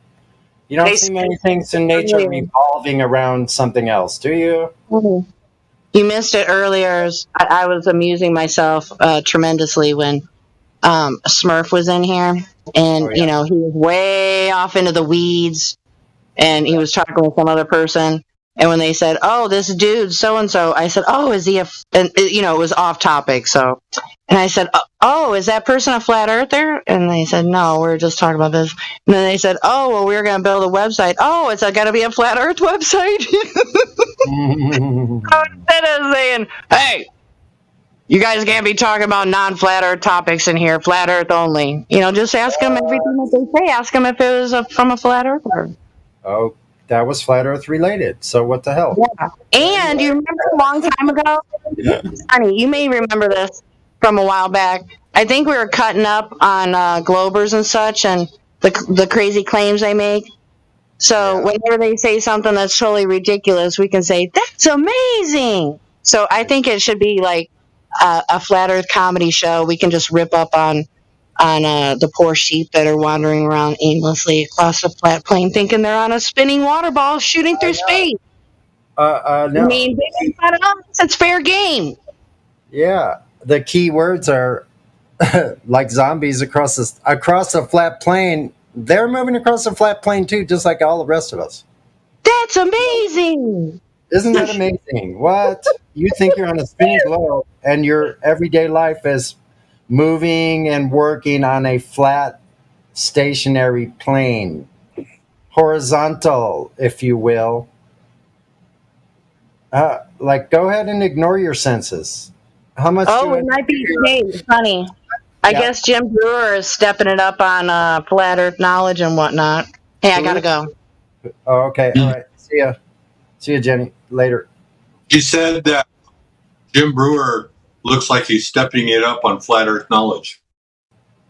I'm not sure who Jim Brewer is. I'm kind of out of the loop right now. Have you ever seen the movie Half Baked? Oh, okay. Okay, good. Now I got it all. Yeah. He's a comedian and a big fan of Metallica, and he's talking with conspiracy music guru. So it's pretty exciting. That's going to be a slam dunk with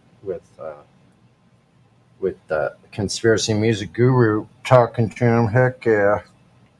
Done deal. So you heard his latest rendition of the News Believer song. He did it in a slower version. It was really kick-ass. Have you heard it?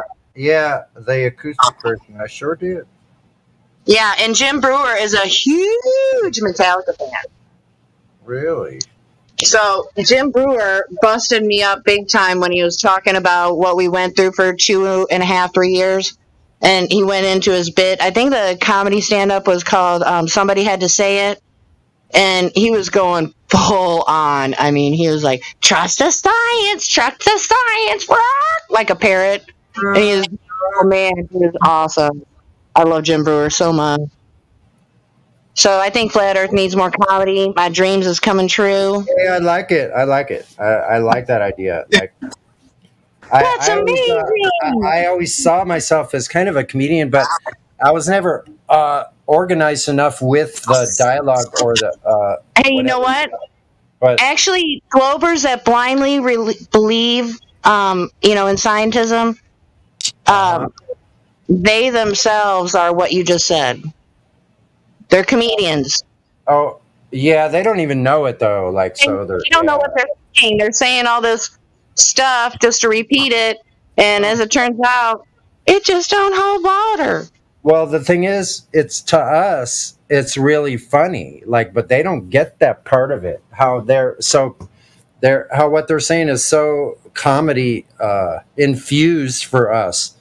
Like, but not really for anybody else. You know, if you're not like hip to like the stupidity and have seen so much of it here, like we talk about, like memes talked about India, people that have been here the longest have talked about how many thousands of people have squawked on like that girl yesterday. Like, I mean, like they don't do any homework at all as far as like, so what are flat earthers listening to? What do they think about these people? They don't do anything at all. They just come on with the same old rhetoric that we've heard for years and dissected like many moons ago to the nth degree, infinitesimal bits and pieces of their ill-formed logic scattered on the floor. I digress. I wax on philosophical. Thanks.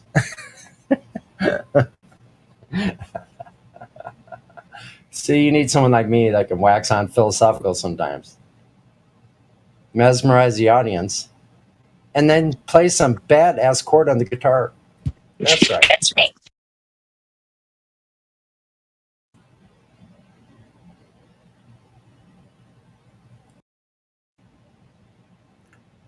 And the innocent bystander might say, wait a minute, is that one person over there, that Sonny character? Play it, Sonny, play it. All right.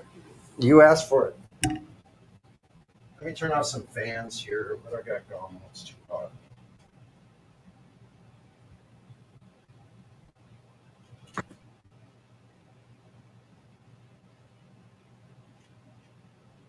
Just a second.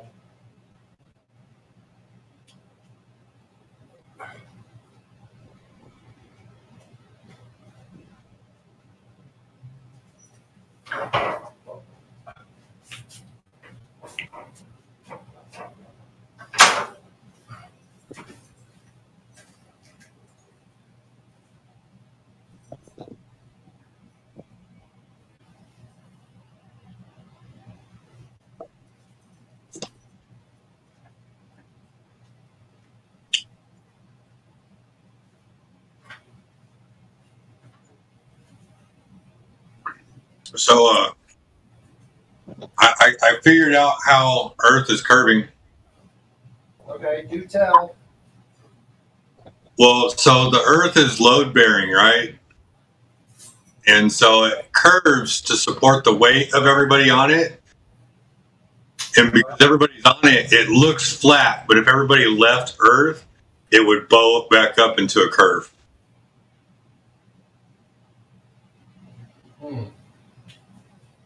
No? Well, that's as interesting as anything else I've heard. At least as interesting. I have to close some doors. That's funny. At least I have a door. That's pretty cool. Let's see. I want to get my situation set up here. There's some fanage. Turn this off. It's like, I've always wondered why in tennis they play with a net when all they need is the curvature. Oh. All right. We might have to, let's see, what should I play here?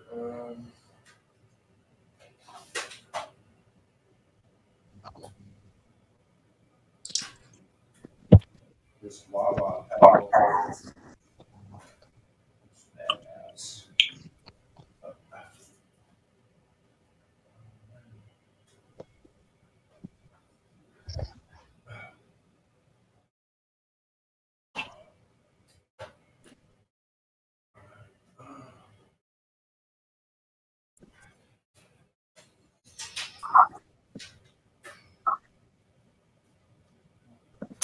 Hey, wave mixer. Can you hear me? Can you hear me at that distance? No? Hold on. I can hear you. That's not wave mixer though. Oh. I thought it was. Yeah, I can hear you, Sonny. I just have my mic turned off. Do you know much about eminence speakers? I mean, are you like spot on with eminence? You could tell me like I have a couple of 121042 eminence. They're designed for Fender amps. I'm not the guy that can go ahead and tell you all the different combinations of speakers, what they went in, what sounds good. I know the Celestion are supposed to be good. Eminence, I think I might have an old 50-watt tube amp that has an Eminence in it. I don't remember offhand. Yeah, it's packed up in storage. I haven't seen it in about 3 years. I just have one from my the original one from my Blues Junior, which is a 2003. So that one is in perfect shape. I replaced it with a Cannabis Rex that I put in my Blues Junior. That's a highly modified amp. Yeah, the only Fender amp I have is a modeling amp. Now, my other cabinet that I built, which is the same cabinet as a Fender 5E3, a 1959 5E3 Fender Deluxe, the cabinet, I got the exact plans and I built 2 cabinets exactly like that. One didn't work out as well and used to have a hand-built Fender Deluxe 5E3 that I built. But this one's just a straight cabinet that I have my Carvin amp, which is a 3-channel, 50-watt head, little micro head. Have you ever heard of Silkian? Yes, I have.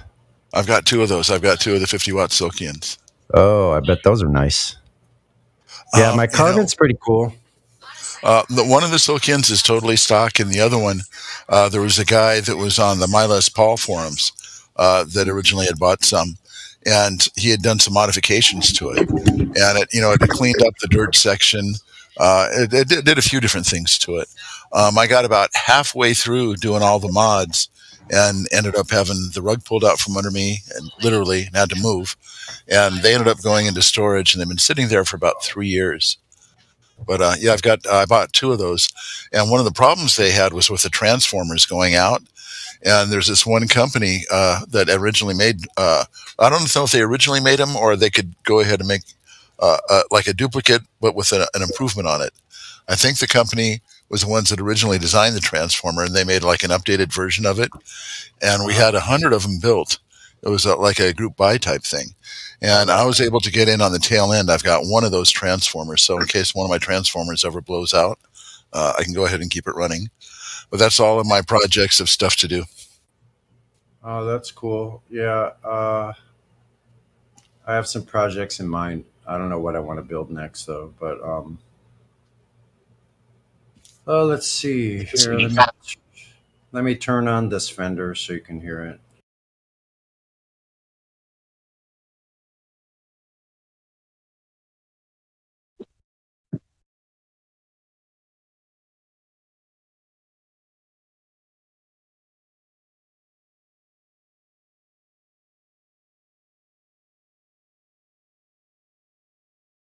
Are you going to be using any pedals or just going straight into the amp?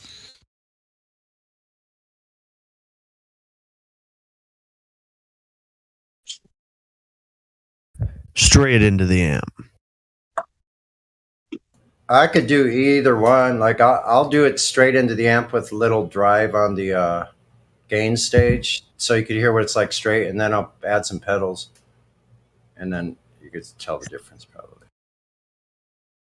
So first I'll do it just out of the amp. We'll get a little grit on it. Sorry, guys. Felix Ford, did you say something? And why haven't you got any Earth Defining roles? I was just trying to be a part of the conversation. I thought you were, buddy. Hi, how are you? I'll get you involved in the conversation, mate. No problem. What brings you to our server today? Oh, I mean, I was cool just talking about the guitar stuff, but awesome. I get it. It's a flat Earth server. No, that's fine. I'm like kind of on you because you haven't got any Earth Defining roles. It just says voice verified, buddy. That's all. Yeah, I feel you. The Earth is flat. I see it as flat. I don't feel it spinning. I see the sun and the moon moving above my head. I literally feel no motion at all. I see the same stars night after night. Like they move like a little bit, like depending on the season, but same stars every night. I live in the northern hemisphere, or I'm sorry, hemisphere. That's a naughty term. I live above the equator, or more north than the equator. That's really cool. Yeah, I've never seen the curvature of the Earth. It seems like water always measures level, and from what I've seen, you need a container for gas pressure. Awesome stuff. So what I'm going to do for you is I'm going to get someone to get rid of that voice verified role for you and give you the flat Earth role. So you don't thank you for that, brother. Yeah, no worries, man. It might not happen soon, but it will happen eventually. All right, Felix? Right on. Yeah, no worries. Are you Jedi? Yeah, I am. Like, okay, cool. Wasn't your name just Jedi for a while, or it was? Yes, it was. Yeah. You've been in the server for a long time. Like, yeah. About 5 years. Wow. Yeah, I used to be in here like I think 2020, and I used to be a lot more active. My account's been banned here and there, so that's why I'm always like not even verified in here. But I've been in here for a while. I don't expect anyone to recognize me though, because banned Discord or banned from our server. This was a long time ago. I've been off Discord for a long time, but just from being in political servers and whatnot. But I've had this account for a while now. I'm just never on Discord anymore. No, we got you. We just want to make sure that you're on the up and up with us, because I mean I've had accounts ban me from Discord on other servers because I was in other servers. So yeah, you got to kind of like watch where you go and what servers you're part of. But we're on the. We try to be. No, this is a great server. I love this place. I don't know if I've learned. I've learned more things in this server than I have like my entire life. It's insane. There's definitely a wealth of knowledge here.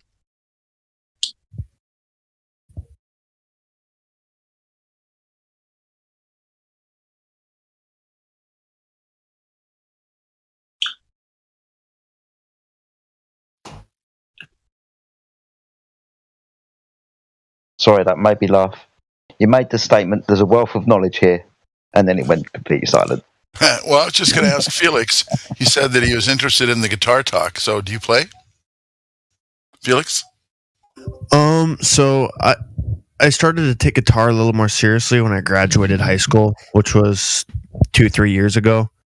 But like I'm as in like I got more serious about it. I got more serious into music, I guess.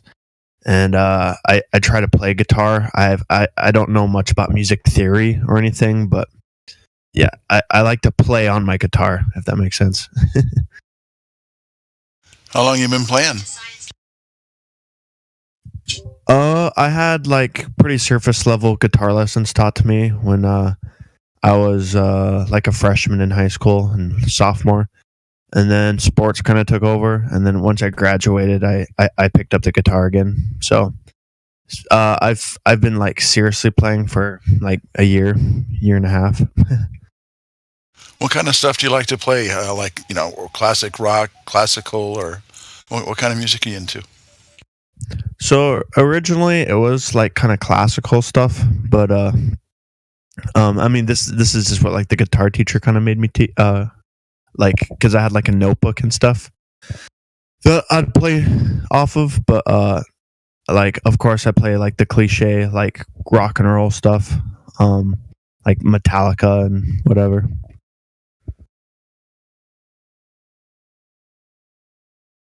Do a little Sublime. Say that again. Sublime. Oh, Sublime. Yeah, that's a good band. I'm like they definitely have an interesting way of playing. It's like reggae / like punk I don't know. Yeah. I do like some Sublime. They're funky.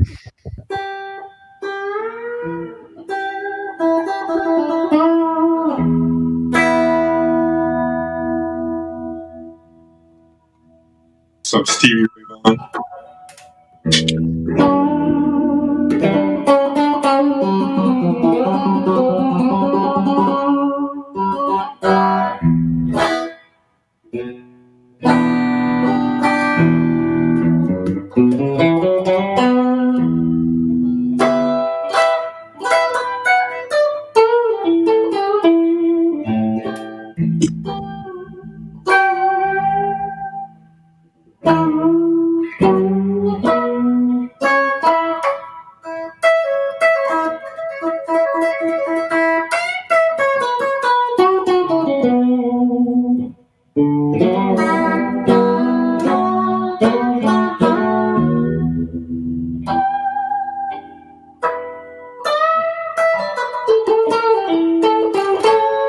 So that's pretty clean. So just a little bit of drive. So was that you improvising right there?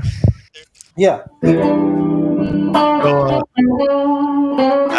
me being a noob, how do you learn to improvise? Do you just like learn certain like playing in a certain key? Learning how to play in all keys and all different modes. Okay. Learning ear training so you know what major, minor is and the different parts of a key you're in.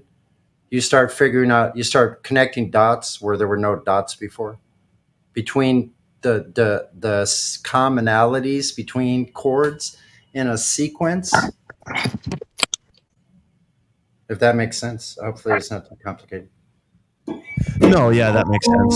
I have an idea of what modes are and different chords. And ladies and gentlemen, live on 24/7 FE, the one and only Sonny.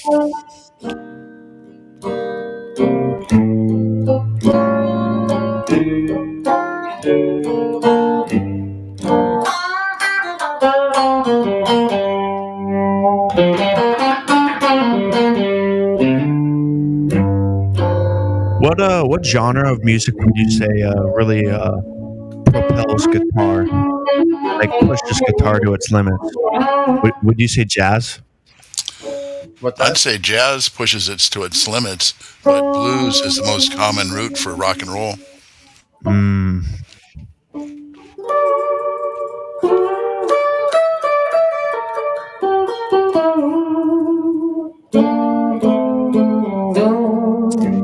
But that's just my opinion.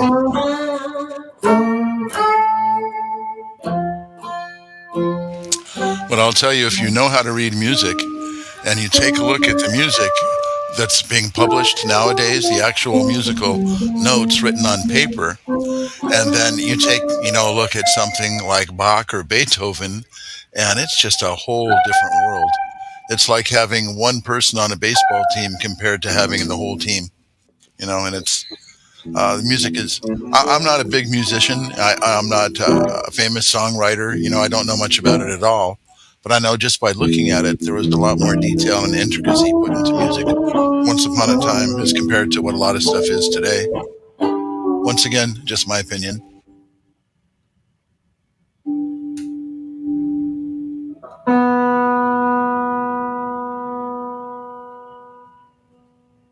And another thing I have an opinion about, it's raining awful hard out here in Los Angeles right now. Raining here. It's been pouring all day. It must be that global warming.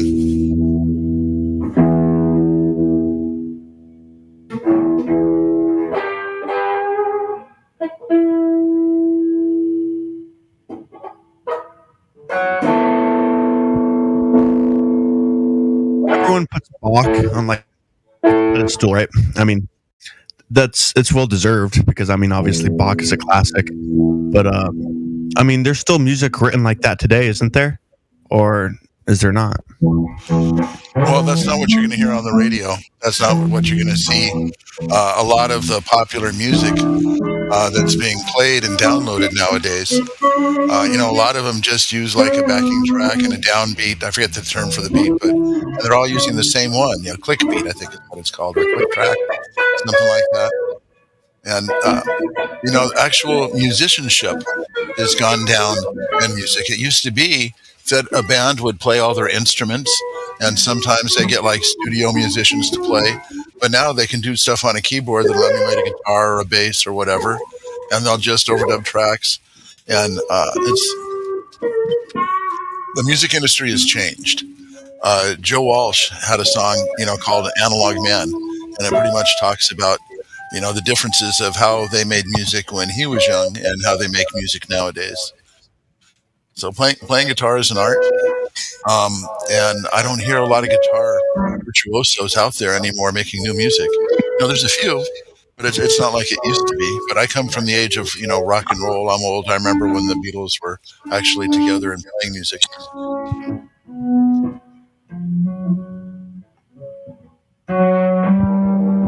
Yeah, it seems like anyone who knows how to play around on the computer can write music, but the quality of music's pretty subjective.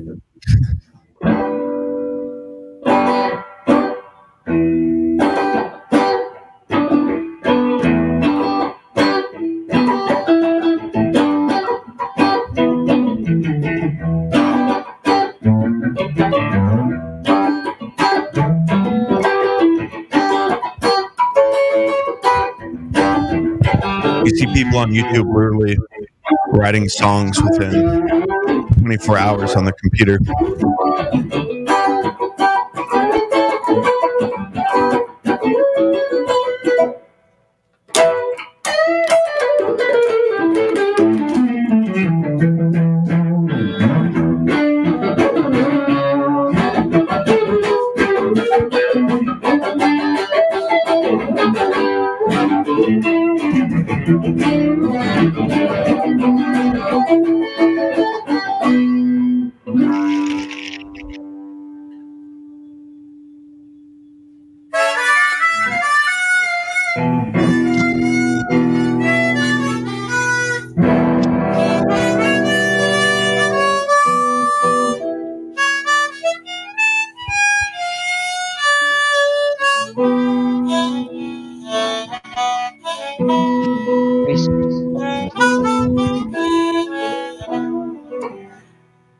All right, I have a question for you guys.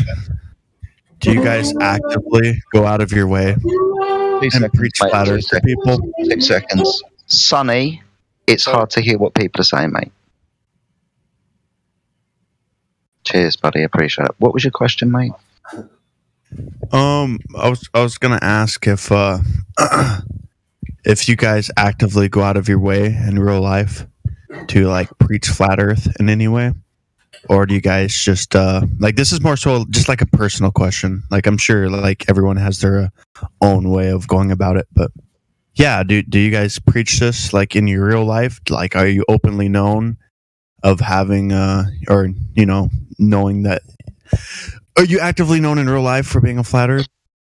Hell yeah. Or keep it to yourself? Do you preach it? What do you guys do personally?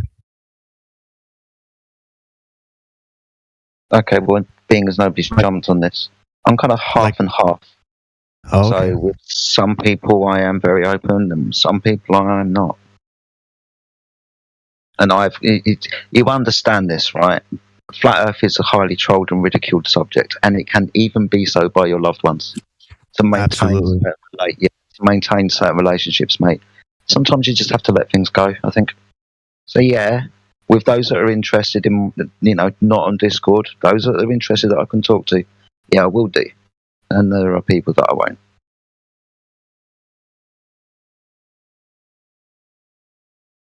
Yes.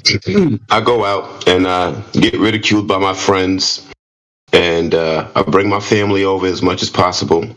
And, that's the whole purpose of this discovery, to bring as many people over to the truth as possible so that maybe we can affect change in some way. I agree. I don't think it, like, you kind of embrace the ridicule once you know the truth.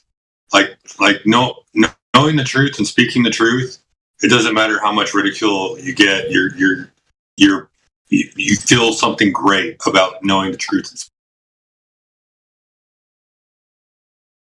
Yeah, well, if you approach it, and don't get sensitive about it, and understand that you were once where they were, and then maybe you can take it a little bit better when they're taking a little bit jabs at you, so yeah, I go out there and I try to influence as many people as possible. People I meet that I have any sort of conversations with for any extended periods of time, I try to fill out where they are and see if it's something that I can introduce into the conversation.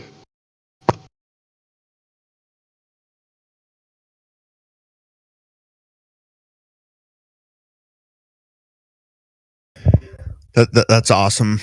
Yeah, that's actually pretty similar to how I go about it as well. Like, obviously, just like everyone, there's those people who just will not like what you have to say about it, and so you may not even say anything about that to them because that it's just kind of pointless. And then there's the people who are really open-minded that you could probably ask questions and ask them a few things, kind of pick their brain and whatever else. And you have the friends that are completely open-minded to it, and you can tell them pretty much any of that. And for a while there, I think I did kind of preach it to people, and I don't want to say preach as in like I shoved it in people's faces, but I would, kind of like drop hints here and there and kind of like make them ask questions or question things. But, yeah, I'm kind of 50-50 as well with kind of like what Jedi had to say. I think that your approach sounds correct. Some people aren't ready for it, and some people are, but it's like if you have the cure for somebody else's ailment, you're going to try to get it to them, right? So that's that. And as far as being preachy, if you go on and be preachy about anything, nobody wants to hear it anyway, period. Let's just shut that down. So nobody wants to hear you preaching. We have to just find a way to reach people, and you can do it in a lot of different ways. If people are getting irritated when you're having that conversation with them, like you got to have like a little spidey sense about that kind of stuff. Like how badly are you willing to push the subject? If you get the feeling that they're being irritated, then and you don't want to lose that relationship with that person, then drop it. Like I don't know who said it before, Max, but like you drop subtle hints, and you don't have to do it all the time. But once every few months, maybe just like when you see something going on that pertains to like what would be the curvature of the Earth, or like what they say rain looks like on another planet. Like, are you serious? Like, how do you know that? Like, that's pretty much where I leave it at, and then let them think about it, because you're dropping seeds, and eventually one's going to get planted into the ground. It's going to grow root. So you can't let it go, but at the same time, you don't want to press it. Like you can overwater a seed and kill the plant also.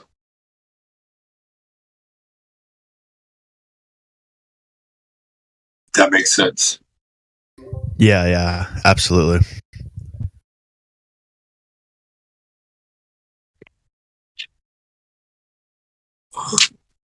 But the biggest and most important thing, if you want to reach people on their level, is to become familiar with every aspect of what we know is going on with Earth. And it all starts with the geometric dimensions of it. Like, the funniest thing I've shown people pictures and photos of like distances that are unfathomable. And people are like, no, that's not right, because like, you shouldn't be able to see that far. Or when you explain to them, like, they know that the Earth is 25,000 miles around, but when you tell them that it's only 8,000 miles in diameter, and it should only be 3,500 miles to the core, they look at you like, no. And then when you get really down into it, you say, for every mile, there's 8 inches of curvature. So from a vantage point of looking out into the distance, what you would see of curvature would be 8 inches per mile squared. Then you explain to them what that square looks like. So 8, 32, 72. and so on. And they're like, no, that doesn't sound right. And then you have to show them, like, like with using geometric shapes, using a circle and showing a parabola. You have to go to basic geometry with them and show them. And even then, they're not going to believe you. But that seed is going to be planted so deep into the ground that someday it's going to come to fruit. Maybe not around you, but it will. There's people in here that'll tell you, like, I used to make fun of flat earthers so much, and now I wish I still was friends with them because I want to tell them I'm sorry. And I mean, that's just the way it goes, man. Wow, that's insane.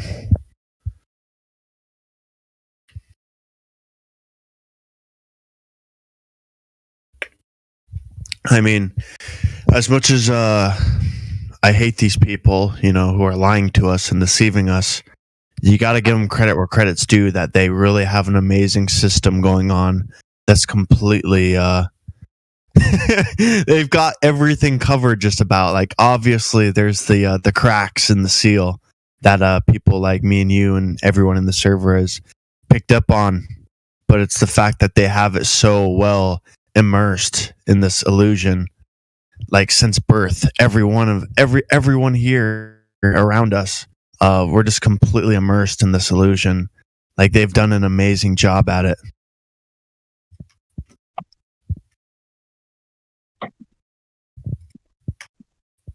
It's a good plan they got.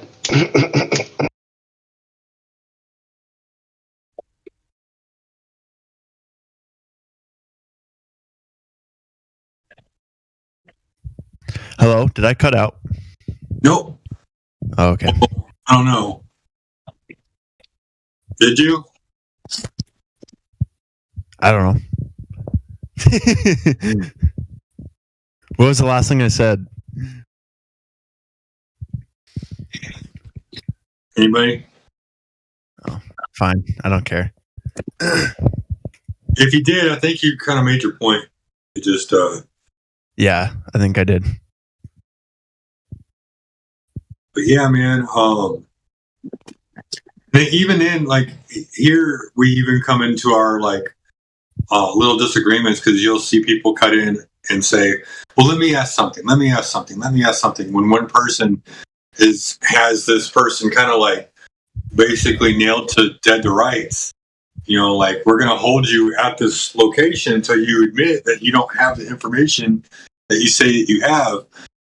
But they're making other conceptual statements, and while one person's holding them dead to rights, somebody else might be like wanting to, like, basically cut that corner off and be like, we'll think about it like this. Like, earlier somebody was talking about magnets and north poles and south poles, and I'm sorry, Chris, I didn't mean to step on you, dude. I just wanted to explain. Like, he wasn't grasping the concept. Like, he was assuming that there was a ball because of a north and south. But, like, even then it would work on a flat plane. Like, if you had north directly in front of you and then south was underneath the north, it still works on the same concept. And I just wanted to close that portion of it off and then let you continue on. But he was just going around in circles anyway. He was in his own little cognitive dissonance, and he was stuck on magnets. But you'll see people grow in their own concepts of understanding what's going on in Earth and how things work. So I guess the point I'm trying to make is as you grow, you'll find ways to reach people on their level. You need to grow in that sense also. Like, if you're still a newbie in that, and then you go out and try to explain flat Earth to somebody who doesn't know what the fuck's going on, you're not going to be able to reach them, because they're just going to think that you're a weirdo anyway.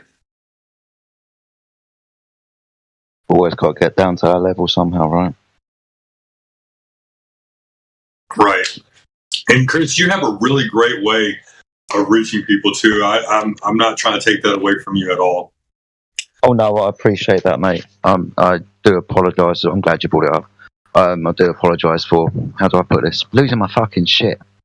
But you understand, my friend, you're going somewhere, or I'm going somewhere. I know where he's going.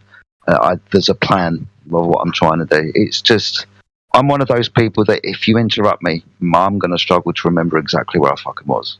That's my main frustration, mate. I know in 10 seconds I've lost the thread, I've lost the point, and he's lost it as well. So, not taking anything away from you, mate, at all. I fucking respect you and stuff, and I hope you know that.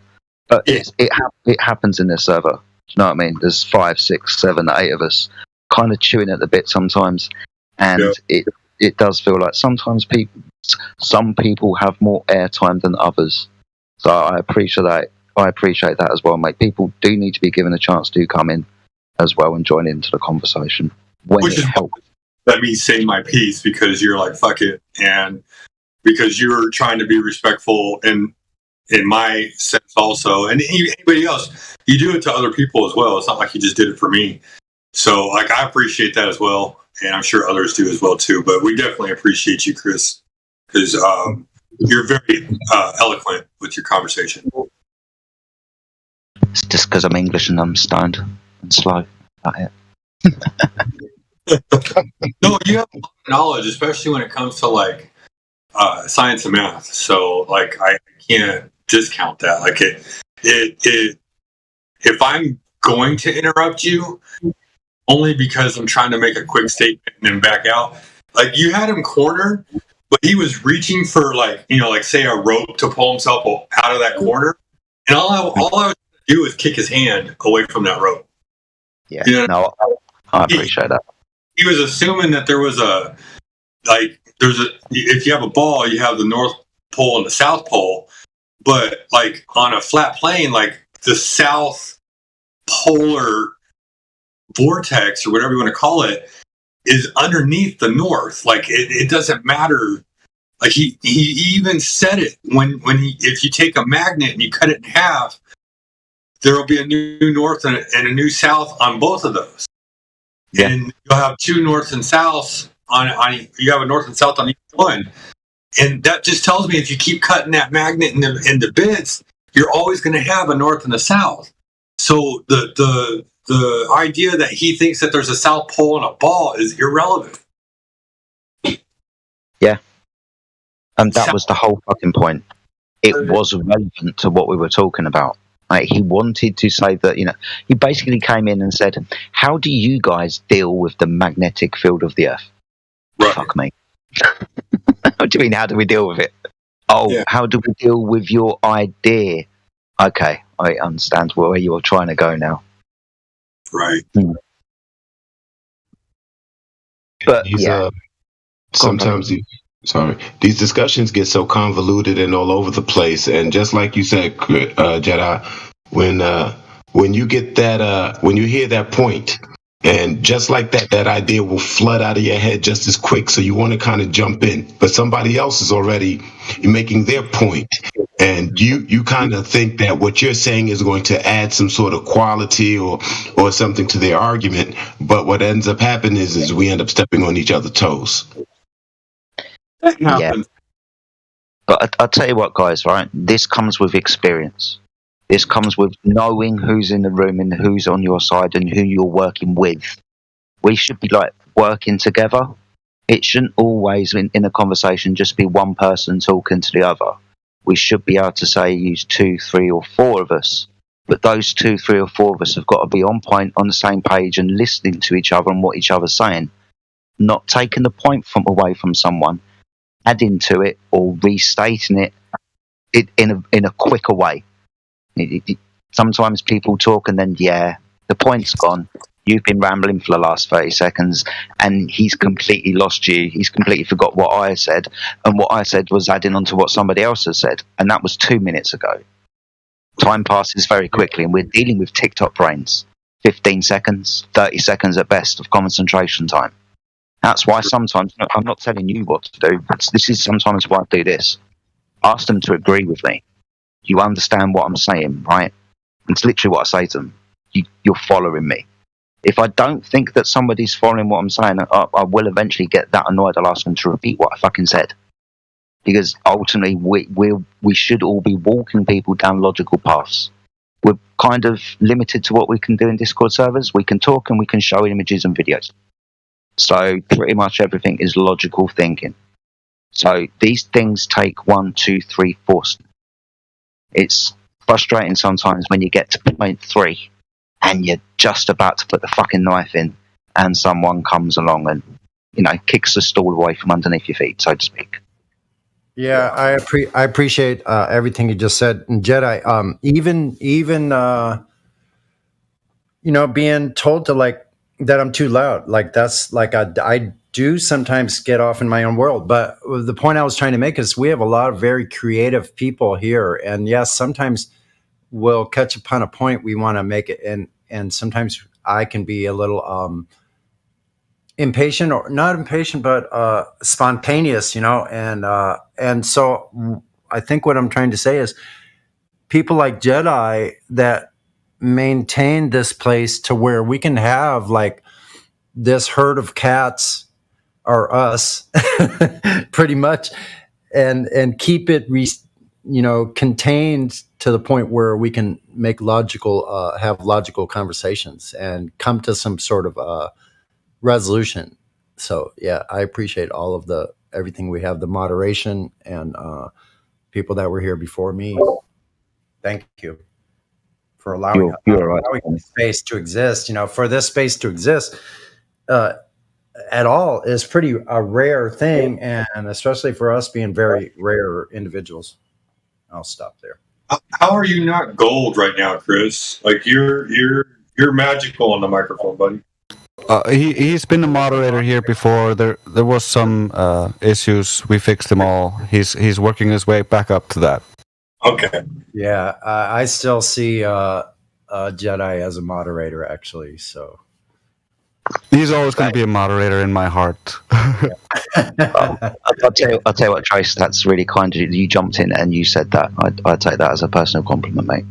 Yeah, I am only a silver at the moment. There are reasons. I'm not going to go into those reasons on the live stream out of respect for people on the server. It's not my place to do so. But that will change at some point. I will get my moderator role back and I'll fucking start swinging my dick around as hard as I fucking can. Don't worry. Love that shit. Swanging. Hey, Jedi. Yep. Swing away, bro. Swing away. Some might say that was my problem in the first instance and why I had my moderator's role taken away from me, but we won't go any further than that. I just missed the piss it the fuck off. Or how do you say it? It can fuck off, or it can fuck itself off. Das is just gonna fuck off. Air off. Fuck off, F off. To be honest with you, mate, I've had this conversation thousands of times now, and every time I go to say this bit, I smile because there's a little bit in my heart. It makes me feel good that so many people have turned around to me and said, "I like it when you say that, Jedi." Do you know why I said that? Because one day, maybe 4 or 5 years ago, I got really pissed off that somebody didn't understand the point. That's all it was. The gas is just literally going to fuck off, mate. That's all it's going to do. And since then, that seems to be my fucking catchphrase. Awesome. Yeah. And the statement, gas is fucking off, makes the girls giggle all the time.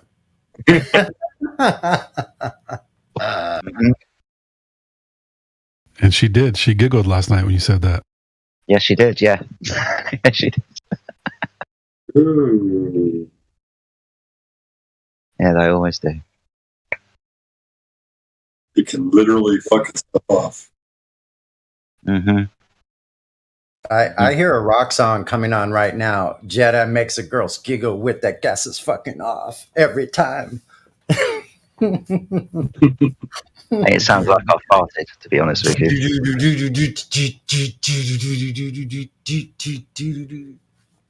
But honestly, guys, really, really appreciate the love. Obviously, I've been off the server for a while, but I've been back. It seems like 2.5 months now, so it's starting to feel like I never left the place in the first instance. So I know. It seemed like ages that you were gone. I'm like, dang, whatever happened to Jedi, man? I sure missed that dude. Went to the dark side. I remember hearing it, and you literally showed up like a couple weeks later. That's awesome. like all these people coming back, like Miggy coming back a few months back there, about 6 months ago. Like, it's been great, man. And Dre's Mhm. say Dre's Yeah. just too. Sorry. Oh, go ahead, dude. Has Drace been away as well? I know Mickey had been away, but Drace, had you been away too? And just small breaks, take like 2 weeks, maybe a month here, stuff like that. Might not seem like long, right? But if you're in the server, say you make an appearance every day and stick around for a few hours, a couple of weeks or a month seems like a long time to other people. You get missed. I mean, Sonny went missing about for a week, and I know Sonny quite well, and I know he's not having a great time. So I got concerned. I was worried about him. You build relationships with people in this place because we work together, we talk together, we spend time with each other. So when people disappear, yeah, they get missed.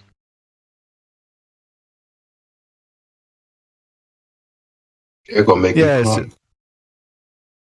yeah, it's just real life concerns. Like sometimes you just have to deal with things in real life, and you don't have time for sitting down and enjoying a long conversation. No, of course not. And that's what I had to do, mate. I'd spent probably close to 3 years on the server, 2.5, 3 years. And yeah. It was about time that I went off and done something else. I needed to go and do other things in my life and take care of other things in my life. And I've come back in a much, much, much stronger and better position. So, yeah, Jedi times 2 or 2.0. Yeah, it's important to take care of yourself, otherwise you can't help other people. Oh, God, no. No. How's your soccer team doing? Mate, we thrashed this team called White Rhinos this morning, 6-2. I am, really, really happy.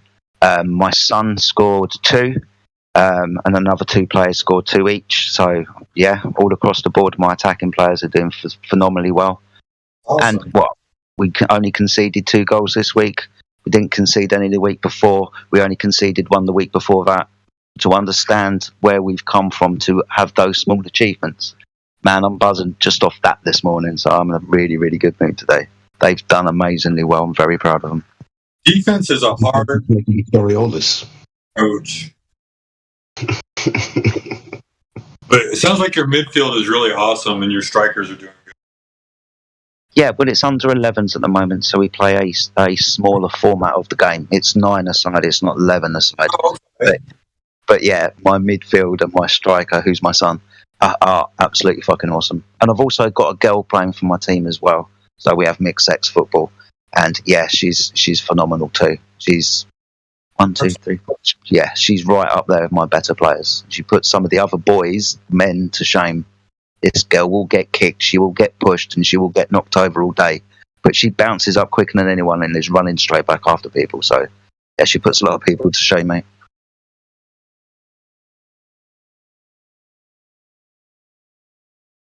That's awesome, man. Glad to hear it.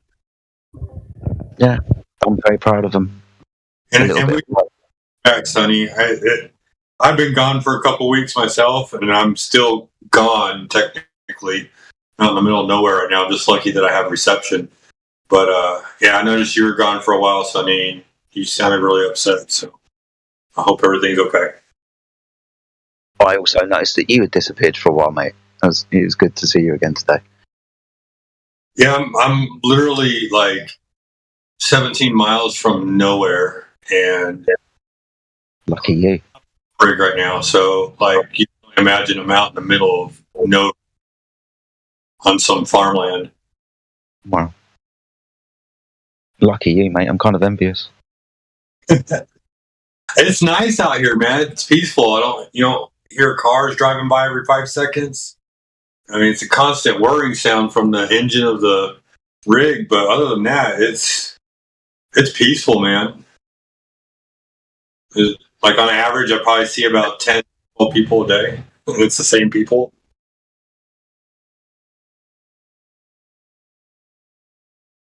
Nice to get away from it all, mate. That's for sure. But yeah, thank you for asking about my football team, mate. I really do appreciate that. Like I said, I'm a little bit proud of them, and especially because my son plays for them as well. It kind of it means a little bit more to me than I thought it would do. Let's put it like that. Right. I'll put it like this. You could probably hear me a mile away because I'm shouting so loud. That's awesome. I think I like to help people understand pretty basic things. Like, football's a sport. It's got a certain amount of rules to it, but really, it's fucking basic. Right? And teaching young children to do, follow patterns and take responsibility for their actions and watch what the fuck's going on around them. It seems like basic stuff. So, yeah, it's same within this server, right? I'm not a smart person. Flat Earth is just really fucking simple, and how other people don't get it kind of boggles my bloody mind. How I've got to be the one to sit down with somebody and have a conversation about, pretty basic fucking shit for them to understand it. But on the other side of that, for me to sit down or listen to any of you guys sit down and explain some really basic, simple shit, and they just don't get it. I think that's one of the reasons why I like this Discord server, because these people make me laugh. Yeah, I get frustrated that they're fucking stupid, but they say really stupid things, and I don't think I've laughed as hard in my life since when I was before I was a flat earther. Since I've been a flat earther, I've laughed exceptionally hard. People who think they live on a ball because of the shit, not that they say, that they have to say. They have to say this crap that they do, this convoluted bullshit that they come up with, just to remain in the fantasy that they're living on a ball. And what you find as well is the majority of the time, you're not actually arguing the kind of mainstream narrative. You're arguing what's going on in people's fucking heads. Yeah, they have their own idea. Yeah, exactly that. They have their own fucking idea. So you're not just fighting the heliocentric model, you're just fighting someone's individual opinion about it daily. Yeah. Fascinating to me. I don't know if you heard earlier, I told Jenny, you might have caught wind of it, but and I've said it before, like they teach astrophysics at the elementary school level just so they can ingrain it into their heads and indoctrinate them. My daughter, I asked her what she's learning in school. We went down the subject in science. I said, "What did you learn in science this week?" And she goes, "We were talking about gravity." I was like, "Oh, okay." I was like, "Well, what did you talk about last week?" And she's like, "Oh, we were playing with magnets." And I'm like, "Well, then that's how they do it. She's playing with magnets, and then the next week they say, well, this is gravity, and it works just like a magnet." Wow. Wow. Like, I mean, how hard is that concept to put together? And then when you're at that age, like, you don't understand it. You understand the concept. You see a magnet, and they say, "Oh, that's how gravity works." So you think magnet is like gravity. And then you go your whole life thinking that magnetism is gravity. Do you know what I think's really even worse than that? Is when people put water in a bucket and spin it around and say that's like gravity too. That makes me laugh. No. From what they say gravity is, you better show me a ball of water and spin it around. But you see how simple it is. Yeah. See how ridiculous it is. But we also have to understand and be a little bit humble. We believe this shit too, right? Yeah. It fooled us for a while. Well, and that's why you said earlier, you're all right, enough of the foreplay. Like, whenever I'm doing that foreplay, as you called it, all I'm doing is trying to figure out where they sit at what they know. I mean, we can jump straight into it, but a lot of times people really don't know what they think they know. And so I like to just kind of pick at it and see what's in their brain. Because like you said, at the end of the day, we're not dealing with like the actual defined reality of it. It's what's inside people's heads. It's what they conceptualize it to be. Yeah. Every day. I try to test the sincerity of the people to see if they really have questions or if they're just coming in here defending the globe blindly. And more often than not, I find that they're defending the globe blindly because they have little information about what the globe actually is supposed to be. You know, and all of the mathematical equations that are given to propose the idea of the heliocentric model. Yeah. And then when they say, well, what, you don't believe science? It's like, the globe is not science. It's math. Like, how hard is that to understand? Well, what do you mean? Like, you know, what is geometry? Look up the definition of geometry. It's the measurement of shapes. Or it's the shapes. It's like I said to the gentleman earlier, this conversation really shouldn't take any longer than 10 fucking minutes. From beginning to end, it shouldn't fucking take long. Alright, so just understanding that science is not the tool that we're going to be using to find the shape of an object.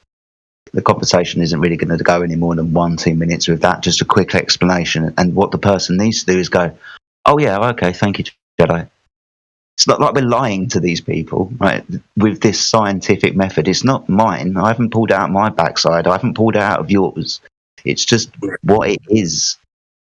Right? It is the method of science. It's how we formulate hypotheses and experiments and then falsify shit. Just that simple explanation should be enough for people to at least now start understanding that, oh shit, there is no science for the ball. Because there can't be. These guys start with a hypothesis. They don't witness any phenomena. They just come up with an hypothesis. They don't know what a hypothesis is. Again, another one of my favourite questions when people like to start making claims about stuff. Watching actually observe phenomena, you know, the old gas pressure container argument. With this one, if they're going to be scienced in this shit, they haven't even got an actually observed phenomena because gas isn't obviously acting in the way that they need it to. So there's no question to answer here. Let's fucking move on. Something as simple as understanding a methodology, 1, 2, 3, 4 steps. Understanding the kind of nuances of those 4 steps and what they mean, and the scientific method is. Just understanding that is a massively powerful tool in this arena. But people on the globe side, they don't know what science is. They always come up with like pseudoscience, what science is not. So again, the majority of this time it's an educational process. But the conversation shouldn't take any longer than 2 minutes. A brief explanation and them going, oh yeah, thanks Jedi. Should be it, right? It's not lying. Explanation and 2 years of cognitive dissonance.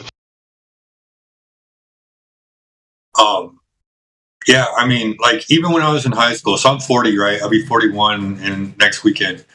When I was in high school, like, science and a scientific method was explained as, like, identifying the dependent and independent variables and the manipulation of the independent variable. And I had forgotten that because of, like, all the media around me. And, oh, science discovers this, science discovers this, science discovers this. And it's not just the last 3 years, but at least the last 10 years that I can think of where I remember seeing on TV or in some kind of like media style video on social media or TV or radio, trust the science, trust the science. Just, and like I said, it wasn't just the last 3 years. It's been at least 10 years now that I think about it. So it's been a long time coming. And it just goes to show that, like, anybody who's not paying attention has been trained to trust the science. And that's defeats the purpose of science. You're not supposed to trust the science. Science means that you don't trust it and you want to test it for yourself. That's the whole purpose of it. Correct me if I'm wrong. No, you're not wrong. Not at all. But this is also one of the things about the flat earth argument that's kind of developed over the last, 7-8 years or so now. It's become ridiculously simple. We've become that refined within our arguments now that Like I said, shouldn't take so bloody long. Really shouldn't. If the person that we're talking to is honest, and that's what we're not facing the majority of the time, is honest people. I'm not saying that they're nefarious. I'm just saying that they are just not honest with themselves. You find this, or I find this, maybe other people don't see it, but I do. People are scared of where this goes. Yeah. They don't want to get to the end of the road and then what? Have to face the possibility of, taking account for their actions, maybe. I don't know. Whatever anybody believes like God is, but ultimately they don't want to have to come to the realization that you live in a contained system. So whichever way you want to think about it, that means a creator. That's a big question for a lot of people to have slammed down on their bloody doorstep, because they've gone around the majority of their lives up until that moment thinking, do you know what, I can think about what I want about God, right? Because everybody else does. I'm on a spinning ball. Nobody fucking knows really. Just some religious nuts and maybe some other people. I don't know. But ultimately, I can think about whatever I want God to be and just deal with my own personal belief. This kind of removes the ability to personally believe about this shit, right? It's just a fucking fact now. The Earth is just a created system. That means creator. You're just going to have to deal with that. And that's what they're scared of. Whether they consciously realise it, their fucking subconscious realises it. Right? That's why maybe they don't understand what they're saying, because their subconscious is working behind the fucking scenes and making shit come out their mouths that they're listening to and having to fucking agree with. Oh shit, I've just said that. Yeah. Must be true. Help. The whole cognitive dissonance starts flying in. Right. Oh boy. Well, here's another thing too. You know how when they start on one subject and then when they can't explain it anymore and it doesn't make sense, they immediately jump to the next subject. Like that's something we need to interject with also and be like, don't you understand that if you can't explain that one thing, the rest of it unravels? Am I able to ask a quick question? What's up? Where do they get the 8-inch per mile square drop? Where does that come from? The geometry thing. It's based off of the 25,000 miles or 24,901 mile circumference and the degree of curvature over each mile. So basically, the circumference they give you, you just work it out, right? Right. So for like, if you were standing at the equator and you went east based off of their model 1 mile and you looked out over 1 mile, there should be 8 inches of curve. You walk to that next mile, there's another 8 inches of curve in front of you. You walk to that next mile, there's another 8 inches of curve in front of you. What happens is when you stand still in one position and look out for every mile, the curvature is squared. The mile is squared going out. So 8 inches per mile squared, for each mile of 8-inch curvature, it gets squared. That's the parabola wrapping around that ball. Oh, good. Right. All right, thanks. Can you see the image in the live stream voice text that Heretics just dropped, yeah? Wait, I don't think it should be squared though. Yeah. Just going to be getting because parabola isn't. Do you see this? Well, the Earth isn't as curved as just learn your religion. Just take a second here. Chris is about to explain it. Just keep quiet for a second. You see the image that's been posted in live stream voice text? Yeah. Does everybody see that? Right. So this is what we mean by a parabola. Now you will notice that it doesn't go all the way around the ball. Right, it doesn't come back. Oh, I see. So Yeah. If you use that 8-inch mile locally, if you keep following, it's not going to give you a circle. You need to just keep squaring it. Yeah. I see.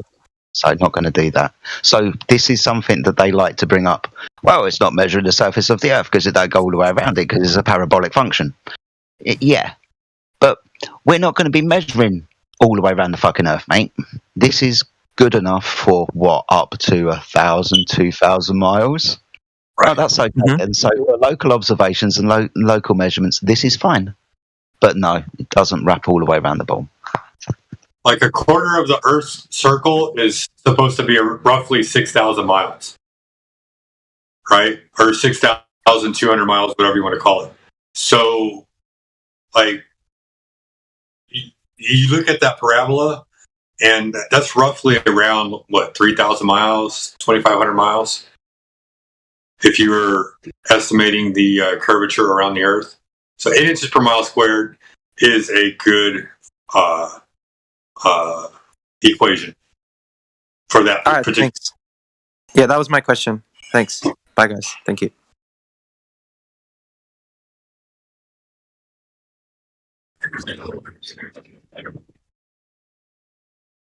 Yeah, the smartest group of talkers that I've ever come across on this, all in one channel right here.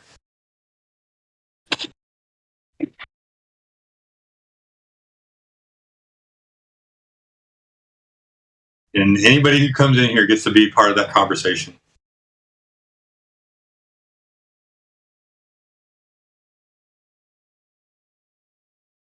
Yeah, I love that number, Heretic, at 10 miles.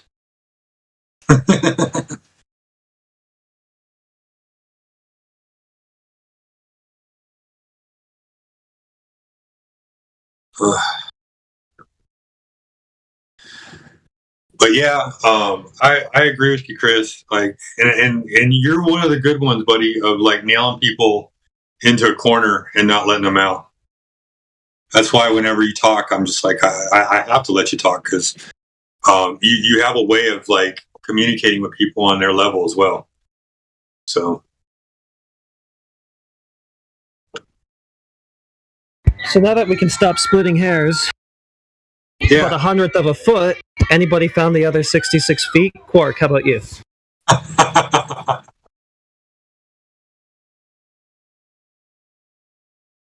the 66.6 feet? Yeah, what about that? Also, notice that the parabolic function gives you a bit of an out. It causes you to account for, what, 1/50th less of a foot of drop? So it actually just slightly barely helps you. So you should be actually arguing for the parabola, if anything. Yeah.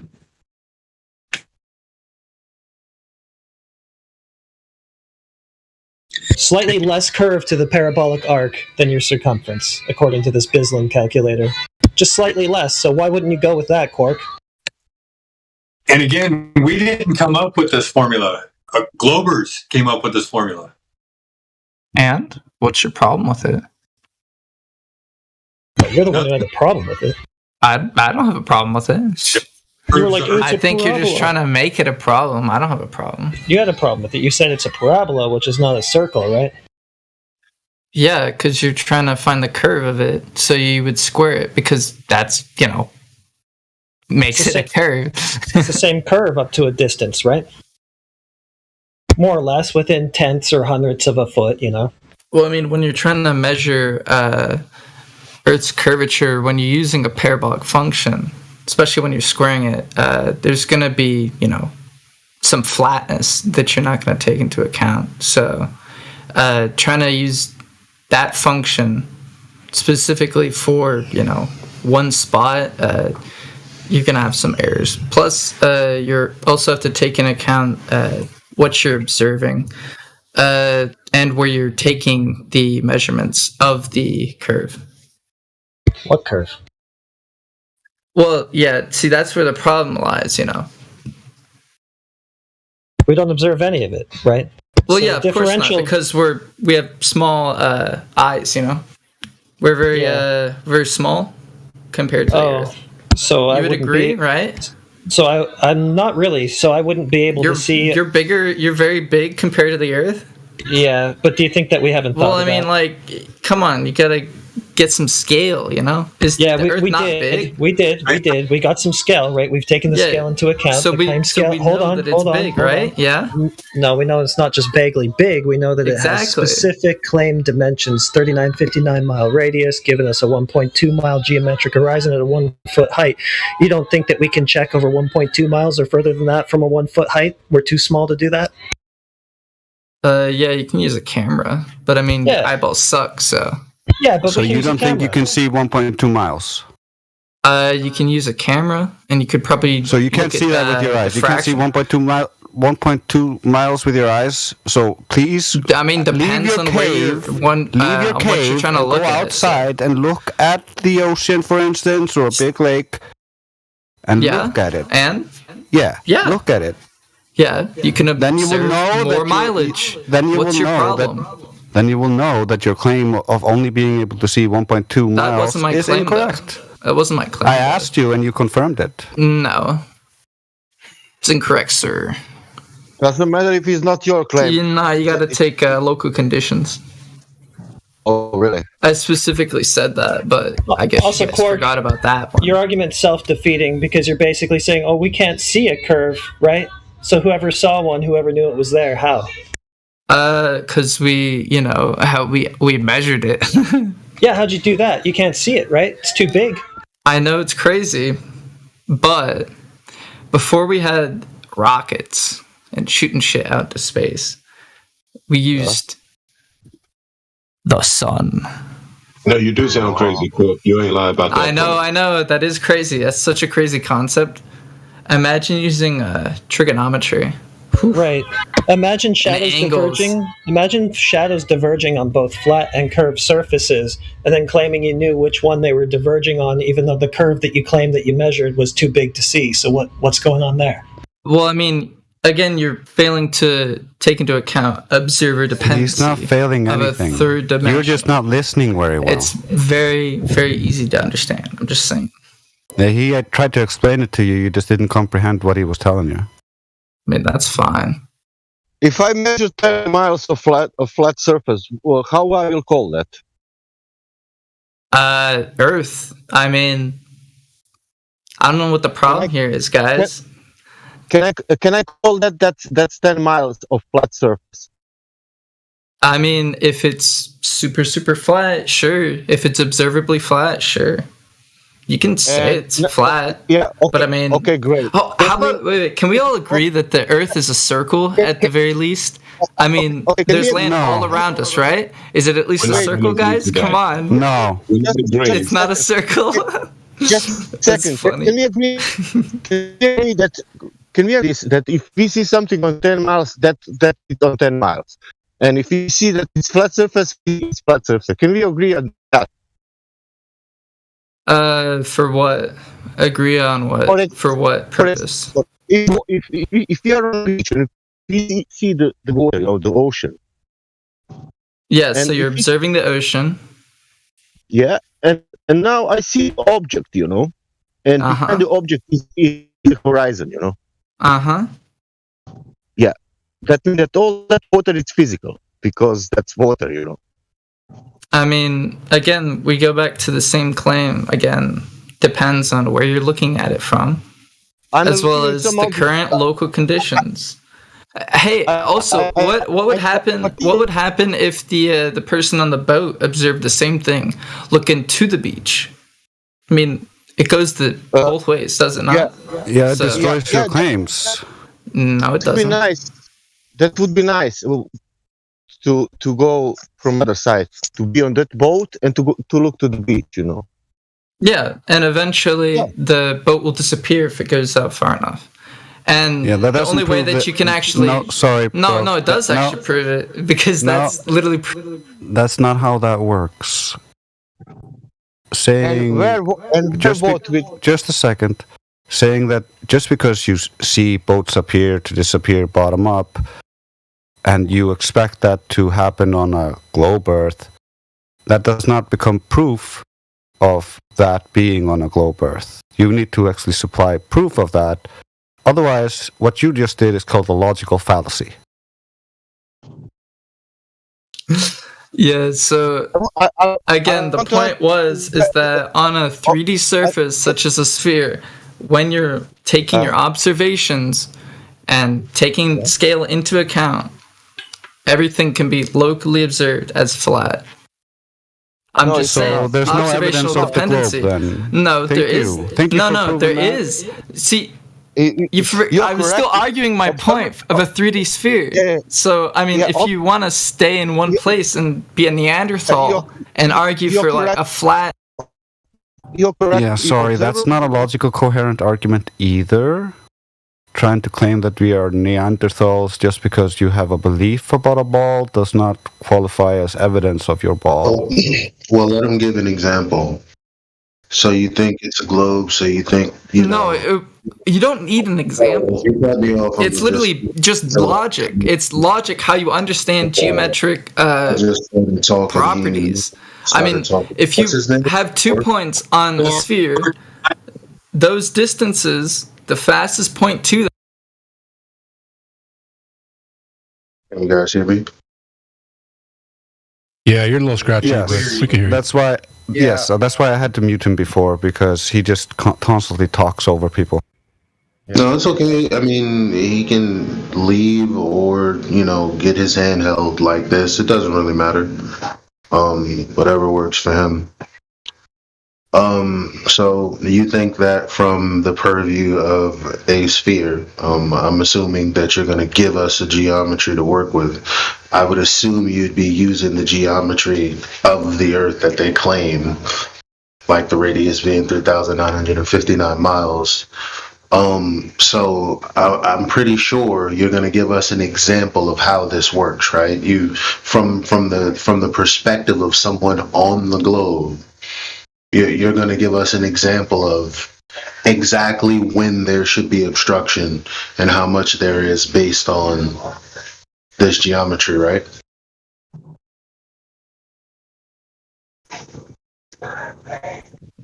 Yeah, you can do that, but you also need to take into account the local atmospheric pressure. Not I can do that, you doing also that. Also, the what you're trying to observe. No, not I doing that, you doing that. You just said I don't need to do that. Well, I mean, then why are you here? Why do I need to be here? I mean, flat Earth already got disproven, but so then why are you here? Well, why am I not here? Well, because I mean, I can mute you and you can stay on mute if you don't have anything extra to add to the conversation, like a reason that you're actually here. I already was trying to discuss something, but I mean...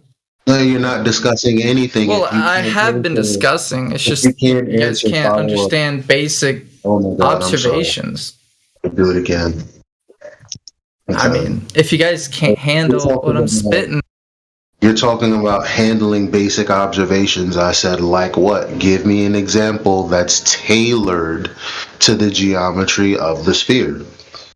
That's why you have to. Remember you asked, why would I be needing to do that? Well, you're the one claiming that there are observations that prove that the Earth is a sphere. Well, go on and show your work then.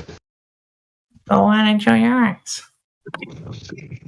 Look, he's man, why do I need to prove that though? When if you're stating that my observations would be incorrect when I assess, the curvature, then what would you be stating to disprove that argument? Would you be saying that it's literally just a flat plane? Is that what you're trying to argue? Like three-dimensionally, a flat surface such as the Earth. That's what you're trying to argue. You didn't give anything. A three-dimensional flat surface. You did not give anything for us to work with and talk about. Yeah, same thing. Literally the same thing. Well, I'm not here to prove shit to you. You're here to gain knowledge and understanding from me. This conversation, most definitely not. Is it this NASA server? No. 24/7 flat there.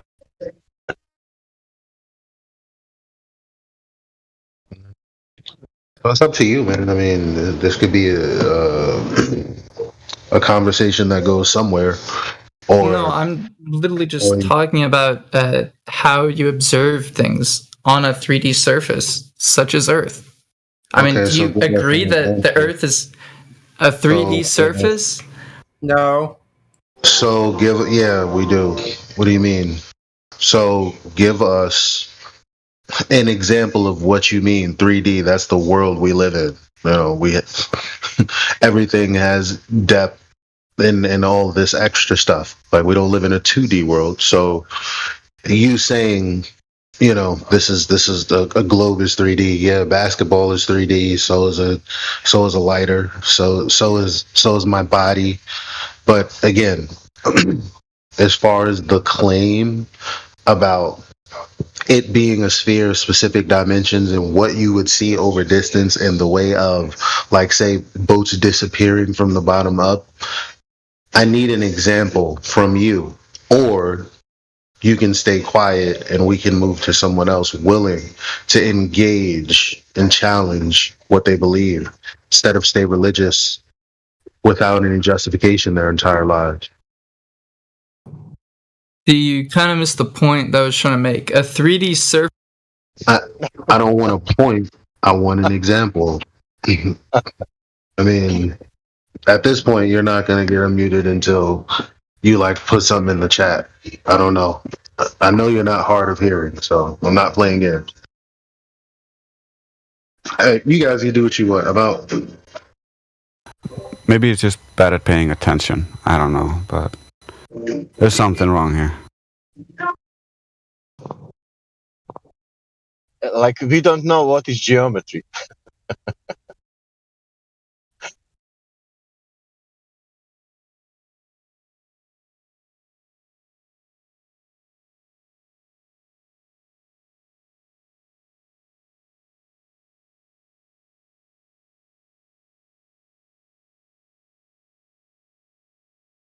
The new guy, if you know the why Elijah think that Earth is flat, that would be the first good step.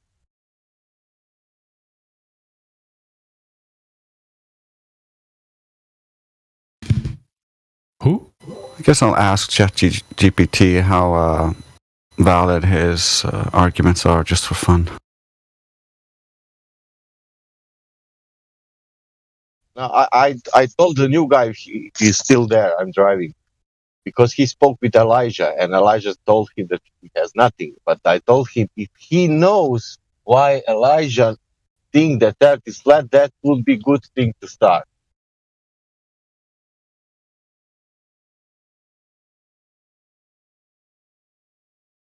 Yeah, that'd be great. Like, I speaking with this guy, why he thinks that Earth is flat? Because of God, because of spring, because of Antarctica, or because of something else?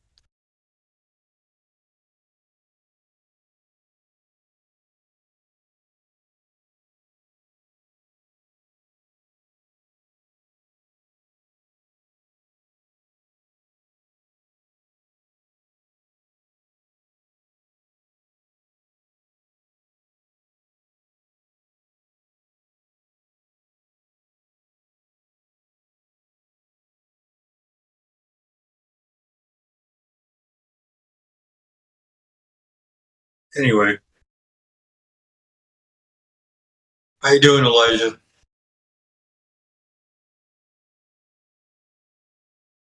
Not even here anymore. Anyway, Central, how are you doing, dude?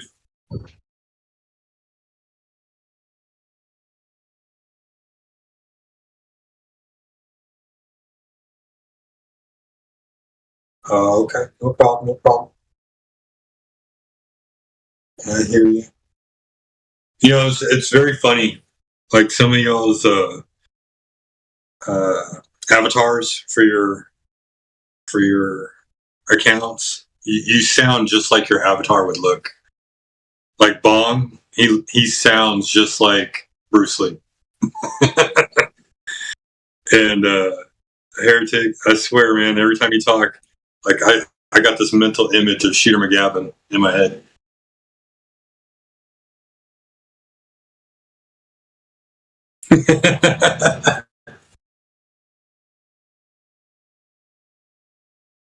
Yeah, like when he says, "I eat pieces of shit like you for breakfast." That's the first thing that pops up into my head, dude. Shooter McGavin.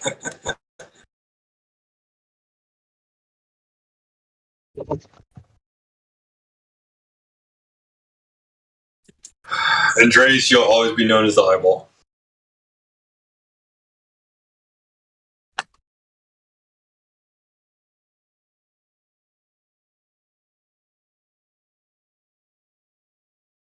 Sonny, hope you're still doing okay, buddy.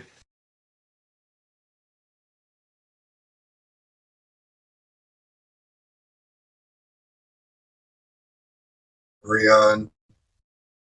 You're new, Rion, right? But you're established. Yep. I remember when you came in too.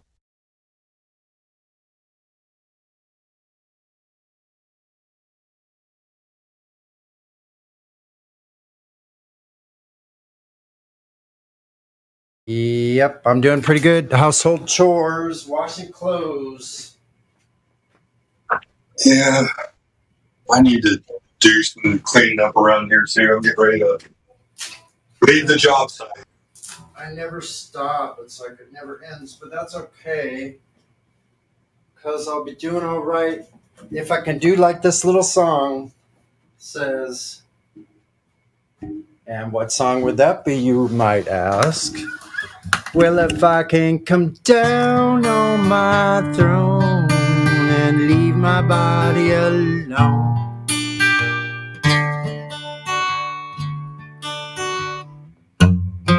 Somebody needs to change. You are the reason I've been waiting so long. Somebody holds the key. Yeah. Near the end, just ain't got the time. And I'm wasted and can't find my way home.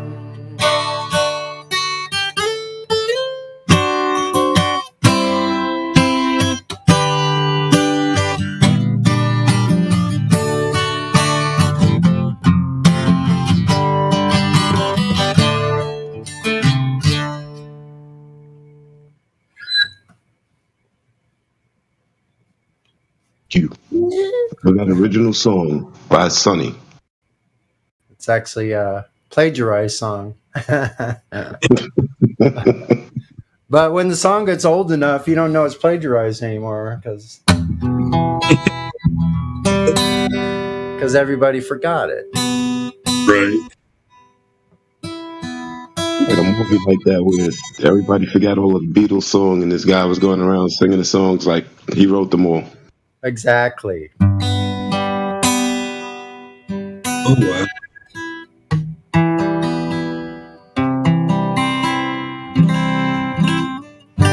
So, I just did a Google search, right? Saturn from the sun to Saturn, 911 million miles away. 900 what million miles? 911? And 911 million miles. 911, yo. Okay. I'll never forget.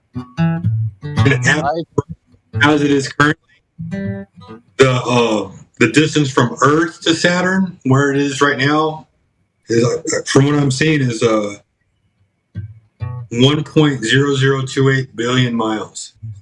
So check it out. Is that one of the wanderers that is visible now? Because last night I saw this amazing sliver moon, and then off to the southwest, there was two really bright planets right in line, almost directly in line with the moon itself. They were all kind of in line with each other right now.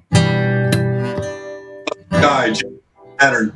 And if you look when they're at those locations, Mars is directly straight up ahead. Oh yeah.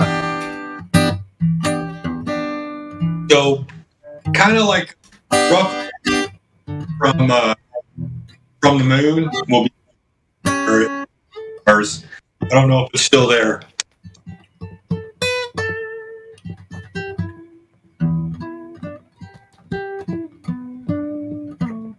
Oh, did you see what I posted earlier, Sonny? What's that? Did you see what I posted earlier? Someone did a mod of Universal Pictures logo. Let me see. Let me look. How do you know what time you posted it? Oh, it was a while ago. I'm going to post it again right now for you. That's okay. I'm looking back. I put it on pop culture, down in pop culture. There, I just posted it right. But it's the logo history, and that actual ball Earth with Universal Pictures goes back to 1912. Yeah, I thought it was 1912. Wow, I thought it was 1928, but there it is. Look at that. Well, so that's just, I don't know, it's one of the logos, I guess. But like, if you go back and watch the video, it gives you a segmented history of all of their logos, how they used them and changed over time. So that was really neat that somebody would take the time to put that together. Like, how'd they know that it was a ball back then without going into space?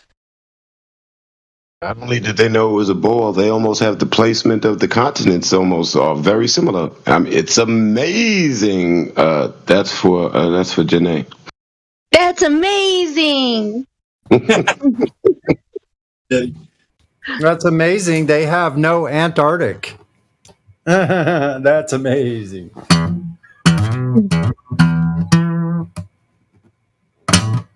I think we have a new person. Maybe a female one above Sunny. Above Sunny in the live stream. Is it Ona or Aura? Yeah. Oh, something. Non-visa verified. Maybe someone wants to check out. I unmuted them. All right, cool.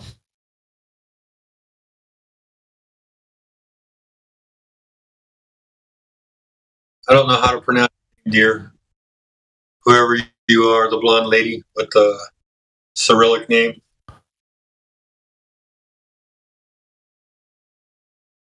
Yes, you whose name is unpronounceable. It's you we call forth. Yes, ma'am, you. Привет, ребятки. Hello. У вас здесь все на английском разговаривают языке? Do you speak English a little bit, no? А на русском разговариваете, на Russia? No, English. Yeah. Только на английском, да? Yes. А вы из какого города? Из какой страны? Holy cow. No. I don't know, dear. I'm so sorry. I wish we did speak Russian. Вы не понимаете на русском, наверное, да? No Russia? No. Язык? No Russia. Oh, we're here.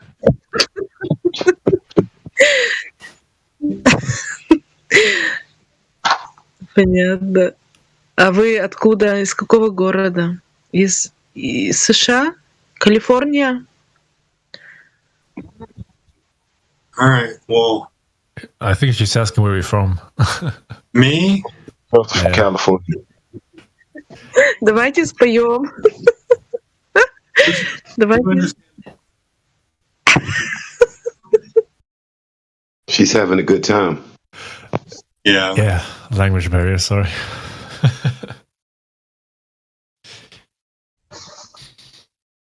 Anyway. Oh, cool.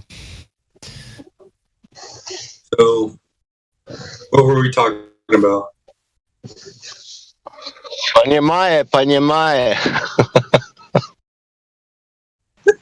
О, кто-то есть тут на моем языке понимает. Хорошо.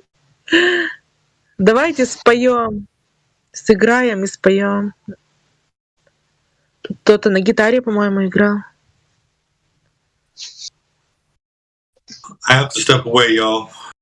I'll be back in a little bit. All right.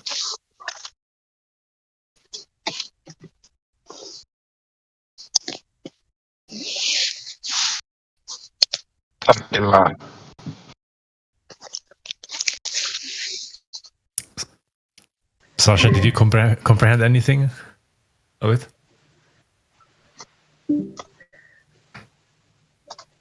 No, he's not there. Общайтесь, я вас послушаю. Спасибо.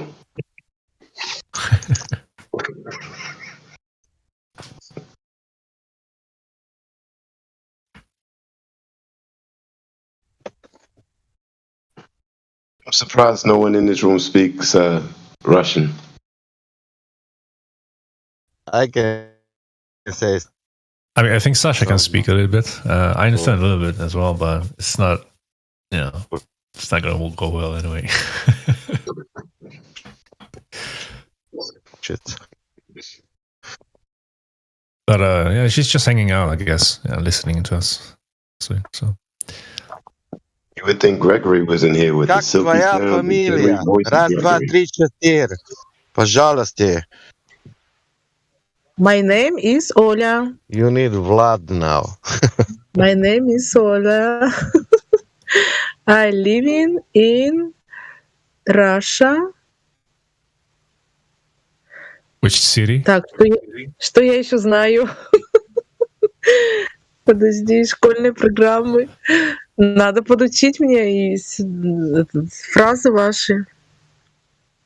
But she says Stolignaya. I know that one. Надо А вы где живете? А вы из какого города? Из какой страны? Из Англии? Вы откуда? Из Бразилии? Или из Китая, может быть, кто-нибудь? Англия, американе. Из Америки? Класс, прикольно.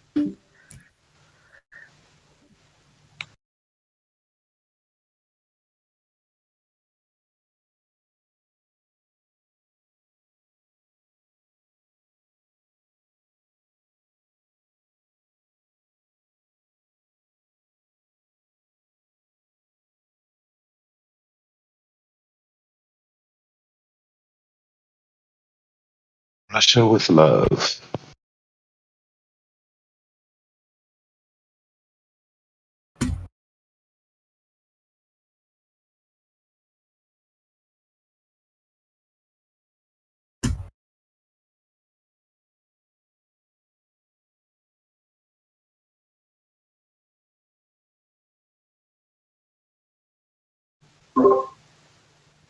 А какие темы у вас здесь обсуждают? Interesting темы. Earth.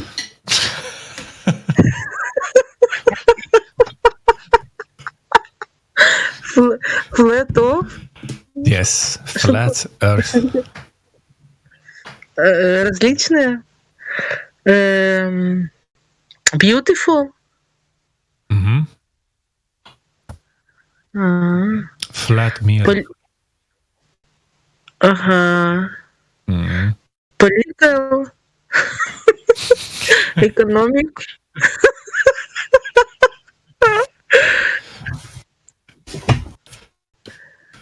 Interesting.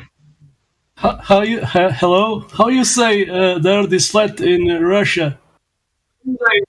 Земля плоская. Земля плоска. Земля плоска. Аса. Плетка. Плоска. Плоска.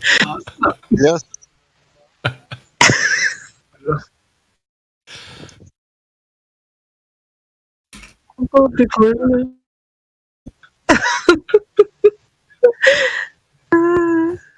Плоская земля. Is that?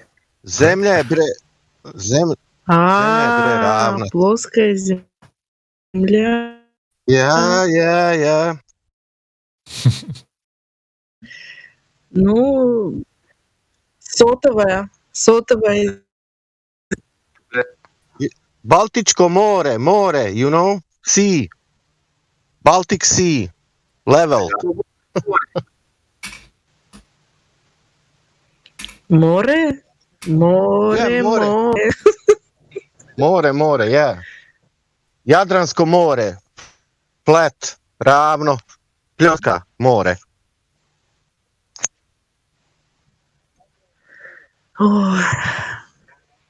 Да.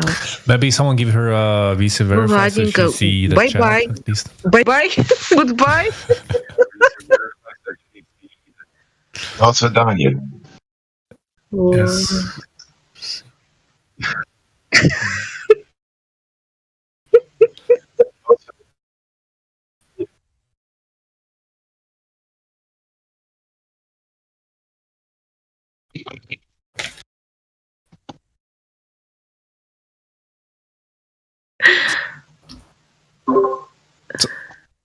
Can someone give her the visa verify role so she can see the chat at least? Ой. Maybe she can chat there. Так, Can you type English? Write English better than speaking? That's what I'm asking. Do you understand anything? Any other language? Italian, Serbian, Portuguese, Spanish. Please, don't be Russian. Think she's going. She's rushed to get out. She's rushing out of here.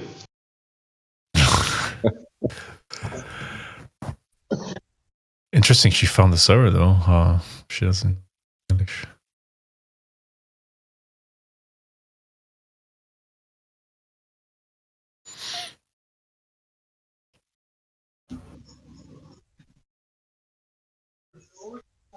Oh well.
You guys be good. Have a great night.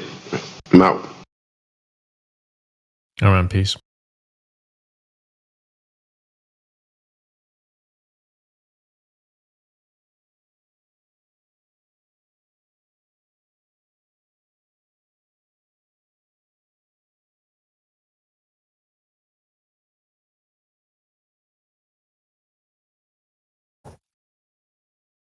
Popovich.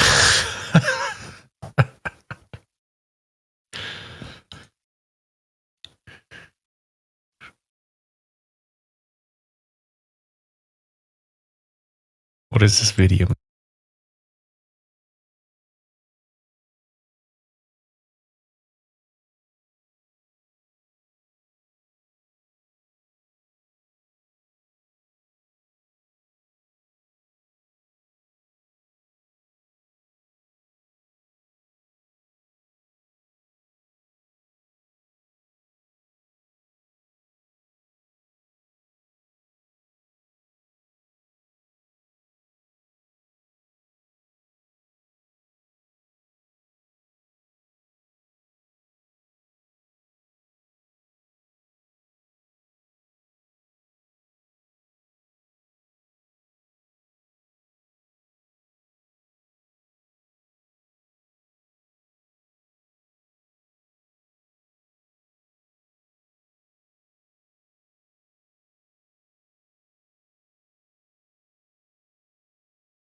It's the 10 black commandments. Yeah. This globe, you can't tell me about this earth. Can't tell me nothing about this curve, this speed. Where my real truth is. Truth is on the beach. I ain't forget about you, brothers. My Nikon beauty shooters. Shout out to the lobby. I've been in this game for years. It made me an animal. It's rules to this. I wrote me a manual, a step-by-step booklet for you to get your game on track. Don't let your way get snatched. Rule number uno, speak on what you know. You shouldn't make claims unless you know for sure. Otherwise you're telling lies. And if that man catch on, then your ass is gone. Number 2, never let them think the earth move. Don't you know the pendulum tricks are not science? Yeah, take it from your highness. They need to be set up from high up and kicked or fired up. 3, never trust nobody. It's science guys that set that ass up properly gassed up. Fallacy to tore it up. Shit for the fast buck. They be lying in the comments, just confuse that ass up. Number 4, know you heard this before. Never get high on the CGI. Number 5, never speculate on the unknown. I don't care if they fight with an ounce, tell them bounce. Number 6, that goddamn citation, get it. You think a globe be backing up the claim and forget it. Number 7, this rule is so underrated. Keep flat earth society and the servers separated. Shadows and sticks don't hit this bullshit. 2021, man, that shit's archaic. Number 8, DC checking 1 or 2. Stop typing and get a mic or something to speak through. Number 9, should have been number 1 to me. If you ain't trolling back, get your ass in BC. If the team must get you slipping, they ain't trying to listen. They be pitching your ass out, straight out to cog this. Number 10, a strong word called a measurement. Strictly for honest men. If not, just watch them spin. If you ain't got the globe proof, say hell no. Flat earthers want that proof, rain, sleet, hail, snow. All these rules, you'll smash globes until they break up. If not, 24 trolls who won't wake up. Truth hits your mental, watch your mind shake up. You was sleeping, now you about to wake up. Snacks in the back on your way up. Bathrooms on the left, urinal caked up. DJ on the way, about to play something. Chairs good, stogies lit, feet up. 24/7. Discord.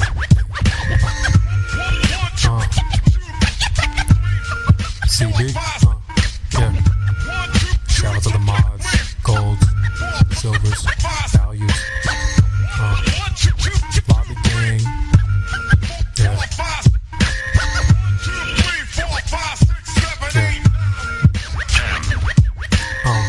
It's your boy CB.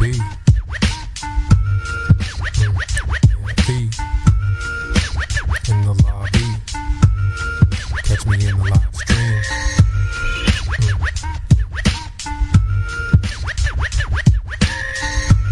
24/7.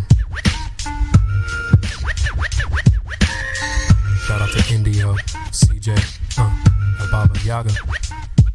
Yeah. Nemus. Effie in the house. Tell them bounce.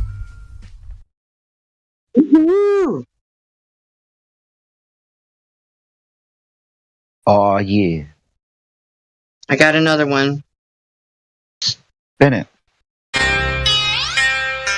Spin the wheels.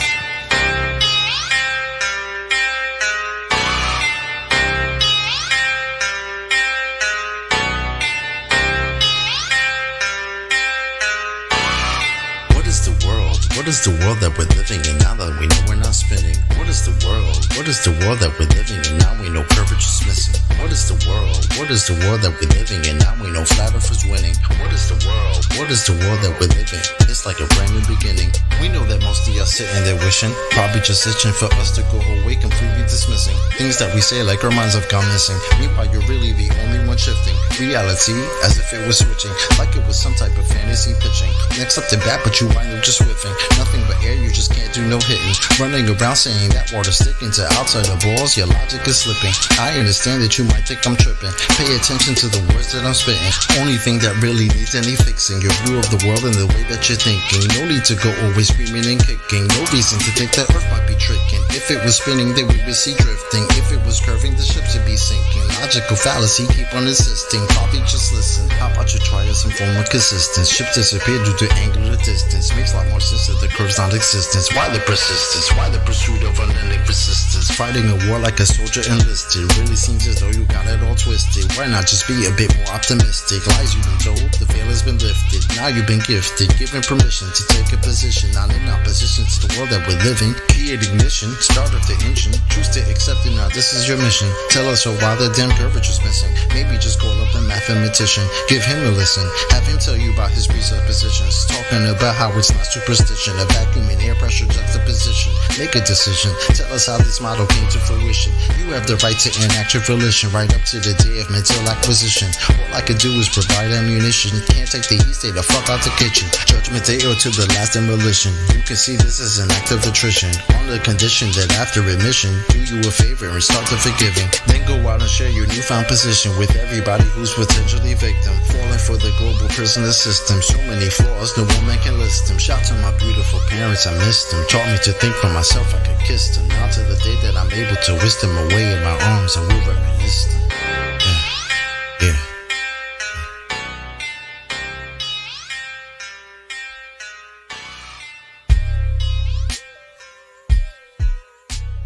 Got yet another one coming our way. Yep, thanks for that. Yep. Spin that wheel. Oh. This is my favorite all time right here.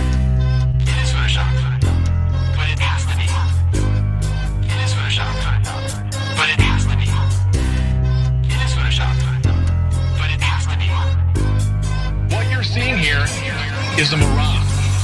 A lie is a lie, and it don't matter how many dumb people believe it. And the truth is the truth, hiding right out in plain sight, and still people don't see it. Man, this shit got me hated, and I won't stop till the elite are being defeated. They keep us deceived about everything that we think, and they keep it a secret. What we're taught is not conducive with reality. Big bang, evolution, and there's gravity. I tell the truth, and then these motherfuckers laugh at me, telling me the earth is photoshopped because it has to be. Most people accept the deception happily, but what they're doing to us all is a tragedy. God created the heavens and the earth in a verse, but we're living in a Freemasonic galaxy. They say we're monkeys on a ball flying through outer space, but there's no proof, it seems to have vanished without a trace. NASA and other agencies falling down from grace. You can take that bullshit pseudoscience and get out my face. I'm the antisocial type, you're a government prototype. That's why you make it a point to tell me that I'm crazy every time you're angry, cause you know I'm right. I'm standing outside the house of cards about to watch it fall. No more living on a cartoon ball. Horizon means horizontal. Indoctrination is awful because you're taught the globe model. Ever since y'all could crawl, we follow rapists and murderers, liars, thieves, and sun worshippers, saying we can't see curvature cause we're all too small. And though it's never been proven, they say we're ripping and shooting. The earth is spinning and moving. Oh no, not at all. It's a criminal enterprise where deception intensifies. Assholes got us all living like on a cartoon ball. It is Photoshop, but it has to be. What you're seeing here is a mirage. They say that we went to the moon 6 times, but pure BS is the way that smelled. Now they're telling us that we can't even leave the planet because of the Van Allen radiation belt. Yeah, okay, sure. NASA, what you lying for? You lying now? You lied before. I can't take this anymore. The only thing they took to space was your imagination. Fake aliens are coming, now they have you waiting. We need to do something about it, no procrastination. Trying to cause the masses to awaken, that's the path I've taken. But you can see if you check all the percentages, so many people having cognitive dissonance. But that's what happens at the loss of your innocence. Then you get involved with all of this wickedness. They try to do all the humans this way. So are they just idiots? Who is to say? Conditioned by the television, it makes your decisions, opinions, and you just obey. Stuck in the material domain of Satan, where everything in each and every day is pagan. Mandela effect, cause the game is changing. People waking up and now the cage is shaking. The earth is flat, and that is a universal fact. If it isn't that, then tell me where the fuck the curve is at. They tell us that we can't see it because we're all too small. And now we're spinning on a cartoon ball. Horizon means horizontal. Indoctrination is awful because you're taught the globe model. Ever since y'all could crawl, we follow rapists and murderers, liars, thieves, and sun worshippers, saying we can't see curvature cause we're all too small. And though it's never been proven, they say we're ripping and shooting. The earth is spinning and moving. Oh no, not at all. It's a criminal enterprise where deception intensifies. These assholes got us all living like on a cartoon wall. It is the world that has been pulled over your eyes to blind you from the truth. Like everyone else, you were born into bondage, born into a prison for your mind.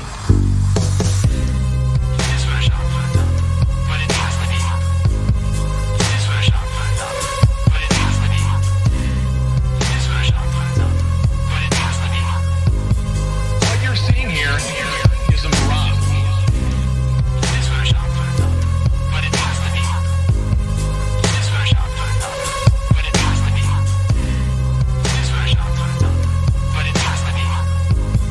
What you're seeing here is a mirage.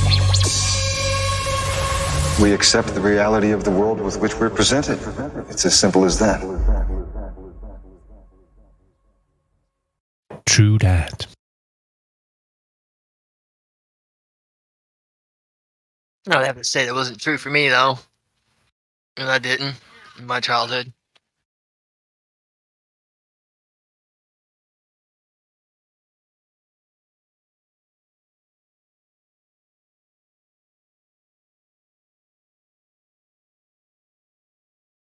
I still was a real Arthur at the time, and as a little 14-year-old, 13-year-old.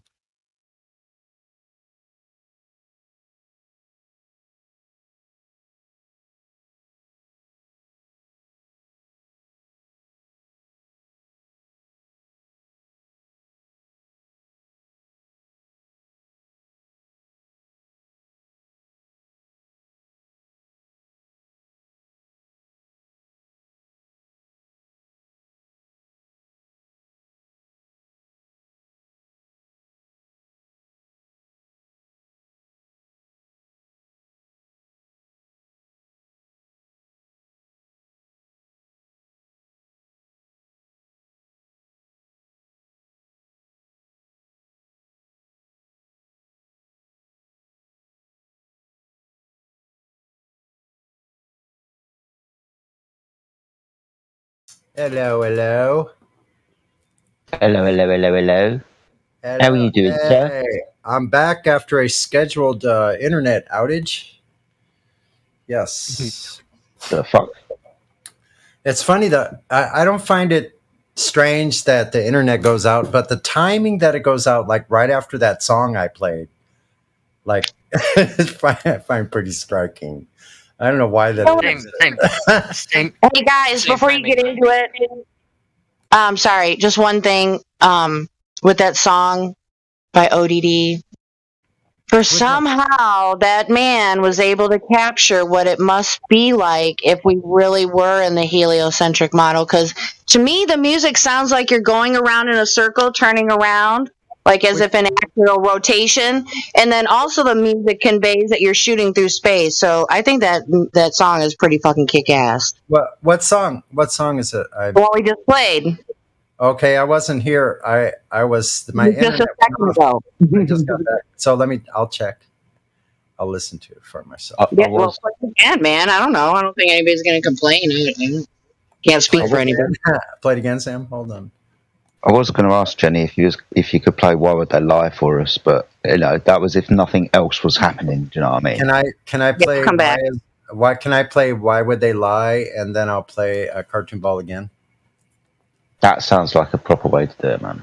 All right, right on. Why would they lie? Anyway, I'm typing as I'm talking, and that's pretty That's good, I guess. It's like bicycling. No, how about chewing bubble gum and walking at the same time? Oh, why would they lie? Here we go.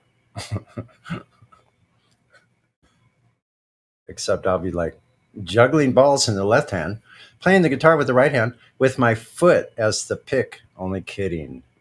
1 second. This looks like a version. Boomer Radio at your service.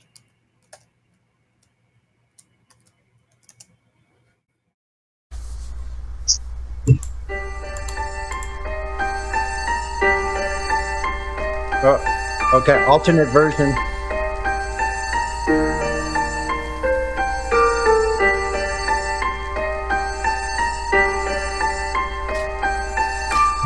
lie? Why would they lie? Why would they lie? Why would they lie? Just to a normal guy living just to die, digesting what he buys, ideas he can't decide. His thoughts aren't his inside, they put their from up high. Spiritual wickedness, deceptive and perilous, parasites meticulous. Watch your trust with ignorance, feeding off your solemn bliss. Snakes a hiss, NASA's piss, drunken like a maiden's hiss. Venom, Satan, plague and twist, digress, regret, withholding evidence, drowning in incompetence. Ever sent, million billions represent, lacking things we need to test. Never verify, they press photographs with leak a mess. I just molded as a stress, incentives and belligerence. I'm spent, resorting just to less and less, delving deeper with interest. Yeah.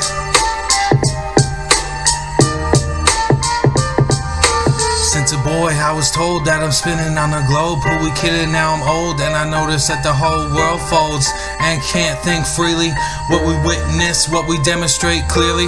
How it's measured flat, imagine that. Water never bending over, and it's facts. Gravity just ain't exact. When two words can replace it simply, so you need to retract. Relative density, perspective and velocity. The sun is closer than it seems. Living in a movie scene, universal pictures gleam. Everything we're fed believed, and I gotta look harder just to find reality. Sitting right in front of me, horizon in the breeze, atmospheric symphony, melancholic naturally. Globers frolic in the sea. Walls of lies just to please, a narrative just to hide a deep freeze for the mind. Destitution that we're stuck behind, resolutions that we need to find. Break the barrier just to free the blind. Saturated in a realm of time, unwind and try to be kind. It's easy to get mean when you're pointing out NASA's crimes, or the cables and the bubbles that we tend to find. Not to mention about this harness star's absence and Don Pettit's inability to speak a proper sentence. Study, look at me, we got sources you can read. You can test it, you can see with the method scientifically. It's all you need, but the knowledge you will grieve, cause the way the truth hits you hard eventually. Typically, open heart, open doctrines, messing with your paradigm. Emotions getting all entwined, sitting back with truth to grind, and you're losing part your mind, getting renewed about the cave, cause mentally it's too soon. Stay true, follow through, we all here to help with you, yeah. Big and slow.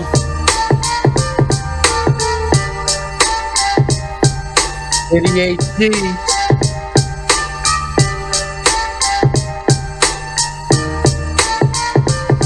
Yeah. And here comes. Man, that was good. Here comes the original version. That was MIDI HC. Here comes the original version. That might have been like why when you got one case for like why would they lie? That's my thing is that I would like to a explanation of one way or the other, so that I'm more informed if I were to be asked for anything else. I like that intro. Oh. Oh. Not a globe. Oh. Oh. Why would they lie? Why would they lie? Why would they lie? Why would they lie? Why would they lie? Why would they lie? Why would they lie? Why would they lie? Why would they lie? Why would they lie? Why would they lie? I know you've been hating this, but how about that radius? What is he saying though? Broken geometry. I just pointed out. Now you're at hominy. Went to your mommy B. Trucking and driving, Globers be wildin'. They went out of style. 8 inches per mile squared, never been measured out in the wild. Why would they lie? That's what they cry when it just can't be denied. Defending the government, slave till you die. You ain't got no reply. That stuff is flat. Who told you that? Like I can't trust my eyes? There ain't no curvature, and the swan is black. But nice try. Why would they lie? Why would they lie? Why would they lie? Why would they lie? Why would they lie? Why would they lie? Why would they lie? Why would they lie? Why would they lie? Why would they lie? Why would they lie? Why would they lie? Once you go flat, matter of fact, you never go back. You never go back. Why would they lie? Why would they lie? Why would you ask such a question? Coming here crying to ask why they're lying? Dude, may I make a suggestion? It seems to me in your mind that you could use some introspection. Instead of advancing your thinking, you're headed straight to a sad state of regression. People keep thinking it's our job to find them the model that they've been requesting. Meanwhile, they're walking around every day in the world never ever suspecting. that the very own senses a human possesses have never attested. Something that's absolutely and completely reversed to the world manifested. How can you think that a person like me could take someone like you even serious? Why would they lie? Why would they lie? Bro, are you fucking delirious? How can we even engage in a true conversation if we can surpass this? I'm gonna need you and your little fundy friends to pull their heads out their asses. Why would they lie? Are you fucking high? You really gotta be kidding me. The world that you've known, all on its own, has been nice and flat since the beginning, see?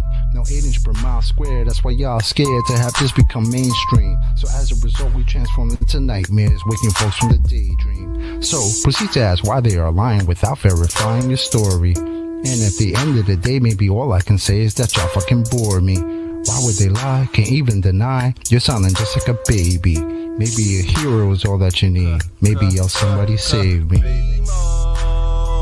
Globe abortion, all applauding. Cheers, big heads, small, enormous. From cradle to grave shall be like tortoise. NASA Tower lies every day is exhausting. Nothing more boring than the stream they recorded. Yeah, that looks real, is that a joker talking? Composite mind nuts is not a bore you foreskin. Ignoring, distorting the facts with their stories. Entering your mind irrespective of warrant. To say levels curve we expect from a zealot. Spherical excess, now we don't want it. Delusional puppet digesting the stomach. Without any warning, hick on the shoremen. Are you a moron is not that important? Similar to Karen, always reporting. Endorsing the fraud and effects without cause. Manifest force from a pseudo source. Reversing the curse of what you've been taught. They've been rehearsing the dirt, but they still fall short. Imaginary planetary alignment coincide with space warp. Astronauts monetary paid for. Submerging the water while they claim that they orb. It's a circus show, clown circle in the globe. Why would they lie? Obvious the creator. If the globe don't fit and the earth don't turn, that's a whole lot of that they have to learn with the horizon. Swan, we eliminate the curve. All our eyes are on only what we can observe. Global lies are wrong, what they're hiding flatter. Keep my spies like on hide for the research. You rely upon priest and pirate like a bird. With your lying glove, preach religion like a church. How should they die? How should they die? Why would they lie? Why would they lie? Why would they lie? Why would they try? I got the math and science on my side. I'm running circles, it's easy as pie. Your reification is all falsified. The education is all just a lie. Don't need to replace it. All I need is you to face it. All I got is time and you just wasted. This is a gift staring you in the faces. Where you gonna get the truth from? If not from us, then who you dum-dum? Made the bed at your demise and chose to sleep to count the sheep since 9 to 1-1. Never been a fight, a fact of life, a choice of wrong and right that I would never run from. State the truth, defend the youth and stop the coup. It's just a job that got to get done. Why would they lie? Why would they lie? Why would they lie? Santa was real, the fairy was real. Why mama lie? My brother died, healthcare was bad. Why mama cried? The system is broke, your son is woke. I'm setting this shit on fire. Why would they lie? Why would they lie? Why would they lie? Why would they lie? Why would they lie? Why would they lie? Why would they lie? Why would they lie? Why would they lie? Why would they lie? Why would they lie? Why would they lie? Why would they not? The plot and derive by watching the sky and they know it's a clock. They picking both sides and listen with lies. The people pretend that they pick who they got. The people divide and then they disguise and now they devising a plot. You ask why they lying from behind closed eyelids. You disguising an iris that's lifeless. You're denialist, but this lie is why you're a nihilist. Guess you're lying for the pride then. They enticing the brightest to get deprived in contrived confinement. Lie about what the meaning of life is. Get a degree in a 9-to-5 shift. Only way that you'll survive this. What's that mean? They have to bribe them. Yeah, it's tragic. Their only tactic when the model under attack is asking where a map is. If they lied about the earth, what you even asking? Weaving past them, leaving blasting. Everything you believe is backwards. Occult belief is practice. That's what they achieve in masses. Yeah, it matters. You believe what masses. Massive incoherent magnets have a weak attraction. That's electrostatics. They always invert it backwards. Wonder what's the verdict, pastors? Religious zealots preaching, talking past us. Sent a blitz right up the middle. Who can block the fastest? Falsify the radius. You cannot walk right past it. Yeah, they truly think they got the masses, but God's got the backing. They can't stop what happens. Why would they lie? Why would they lie? Why would they lie? Why would they lie? Why would they lie? Why would they lie? Why would they lie? Why would they lie? Why would they lie? Why would they lie? Why would they lie? Why would they lie? OG.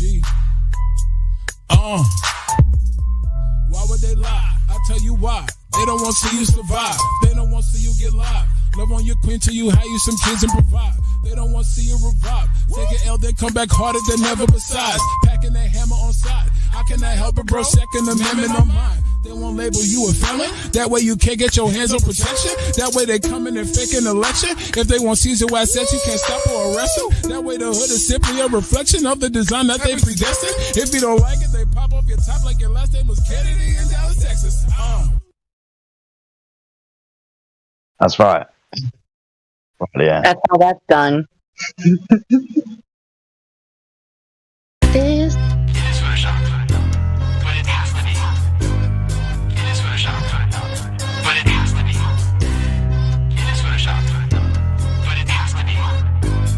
What you're seeing here is a mirage. A lie is a lie, and it don't matter how many dumb sheeple believe it. And the truth is the truth, hiding right out in plain sight, and still people don't see it. Man, this shit got me heated, and I won't stop till the elite are being defeated. They keep us deceived about everything that we think, and they keep it a secret. What we're taught is not conducive with reality. Big bang, evolution, and there's gravity. I tell the truth, and then these motherfuckers laugh at me, telling me the earth is photoshopped because it has to be. Most people accept the deception happily, but what they're doing to us all is a tragedy. God created the heavens and the earth in a verse, but we're living in a Freemasonic galaxy. They say we're monkeys on a ball flying through outer space, but there's no proof, it seems to have vanished without a trace. NASA and other agencies falling down from grace. You can take that bullshit pseudoscience and get out my face. I'm the antisocial type, you're a government prototype. That's why you make it a point to tell me that I'm crazy every time you're angry, cause you know I'm right. I'm standing outside the house of cards about to watch it fall. No more living on a cartoon ball. Horizon means horizontal. Indoctrination is awful because you're taught the globe model. Ever since y'all could crawl, we follow rapists and murderers, liars, thieves, and sun worshippers, saying we can't see curvature cause we're all too small. And though it's never been proven, they say we're ripping and shooting. The earth is spinning and moving. Oh no, no, not at all. It's a criminal enterprise where deception intensifies. Nassholes got us all living life on a cartoon ball. It is photoshopped, but it has to be. What you're seeing here is a mirage. They say that we went to the moon 6 times, but pure BS is the way that smelled. Now they're telling us that we can't even leave the planet because of the Van Allen radiation belt. Yeah, okay, sure. NASA, what you lying for? You lying now, you lied before. I can't take this anymore. The only thing they took to space was your imagination. Fake aliens are coming, now they have you waiting. We need to do something about it, no procrastination. Trying to cause the masses to awaken, that's the path I've taken. But you can see if you check all the percentages, so many people having cognitive dissonance. But that's what happens at the loss of your innocence. Then you get involved with all of this wickedness. They try to do all the humans this way. So are they just idiots? Who is to say? Conditioned by the television, it makes your decisions, opinions, and you just obey. Stuck in the material domain of Satan, where everything in each and every day is pagan. Mandela effect, cause the game is changing. People waking up and now the cage is shaking. The earth is flat, and that is a universal fact. If it isn't that, then tell me where the fuck the curve is at. They tell us that we can't see it because we're all too small. And now we're spinning on a cartoon ball. Horizon means horizontal. Indoctrination is awful because you're taught the globe model. Ever since y'all could crawl, we follow rapists and murderers, liars, thieves, and sun worshippers, saying we can't see curvature cause we're all too small. And though it's never been proven, they say we're ripping and shooting. The earth is spinning and moving. Oh no, no, not at all. It's a criminal enterprise where deception intensifies. Nassholes got us all living life on a cartoon ball. It is the world that has been pulled over your eyes to blind you from the truth. Like everyone else, you were born into bondage, born into a prison for your mind.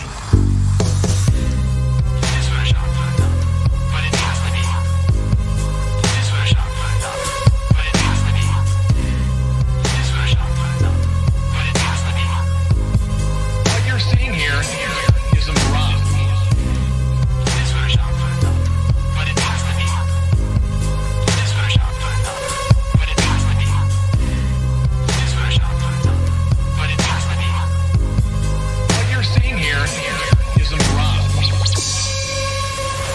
We accept the reality of the world with which we're presented.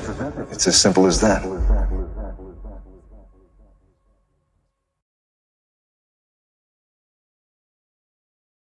Yeah, we do.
Is there like another party that's going on somewhere else? Because this one's fucking fire.